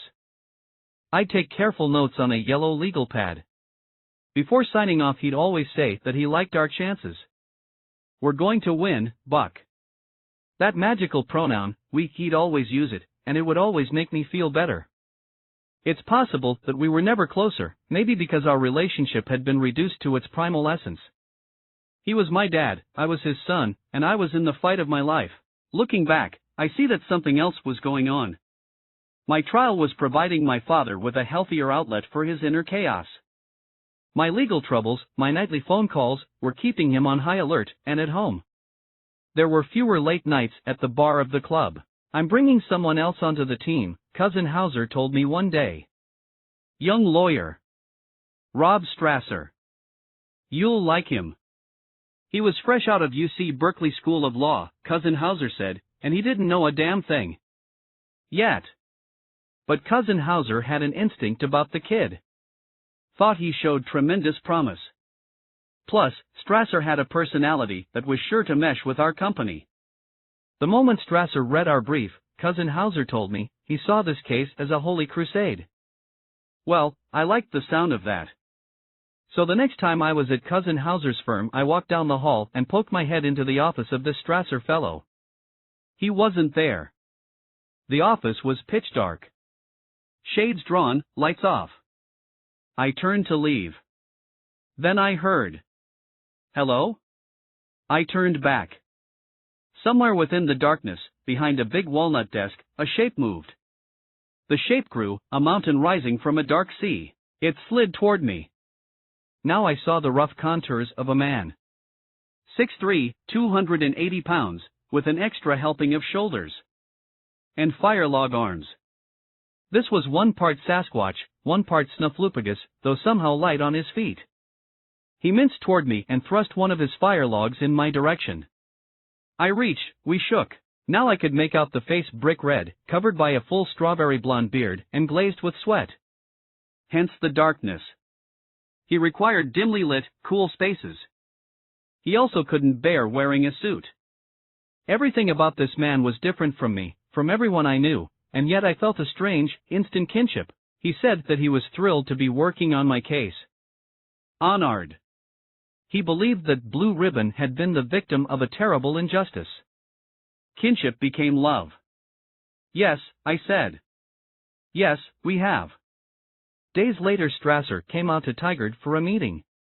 Penny was in the office at the time, and when Strasser glimpsed her walking down a hall his eyes bulged. He tugged on his beard. My God, he said. Was that Penny Parks? She's Penny Knight now, I said. She dated my best friend. Small world. Smaller when you're my size. Over the coming days and weeks Strasser and I discovered more and more ways our lives and psyches intersected. He was a native Oregonian, and proud of it, in that typical, truculent way. He'd grown up with a bug about Seattle, and San Francisco, and all the nearby places that outsiders saw as our betters. His geographical inferiority complex was exacerbated by his ungainly size and homeliness. He'd always feared that he wouldn't find his place in the world, that he was doomed to be an outcast. I got that. He compensated, at times, by being loud and profane, but mostly he kept his mouth shut and downplayed his intelligence, rather than risk alienating people. I got that, too. Intelligence like Strasser's, however, couldn't be hidden for long. He was one of the greatest thinkers I ever met. Debater, negotiator, talker, seeker, his mind was always whirring, trying to understand and to conquer. He saw life as a battle and found confirmation for this view in books. Like me, he read compulsively about war. Also, like me, he lived and died with the local teams. Especially the Ducks. We had a huge laugh over the fact that Oregon's basketball coach that year was Dick Harder, while the football coach was still Dick Enright. The popular cheer at Oregon State games was, "If you can't get your Dick Enright, get your Dick Harder." After we stopped laughing, Strasser started up again. I was amazed by the pitch of his laughter. High, giggly, twee, it was startling from a man his size. More than anything else we bonded over fathers. Strasser was the son of a successful businessman, and he, too, feared that he'd never live up to his old man's expectations. His father, however, was an exceptionally hard case. Strasser told me many stories. One stayed with me. When Strasser was 17, his parents went away for the weekend, and Strasser seized the moment to throw a party. It turned into a riot.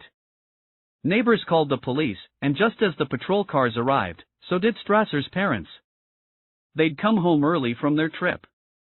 Strasser told me that his father looked around, house in shambles, son in handcuffs, and coldly told the cops, "Take him away." I asked Strasser early on how he gauged our chances against Onasuka. He said we were going to win. He said it straight out, no hesitation, as if I'd asked him what he'd had for breakfast. He said it the way a sports fan would talk about next year, with uncompromising faith.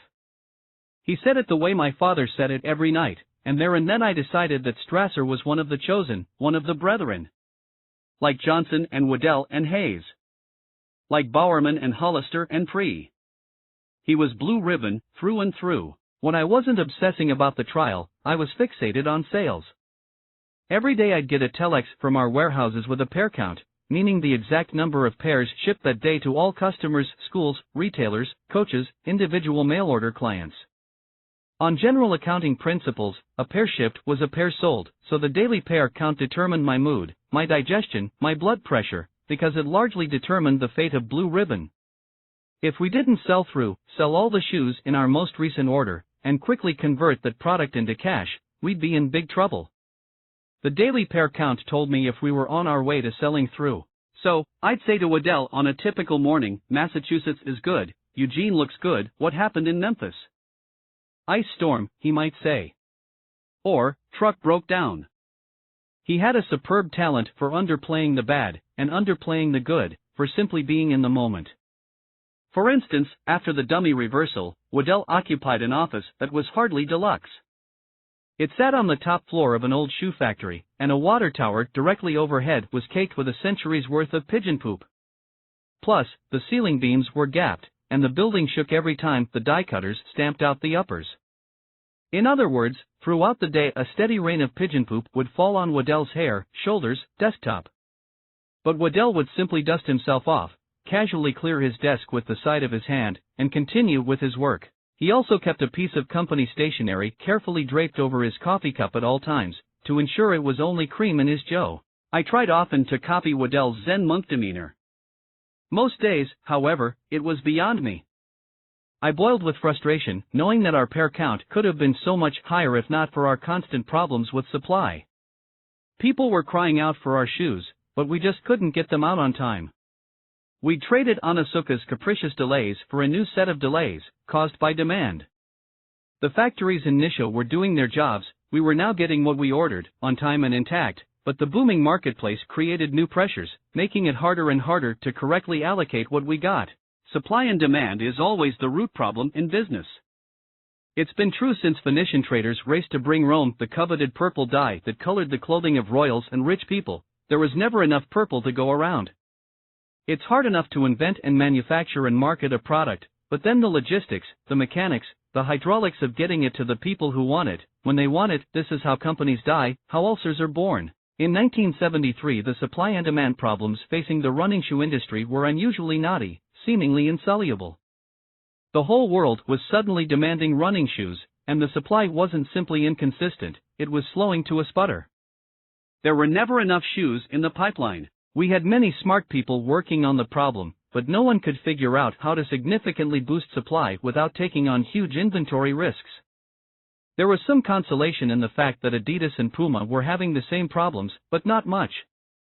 Our problems could tip us into bankruptcy. We were leveraged to the hilt, and like most people who live from paycheck to paycheck, we were walking the edge of a precipice. When a shipment of shoes was late, our pair count plummeted.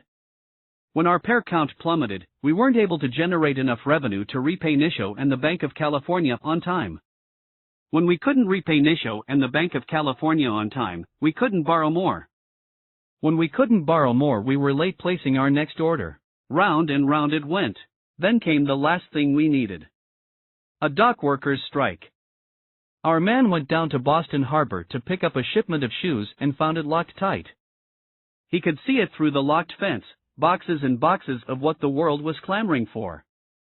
And no way to get at it. We scrambled and arranged for Nippon to send a new shipment, 110,000 pairs, on a chartered 707. We split the cost of jet fuel with them. Anything was preferable to not bringing product to market on time. Our sales for 1973 rose 50% to $4.8 million, a number that staggered me the first time I saw it on a piece of paper. Wasn't it only yesterday that we'd done $8,000? And yet there was no celebration. Between our legal troubles and our supply woes, we might be out of business any minute. Late at night I'd sit with Penny and she'd ask, for the umpteenth time, what we were going to do if Blue Ribbon went under. What was the plan? And for the umpteenth time I'd reassure her with optimistic words that I didn't wholly believe. Then, that fall, I had an idea. Why not go to all of our biggest retailers and tell them that if they'd sign ironclad commitments, if they'd give us large and non-refundable orders 6 months in advance, we'd give them hefty discounts, up to 7%? This way we'd have longer lead times, and fewer shipments, and more certainty, and therefore a better chance of keeping cash balances in the bank. Also, we could use these long-term commitments from heavyweights like Nordstrom, Kinney, Athlete's Foot, United Sporting Goods, and others, to squeeze more credit out of Nisho and the Bank of California. Especially Nisho. The retailers were skeptical, of course. But I begged. And when that didn't work, I made bold predictions.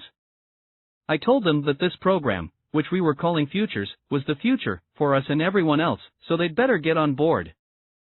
Sooner rather than later. I was persuasive, because I was desperate.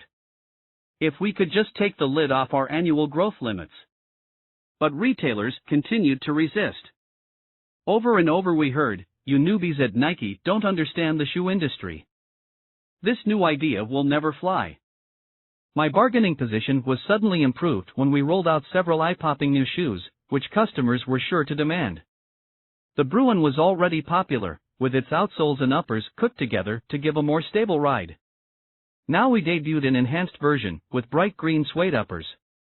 Paul Silas of the Boston Celtics had agreed to wear a pair. Plus, 2 new Cortezes, a leather and a nylon, both of which figured to be our best-selling shoes yet. At last, a few retailers signed on. The program started to gain traction. Before long, the stragglers and holdouts were desperate to be included. September 13, 1973. My 5th wedding anniversary. Once again Penny woke me in the middle of the night to say she wasn't feeling well. But this time, on the drive to the hospital, I had more on my mind than just the baby. Futures program. Pair count. Pending trial. So of course I got lost. I circled back, retraced my steps. My brow beginning to bead with sweat, I turned down a street and saw the hospital up ahead. Thank goodness. Once again they wheeled Penny away, and once again I waited, and wilted, in the bullpen. This time I tried to do some paperwork, and when the doctor came and found me, and told me I had another son, I thought, 2 sons. A pair of sons. The ultimate pair count. I went to Penny's room and met my new boy, whom we named Travis. Then I did a bad thing. Smiling, Penny said the doctors told her she could go home after 2 days, instead of the 3 they'd required after Matthew. Whoa, I said, hold on there, the insurance is willing to pay for another day in the hospital, what's your hurry? Might as well kick back, relax. Take advantage. She lowered her head, cocked an eyebrow. Who's playing and where is it, she said. Oregon, I whispered. Arizona State. She sighed. Okay, she said. Okay, philosophy go.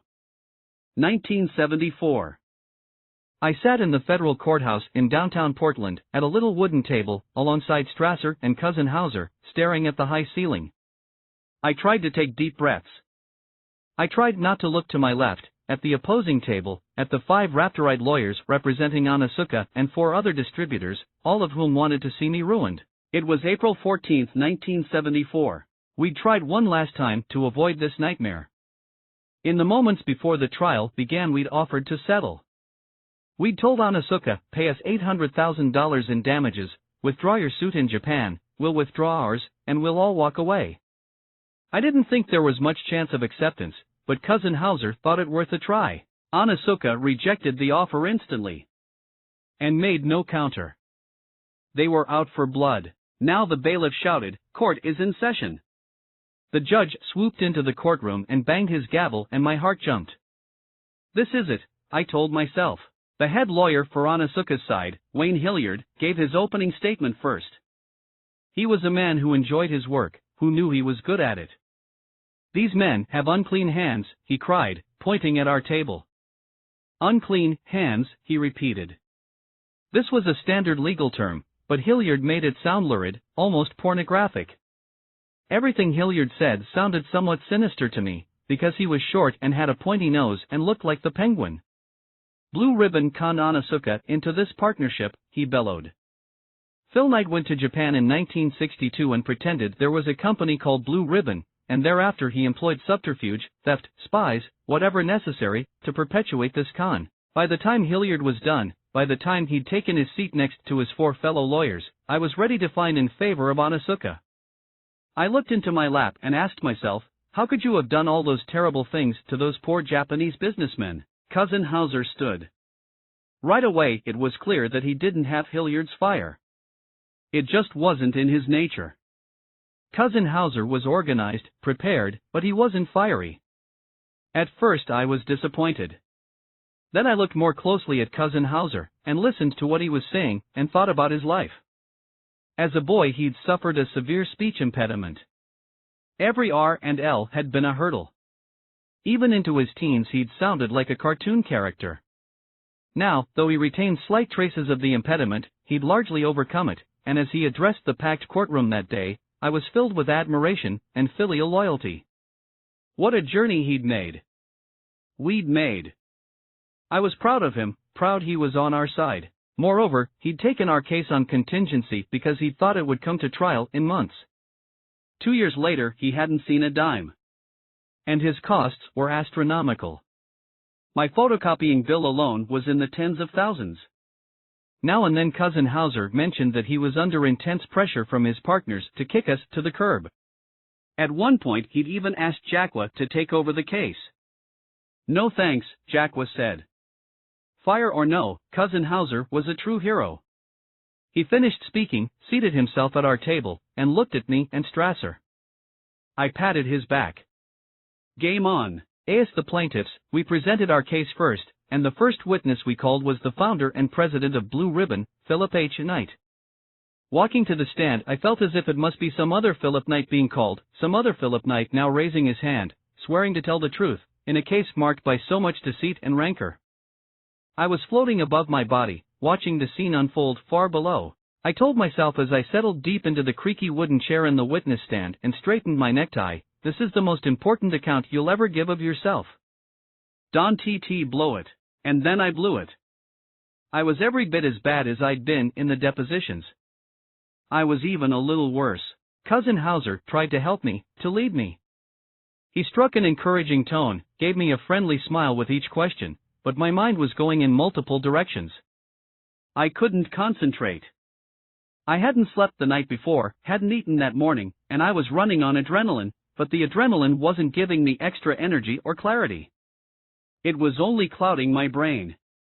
I found myself entertaining strange, almost hallucinatory thoughts, like how much Cousin Hauser resembled me. He was about my age, about my height, with many of my same features. I'd never noticed the family resemblance until now.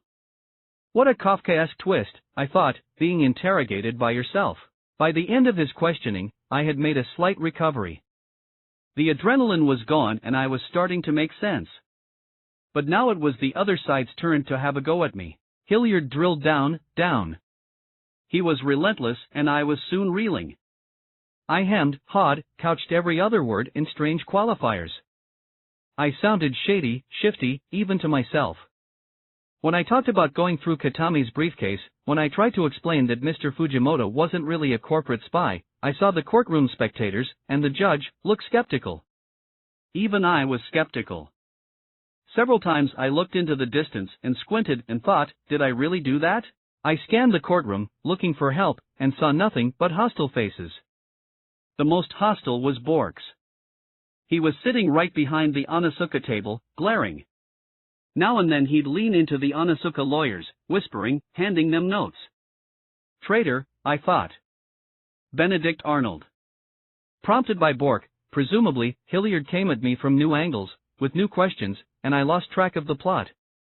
I often had no idea what I was saying. The judge, at one point, scolded me for not making sense, for being overly complicated. Just answer the questions concisely, he said. How concisely? I said. 20 words or less, he said. Hilliard asked his next question. I ran a hand over my face. There's no way I can answer that question in 20 words or less, I said. The judge required lawyers on both sides to stay behind their tables while questioning witnesses, and to this day I think that 10 yards of buffer might have saved me. I think if Hilliard had been able to get closer, he might have cracked me, might have reduced me to tears. Toward the end of his 2-day cross I was numb. I'd hit bottom. The only place to go was up. I could see Hilliard decide that he'd better let me go before I started to rise and make a comeback. As I slid off the stand, I gave myself a grade of D-. Cousin Hauser and Strasser didn't disagree. The judge in our case was the Honorable James Burns, a notorious figure in Oregon jurisprudence. He had a long, dark face, and pale gray eyes that looked out from beneath 2 protruding black eyebrows. Each eye had its own little thatch roof. Maybe it was because factories were so much on my mind in those days, but I often thought Judge Burns looked as if he'd been built in some far-off factory that manufactured hanging judges.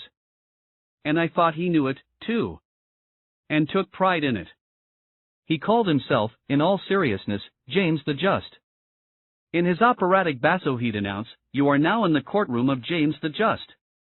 Heaven have mercy on anyone who, thinking James the Just was being a bit dramatic, dared to laugh. Portland was still a small town, minuscule, really, and we'd heard through the grapevine that someone had recently bumped into James the Just at his men's club. The judge was having a martini, moaning about our case. Dreadful case, he was saying to the bartender and anyone who'd listen, perfectly dreadful. So we knew he didn't want to be there any more than we did, and he often took out his unhappiness on us, berating us over small points of order and decorum. Still, despite my horrid performance on the stand, Cousin Hauser and Strasser and I had a sense that James the Just was inclining toward our side. Something about his demeanor, he was slightly less ogreish to us.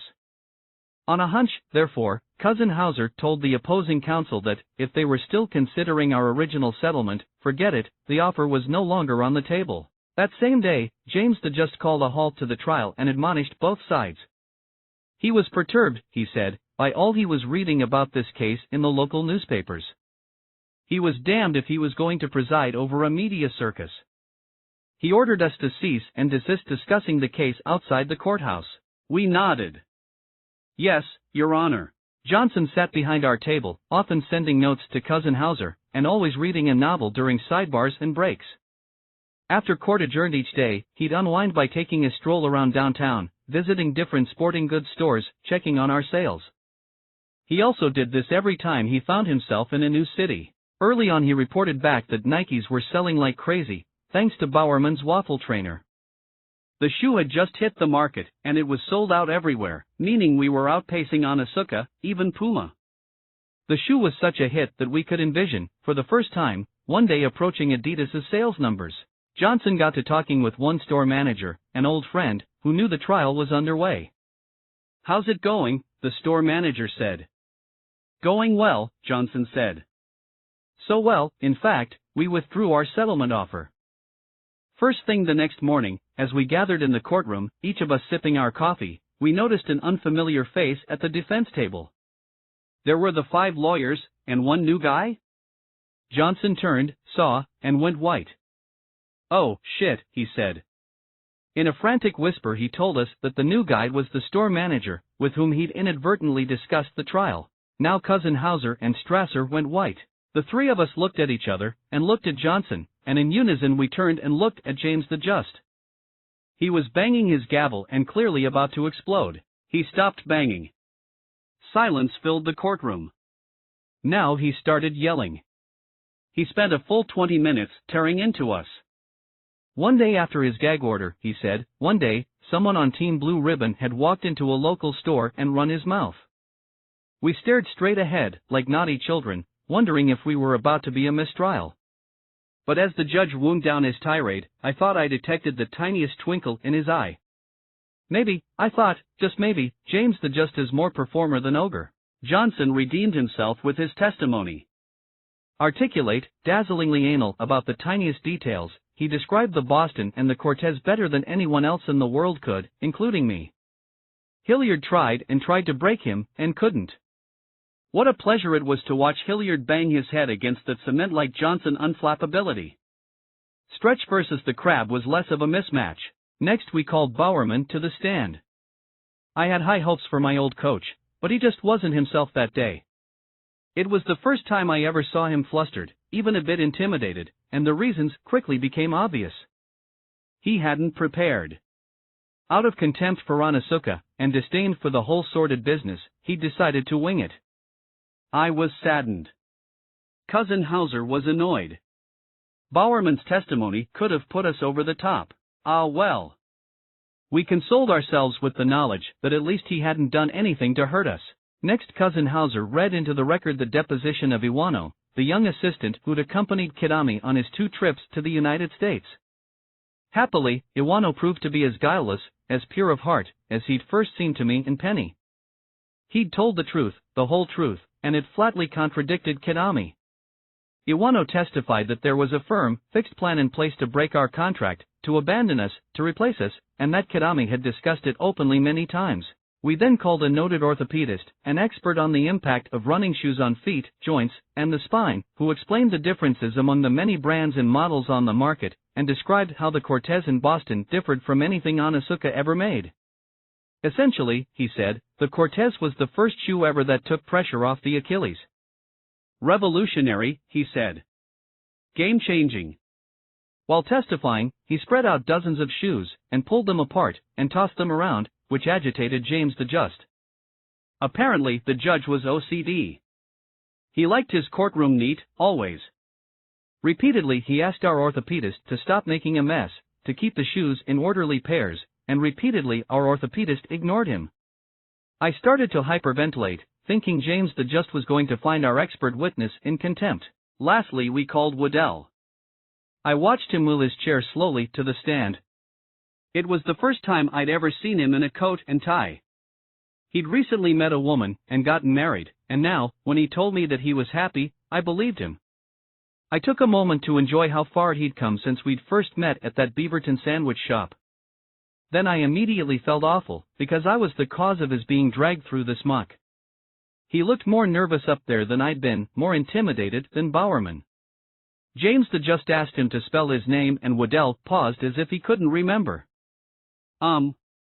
W-O-O-D, suddenly, he started to giggle. His name didn't have a double D. But some ladies had double DS. Oh boy. Now he was really laughing. Nerves, of course.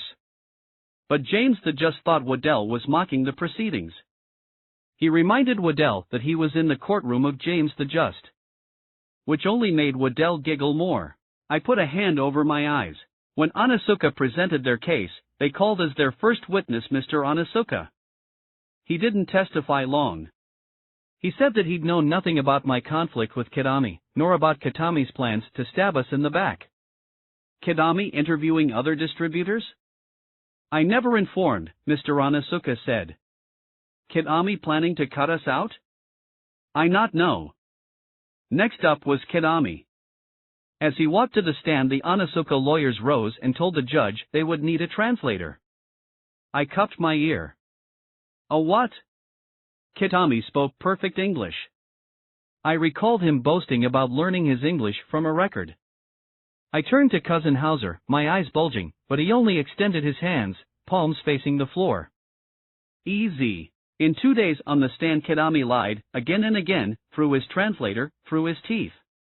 He insisted that he'd never planned to break our contract.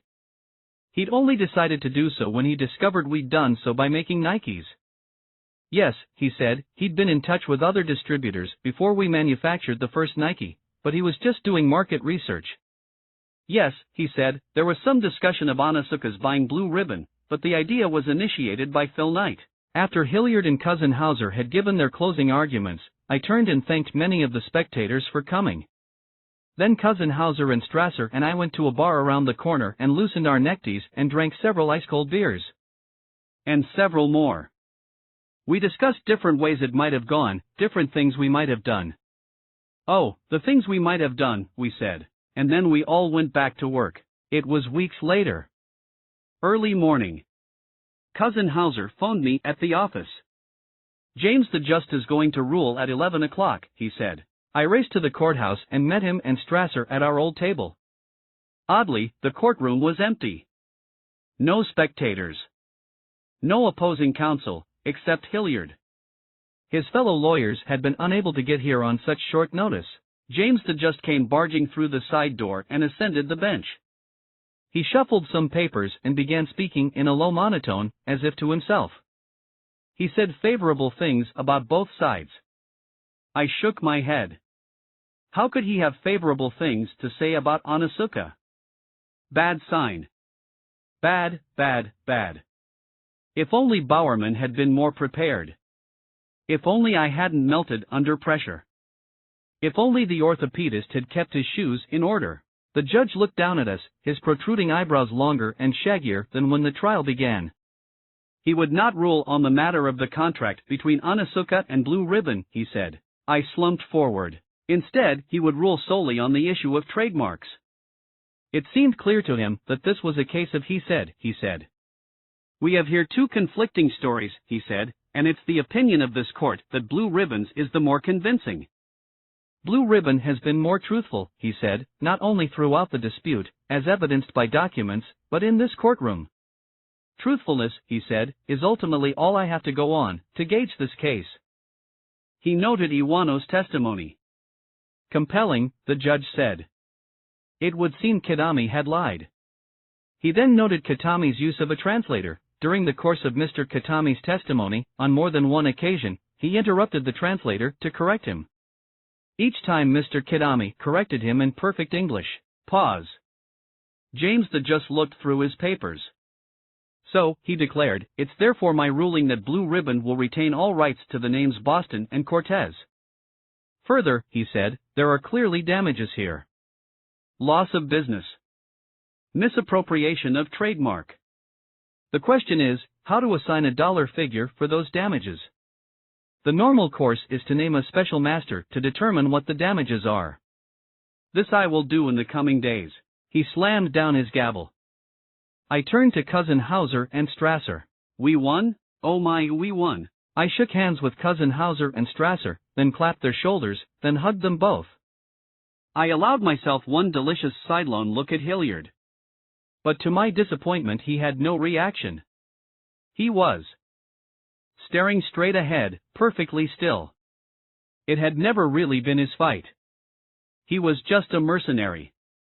Coolly, he shut his briefcase, clicked the locks, and without a glance in our direction he stood and strolled out of the courtroom. We went straight to the London Grill at the Benson Hotel, not far from the courthouse. We each ordered a double and toasted James the Just, Aniwano, and ourselves. Then I phoned Penny from the payphone. We won! I cried, not caring that they could hear me in all the rooms of the hotel. Can you believe it, we won? I called my father and yelled the same thing. Both Penny and my father asked what we'd won. I couldn't tell them. We still didn't know, I said. $1? 1 million? That was tomorrow's problem. Today was about relishing victory. Back in the bar, Cousin Hauser and Strasser and I had one more stiff one. Then I phoned the office to find out the daily pair count. A week later we got a settlement offer, $400,000.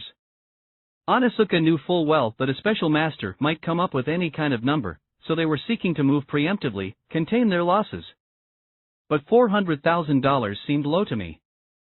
We haggled for several days. Hilliard wouldn't budge. We all wanted to be done with this, forever. Especially Cousin Hauser's overlords, who now authorized him to take the money, of which he'd get half, the largest payment in the history of his firm. Sweet vindication. I asked him what he was going to do with all that loot. I forget what he said. With ours, Blue Ribbon would simply leverage Bank of California into greater borrowing. More shoes on the water. The formal signing was scheduled to take place in San Francisco, at the offices of a blue-chip firm, one of many on Onitsuka's side. The office was on the top floor of a high-rise downtown, and our party arrived that day in a loud, raucous mood. We were four, me, Cousin Hauser, Strasser, and Cale, who said he wanted to be present for all the big moments in Blue Ribbon history. Present at the creation, he said, and present now for the liberation. Maybe Strasser and I had read too many war books, but on the way to San Francisco we talked about famous surrenders through history. Appomattox, Yorktown, Reims. It was always so dramatic, we agreed. The opposing generals meeting in a train car or abandoned farmhouse, or on the deck of an aircraft carrier. One side contrite, the other stern but gracious. Then the fountain pens scratching across the surrender instrument. We talked about MacArthur accepting the Japanese surrender on the USS Missouri, giving the speech of a lifetime. We were getting carried away, to be sure, but our sense of history and martial triumph was underscored by the date. It was July 4th. A clerk led us into a conference room crammed full of attorneys. Our mood abruptly changed. Mine did, anyway. At the center of the room was Kidami. A surprise. I don't know why I was surprised to see him. He needed to sign the papers, cut the check. He reached out his hand. A bigger surprise. I shook it. We all took seats around the table. Before each of us stood a stack of 20 documents, and each document had dozens of dotted lines. We signed until our fingers tingled. It took at least an hour. The mood was tense, the silence profound, except for one moment. I recall that Strasser let forth with a huge sneeze. Like an elephant. And I also recall that he was begrudgingly wearing a brand new navy blue suit, which he'd had tailored by his mother-in-law, who put all the extra material into the breast pocket. Strasser, affirming his status as the world's foremost anti-sartorialist, now reached into his pocket and pulled out a long string of extra gabardine and used it to blow his nose. At last a clerk collected all the documents, and we all capped our pens, and Hilliard instructed Kidami to hand over the check. Kidami looked up, dazed. I have no check. What did I see in his face at that moment? Was it spite? Was it defeat? I don't know. I looked away, scanned the faces around the conference table. They were easier to read. The lawyers were in total shock. A man comes to a settlement conference without a check? No one spoke. Now Kidami looked ashamed, he knew he'd erred. I will mail check when I return to Japan, he said. Hilliard was gruff. See that it's mailed as soon as possible, he told his client. I picked up my briefcase and followed Cousin Hauser and Strasser out of the conference room. Behind me came Kidami and the other lawyers. We all stood and waited for the elevator. When the doors opened we all crowded on, shoulder to shoulder, Strasser himself taking up half the car. No one spoke as we dropped to the street. No one breathed. Awkward doesn't begin to describe it. Surely, I thought, Washington and Cornwallis weren't forced to ride the same horse away from Yorktown. Strasser came to the office some days after the verdict, to wind things down, to say goodbye. We steered him into the conference room and everyone gathered around and gave him a thunderous ovation. His eyes were teary as he raised a hand and acknowledged our cheers and thanks. Speech, someone yelled. I've made so many close friends here, he said, choking up. I'm going to miss you all. And I'm going to miss working on this case. Working on the side of right. Applause. I'm going to miss defending this wonderful company. Waddell and Hayes and I looked at each other. One of us said, so why don't you come work here? Strasser turned red and laughed. That laugh I was struck again by the incongruous falsetto. He waved his hand, Shaw, as if we were kidding. We weren't kidding. A short while later I invited Strasser to lunch at the Stockpot in Beaverton. I brought along Hayes, who by now was working full-time for Blue Ribbon, and we made a hard pitch. Of all the pitches in my life, this might have been the most carefully prepared and rehearsed, because I wanted Strasser, and I knew there would be pushback. He had before him a clear path to the very top of Cousin Hauser's firm, or any other firm he might choose. Without much effort he could become partner, secure a life of means, privilege, prestige. That was the known, and we were offering him the unknown. So Hayes and I spent days role-playing, polishing our arguments and counter-arguments, anticipating what objections Strasser might raise. I opened by telling Strasser that it was all a foregone conclusion, really. You're one of us, I said. One of us. He knew what those words meant. We were the kind of people who simply couldn't put up with corporate nonsense. We were the kind of people who wanted our work to be play. But meaningful play. We were trying to slay Goliath, and though Strasser was bigger than two Goliaths, at heart he was an utter David. We were trying to create a brand, I said, but also a culture. We were fighting against conformity, against boringness, against drudgery. More than a product, we were trying to sell an idea, a spirit. I don't know if I ever fully understood who we were and what we were doing until I heard myself saying it all that day to Strasser. He kept nodding. He never stopped eating, but he kept nodding. He agreed with me. He said he'd gone directly from our battle royal with Onasuka to working on several humdrum insurance cases, and every morning he'd wanted to slit his wrists with a paper clip. I miss Blue Ribbon, he said. I miss the clarity. I miss that feeling, every day, of getting a win. So I thank you for your offer. Still, he wasn't saying yes. What's up? I said. I need to ask my dad, he said. I looked at Hayes. We both guffawed. Your dad? Hayes said. The same dad who'd told the cops to haul Strasser away? I shook my head. The one argument Hayes and I hadn't prepared for. The eternal pull of the old man. Okay, I said. Talk to your father. Get back to us. Days later, with his old man's blessing, Strasser agreed to become the first ever in-house counsel for Blue Ribbon. We had about 2 weeks to relax and enjoy our legal victory. Then we looked up and saw a new threat looming on the horizon.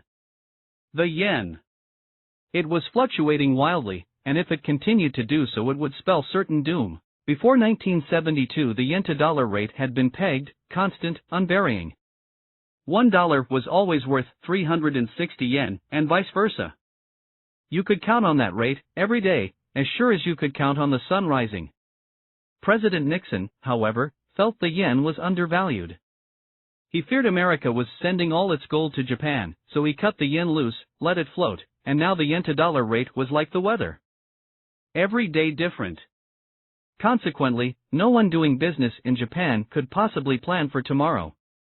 The head of Sony famously complained, "It's like playing golf and your handicap changes on every hole." At the same time, Japanese labor costs were on the rise. Combined with a fluctuating yen, this made life treacherous for any company doing the bulk of its production in Japan. No longer could I envision a future in which most of our shoes were made there. We needed new factories, in new countries, fast. To me, Taiwan seemed the next logical step. Taiwanese officials, sensing Japan's collapse, were rapidly mobilizing to fill the coming void. They were building factories at warp speed. And yet the factories weren't yet capable of handling our workload. Plus, their quality control was poor. Until Taiwan was ready, we'd need to find a bridge, something to hold us over. I considered Puerto Rico. We were already making some shoes there. Alas, they weren't very good. Also, Johnson had been down there to scout factories in 1973, and he'd reported that they weren't much better than the dilapidated ones he saw all over New England. So we talked about some sort of hybrid solution, taking raw materials from Puerto Rico and sending them to New England for lasting and bottoming. Toward the end of 1974, that impossibly long year, this became our plan. And I was well prepared to implement it. I'd done my homework. I'd been making trips to the East Coast, to lay the groundwork, to look at various factories we might lease. I'd gone twice, first with Cale, then with Johnson. The first time, the clerk at the rental car company declined my credit card. Then confiscated it. When Cale tried to smooth it over, offering up his credit card, the clerk said he wouldn't accept Cale's card either, because Cale was with me. Guilt by association. Talk about your deadbeats. I couldn't bring myself to look Cale in the eye. Here we were, a dozen years out of Stanford, and while he was an eminently successful businessman, I was still struggling to keep my head above water. He'd known I was struggling, but now he knew exactly how much. I was mortified. He was always there at the big moments, the triumphant moments, but this humiliating little moment, I feared, would define me in his eyes. Then, when we got to the factory, the owner laughed in my face. He said he wouldn't consider doing business with some fly-by-night company he'd never heard of, let alone from Oregon. On the second trip I met up with Johnson in Boston. I picked him up at Footwear News, where he'd been scouting potential suppliers, and together we drove to Exeter, New Hampshire, to see an ancient, shuttered factory. Built around the time of the American Revolution, the factory was a ruin. It had once housed the Exeter Boot and Shoe Company, but now it housed rats. As we pried open the doors and swatted away cobwebs the size of fishing nets, all sorts of creatures scurried past our feet and flew past our ears. Worse, there were gaping holes in the floor. One wrong step could mean a trip to the Earth's core. The owner led us up to the third floor, which was usable. He said he could rent us this floor, with an option to buy the whole place. He also said we'd need help getting the factory properly cleaned and staffed, and he gave us the name of a local guy who could help. Bill Giampetro. We met Giampetro the next day at an Exeter tavern. Within minutes I could see this was our man. A true shoe dog. He was 50, thereabouts, but his hair had no gray. It seemed painted with black polish. He had a thick Boston accent, and besides shoes the only subject he ever broached was his beloved wife and kids. He was first-generation American. His parents came from Italy, where his father, of course, had been a cobbler. He had the serene expression and calloused hands of a craftsman, and he proudly wore the standard uniform, stained pants, stained denim shirt, rolled up to the stained elbows. He said he'd never done anything in his life but cobble, and never wanted to. Ask anyone, he said, they'll tell you. Everyone in New England called him Geppetto, he added, because everyone thought, and still thinks, Pinocchio's father was a cobbler. He was actually a carpenter. We each ordered a steak and a beer, and then I removed a pair of Cortezes from my briefcase. Can you equip the Exeter factory to turn out these babies? I asked. He took the shoes, examined them, pulled them apart, yanked out their tongues. He peered into them like a doctor.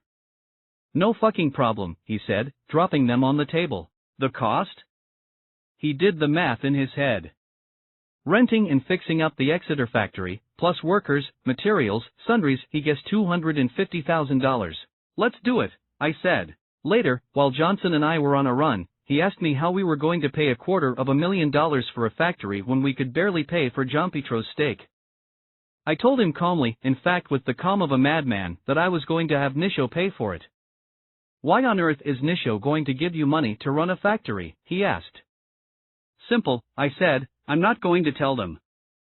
I stopped running, put my hands on my knees, and told Johnson, furthermore, that I was going to need him to run that factory. His mouth opened, then shut. Just 1 year ago I'd asked him to move across the country to Oregon. Now I wanted him to move back east again? To work in close proximity to Jean-Petro? And Waddell? With whom he had a very complicated rapport? Craziest thing I've ever heard, he said.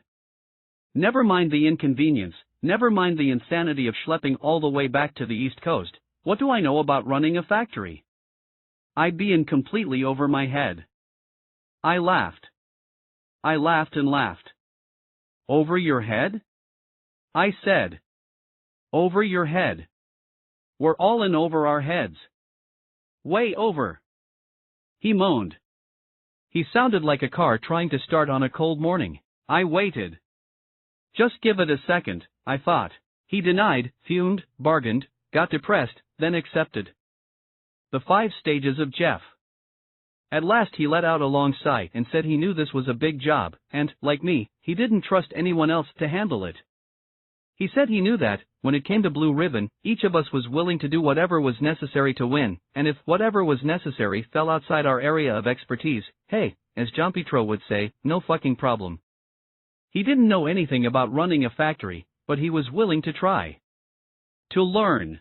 Fear of failure, I thought, will never be our downfall as a company.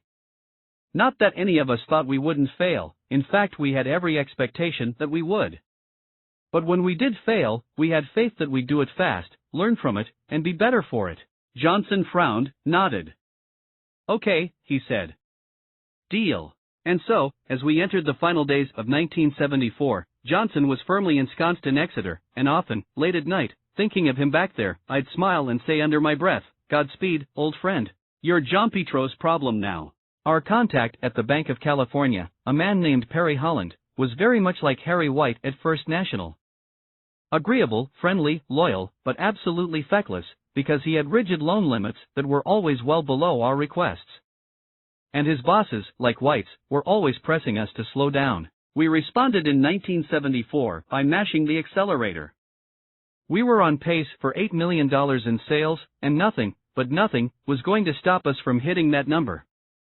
In defiance of the bank, we made deals with more stores, and opened several stores of our own, and continued to sign celebrity athlete endorsers we couldn't afford. At the same time Pre was smashing American records in Nikes, the best tennis player in the world was smashing rackets in them. His name was Jimmy Connors, and his biggest fan was Jeff Johnson. Connors, Johnson told me, was the tennis version of Pre. Rebellious. Iconoclastic. He urged me to reach out to Connors, sign him to an endorsement deal, fast. Thus, in the summer of 1974 I phoned Connors' agent and made my pitch. We'd sign Nistas for $10,000, I said, and we were willing to offer his boy half that. The agent jumped at the deal. Before Connors could sign the papers, however, he left the country for Wimbledon. Then, against all odds, he won Wimbledon. In our shoes. Next, he came home and shocked the world by winning the US Open. I was giddy. I phoned the agent and asked if Connors had signed those papers yet. We wanted to get started promoting him. What papers? The agent said. The papers. We had a deal, remember? Yeah, I don't remember any deal. We've already got a deal 3 times better than your deal, which I don't remember. Disappointing, we all agreed. But oh well. Besides, we all said, we've still got Pre. We'll always have Pre. 1975. Pay Nisho first. This was my morning chant, my nightly prayer, my number 1 priority. And it was my daily instruction to the man who played the Sundance Kid to my Butch Cassidy, Hayes. Before paying back the bank, I said, before paying back anyone, pay Nisho. It wasn't so much a strategy as a necessity. Nisho was like equity. Our line of credit at the bank was $1 million, but we had another $1 million in credit with Nisho, which willingly took second position, which made the bank feel more secure. All of this would unspool, however, if Nisho weren't there. Ergo, we needed to keep Nisho happy. Always, always, pay Nisho first. It wasn't easy, however, this paying Nisho first. It wasn't easy paying anyone. We were undergoing an explosion in assets and inventory, which put enormous strains on our cash reserves. With any growth company, this is the typical problem. But we were growing faster than the typical growth company, faster than any growth company I knew of. Our problems were unprecedented. Or so it seemed. I was also partly to blame, of course. I refused to even consider ordering less inventory. Grow or die, that's what I believed, no matter the situation. Why cut your order from $3 million down to $2 million if you believed in your bones that the demand out there was for $5 million?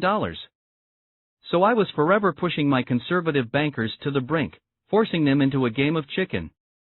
I'd order a number of shoes that seemed to them absurd, a number we'd need to stretch to pay for, and I'd always just barely pay for them in the nick of time, and then just barely pay our other monthly bills at the last minute, always doing just enough, and no more, to prevent the bankers from booting us.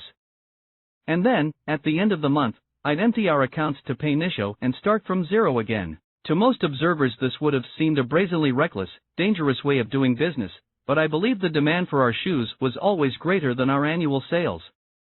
Besides, 8 of every 10 orders were solid gold, guaranteed, thanks to our futures program. Full speed ahead. Others might have argued that we didn't need to fear Nisho.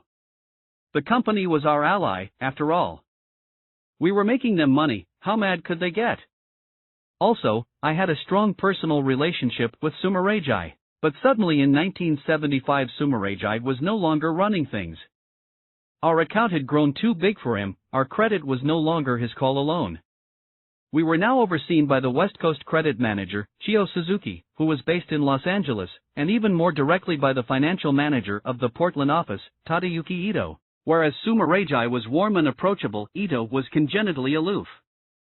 Light seemed to bounce off him differently. No, rather, light didn't bounce off him. He absorbed it, like a black hole. Everybody at Blue Ribbon liked Sumeragi, we invited him to every office party. But I don't think we ever invited Ito to anything. In my mind I called him the Iceman. I still had difficulty making eye contact with people, but Ito wouldn't allow me to divert my gaze. He looked directly into my eyes, down into my soul, and it was hypnotizing. Especially when he felt he had the upper hand. Which was almost always. I played golf with him once or twice, and I was struck, even after he'd hit a terrible shot, at the way he turned and looked straight at me as he came off the tee. He wasn't a good golfer, but he was so confident, so self-assured, he always gave the impression that his ball was sitting 350 yards away, atop a tuft of grass in the center of the fairway. And now I remember this in particular. His golf attire, like his business attire, was meticulous. Mine, of course, was not. During one of our matches, the weather was cool, and I was wearing a shaggy mohair sweater. As I approached the first tee, Ito asked under his breath if I planned to go skiing later.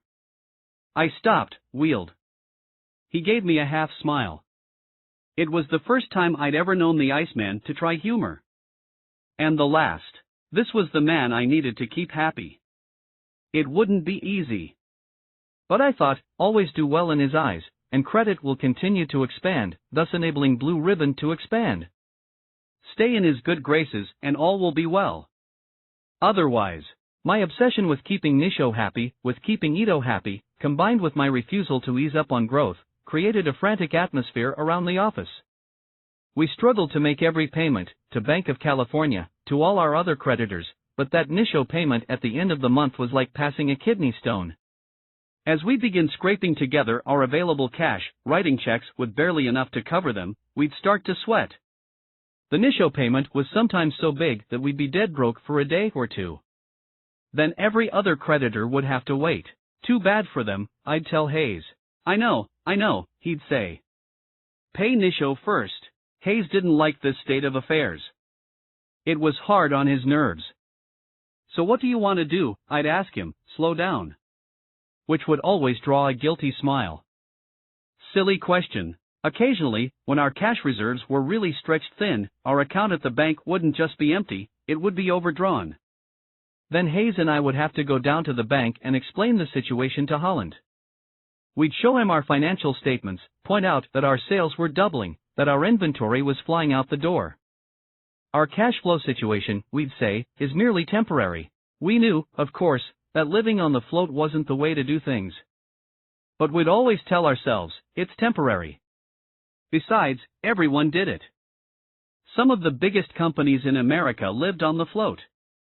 Banks themselves lived on the float. Holland acknowledged as much. Sure, boys, I get it, he'd say with a nod. As long as we were upfront with him, as long as we were transparent, he could work with us. And then came that fateful rainy day. A Wednesday afternoon. The spring of 1975. Hayes and I found ourselves staring into the abyss. We owed Nisha $1 million, our first ever $1 million payment, and, hello, we didn't have $1 million lying around. We were about $75,000 short. I recall that we were sitting in my office, watching raindrops race down the window pane. Occasionally we'd look through the books, curse the numbers, then look back at the raindrops. We have to pay Nisho, I said quietly. Yes, Hayes said. But to cover a check this large? We'll have to drain all our other bank accounts dry. All dry. Yes. We had retail stores in Berkeley, Los Angeles, Portland, New England, each with its own bank account. We'd have to empty them all, divert all that money to the home office account for a day or 2 or 3. Along with every cent from Johnson's factory in Exeter. We'd have to hold our breath, like walking past a graveyard, until we could replenish those accounts. And still we might not be able to cover that massive check to Nisho. We'd still need a little luck, a payment or two to land from one of the many retailers who owed us money. Circular funding, Hayes said. Magical banking, I said. Son of a bitch, Hayes said, if you look at our cash flow over the next 6 months, we're in good shape. It's just this one payment to Nisho that's screwing up everything. Yes, I said, if we can get past this one payment, we're home free. But this is some payment. We've always covered checks to Nisho within a day or 2. But this time it might take us, 3? 4? I don't know, Hayes said, I honestly don't know. I followed 2 raindrops racing down the glass. Neck and neck. You are remembered for the rules you break. Damn the torpedoes, I said. Pay Nisho. Hayes nodded. He stood. We looked at each other for one long second. He said he'd tell Carol Fields, our head bookkeeper, what we'd decided. He'd have her start moving the money around, and come Friday he'd have her cut the check to Nisho. These are the moments, I thought. 2 days later Johnson was in his new office at the Exeter factory, doing paperwork, when a mob of angry workers suddenly appeared at his door. Their paychecks had bounced, they said. They wanted answers. Johnson, of course, had no answers to give. He implored them to hold on, there must be some mistake. He phoned Oregon, reached Fields, and told her what was happening. He expected her to say it was all a big misunderstanding, an accounting error. Instead, she whispered, "Oh, shit." Then hung up on him. A partition wall separated Fields' office from mine. She ran around the wall and up to my desk. "You'd better sit down," she blurted. "I am sitting down." "It's all hitting the fan," she said. "What is?" "The checks. All the checks." I called in Hayes. By then he weighed 330 pounds, but he seemed to be shrinking before me as Fields described to us every particular of the Johnson phone call. "We might have really fucked up this time," he said. "What do we do?" I said. "I'll call Holland," Hayes said. Minutes later Hayes came back into my office, holding up his hands. "Holland says it's fine, no worries, he'll smooth things over with his bosses." I sighed. Disaster averted. In the meantime, however, Johnson wasn't waiting for us to get back to him. He phoned his local bank and learned that his account, for some reason, was bone dry. He called in Jean-Petro, who drove up the road to see an old friend, a man who owned a local box company. Jean-Petro asked the man for a loan of $5,000, cash. An outrageous request. But the man's box company depended on Blue Ribbon for its survival. If we went out of business, the box company might, too. So the box man became our bag man, forking over 50 crisp $100 bills. Jean-Petro then raced back to the factory and doled out everyone's pay, in cash, like Jimmy Stewart keeping the Bailey Brothers building in loan afloat. Hayes lumbered into my office. "Holland says we need to get our asses down to the bank. Pronto." Next thing I knew, we were all sitting in a conference room at the Bank of California. On one side of the table were Holland and two nameless men in suits. They looked like undertakers. On the other side were Hayes and I. Holland, somber, opened. Gentlemen. Not good, I thought. Gentlemen? I said. Gentlemen? Perry, it's us.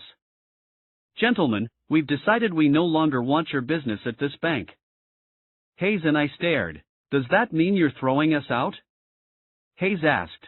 It does indeed, Holland said. You can't do that, Hayes said. We can and we are, Holland said. We're freezing your funds, and we will no longer honor any more checks you write on this account. Freezing our. I don't believe this, Hayes said. Believe it, Holland said. I said nothing. I wrapped my arms around my torso and thought, this isn't good, this isn't good, this isn't good. Never mind the embarrassment, the hassles, the cascade of bad consequences that would follow if Holland threw us out. All I could think of was Nisho. How would they react? How would Ito react? I pictured myself telling the Iceman that we couldn't give him his $1 million. It chilled me down to my marrow. I don't remember the end of that meeting. I don't remember leaving the bank, or walking out, or going across the street, or getting on the elevator, or riding it to the top floor. I only recall shaking, violently shaking, as I asked for a word with Mr. Ito. The next thing I recall is Ito and Sumarajai taking Hayes and me into their conference room. They could sense that we were fragile. They led us to chairs, and they both looked at the floor as I spoke. K. Much K. Well, I said, I have some bad news. Our bank has thrown us out. Ito looked up. Why, he said. His eyes hardened. But his voice was surprisingly soft. I thought of the wind atop Mount Fuji. I thought of the gentle breeze stirring the ginkgo leaves in the Meiji Gardens. I said, Mr. Ito, do you know how the big trading companies and banks live on the float? Okay, we at Blue Ribbon tend to do that, too, from time to time, including last month. And the fact of the matter is, sir, well, we missed the float. And now the Bank of California has decided to kick us out.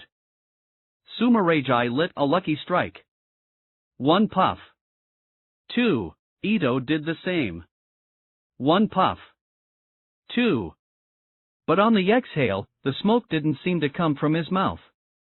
It seemed to emanate from deep down inside him, to curl from his cuffs and shirt collar. He looked into my eyes. He bored into me. They should not have done that, he said. My heart stopped mid-beat. This was an almost sympathetic thing for Ito to say. I looked at Hayes. I looked back at Ito. I allowed myself to think, we might just get away with this. Then I realized that I hadn't yet told him the bad part. Be that as it may, I said, they did throw us out, Mr. Ito, they did, and the net is that I have no bank. And thus I have no money. And I need to make payroll. And I need to pay my other creditors. And if I can't meet those obligations, I am out of business. Today. In which case, not only can I not pay you the $1 million I owe you, sir, but I need to ask to borrow another $1 million. Ito and Sumarajai slid their eyes toward each other for 1/2 second, then slid them back to me. Everything in the room came to a stop. The dust motes, the molecules of air, paused mid-flight. Mr. Knight, Ito said, before giving you another cent, I will need to look at your books. When I got home from Nisho it was about 9 p.m. Penny said Holland had phoned. Holland? I said, yes, she said. He left instructions that you should call whenever you got home. He left his home number. He answered on the first ring. His voice was off.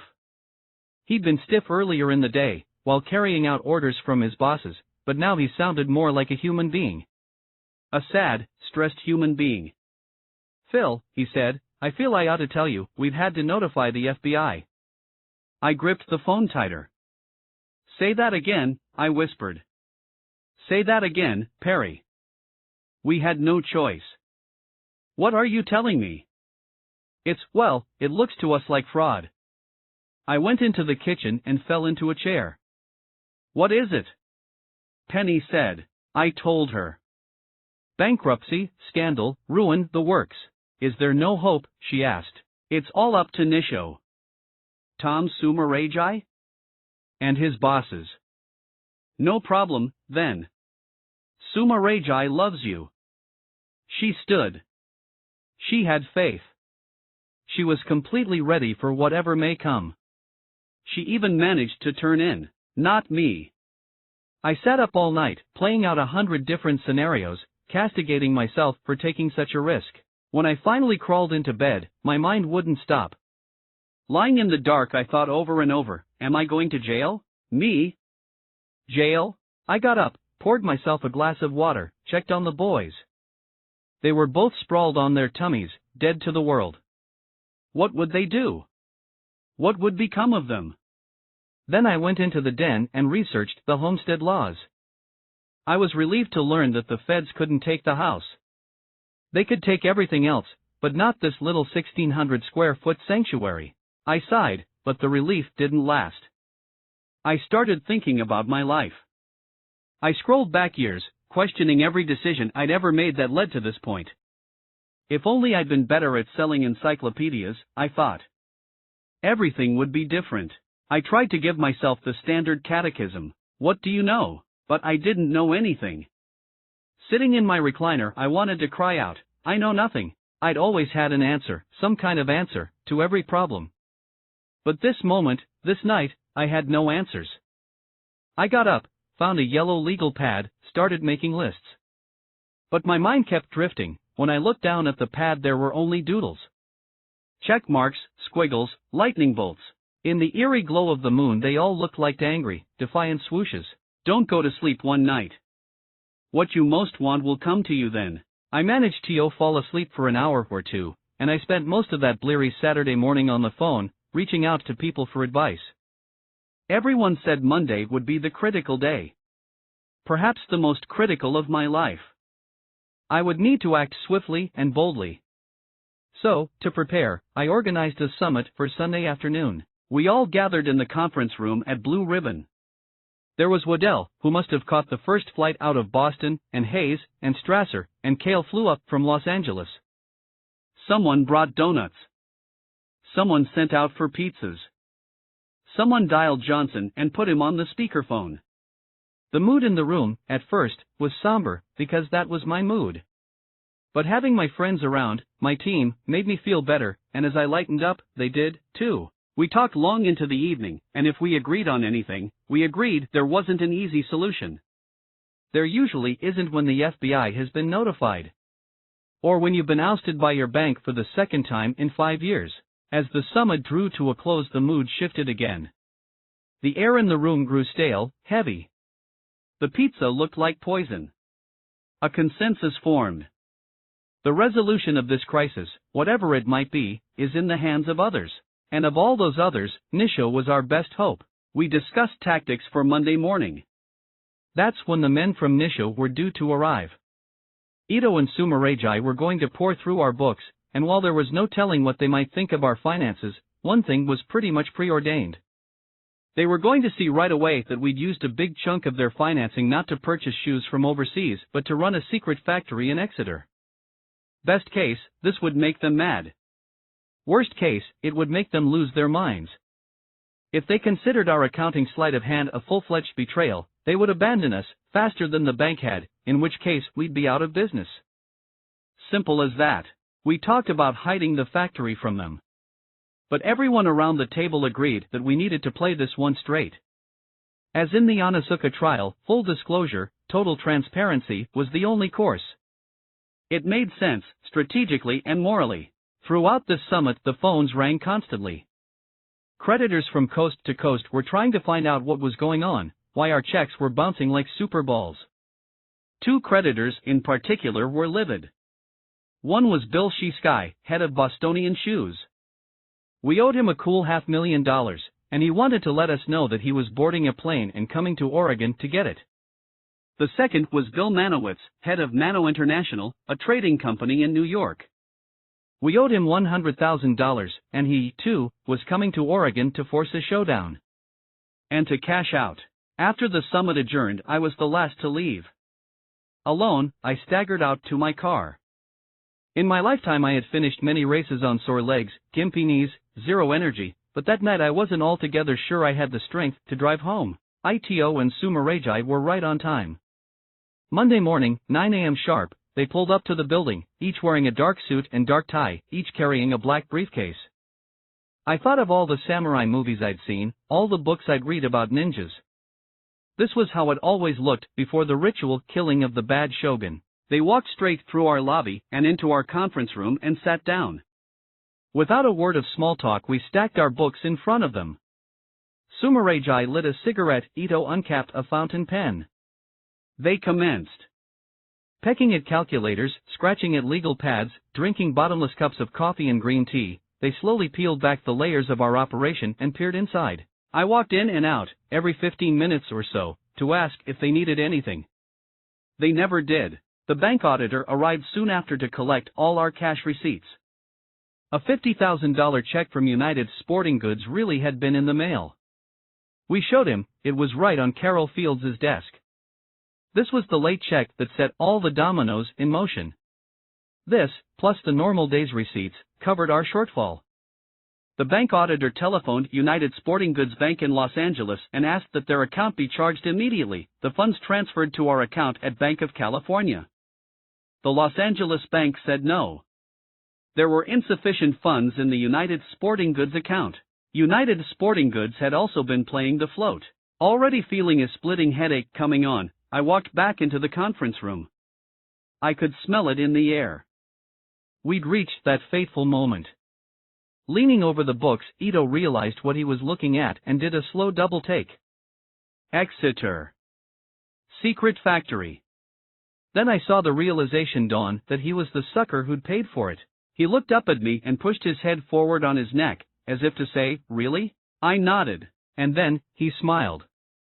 It was only a half smile, a mohair sweater smile, but it meant everything. I gave him a weak half smile in return, and in that brief wordless exchange countless fates and futures were decided. Past midnight, Ito and Sumarajai were still there, still busy with their calculators and legal pads. When they finally left for the day they promised to return early the next morning.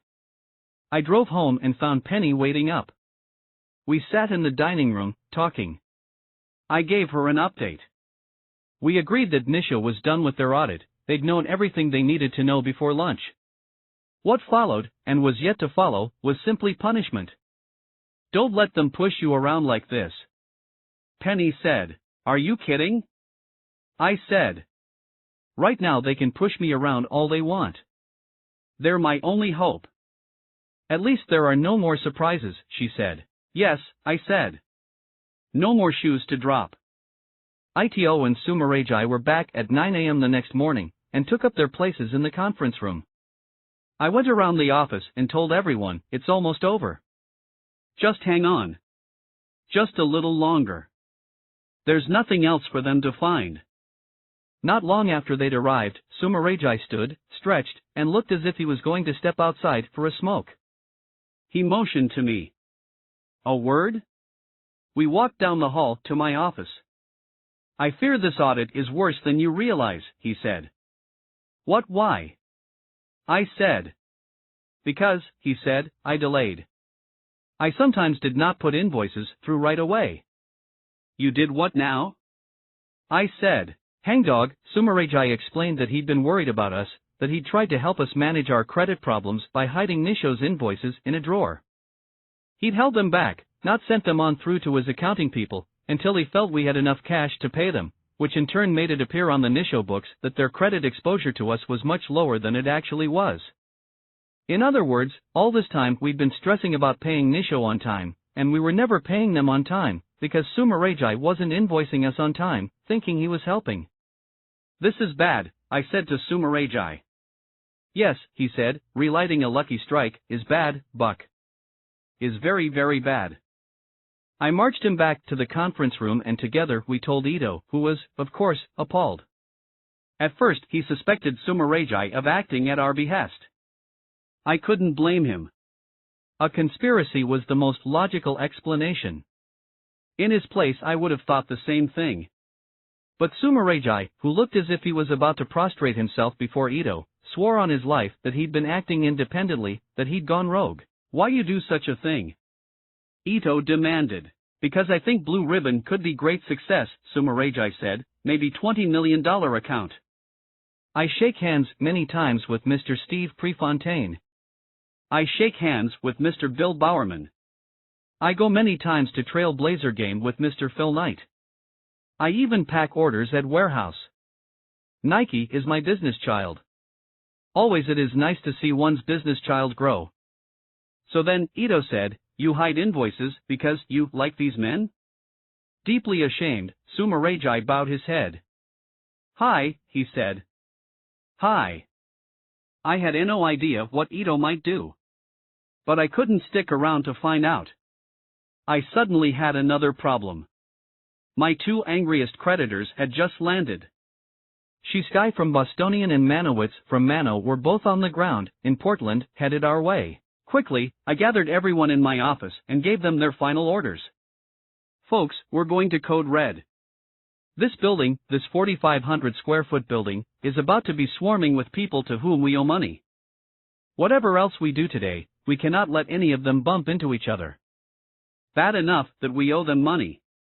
If they cross paths in the hall, if one unhappy creditor meets another unhappy creditor, and if they should have a chance to compare notes, they will freak out.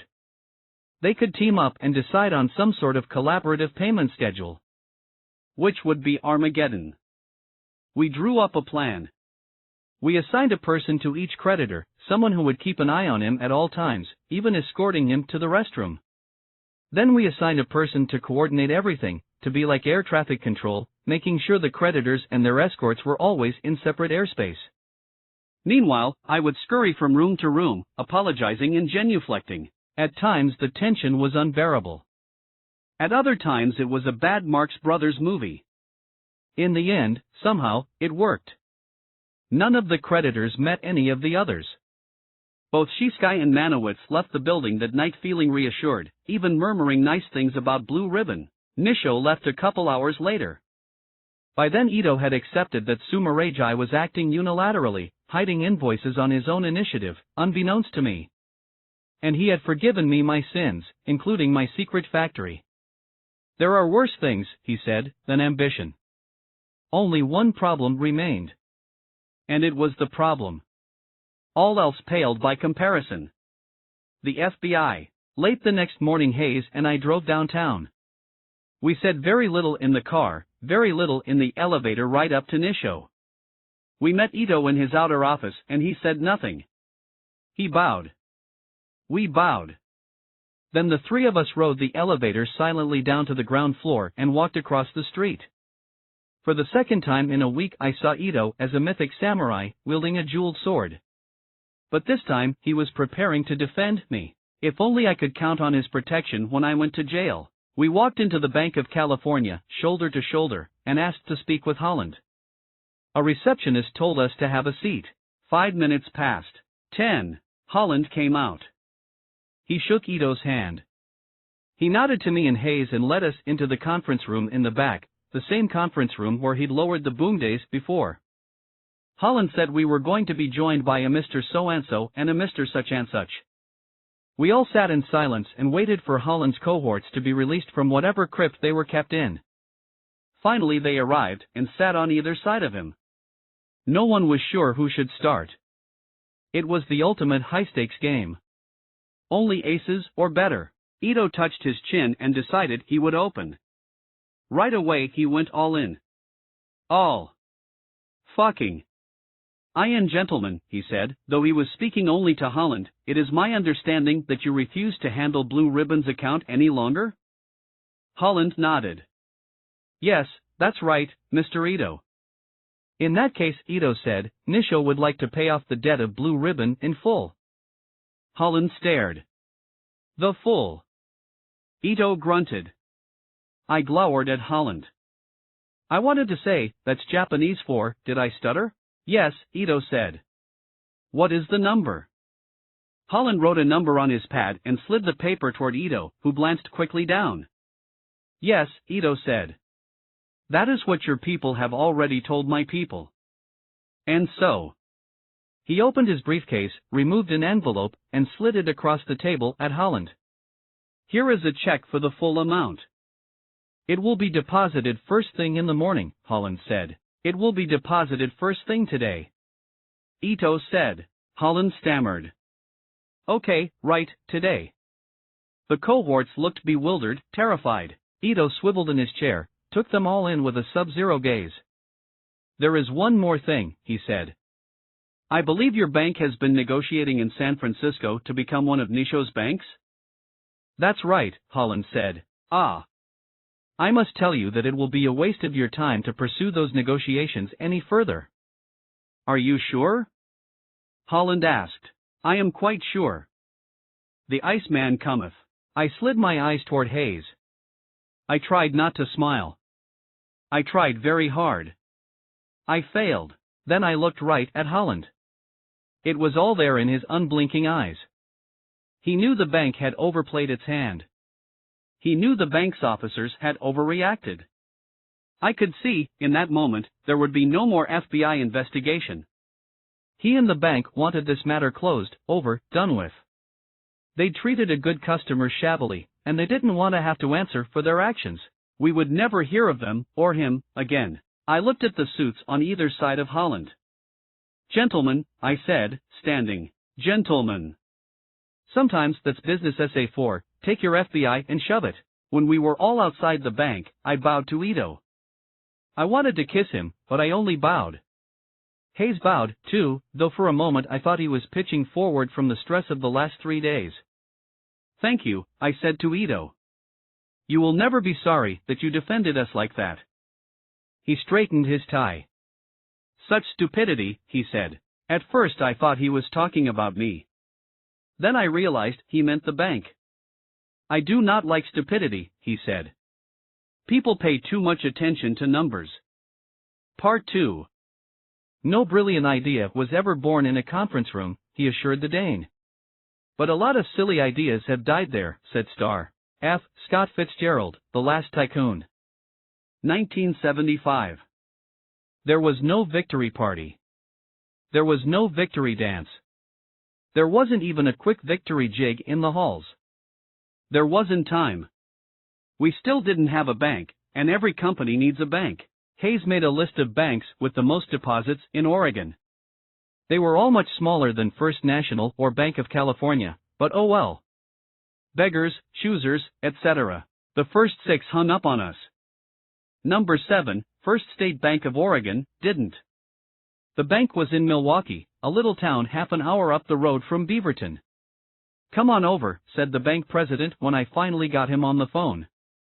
He promised me $1 million in credit, which was about his bank's limit. We moved our account that day. That night, for the first time in about 2 weeks, I put my head on a pillow and slept. The next morning I lingered with Penny over breakfast and we talked about the upcoming Memorial Day weekend. I told her I didn't know when I'd craved a holiday so much. I needed rest, and sleep, and good food, and I needed to watch pre-run. She gave me a wry smile. Always mixing business with pleasure. Guilty. Pre was hosting a meet that weekend in Eugene, and he'd invited the top runners in the world, including his Finnish arch-nemesis, Viren. Though Viren had pulled out at the last minute, there was still a gang of amazing runners competing, including one brash marathoner named Frank Shorter, who'd taken gold at the 1972 Games, in Munich, the city of his birth. Tough, smart, a lawyer now living in Colorado, Shorter was starting to become as well known as Pre, and the two were good friends. Secretly I had designs on signing Shorter to an endorsement deal. Friday night Penny and I drove down to Eugene and took our place with 7,000 screaming, roistering Pre fans. The 5,000-meter race was vicious, furious, and Pre wasn't at his best, everyone could see that. Shorter led going into the last lap. But at the last possible moment, in the last 200 yards, Pre did what Pre always did. He dug down deep. With Hayward vibrating and swaying, he pulled away and won in 13 minutes and 23.8 seconds, which was 1.6 seconds off his best time. Pre was most famous for saying, "Somebody may beat me, but they're going to have to bleed to do it."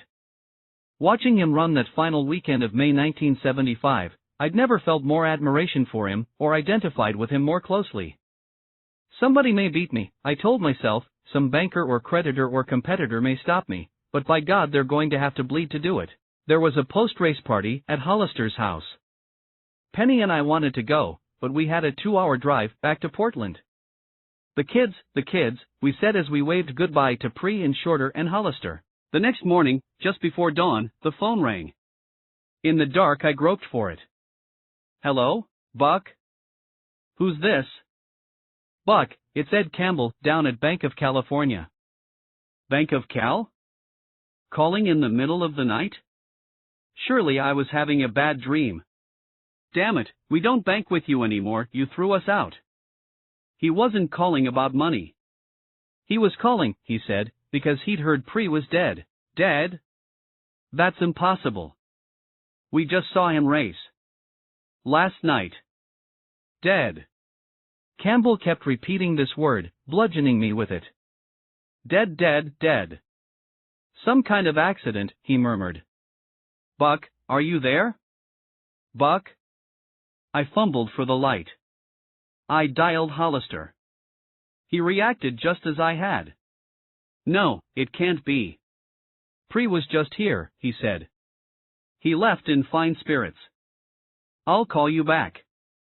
When he did, minutes later, he was sobbing. As best anyone could tell, Pre drove Shorter home from the party, and minutes after dropping Shorter off he'd lost control of his car.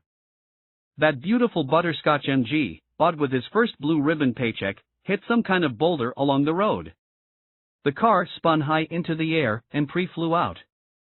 He landed on his back and the MG came crashing down onto his chest. He'd had a beer or two at the party, but everyone who saw him leave swore that he'd been sober. He was 24 years old.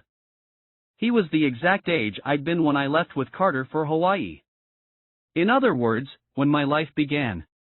At 24 I didn't yet know who I was, and Pre not only knew who he was, the world knew. He died holding every American distance record from 2,000 meters to 10,000 meters, from 2 miles to 6 miles. Of course, what he really held, what he'd captured and kept and now would never let go of, was our imaginations. In his eulogy Bowerman talked about Pre's athletic feats, of course, but insisted that Pre's life and his legend were about larger, loftier things. Yes, Bowerman said, Pre was determined to become the best runner in the world, but he wanted to be so much more. He wanted to break the chains placed on all runners by petty bureaucrats and bean counters. He wanted to smash the silly rules holding back amateur athletes and keeping them poor, preventing them from realizing their potential. As Bowerman finished, as he stepped from the podium, I thought he looked much older, almost feeble.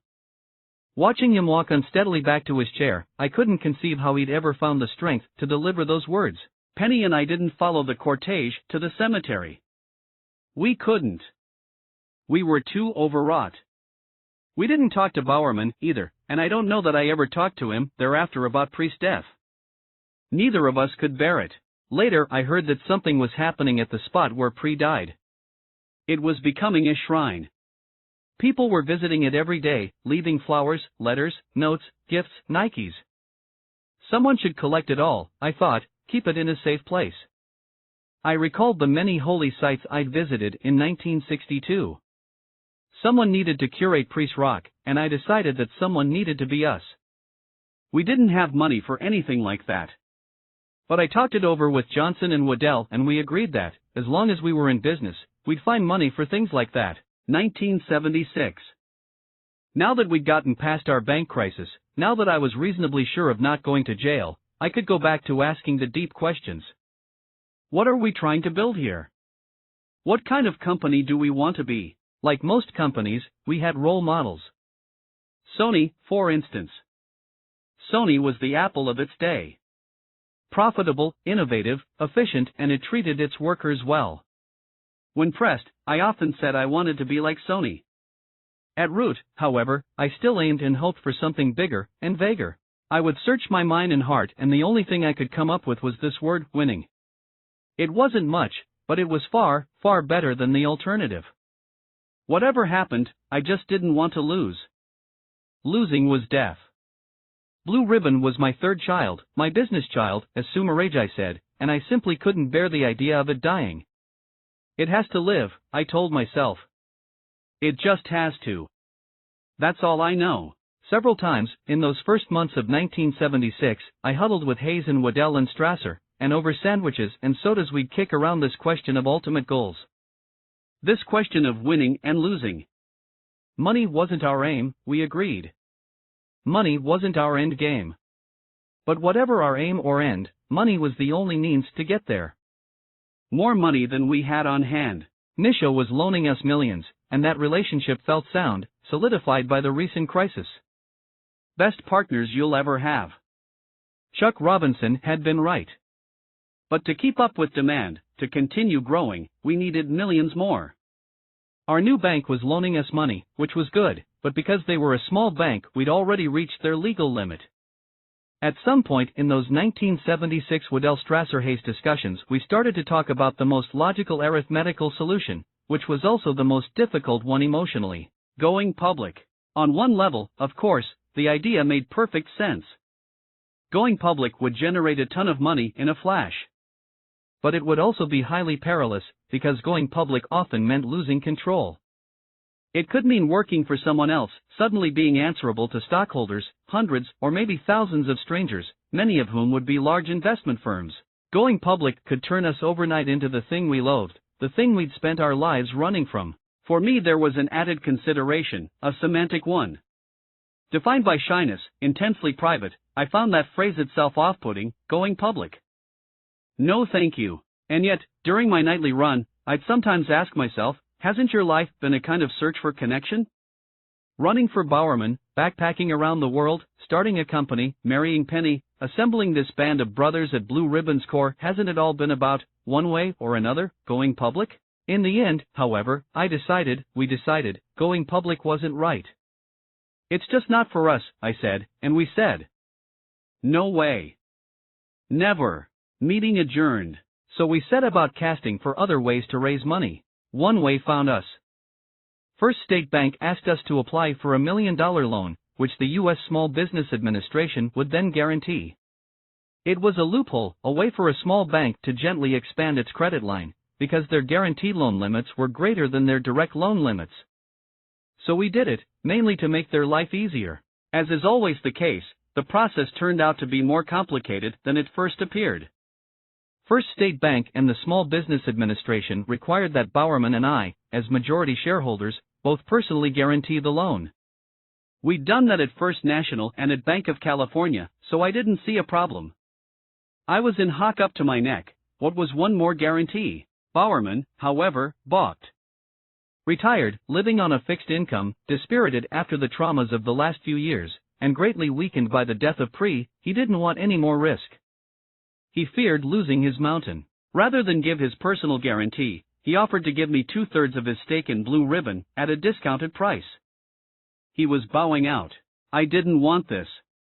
Never mind that I didn't have the money to buy his stake, I didn't want to lose the cornerstone of my company, the anchor of my psyche. But Bowerman was adamant, and I knew better than to argue. So we both went to Jacqua and asked him to help broker the deal. Jacqua was still Bowerman's best friend, but I'd come to think of him as a close friend, too. I still trusted him completely. Let's not fully dissolve the partnership, I said to him. Though I reluctantly agreed to buy Bowerman's stake, low payments, spread over 5 years, I begged him to retain a percentage, stay on as a vice president and member of our small board. Deal, he said. We all shook hands. While we were busy moving around stakes in dollars, the dollar itself was hemorrhaging value. It was all at once in a death spiral against the Japanese yen. Coupled with rising Japanese labor rates, this was now the most imminent threat to our existence. We'd increased and diversified sources of production, we'd added new factories in New England and Puerto Rico, but we were still doing nearly all our manufacturing in volatile Japan, mostly at Nippon Rubber. A sudden, crippling shortage of supply was a real possibility. Especially given the spike in demand for Bowerman's waffle trainer. With its unique outer sole, and its pillowy midsole cushion, and its below-market price, $24.95, the waffle trainer was continuing to capture the popular imagination like no previous shoe. It didn't just feel different, or fit different, it looked different. Radically so. Bright red upper, fat white swoosh, it was a revolution in aesthetics. Its look was drawing hundreds of thousands of new customers into the Nike fold, and its performance was sealing their loyalty. It had better traction and cushioning than anything on the market. Watching that shoe evolve in 1976 from popular accessory to cultural artifact, I had a thought. People might start wearing this thing to class, and the office, and the grocery store, and throughout their everyday lives. It was a rather grandiose idea. Adidas had had limited success converting athletic shoes to everyday wear, with the Stan Smith tennis shoe and the country running shoe. But neither was nearly as distinctive or popular as the waffle trainer. So I ordered our factories to start making the waffle trainer in blue, which would go better with jeans, and that's when it really took off. We couldn't make enough. Retailers and sales reps were on their knees, pleading for all the waffle trainers we could ship.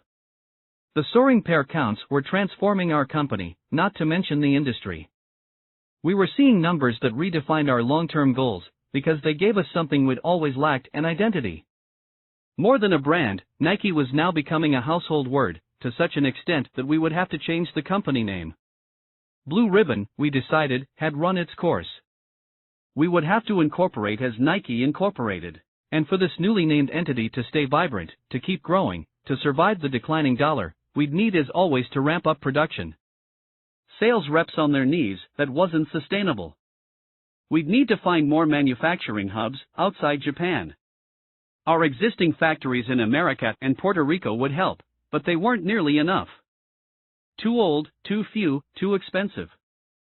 So in the spring of 1976 it was finally time to turn to Taiwan. For our point man in Taiwan I looked to Jim Gorman, a valued employee, long known for his almost fanatical loyalty to Nike. Raised in a series of foster homes, Gorman seemed to find in Nike the family he'd never had, and thus he was always a good sport, always a team player. It was Gorman, for instance, who'd drawn the unpleasant task of driving Konami to the airport, back in 1972, after that final showdown in Jacqua's conference room. And he did it without complaint. It was Gorman who'd taken over the Eugene store from Waddell, the toughest of acts to follow. It was Gorman who wore subpar Nike spikes in the 1972 Olympic trials.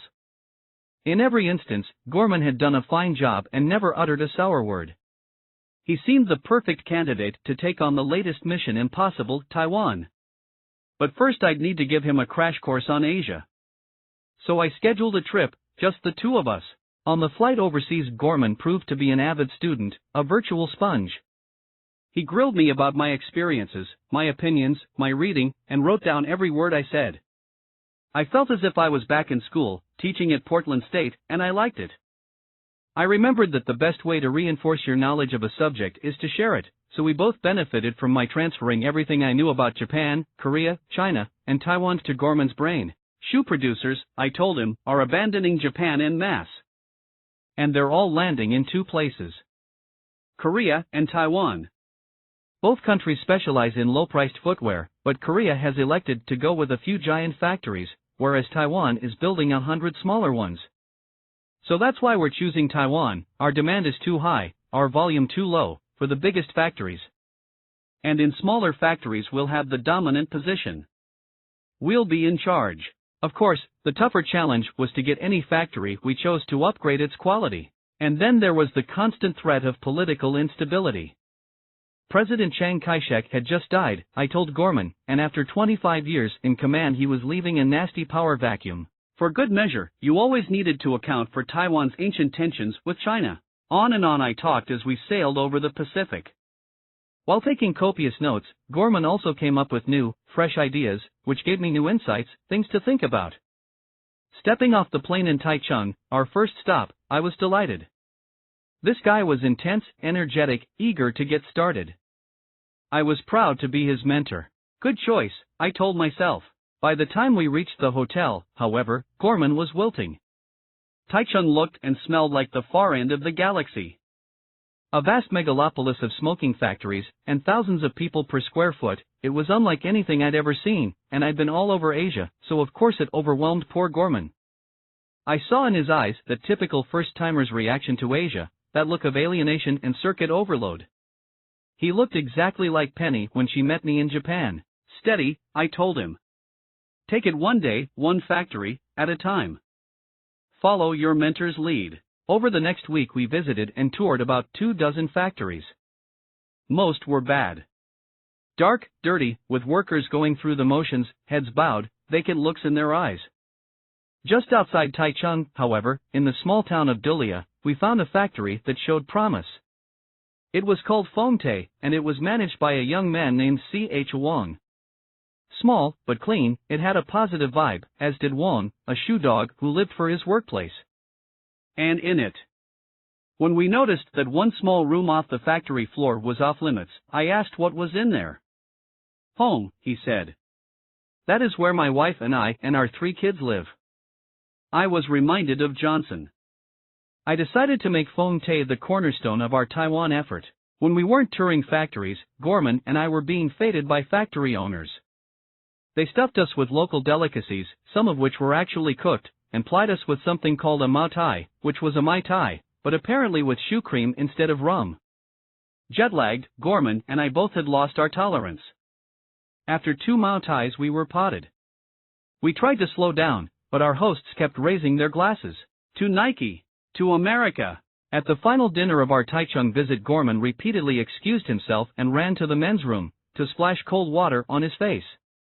Every time he left the table I got rid of my Mao Tai by pouring it into his water glass.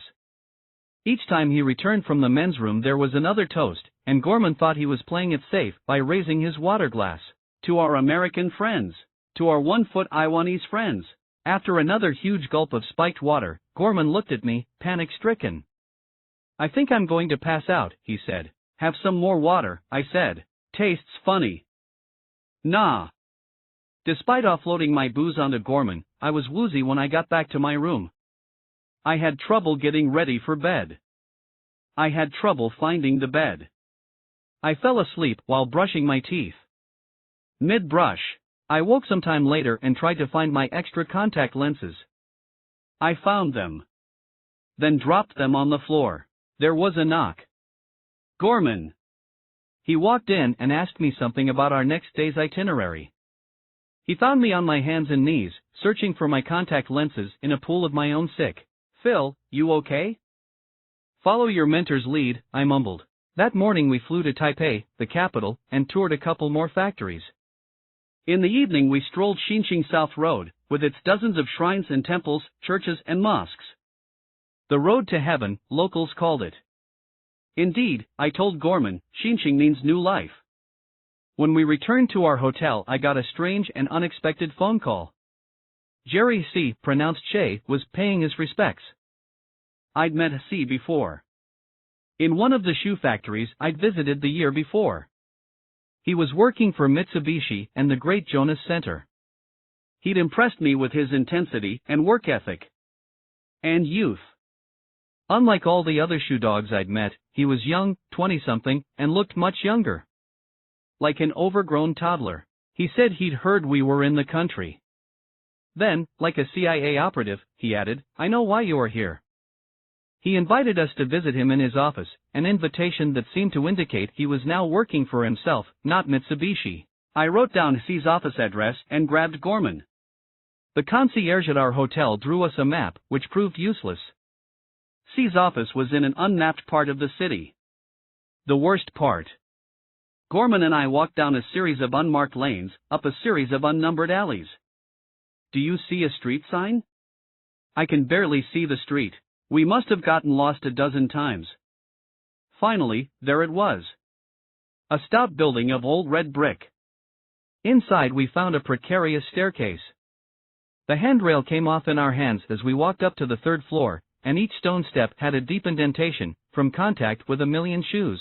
Enter! C shouted when we knocked. We found him sitting in the middle of a room that looked like the nest of a giant rat. Everywhere we looked were shoes, and more shoes, and piles of shoe pieces, soles and laces and tongues. C jumped to his feet, cleared a space for us to sit. He offered us tea. Then, while the water boiled, he began educating us. Did you know that every country in the world has many customs and superstitions about shoes? He grabbed a shoe from a shelf, held it before our faces. Did you know that in China, when man marries woman, they throw red shoes on the roof to make sure all goes well on wedding night? He rotated the shoe in the scant daylight that managed to fight through the grime on his windows. He told us which factory it came from, why he thought it was well made, how it could have been made better. Did you know that in many countries, when someone starts on a journey, it's actually good luck to throw a shoe at them? He grabbed another shoe, extended it like Hamlet holding Yorick's skull. He identified its provenance, told us why it was poorly made, why it would soon fall apart, then tossed it aside with disdain. The difference from one shoe to another, he said, 9 times out of 10, is the factory. Forget design, forget color, forget all the other things that go into a shoe, it's all about factories. I listened closely, and took notes, like Gorman on the plane, though the whole time I was thinking, it's a performance. He's putting on a show, trying to sell us. He doesn't realize that we need him more than he needs us. Now C went into his pitch. He told us that in exchange for a small fee he'd gladly connect us with the very best factories in Taiwan. This had the potential to be big. We could use someone on the ground, to pave our way, to make introductions, to help Gorman acclimate. An Asian Jean-Pietro. We haggled over commission per pair, for a few minutes, but it was a friendly haggling. Then we shook hands. Deal? Deal. We sat down again and drew up an agreement to establish a Taiwan-based subcompany. What to call it? I didn't want to use Nike. If we ever wanted to do business in the People's Republic of China, we couldn't be associated with China's sworn enemy. It was a faint hope, at best, an impossible dream. But still. So I picked Athena, the Greek goddess who brings Nike. Athena Corporation. And thus I preserved the unmapped, unnumbered road to heaven. Or a shoe dog's idea of heaven. A country with 2 billion feet. I sent Gorman home ahead of me. Before leaving Asia, I told him I needed to make one quick stop in Manila. Personal errand, I said vaguely. I went to Manila to visit a shoe factory, a very good one. Then, closing an old loop, I spent the night in MacArthur's suite. You are remembered for the rules you break. Maybe, maybe not. It was the bicentennial year, that strange moment in America's cultural history, that 365-day Lollapalooza of self-examination and civics lessons and semi-nightly fireworks. From January 1st to December 31st of that year, you couldn't change the channel without hitting upon a movie or documentary about George Washington or Ben Franklin or Lexington and Concord. And invariably, embedded in the patriotic programming, there would be yet another bicentennial minute, a public service announcement in which Dick Van Dyke or Lucille Ball or Gabe Kaplan would recount some episode that took place on this date during the Revolutionary era. One night it might be Jessica Tandy talking about the felling of the Liberty Tree. The next night it might be President Gerald Ford exhorting all Americans to keep the spirit of '76 alive. It was all somewhat corny, a little bit sentimental, and immensely moving. The year-long swell of patriotism brought out an already strong love of country in me. Tall ships sailing into New York Harbor, recitations of the Bill of Rights and Declaration of Independence, fervent talk of liberty and justice, it all refreshed my gratitude about being an American. And being free. And not being in jail. At the 1976 Olympic trials, held again that June in Eugene, Nike had a chance, a fantastic chance, to make a good show. We'd never had that chance with Tiger, whose spikes weren't top caliber. We'd never had that chance with the first generation of Nike products. Now, at last, we had our own stuff, and it was really good, top-quality marathon shoes and spikes. We were buzzing with excitement as we left Portland. Finally, we said, we're going to have a Nike shot runner make an Olympic team. It was going to happen. It needed to happen. Penny and I drove to Eugene, where we met up with Johnson, who was photographing the event. Despite our excitement about the trials, we talked most about Pre as we took our seats in the packed bleachers.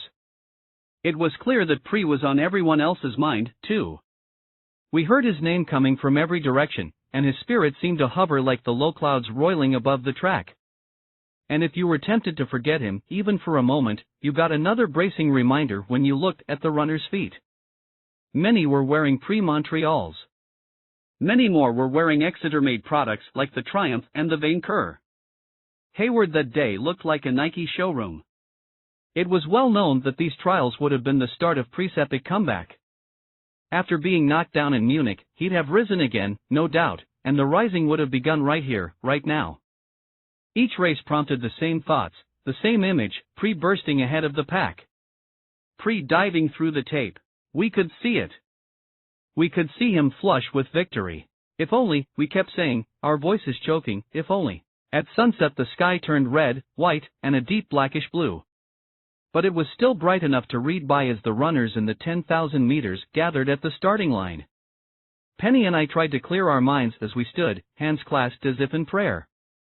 We were counting on Shorter, of course. He was extremely talented, and he'd been the last person to see Pri alive. It made sense that he'd be the one to carry Pri's torch.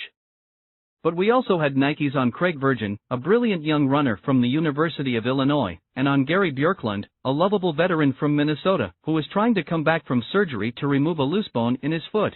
The gun went off, the runners shot forward, all bunched tight, and Penny and I were bunched tight, too, wooing and awing with every stride.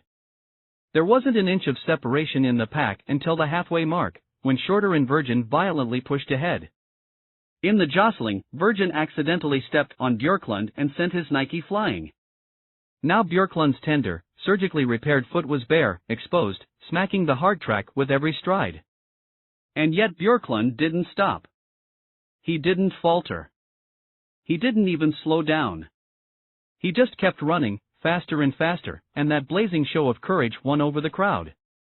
I think we cheered for him as loudly as we'd cheered for Pri the year before. Entering the final lap, Shorter and Virgin were in front. Penny and I were jumping up and down. We're going to get 2, we said, we're going to get 2. And then we got 3. Shorter and Virgin took first and second, and Bjorklund plunged ahead of Bill Rogers at the tape to take third. I was covered with sweat. 3 Olympians, in Nikes. The next morning, rather than take a victory lap at Hayward, we set up camp at the Nike store. While Johnson and I mingled with customers, Penny manned the silkscreen machine and churned out Nike t-shirts.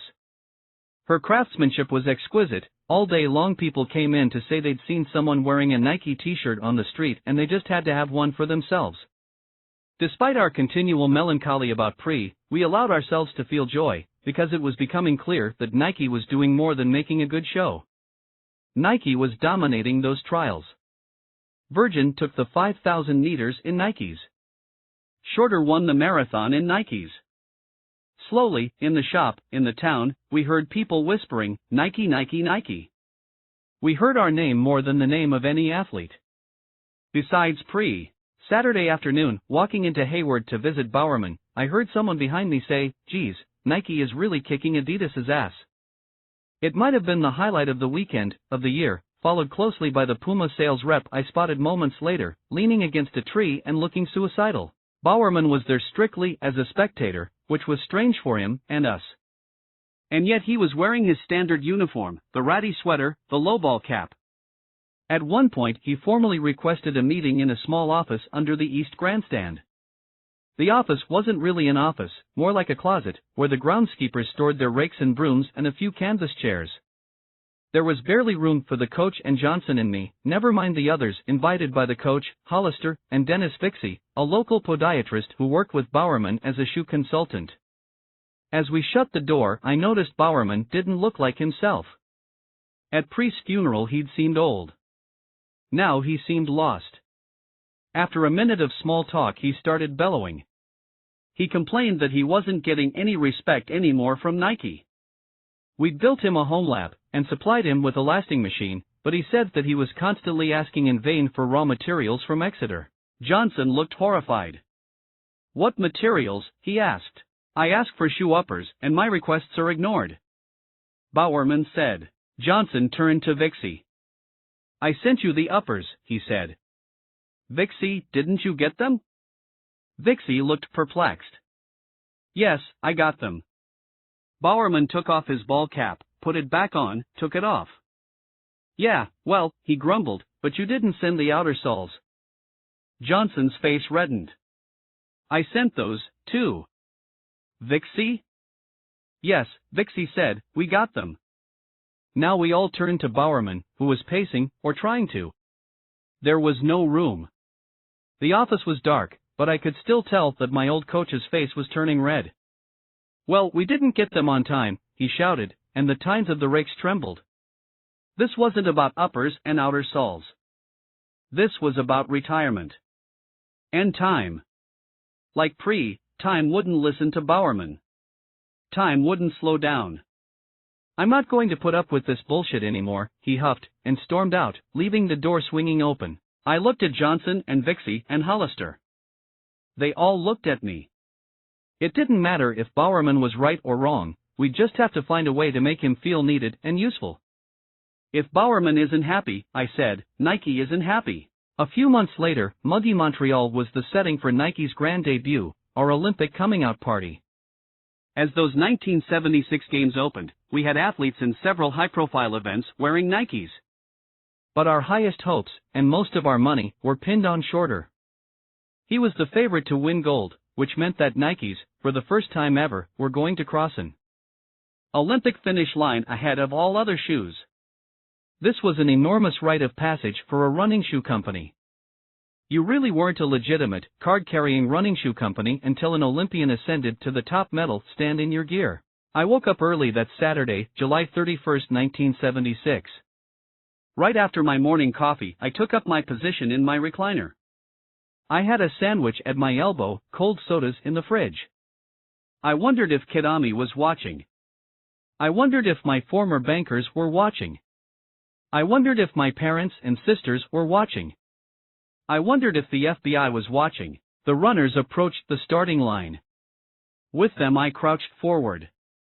I probably had as much adrenaline in my system as Shorter had in his. I waited for the pistol, and for the inevitable close-up of Shorter's feet. The camera zoomed in. I stopped breathing. I slid out of my recliner onto the floor and crawled toward the TV screen. No, I said. No, I cried out in anguish. No. No. He was wearing Tigers. I watched in horror as the great hope of Nike took off in the shoes of our enemy. I stood, walked back to my recliner, and watched the race unfold, talking to myself, mumbling to myself. Slowly the house grew dark. Not dark enough to suit me. At some point I drew the curtains, turned off the lights. But not the TV. I would watch, all 2 hours and 10 minutes, to the bitter end. I'm still not sure I know exactly what happened. Apparently, Shorter became convinced that his Nike shoes were fragile and wouldn't hold up for the whole 26 miles. Never mind that they'd performed perfectly well at the Olympic trials. Maybe it was nerves. Maybe it was superstition. He wanted to use what he'd always used. Runners are funny that way. In any case, at the last moment he switched back to the shoes that he wore when he won the gold in 1972, and I switched from soda to vodka. Sitting in the dark, clutching a cocktail, I told myself it was no big deal, in the grand scheme of things. Shorter didn't even win. An East German surprised him and took the gold. Of course I was lying to myself, it was a very big deal, and not because of the disappointment or the lost marketing opportunity. If watching Shorter go off in shoes other than mine could affect me so deeply, it was now official, Nike was more than just a shoe. I no longer simply made Nikes, Nikes were making me. If I saw an athlete choose another shoe, if I saw anyone choose another shoe, it wasn't just a rejection of the brand alone, but of me. I told myself to be reasonable, not everyone in the world was going to wear Nike. And I won't say that I became upset every time I saw someone walking down the street in a running shoe that wasn't mine, but it definitely registered, and I didn't care for it. At some point that night I phoned Hollister. He was devastated, too. There was raw anger in his voice. I was glad. I wanted people working for me who would feel that same burn, that same gut punch rejection. Happily, there were fewer such rejections all the time. At the close of fiscal 1976 we doubled our sales, $14 million. A startling number, which financial analysts noted and wrote about. And yet we were still cash poor. I kept borrowing every nickel I could, plowing it into growth, with the explicit or tacit blessing of people I trusted. Waddell, Strasser, Hayes. In early 1976 the four of us had talked tentatively about going public, and tabled the idea. Now, at the close of 1976, we took up the idea again, more seriously. We analyzed the risks, weighed the cons, considered the pros. Again we decided, no. Sure, we said, we'd love to have that quick infusion of capital. Oh, the things we could do with that money. The factories we could lease. The talent we could hire. But going public would change our culture, make us beholden, make us corporate. That's not our play, we all agreed. Weeks later, strapped for money again, our bank accounts at zero, we took another look at the idea, and rejected it again. Wanting to settle the matter once and for all, I put the subject at the top of the agenda for our biannual gathering, a retreat we'd taken to calling the butt face. Johnson coined the phrase, we think. At one of our earliest retreats he muttered, "How many multi-million-dollar companies can you yell out, 'Hey, butt face,' and the entire management team turns around?" It got a laugh. And then it stuck. And then it became a key part of our vernacular. Butt face referred to both the retreat and the retreaters, and it not only captured the informal mood of those retreats, where no idea was too sacred to be mocked, and no person was too important to be ridiculed, it also summed up the company's spirit, mission, and ethos. The first few butt faces took place at various Oregon resorts. Otter Crest. Salish. Ultimately we came to prefer Sunriver, an idyllic spot in sunny Central Oregon. Typically, Waddell and Johnson would fly out from the East Coast, and we'd all drive out to Sunriver late Friday. We'd reserve a bunch of cabins, seize a conference room, and spend 2 or 3 days shouting ourselves hoarse. I can see myself so clearly at the head of a conference table, shouting, being shouted at, laughing until my voice was gone.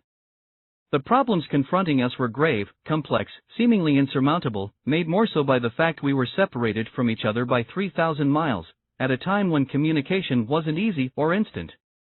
And yet we were always laughing. Sometimes, after a really cathartic guffaw, I'd look around the table and feel overcome by emotion. Camaraderie, loyalty, gratitude. Even love. Surely love. But I also remember feeling shocked that these were the men I'd assembled. These were the founding fathers of a multi-million-dollar company that sold athletic shoes? A paralyzed guy, 2 morbidly obese guys, a chain-smoking guy? It was bracing to realize that, in this group, the one with whom I had the most in common was Johnson. And yet, it was undeniable. While everyone else was laughing, rioting, he'd be the sane one, sitting quietly in the middle of the table reading a book. The loudest voice at every butt face always seemed to be Hayes. And the craziest. Like his girth, his personality was ever expanding, adding new phobias and enthusiasms. For instance, by this time Hayes had developed a curious obsession with heavy equipment. Backhoes, bulldozers, cherry pickers, cranes, they fascinated him. They turned him on, there's no other way to say it. At an early butt face we were leaving a local bar when Hayes spied a bulldozer in the field behind the lodge. He discovered, to his astonishment, the keys had been left inside, so he hopped in and moved the earth all around the field, and in the parking lot, quitting only when he narrowly missed crushing several cars. Hayes on a bulldozer, I thought, as much as the swoosh, that might be our logo. I always said that Waddell made the trains run on time, but it was Hayes who laid down the tracks. Hayes set up all the esoteric accounting systems without which the company would have ground to a halt. When we first went from manual to automated accounting, Hayes acquired the first primitive machines, and by constantly mending them, modifying them, or pounding them with his big hammy fists, he kept them uncannily accurate. When we first started doing business outside the United States, foreign currencies became a devilishly tricky problem, and Hayes set up an ingenious currency hedging system, which made the spread more reliable, more predictable. Despite our hijinks, despite our eccentricities, despite our physical limitations, I concluded in 1976 that we were a formidable team. Years later, a famous Harvard business professor studying Nike came to the same conclusion. Normally, he said, if one manager at a company can think tactically and strategically, that company has a good future. But boy are you lucky, more than half the buttfaces think that way. Undoubtedly we looked, to any casual observer, like a sorry, motley crew, hopelessly mismatched. But in fact we were more alike than different, and that gave a coherence to our goals and our efforts. We were mostly Oregon guys, which was important. We had an inborn need to prove ourselves, to show the world that we weren't hicks and hayseeds. And we were nearly all merciless self-loathers, which kept the egos in check. There was none of that smartest guy in the room foolishness. Hayes, Strasser, Waddell, Johnson, each would have been the smartest guy in any room, but none believed it of himself, or the next guy. Our meetings were defined by contempt, disdain, and heaps of abuse. Oh, what abuse! We called each other terrible names. We rained down verbal blows. While floating ideas, and shooting down ideas, and hashing out threats to the company, the last thing we took into account was someone's feelings. Including mine. Especially mine.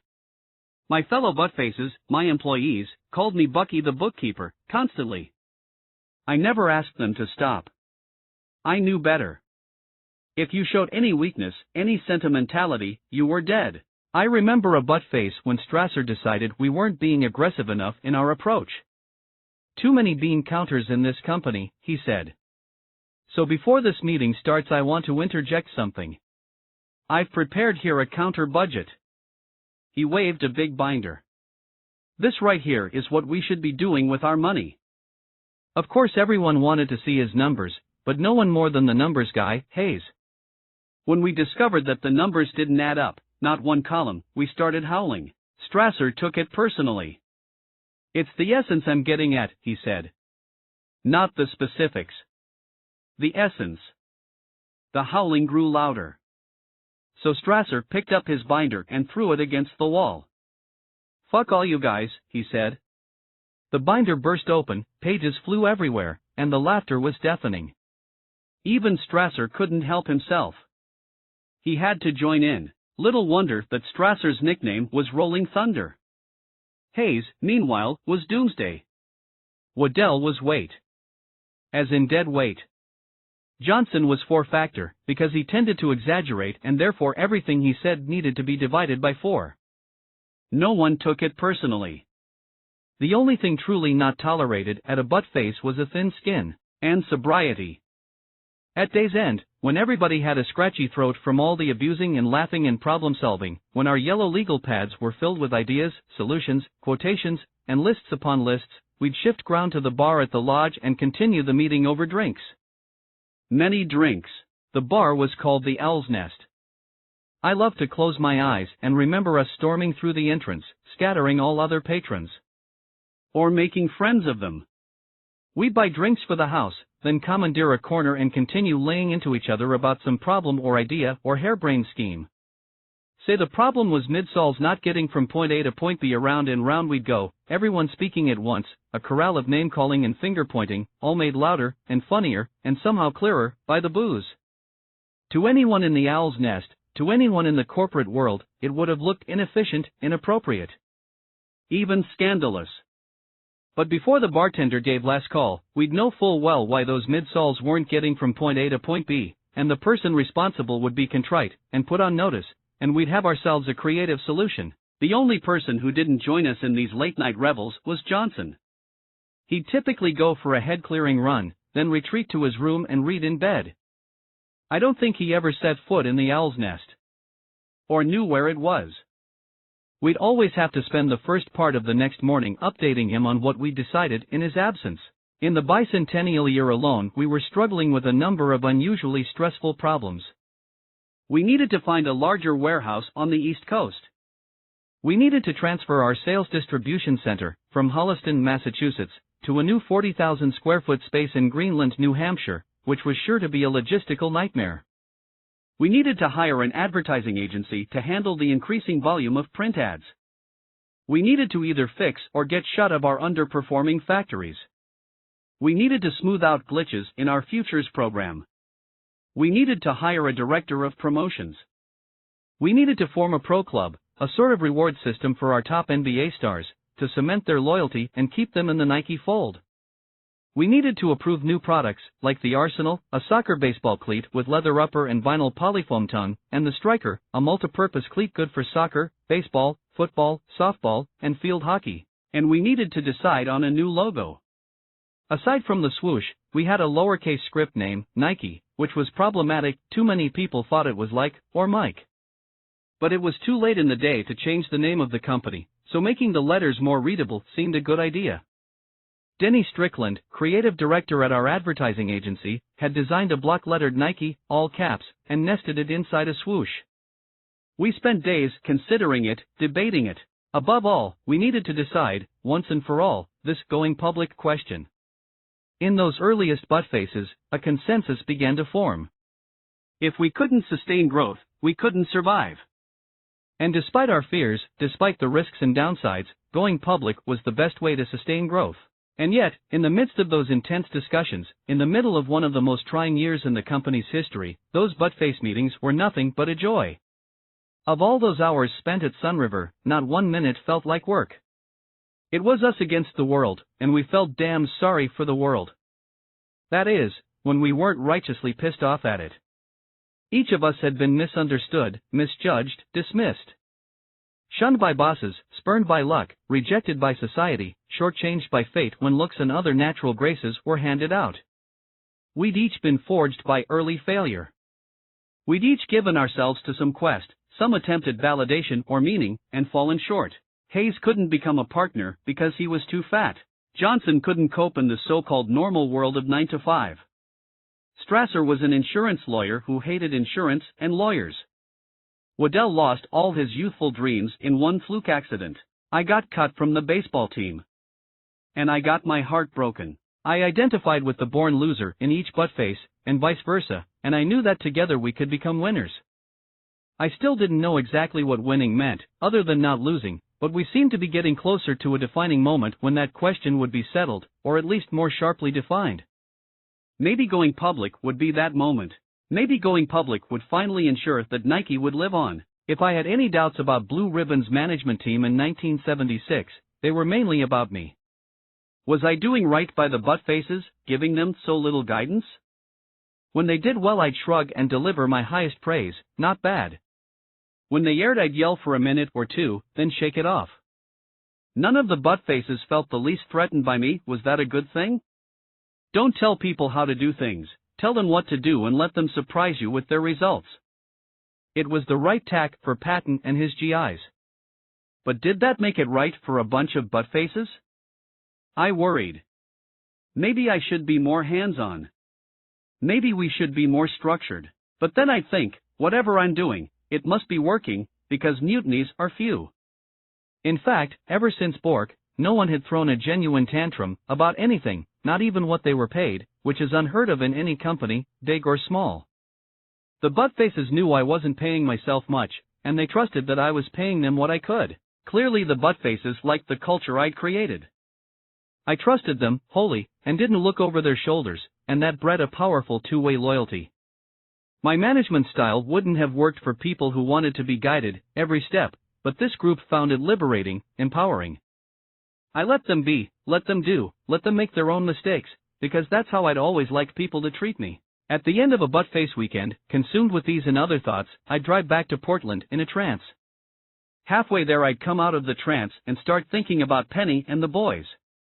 The buttfaces were like family, but every minute I spent with them was at the cost of my other family, my real family. The guilt was palpable. Often I'd walk into my house and Matthew and Travis would meet me at the door. "Where have you been?" they'd ask. "Daddy was with his friends," I'd say, picking them up. They'd stare, confused.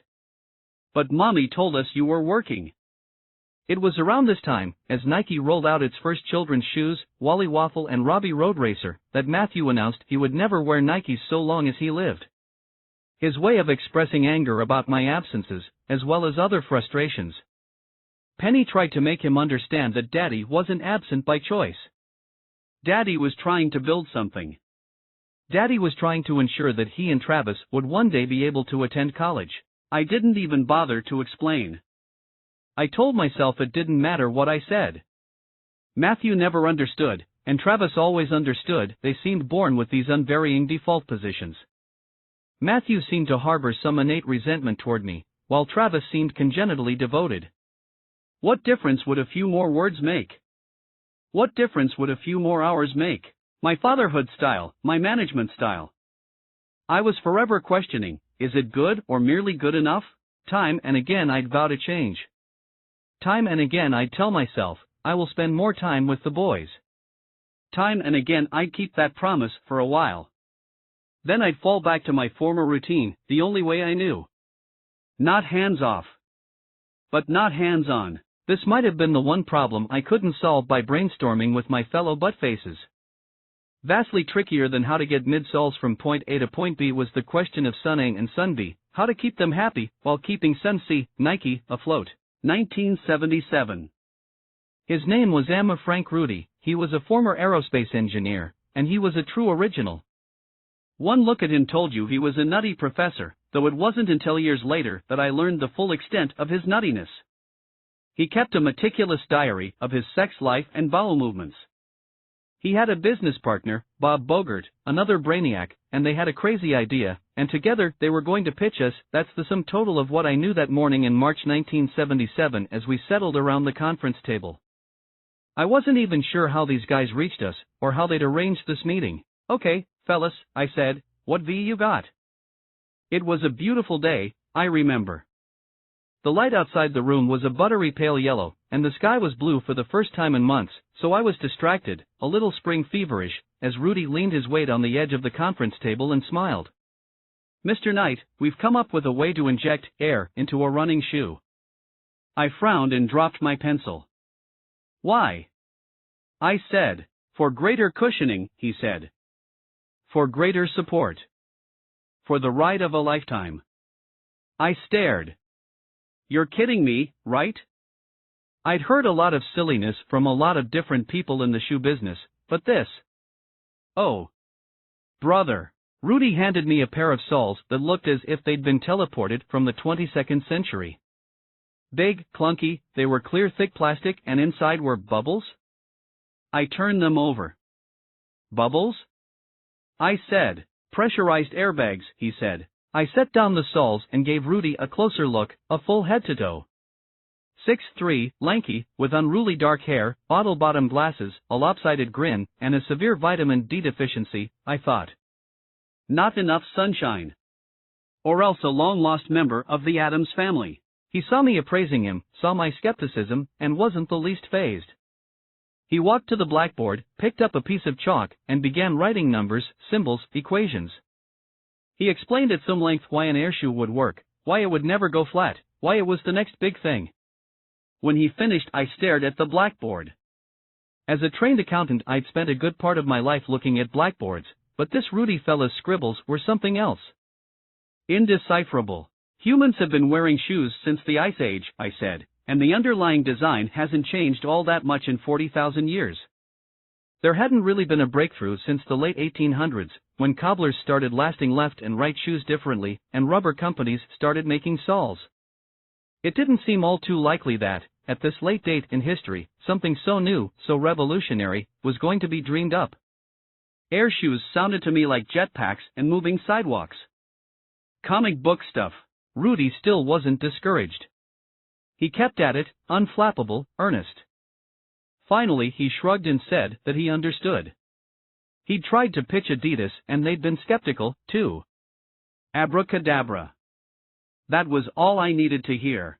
I asked if I could fit his air soles into my running shoes and give them a try.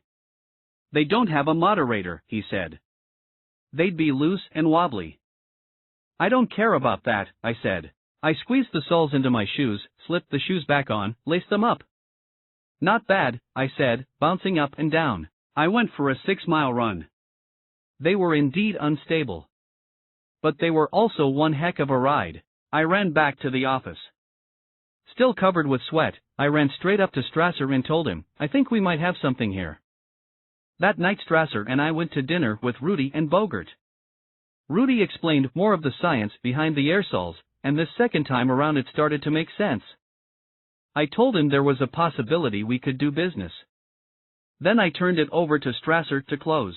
I'd hired Strasser for his legal mind, but by 1977 I discovered his true talent. Negotiating. The first few times I asked him to work out a contract with sports agents, the toughest negotiators in the world, he more than held his own. I was amazed. So were the agents. Every time, Strasser walked away with more than we'd ever hoped. No one scared him, no one matched him in a clash of wills. By 1977 I was sending him into every negotiation with total confidence, as if I were sending in the 82nd Airborne. His secret, I think, was that he just didn't care what he said or how he said it or how it went over. He was totally honest, a radical tactic in any negotiation. I recall one tug-of-war Strasser had over Elvin Hayes, the Washington Bullets all-star, whom we badly wanted to sign again. Elvin's agent told Strasser, "You should give Elvin your whole damn company." Strasser yawned. "You want it?" Help yourself. We've got 10 grand in the bank. Final offer, take it or leave it. The agent took it. Now, seeing great potential in these air soles, Strasser offered Rudy 10 cents for every pair of soles that we sold, and Rudy demanded 20, and after weeks of haggling they settled somewhere in the middle. We then shipped Rudy and his partner back to Exeter, which was becoming our de facto research and development department. Of course, when Johnson met Rudy, he did exactly what I'd done. He slipped some air soles into his running shoes and trotted 6 brisk miles, after which he phoned me. This could be huge, he said. That's what I thought, I said. But Johnson worried that the bubble would cause friction. His foot felt hot, he said. He had the start of a blister. He suggested putting air in the midsole as well, to level out the ride. Don't tell me, I said, tell your new roommate, Mr. Rudy. Fresh off his successful closing with Rudy, we gave Strasser another critical assignment. Sign college basketball coaches. Nike had a solid stable of NBA players, and sales of basketball shoes were rising briskly, but we had virtually no college teams. Not even the University of Oregon. Unthinkable. The coach, Dick Harder, told us in 1975 that he'd left the decision up to his players, and the team vote was 6-6. So the team stayed with Converse. The next year, the team voted for Nike, 9-3, but Harder said it was still too close, so he was staying with Converse. What the? I told Hollister to lobby the players steadily over the next 12 months. Which he did. And the 1977 vote was 12-0 for Nike. The next day I met Harder in Jacqua's office, and he told us he still wasn't ready to sign. Why not? Where's my $2,500, he said. Ah, I said. Now I get it. I mailed Harder a check. At last my Ducks would wear Nikes on the hardboards. At almost the same odd moment in time, a second-string shoe inventor showed up on our doorstep. His name was Sonny Vaccaro, and he was just as unique as Frank Rudy. Short, round, with constantly darting eyes, he spoke in a soupy voice with an Americanized Italian accent, or an Italianized American accent, I couldn't place it. He was a shoe dog, for sure, but a shoe dog straight out of The Godfather. When he first arrived at Nike he carried with him several shoes of his own invention, which set off gales of laughter around the conference room. The guy was no Rudy. And yet in the course of conversation he claimed to be chummy with every college basketball coach in the country. Somehow, years before, he'd founded a popular high school all-star game, the Dapper Dan Classic, and it was a big hit, and through it he'd gotten to know all the coaching royalty. Okay, I told him, you're hired. You and Strasser hit the road, go out and see if you can crack that college basketball market. All the great basketball schools, UCLA, Indiana, North Carolina, and so on, had long-standing deals with Adidas or Converse. So who was left? And what could we offer? We hurriedly dreamed up an advisory board, another version of our pro club, our NBA reward system, but it was small beer. I fully expected Strasser and Vaccaro to fail. And I expected to see neither of them for a year, at least. 1 month later Strasser was standing in my office, beaming. And shouting. And ticking off names. Eddie Sutton, Arkansas. Abe Lemons, Texas. Jerry Tarkanian, UNLV. Frank McGuire, South Carolina. I leaped out of my chair. McGuire was a legend. He'd defeated Wilt Chamberlain's Kansas team to win the national championship for North Carolina. We hit pay dirt, Strasser said. Plus, almost as a throw-in, he mentioned 2 under-the-radar youngsters, Jim Valvano at Iona and John Thompson at Georgetown. A year or 2 later he did the same thing with college football coaches, landing all the greats, including Vince Dooley and his national champion Georgia Bulldogs. Herschel Walker in Nike's, yes. We rushed out a press release announcing that Nike had these schools under contract. Alas, the press release had a bad typo. Iona was spelled Iowa. Lute Olson, coach at Iowa, phoned immediately. He was irate. We apologized and said we'd send a correction the next day. He got quiet. Well now wait, he said, what's this advisory board anyway? The Harder rule, in full effect. Other endorsements were a greater struggle. Our tennis effort had started so promisingly, with Nastase, but then we'd hit that speed bump with Connors, and now Nastase was dumping us. Adidas had offered him $100,000 a year, including shoes, clothes, and rackets. We had the right to match, but it was out of the question. Fiscally irresponsible, I said to Nasty's agent, and everyone else who would listen. No one will ever see a sports endorsement deal that big ever again. So there we were in 1977 without a horse in tennis. We quickly hired a local pro to be a consultant, and that summer he and I went to Wimbledon. On our first day in London, we met with a group of American tennis officials. We've got some great young players, they said. Elliot Telscher's may be the best. Gottfried is also outstanding. Whatever you do, just stay away from the kid playing out on court 14. Why? He's a hothead. I went straight to court 14. And fell madly, hopelessly in love with a frizzy-haired high schooler from New York City named John McEnroe. At the same time we were signing deals with athletes and coaches and nutty professors, we were coming out with the LD1000, a running shoe that featured a dramatically flared heel. The heel flared so much, in fact, that from certain angles it looked like a water ski. The theory was that a flared heel would lessen torque on the leg and reduce pressure on the knee, thus lowering the risk of tendinitis and other running-related maladies. Bowerman designed it, with heavy input from Vixie the podiatrist. Customers loved it, at first. Then came the issues. If a runner didn't land just right, the flared heel could cause pronation, knee problems, or worse. We issued a recall and braced ourselves for a public backlash, but it never came. On the contrary, we heard nothing but gratitude. No other shoe company was trying new things, so our efforts, successful or not, were seen as noble. All innovation was hailed as progressive, forward-thinking. Just as failure didn't deter us, it didn't seem to diminish the loyalty of our customers. Bowerman, however, got very down on himself. I tried to console him by reminding him that there was no Nike without him, so he should continue to invent, create, fearlessly. The LD1000 was like a literary genius's novel that didn't quite come together. It happened to the best of them. No reason to stop writing. My pep talks didn't work. And then I made the mistake of mentioning the air sole we had in development. I told Bowerman about Rudy's oxygenated innovation, and Bowerman scoffed. PFF Air shoes. That'll never work, Buck. He sounded a bit jealous. I considered it a good sign. His competitive juices were already flowing again. Many afternoons I'd sit around the office with Strasser, trying to figure out why some lines were selling and some not, which led to broader discussions of what people thought of us, and why. We didn't have focus groups or market research, we couldn't afford them, so we tried to intuit, divine, read tea leaves. Clearly people liked the look of our shoes, we agreed. Clearly they liked our story, Oregon firm founded by running geeks. Clearly they liked what wearing a pair of Nikes said about them. We were more than a brand, we were a statement. Some of the credit went to Hollywood. We had a guy out there giving Nikes to stars, all kinds of stars, big, little, rising, fading. Every time I turned on the TV our shoes were on a character in some hit show, Starsky and Hutch, the $6 Million Man, the Incredible Hulk. Somehow, our Hollywood liaison got a pair of Senorita Cortezes into the hands of Farrah Fawcett, who wore them in a 1977 episode of Charlie's Angels. That was all it took.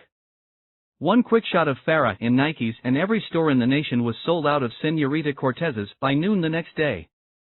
Soon the cheerleaders at UCLA and USC were jumping and leaping in what was commonly called the Farrah shoe, all of which meant more demand and more problems meeting demand.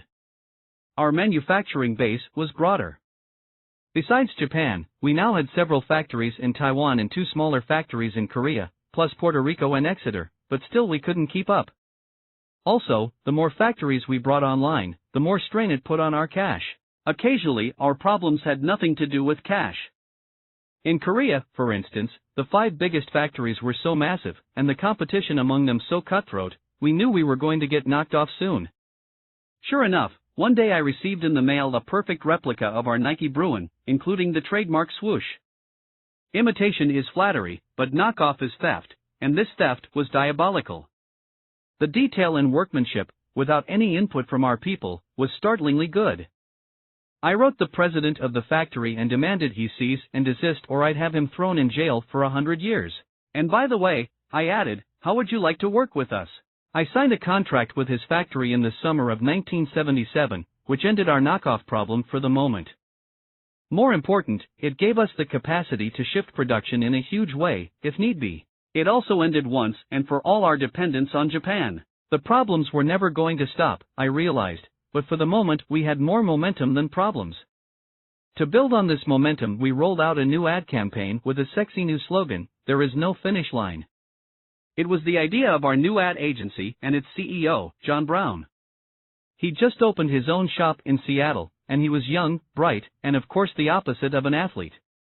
That was all we seemed to hire in those days. Besides Johnson and myself, Nike was a haven for the sedentary. Still, non-jock or not, Brown managed to dream up a campaign and a tagline that perfectly captured Nike's philosophy. His ad showed a single runner on a lonely country road, surrounded by tall Douglas firs. Oregon, clearly. The copy read, "Beating the competition is relatively easy. Beating yourself is a never-ending commitment." Everyone around me thought the ad was bold, fresh. It didn't focus on the product, but on the spirit behind the product, which was something you never saw in the 1970s. People congratulated me on that ad as if we'd achieved something earth-shattering. I'd shrug. I wasn't being modest.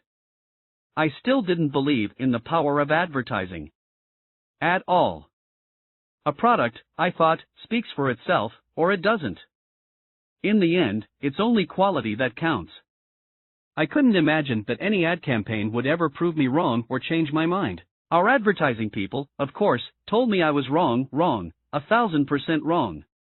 But again and again I'd ask them, "Can you say definitively that people are buying Nikes because of your ad? Can you show it to me in black and white numbers?" Silence. No, they'd say we can't say that definitively. So then it's a little hard to get enthused, I'd say, isn't it? Silence. I often wished I had more time to kick back and debate the niceties of advertising. Our semi-daily crises were always bigger and more pressing than what slogan to print under a picture of our shoes. In the second half of 1977, the crisis was our debenture holders. They were suddenly clamoring for a way to cash in. By far the best way for them to do so would be a public offering, which, we tried to explain to them, was not an option. They didn't want to hear that. I turned once more to Chuck Robinson. He'd served with distinction as lieutenant commander on a battleship in World War II. He'd built Saudi Arabia's first steel mill. He'd helped negotiate the grain deal with the Soviets. Chuck knew business cold, better than anyone I'd ever met, and I'd been wanting his advice for quite some time. But over the last few years he'd been the number 2 man under Henry Kissinger at the State Department, and thereby off limits to me, according to Jacqua. Now, with Jimmy Carter newly elected, Chuck was on Wall Street and available once again for consultations. I invited him out to Oregon. I'll never forget his first day in our office. I caught him up on the developments of the last few years and thanked him for his invaluable counsel about Japanese trading companies. Then I showed him our financial statements. He flipped through them, started to laugh. He couldn't stop laughing. "Compositionally," he said, "you are a Japanese trading company, 90% debt." "I know. You can't live like this," he said. "Well, I guess that's why you're here." As the first order of business, I invited him to be on our board of directors. To my surprise, he agreed. Then I asked his opinion about going public. He said going public wasn't an option. It was mandatory. I needed to solve this cash flow problem, he said, attack it, wrestle it to the ground, or else I could lose the company. Hearing his assessment was frightening, but necessary. For the first time ever I saw going public as inevitable, and I couldn't help it, the realization made me sad. Of course we stood to make a great deal of money. But getting rich had never factored in my decisions, and it mattered even less to the buttfaces. So when I brought it up at the next meeting and told them what Chuck had said, I didn't ask for another debate. I just put it to a vote. Hayes was for. Johnson was against. Strasser, too. "It'll spoil the culture," he kept saying, over and over. Waddell was on the fence. If there was one thing we all agreed on, however, it was the lack of barriers. Nothing stood in the way of going public. Sales were extraordinary, word of mouth was positive, legal disputes were behind us. We had debt, but for the moment it was manageable. At the start of the 1977 Christmas season, as the brightly colored lights appeared on the houses in my neighborhood, I recall thinking during one of my nightly runs, everything is about to change. It's just a matter of time. And then came the letter. An unimposing little thing. Standard white envelope. Embossed return address. U.S. Customs Service, Washington, D.C. I opened it and my hands started to shake. It was a bill. For $25 million. I read it and reread it. I couldn't make heads or tails. As best I could determine, the federal government was saying that Nike owed customs duties dating back 3 years, by virtue of something called the American selling price, an old duty assessing method. American selling, what? I called Strasser into my office and thrust the letter at him. He read it, laughed. This can't be real, he said, tugging his beard. My reaction exactly, I said. We passed it back and forth and agreed it had to be a mistake. Because if it was real, if we actually did owe $25 million to the government, we were out of business. Just like that. All this talk of going public had been a colossal waste of time. Everything since 1962 had been a waste of time. There is no finish line? This right here, this is the finish line. Strasser made a few phone calls and came back to me the next day. This time, he wasn't laughing. It might be real, he said, and its origin was sinister. Our American competitors, Converse and Keds, plus a few small factories, in other words, what was left of the American shoe industry, were all behind it. They'd lobbied Washington in an effort to slow our momentum, and their lobbying had paid off, better than they'd ever dared hope. They'd managed to convince customs officials to effectively hobble us by enforcing this American selling price, an archaic law that dated back to the protectionist days, which preceded, some say prompted, the Great Depression. Essentially, the American Selling Price Law, or ASP, said that import duties on nylon shoes must be 20% of the manufacturing cost of the shoe unless there's a similar shoe manufactured by a competitor in the United States. In which case, the duty must be 20% of the competitor's selling price. So all our competitors needed to do was make a few shoes in the United States, get them declared similar, then price them sky high, and boom. They could send our import duties sky high, too, and that's just what they did. One dirty little trick, and they'd managed to spike our import duties by 40% retroactively. Customs was saying we owed them import duties dating back years, to the tune of $25 million. Dirty trick or not, Strasser told me Customs wasn't joking around.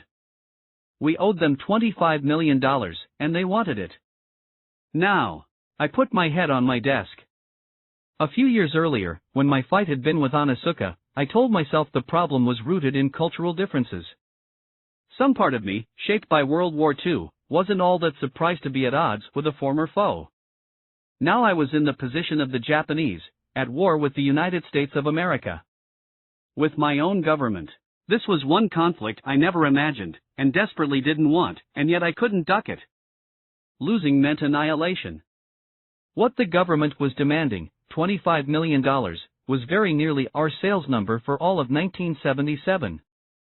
And even if we could somehow give them a year's worth of revenue, we couldn't continue to pay import duties that were 40% higher. So there was only one thing to do, I told Strasser with a sigh. We'll have to fight this with everything we've got. I don't know why this crisis hit me harder, mentally, than all the others. I tried to tell myself, over and over, we've been through bad times, we'll get through this. But this one just felt different. I tried to talk to Penny about it, but she said I didn't actually talk. I grunted and stared off.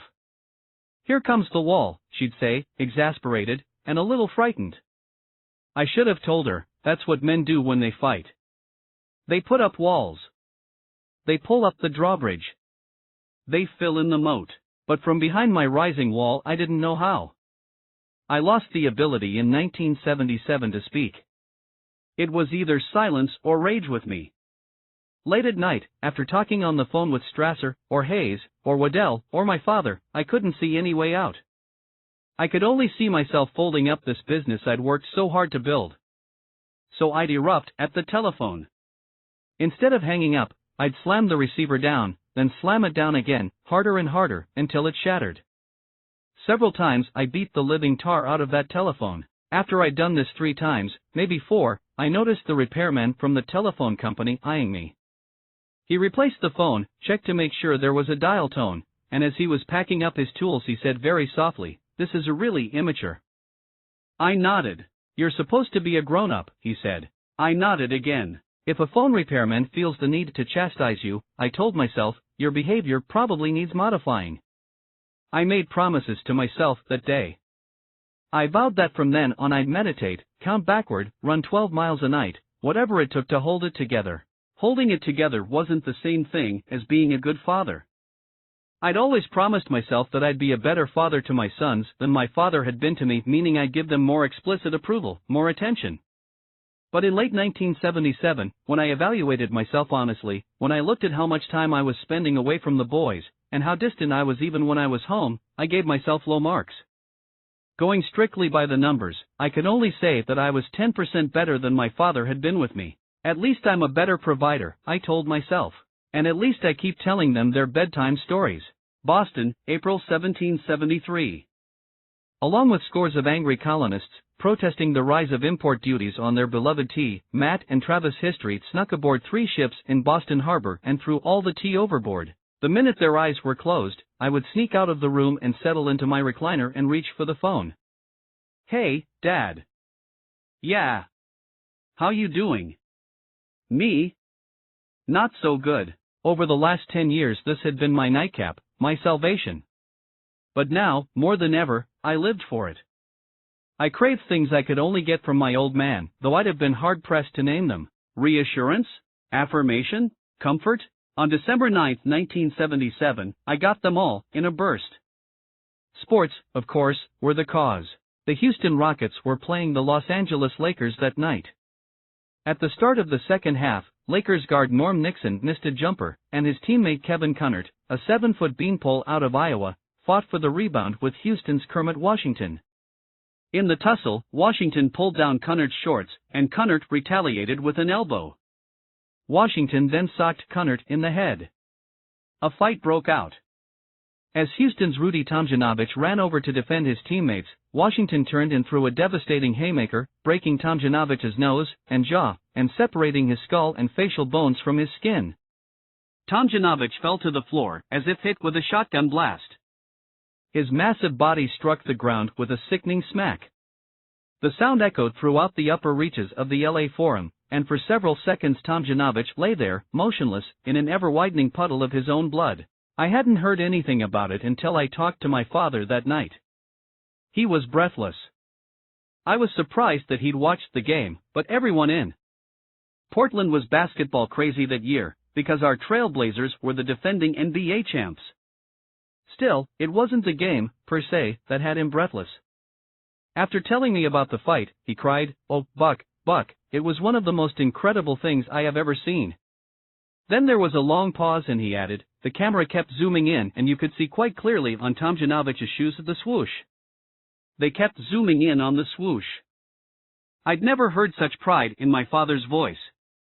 Sure, Tomjanovich was in a hospital fighting for his life, and sure his facial bones were floating around his head, but Buck Knight's logo was in the national spotlight. That might have been the night the swoosh became real to my father. Respectable. He didn't actually use the word proud.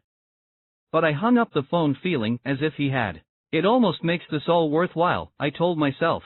Almost. Sales had been climbing geometrically, year after year, ever since the first few hundred pairs I sold out of my Valiant. But as we closed out 1977, sales were going berserk. Nearly $70 million. So Penny and I decided to buy a bigger house.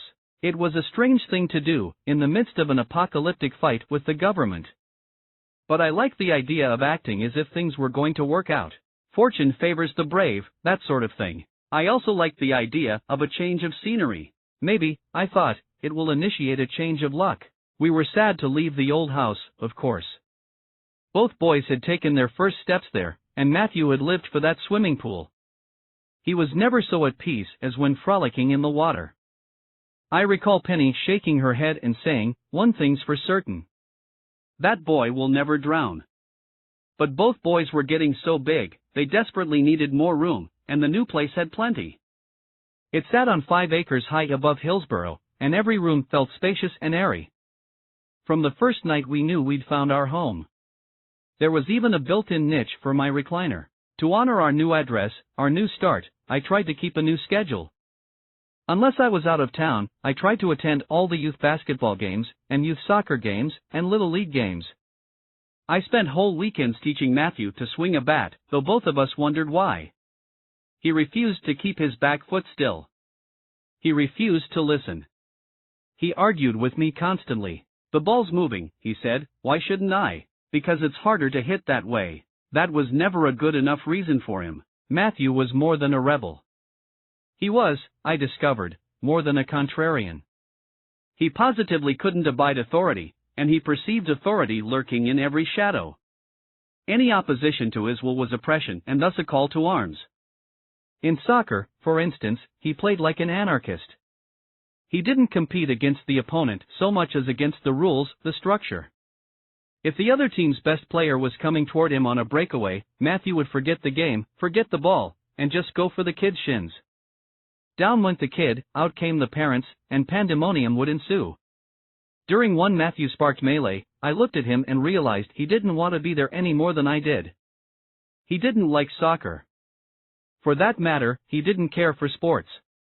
He was playing, and I was watching him play, out of some sense of obligation. Over time his behavior had a suppressive effect on his younger brother. Though Travis was a gifted athlete and loved sports, Matthew had turned him off. One day little Travis simply retired. He would no longer go out for any teams.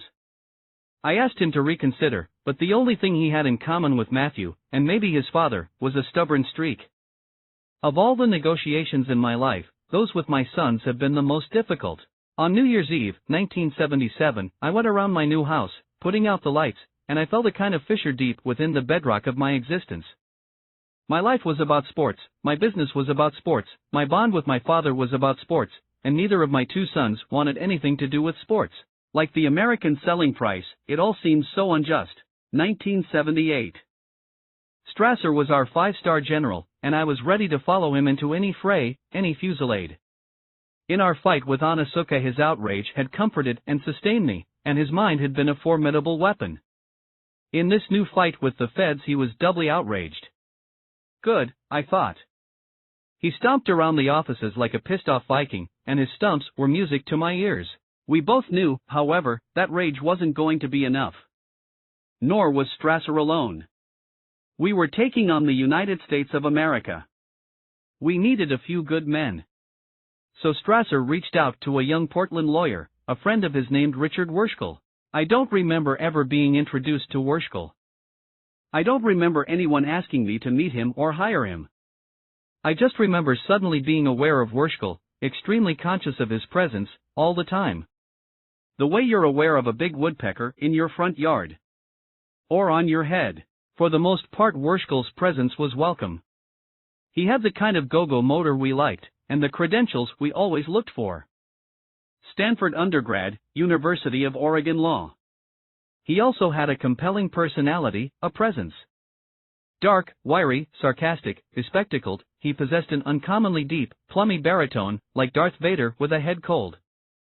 Overall he gave the impression of a man with a plan, and the plan didn't include surrender or sleep. On the other hand, he also had an eccentric streak. We all did, but Werschel had what Mom Hatfield might have called a wild hair. There was always something about him that didn't quite fit. For instance, though he was a native Oregonian, he had a baffling East Coast air. Blue blazers, pink shirts, bow ties. Sometimes his accent suggested summers in Newport, rowing for Yale a string of polo ponies. Surpassing strange in a man who knew his way around the Willamette Valley. And while he could be very witty, even silly, he could change on a dime and become scary serious. Nothing made him more serious than the topic of Nike versus U.S. Customs. Some inside Nike worried about Werschel's seriousness, fearing it bordered on obsession. Fine by me, I thought. Obsessives were the only ones for the job. The only ones for me. Some questioned his stability. But when it came to stability, I asked, who among us will throw the first stone? Besides, Strasser liked him, and I trusted Strasser. So when Strasser suggested that we promote Wurschel, and move him to Washington, D.C., where he'd be closer to the politicians we'd need on our side, I didn't hesitate. Neither, of course, did Wurschel. About the same time we dispatched Wurschel to Washington, I sent Hayes to Exeter to check on things at the factory, and to see how Waddell and Johnson were getting along. Also on his agenda was the purchase of something called a rubber mill. Allegedly it would help us do a better job of dictating the quality of our outer soles and midsoles. More, Bowerman wanted it for his experiments, and my policy was still WBW, whatever Bowerman wants. If Bowerman requisitions a Sherman tank, I told Waddell, don't ask questions. Just dial the Pentagon. But when Hayes asked Waddell about these rubber mill gizmos, and where to find one, Waddell shrugged. Never heard of them. Waddell referred Hayes to Gianpietro, who knew everything worth knowing about rubber mills, of course, and days later Hayes found himself trekking with Gianpietro into the backwoods of Maine, to the little town of Saco, and an auction of industrial equipment. Hayes wasn't able to find a rubber mill at the auction, but he did fall in love with the auction site, an old red brick factory on an island in the Saco River. The factory was something out of Stephen King, but that didn't spook Hayes. It spoke to him.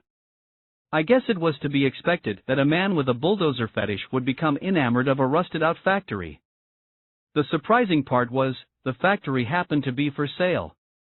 Price, $500,000. Hayes offered the factory owner $100,000, and they settled on $200,000. Congratulations, Hayes and Waddell said when they phoned that afternoon. For what? For only slightly more than the cost of a rubber mill you are the proud owner of a whole damn factory, they said. The heck are you talking about? They filled me in. Like Jack telling his mother about the magic beans, they mumbled when they got to the part about the price. And about the factory needing tens of thousands of dollars in repairs. I could tell they'd been drinking, and later Waddell would confess that, after stopping at a huge discount liquor outlet in New Hampshire, Hayes whooped, at prices like this? A man can't afford not to drink. I rose from my chair and yelled into the phone, you dummies. What do I need with a non-working factory in Saco, Maine? Storage, they said. And one day it could be a compliment to our factory in Exeter. In my best John McEnroe, I screamed, you cannot be serious. Don't you dare. Too late. We already bought it. Dial tone. I sat down. I didn't even feel mad. I was too upset to be mad. The feds were dunning me for $25 million I didn't have, and my men were running around the country writing checks for hundreds of thousands of dollars more, without even asking me. Suddenly I became calm. Quasi-comatose. I told myself, who cares? When the government comes in, when they repossess everything, lock, stock, and barrel, let them figure out what to do with a non-working factory in Saco, Maine. Later Hayes and Waddell called back and said they'd only been kidding about buying the factory. Pulling your chain, they said. But you do need to buy it. You must. Okay, I said wearily. Okay. Whatever you dummies think best. We were on track in 1979 for sales of $140 million. Better yet, our quality was rising apace. People in the trade, industry insiders, were writing articles, praising us for finally putting out a better shoe than Adidas. Personally, I thought the insiders were late to the party. Other than a few early stumbles, our quality had been tops for years. And we'd never lagged in innovation. Plus, we had Rudy's air soles in the pipeline. Aside from our war with the government, we were in great shape, which seemed like saying, aside from being on death row, life was grand. Another good sign. We kept outgrowing our headquarters. We moved again that year, to a 40,000 square foot building all our own, in Beaverton. My private office was sleek and huge, bigger than our entire first headquarters next to the Pink Bucket, and utterly empty. The interior decorator decided to go Japanese minimalist with one touch of the absurd that everyone found hilarious. She thought it would be a hoot to set beside my desk a leather chair that was a giant baseball mitt. Now, she said, you can sit there every day and think about your sports things. I sat in the mitt, like a foul ball, and looked out the window. I should have reveled in that moment, savored the humor and the irony. Getting cut from my high school baseball team had been one of the great hurts of my life, and now I was sitting in a giant mitt, in a swank new office, presiding over a company that sold sports things to professional baseball players. But instead of cherishing how far we'd come, I saw only how far we had to go. My window looked onto a beautiful stand of pines, and I definitely couldn't see the forest for the trees. I didn't understand what was happening, in the moment, but now I do. The years of stress were taking their toll. When you see only problems, you're not seeing clearly. At just the moment I needed to be my sharpest, I was approaching burnout. I opened the final butt face of 1978 with a rah-rah speech, trying to fire up the troops, but especially myself. Gentlemen, I said, our industry is made up of Snow White and the Seven Dwarfs. And next year, finally, one of the dwarfs is going to get into Snow White's pants. As if the metaphor needed further explanation, I explained that Adidas was Snow White. And our time, I thundered, is coming. But first we needed to start selling clothes. Aside from the plain numerical fact that Adidas sold more apparel than shoes, apparel gave them a psychological edge. Apparel helped them lure bigger athletes into sweeter endorsement deals. Look at all we can give you, Adidas would say to an athlete, pointing to their shirts and pants and other gear. And they could say the same thing when they sat down with sporting goods stores. Besides, if we ever resolved our fight with the feds, and if we ever wanted to go public, Wall Street wouldn't give us the respect we deserved if we were just a shoe company. We needed to be diverse, which meant developing a solid line of apparel, which meant finding someone darned good to put in charge of it. At the butt face I announced that someone would be Ron Nelson. Why him? Hayes asked. Well, I said, for starters, he's a CPA. Hayes waved his arms over his head. Just what we need, he said, another accountant. He had me there. I did seem to hire nothing but accountants. And lawyers. It wasn't that I had some bizarre affection for accountants and lawyers, I just didn't know where else to look for talent. I reminded Hayes, not for the first time, that there's no shoe school, no university of footwear from which we could recruit. We needed to hire people with sharp minds, that was our priority, and accountants and lawyers had at least proved that they could master a difficult subject. And pass a big test. Most had also demonstrated basic competence. When you hired an accountant, you knew he or she could count. When you hired a lawyer, you knew he or she could talk. When you hired a marketing expert, or product developer, what did you know? Nothing.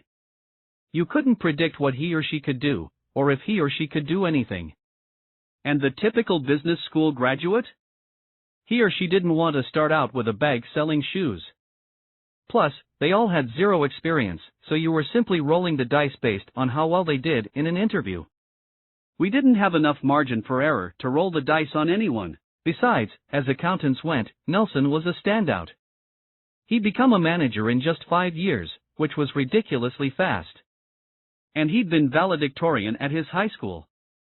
Alas, we didn't find out until later that he went to high school in eastern Montana. His class had 5 people. On the minus side of the ledger, because he'd become an accountant so fast, Nelson was young.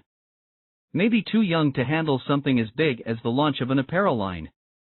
But I told myself that his youth wouldn't be a critical factor, because starting an apparel line was relatively easy. After all, there wasn't any technology or physics involved. As Strasser had once quipped, there's no such thing as air shorts. Then, during one of my first meetings with Nelson, right after I'd hired him, I noticed he had absolutely no sense of style. The more I looked him over, up and down, side to side, the more I realized that he might have been the worst dresser I'd ever met. Worse than Strasser. Even Nelson's car, I noticed one day in the parking lot, was a hideous shade of brown. When I mentioned this to Nelson, he laughed. He had the nerve to brag that every car he'd ever owned had been the same brown. I might have made a mistake with Nelson, I confided to Hayes. I was no fashion plate. But I knew how to wear a decent suit. And because my company was launching an apparel line, I now started paying closer attention to what I wore, and what those around me wore. On the second front I was appalled. Bankers and investors, reps from Nisho, all kinds of people we needed to impress, were passing through our new halls, and whenever they saw Strasser in his Hawaiian shirts, or Hayes in his bulldozer driving outfits, they did triple takes. Sometimes our eccentricity was funny. A top executive at Foot Locker said, We think of you guys as gods until we see your cars. But most times it was embarrassing. And potentially damaging.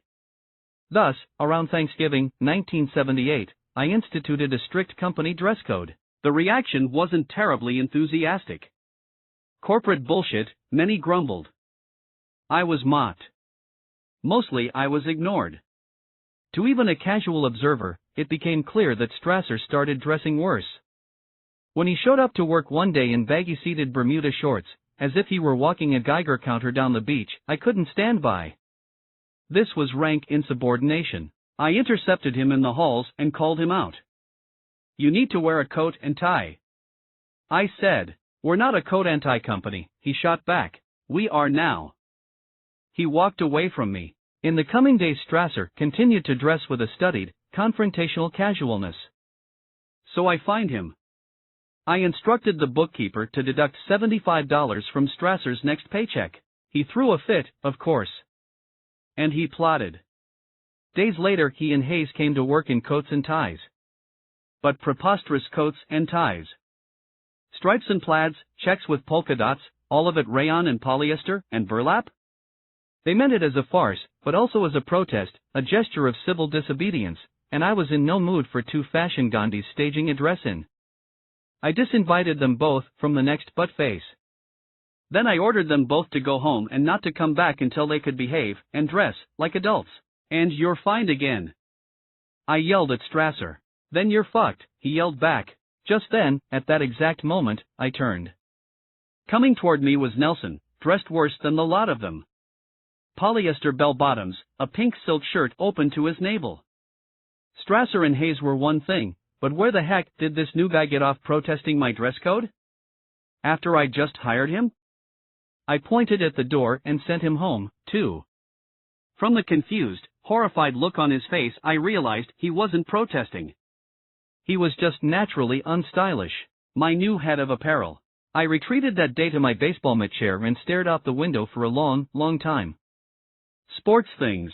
I knew what was coming. And, oh, it came. A few weeks later, Nelson stood before us and made his formal presentation of the first ever line of Nike apparel. Beaming with pride, grinning with excitement, he laid all the new clothes on the conference table. Soiled workout shorts, ragged t-shirts, wrinkled hoodies, each putrid item looked as if it had been donated to, or pilfered from, a dumpster. The topper, Nelson pulled each item from a dirty brown paper bag, which looked as if it also contained his lunch. At first we were in shock. None of us knew what to say. Finally, someone chuckled. Strasser, probably. Then someone ha-ha'd. Waddell, maybe. Then the dam burst. Everyone was laughing, rocking back and forth, falling out of their chairs. Nelson saw that he'd goofed, and in a panic he started stuffing the clothes back into the paper bag, which ripped apart, which made everyone laugh harder.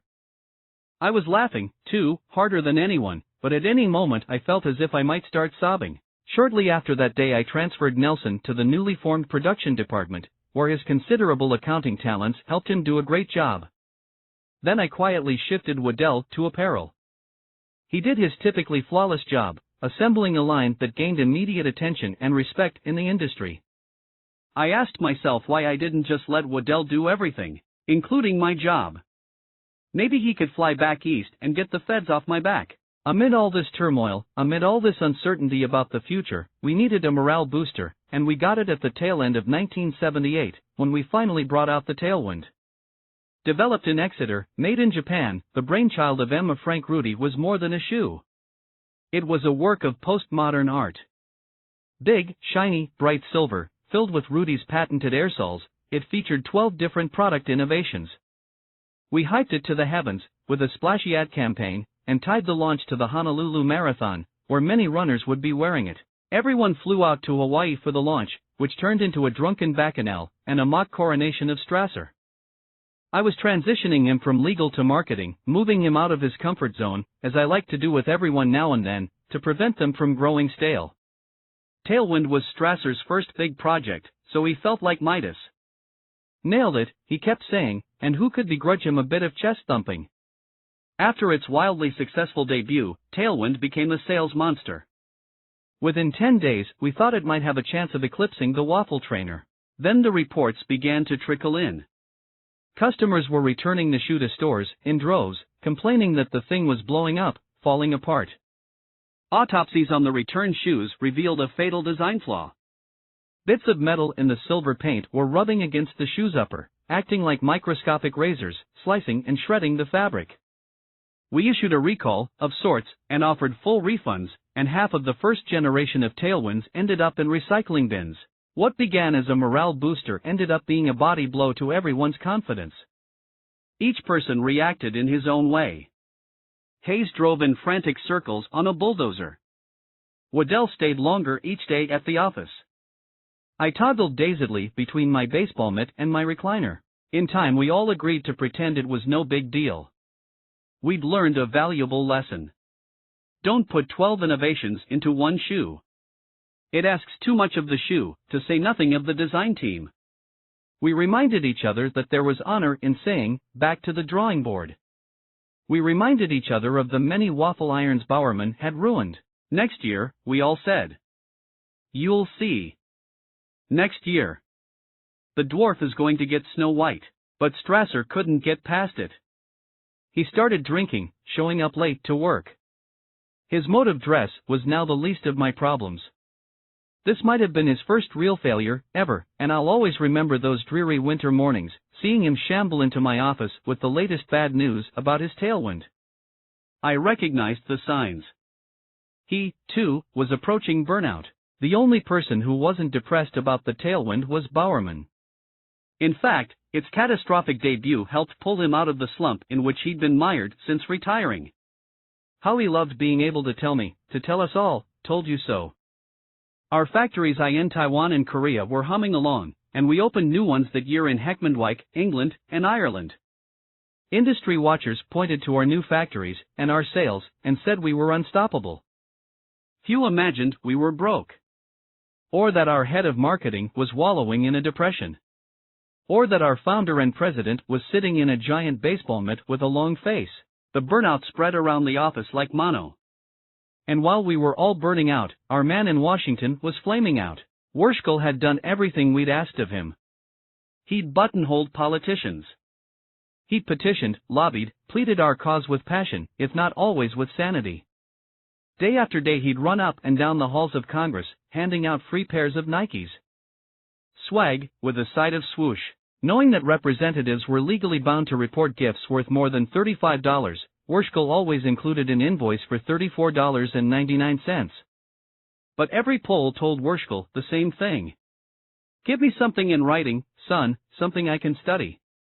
Give me a breakdown of your case. So Wurschel spent months writing a breakdown and in the process suffered a breakdown. What was supposed to be a summary, a brief, had ballooned into an exhaustive history, the decline and fall of the Nike empire, which ran to hundreds of pages. It was longer than Proust, longer than Tolstoy, and not a fraction as readable. It even had a title.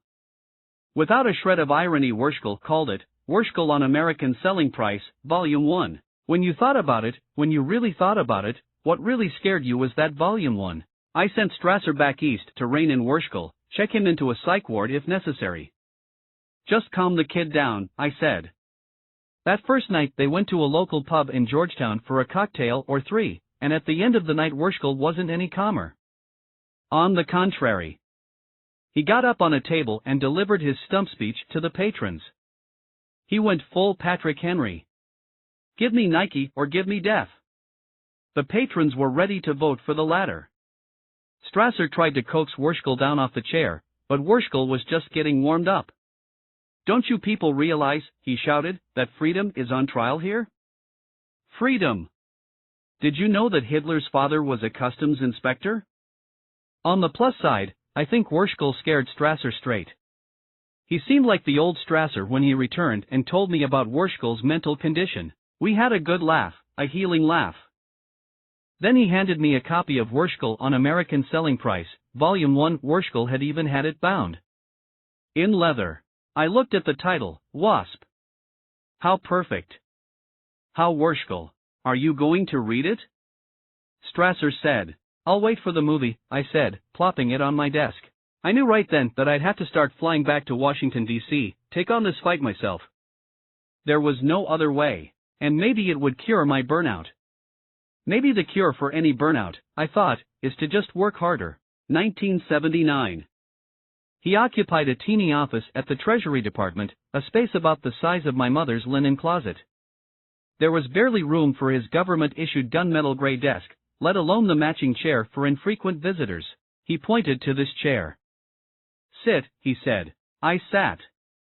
I looked around in disbelief. This was the home base of the man who kept sending us those bills for $25 million?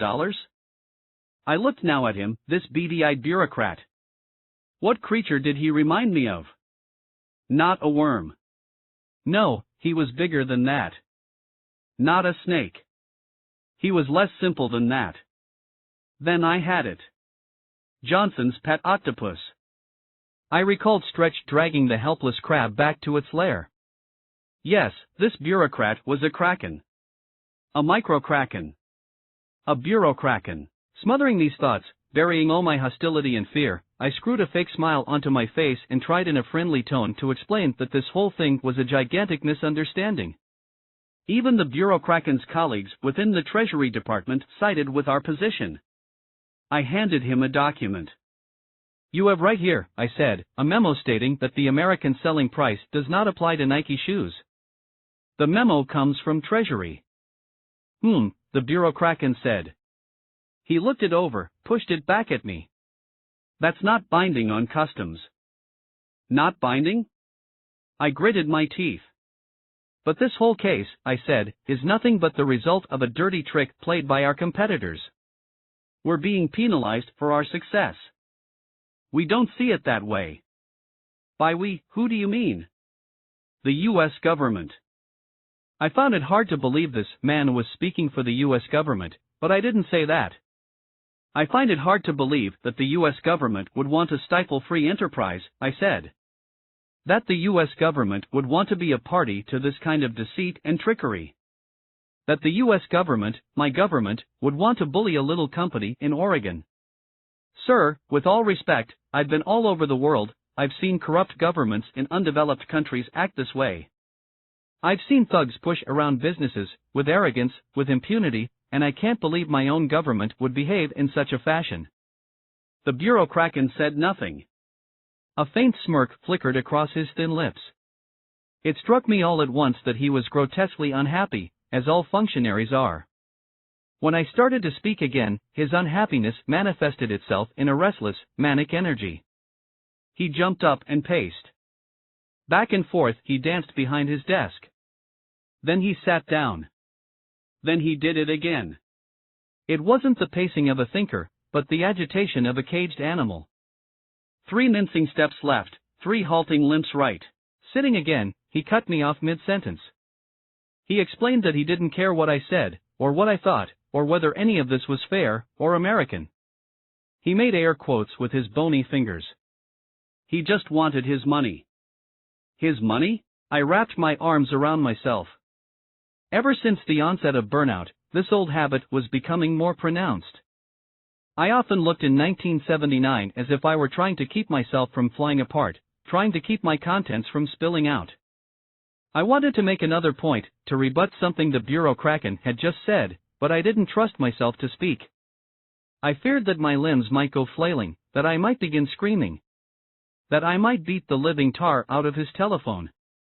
We made quite a pair, him with his frantic pacing, me with my frenzied self-hugging. It became clear that we were at an impasse. I had to do something. So I commenced kissing up. I told the bureau-kraken that I respected his position. He had a job to do. It was a very important job. It must not be easy, enforcing burdensome fees, dealing with complaints all the time. I looked around his office cell, as if to sympathize. However, I said, if Nike was forced to pay this exorbitant sum of money, the straight truth was, it would put us out of business. So, he said. So? I said. Yeah, he said. So, what? Mr. Knight, it's my responsibility to collect import duties for the U.S. Treasury. For me, that's as far as it goes. Whatever happens, happens. I hugged myself so tight, I must have looked as if I was wearing an invisible straitjacket.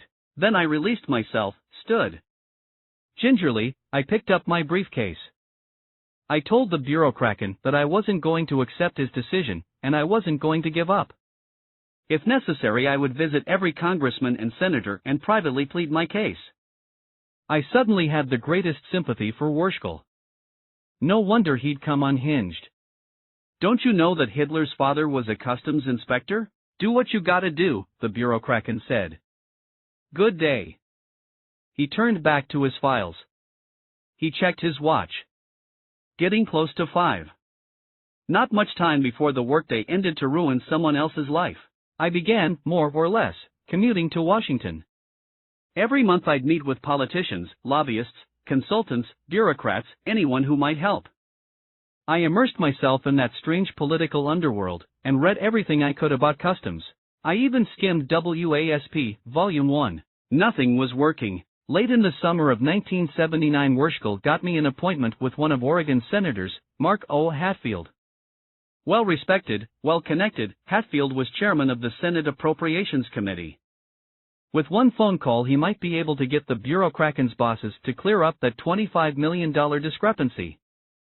So I spent days preparing, studying for the meeting, and huddled several times with Waddell and Hayes.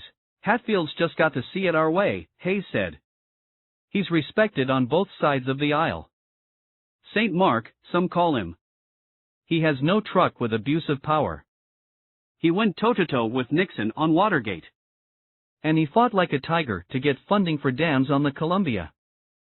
Sounds like our best shot, Waddell said. Maybe our last shot, I said. The night I arrived in Washington, Wurschel and I had dinner and rehearsed. Like two actors running lines, we went through every possible argument Hatfield might throw at us. Wurschel kept referring to WASP, Volume 1. Sometimes he'd even reference Volume 2. Forget that, I said. Let's just keep it simple. The next morning we walked slowly up the steps of the U.S. Senate office building, and I looked up at that magnificent facade, at all the columns and all the shiny marble, and the big flag overhead, and I had to pause. I thought of the Parthenon, the temple of Nike. I knew that this, too, would be one of the seminal moments of my life. No matter how it turned out, I didn't want to let it pass without embracing it, acknowledging it. So I stared at the columns. I admired the sunlight bouncing off the marble. I stood there for the longest time. You coming? Wurschel said. It was a blazing summer day. My hand, the one gripping my briefcase, was drenched with sweat. My suit was soaked through. I looked as if I'd walked through a rainstorm. How was I going to meet a U.S. senator in this condition? How was I going to shake his hand? How was I going to think straight? We entered Hatfield's outer office, and one of his aides led us into a waiting room. A bullpen. I thought of the births of my 2 sons. I thought of Penny. I thought of my parents. I thought of Bowerman. I thought of Grell. I thought of Pree. I thought of Kidami. I thought of James the Just. The senator will see you now, the aide said. She led us into a large, refreshingly cool office. Hatfield came out from behind his desk. He welcomed us collegially, as fellow Oregonians, and led us to a sitting area by his window. We all sat. Hatfield smiled, Wurschel smiled. I mentioned to Hatfield that we were distantly related. My mother, I believed, was his third cousin. We talked a bit about Roseburg, then we all cleared our throats and the air conditioner suffed. Ah, well, Senator, I said, the reason we've come to see you today. He held up his hand. I know all about your situation. My staff has read Wurschel on American Selling Price, and briefed me on it. What can I do to help? I stopped, stunned. I turned to Wurschel, whose face was the color of his pink bow tie. We'd spent so much time rehearsing this negotiation, preparing to convince Hatfield of the rightness of our cause, we weren't ready for the possibility of success. We leaned into each other. In half-whispers we talked about different ways Hatfield might help. Wurschel thought he should write a letter to the President of the United States, or maybe the head of customs. I wanted him to pick up the phone. We couldn't agree. We started to argue. The air conditioner seemed to be laughing at us. Finally, I shushed Wurschel, shushed the air conditioner, turned to Hatfield. Senator, I said, we were not prepared for you to be so obliging today. The truth is, we don't know what we want. We'll have to get back to you. I walked out, not looking back to see if Wurschel was coming. I flew home in time to preside over 2 milestones. In downtown Portland we opened a 3,500 square foot retail palace, which was instantly mobbed. The lines at the cash registers were endless. People were clamoring to try on everything. I had to jump in and help. For a moment I was back in my parents' living room, measuring feet, fitting runners with the right shoes. It was a ball, a blast, and a timely reminder of why we were in this. Then we moved offices again. We needed still more space, and we found it in a 46,000 square foot building with all the amenities, steam room, library, gym, and more conference rooms than I could count. Signing the lease, I remembered those nights, driving around with Waddell. I shook my head. But I had no sense of victory. It can all disappear tomorrow, I whispered. We were big, there was no denying it. To make sure we weren't too big for our britches, as Mom Hatfield would have said, we moved the way we'd always moved. All 300 employees came in on the weekend and packed up their belongings into their own cars. We provided pizza and beer, and some of the warehouse guys loaded the heavier stuff into vans, and then we all slowly caravanned down the road. I told the warehouse guys to leave the baseball mitt chair behind. In the fall of 1979 I flew to Washington for a second meeting with the bureaucraken. This time he wasn't so feisty. Hatfield had been in touch. As had Oregon's other senator, Bob Packwood, chairman of the Senate Finance Committee, which had review authority on Treasury. I'm sick and tired, said the bureaucraken, pointing one of his tentacles at me, of hearing from your high-placed friends.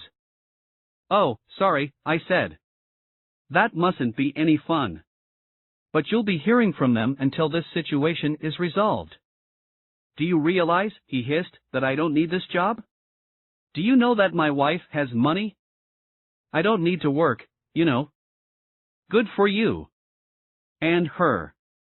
The sooner you retire, I thought, the better, but the bureaucraken would never retire. In years to come, through Republican and Democratic administrations, he'd remain. On and on. Like death and taxes. In fact, one day in the distant future, he'd be among the small coterie of bureaucrats to give the disastrous green light that would send federal agents storming the compound at Waco. With the bureaucraken rattled, I was momentarily able to turn my attention back to our other existential threat, production. The same conditions that brought down Japan, fluctuating currency, rising labor costs, government instability, were beginning to coalesce in Taiwan and Korea. The time had come, yet again, to seek new factories, new countries. The time had come to think of China. The question wasn't how to get into China. One shoe company or another was going to get in, eventually, and then all the others would follow. The question was how to get in first. The first to get in would have a competitive advantage that could last decades, not only in China's production sector, but in its markets, and with its political leaders. What a coup that would be! In our first meetings on the subject of China we'd always say, 1 billion people. 2 billion feet. We had one bona fide China expert on our team. Chuck. Besides having worked alongside Henry Kissinger, he sat on the board of the Allen Group, an auto parts manufacturer with designs on the Chinese market. Its CEO was Walter Kissinger, Henry's brother. Chuck told us that Allen, in its exhaustive research into China, had discovered a very impressive China hand named David Chang. Chuck knew China, and he knew people who knew China, but no one knew China like David Chang. Put it this way, Chuck said. When Walter Kissinger wanted to get into China, and couldn't, he didn't call Henry. He called Chang. I lunged for the phone. The Chang dynasty at Nike didn't start well. For starters, he was preppy. I'd thought Wurschel was preppy, until I met Chang. Blue blazer, gold buttons, heavily starched gingham shirt, regimental necktie, and he wore it all effortlessly. Shamelessly. He was the paisley-hearted love child of Ralph Lauren and Laura Ashley. I took him around the office, introduced him to everyone, and he showed a remarkable talent for saying the absolute wrong thing. He met Hayes, who was 330 pounds, and Strasser, who was 320, and Jim Mans, our new CFO, who was a mounds bar away from 350. Chang made a crack about our half-ton of upper management. So much heft, he said, at an athletic company? No one laughed. Maybe it's your delivery, I told him, hurrying him along. We went down the hall and bumped into Waddell, whom I'd recently called back from the East Coast. Chang reached down, shook Waddell's hand. Skiing accident, he said. What? Waddell said. When you getting out of that chair? Chang asked. Never, you dumb shit. I sighed. Well, I told Chang, there's nowhere to go from here but up. 1980. We all gathered in the conference room and Chang gave us his bio. He was born in Shanghai and raised in opulence. His grandfather was the third largest soy sauce manufacturer in northern China, and his father had been the third highest ranking member of the Chinese Ministry of Foreign Affairs. When Chang was a teenager, however, the revolution came. The Changs fled to the United States, to Los Angeles, where Chang attended Hollywood High. He often thought he'd go back, and his parents did also.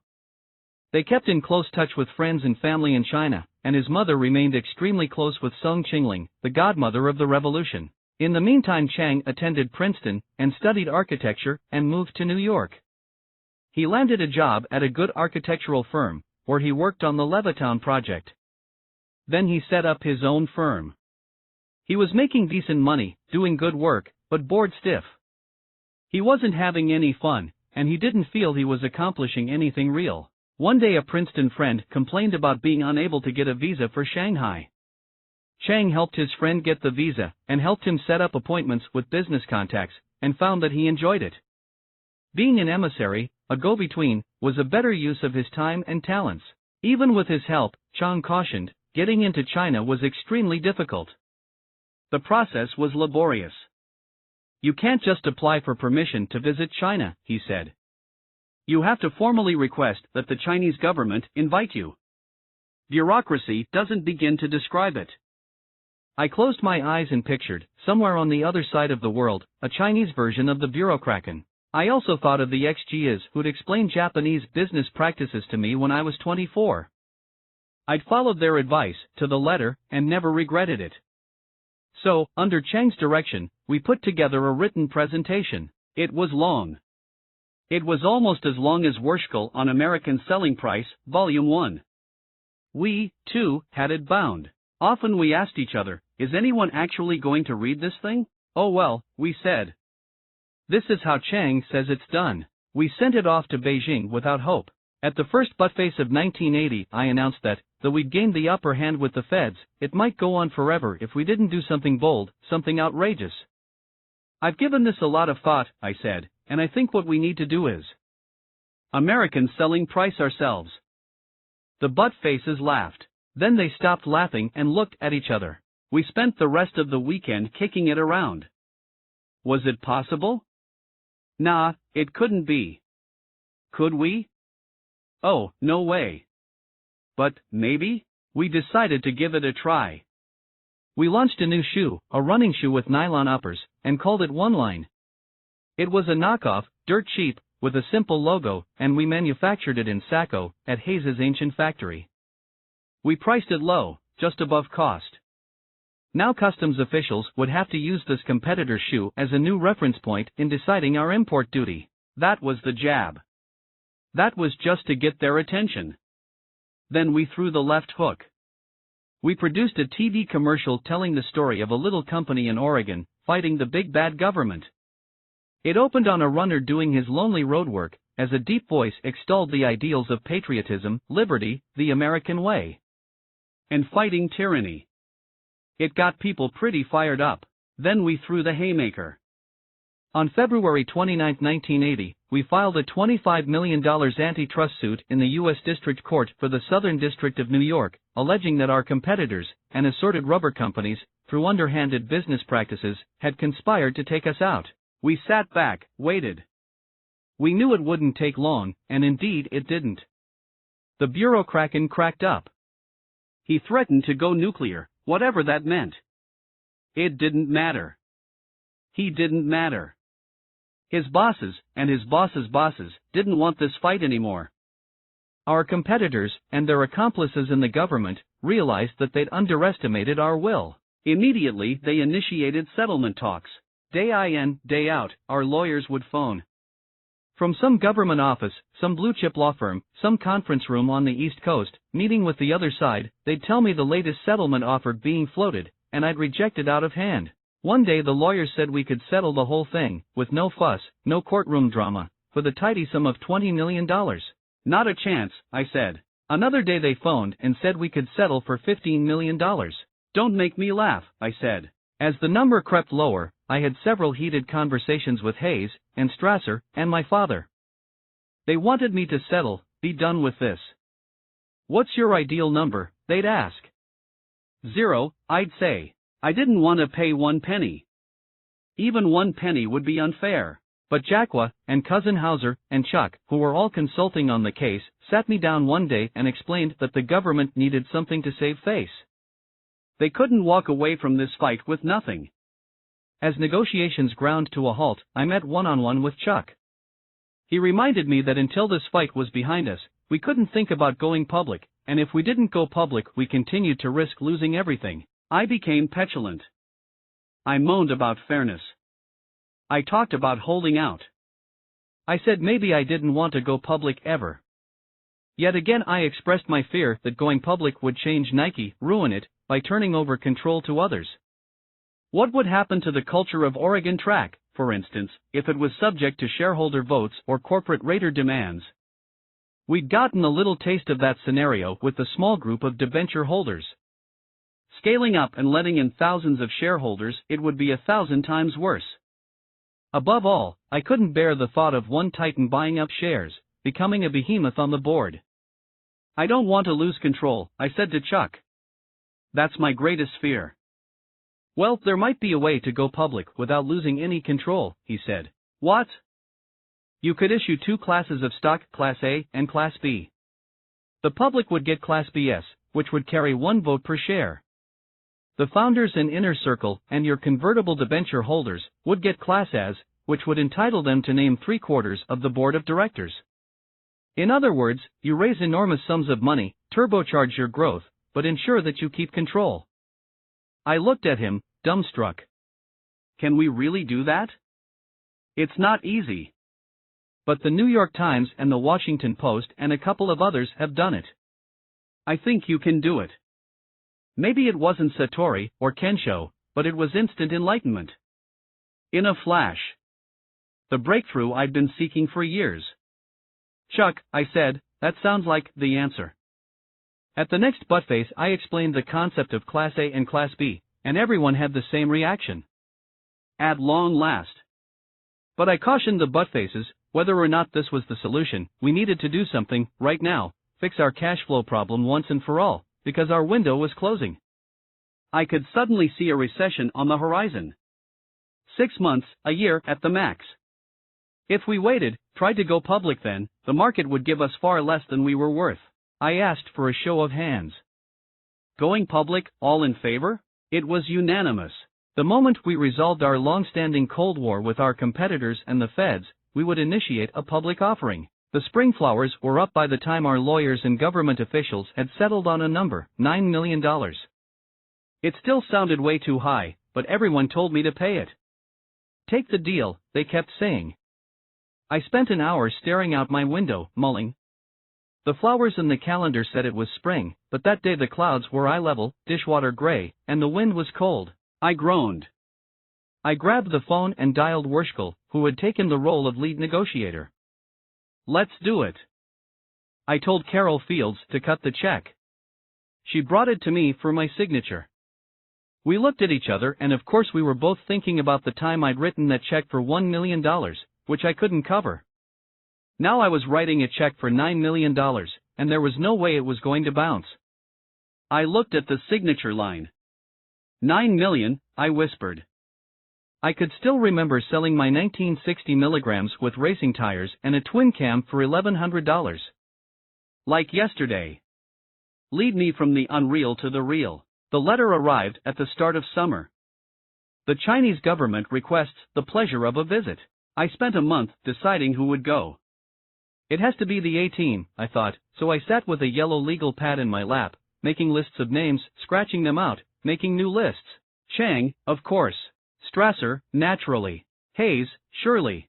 I notified everyone who was going on the trip to get their papers and passports and affairs in order. Then I spent the days leading up to our departure reading, cramming on Chinese history. The Boxer Rebellion. The Great Wall. Opium Wars. Ming Dynasty. Confucius. Mao, and darned if I was going to be the only student. I made a syllabus for all members of our traveling party. In July 1980 we boarded a plane. Beijing, here we come. But first, Tokyo. I thought it would be a good idea to stop there along the way. Just to check in. Sales were starting to grow again in the Japanese market. Also, Japan would be a nice way to ease everyone into China, which was going to be a challenge for all of us. Baby steps. Penny and Gorman, I'd learned my lesson. 12 hours later, walking the streets of Tokyo, alone, my mind kept spinning back to 1962. My crazy idea. Now I was back, on the verge of taking that idea into a mammoth new market. I thought of Marco Polo. I thought of Confucius.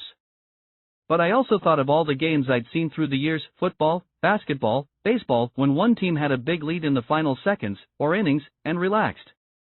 Or tightened. And therefore lost. I told myself to stop looking back, keep my gaze forward. We ate a few wonderful Japanese dinners, and visited a few old friends, and after 2 or 3 days, rested and ready, we were all set to go. Our flight to Beijing was the next morning. We had one last meal together in the Ginza, washed down with several cocktails, and everyone turned in early. I took a hot shower, phoned home, and poured myself into bed. A few hours later I woke to frantic knocking. I looked at the clock on the nightstand. 2 a.m. Who's there? David Chang. Let me in. I went to the door and found Chang looking very un-Chang. Rumpled, harried, regimental tie askew. Hayes isn't going, he said. What are you talking about? Hayes is downstairs in the bar and he says he can't do it, he cannot get on that plane. Why not? He's having some kind of panic attack. Yes. He has phobias. What kind of phobias? He has all the phobias. I started to get dressed, to go down to the bar. Then I remembered who it was we were dealing with. Go to bed, I said to Chang. Hayes will be there in the morning. But he'll be there. First thing in the morning, dull-eyed, deathly pale, Hayes was standing in the lobby. Of course, he made sure to pack enough medicine for his next attack. Hours later, going through customs in Beijing, I heard behind me a great commotion. The room was bare, with plywood partitions, and on the other side of one partition several Chinese officers were shouting. I went around the partition and found 2 officers, agitated, pointing at Hayes and his open suitcase. I walked over. Strasser and Chang walked over. Lying atop Hayes's giant underwear were 12 quarts of vodka. No one said anything for the longest time. Then Hayes heaved a sigh. That's for me, he said. You guys are on your own.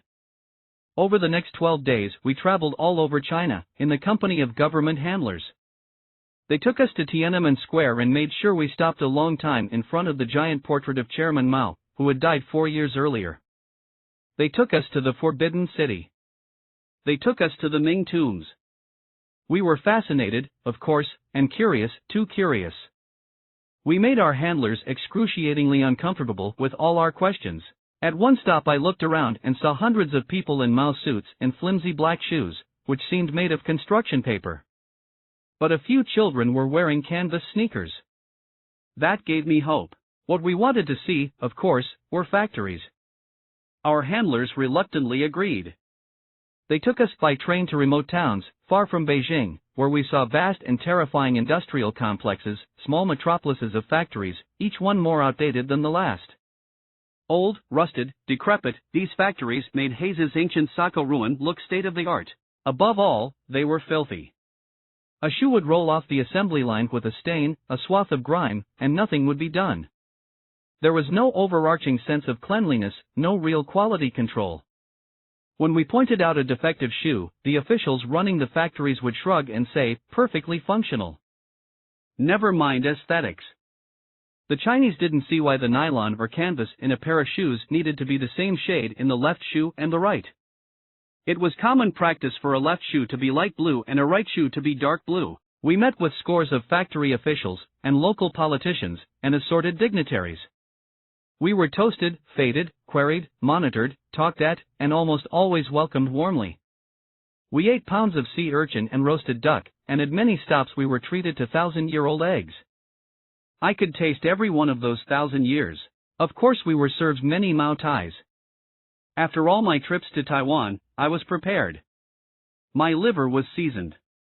What I wasn't prepared for was how much Hayes would like them. With each sip he smacked his lips and asked for more. Near the end of our visit we took a 19-hour train ride to Shanghai. We could have flown, but I insisted on the train. I wanted to see, to experience the countryside. Within the first hour the men were cursing me. The day was dripping hot and the train was not air-conditioned. There was one old fan in the corner of our train car, the blades barely moving the hot dust around. To get cool, Chinese passengers thought nothing of stripping down to their underwear.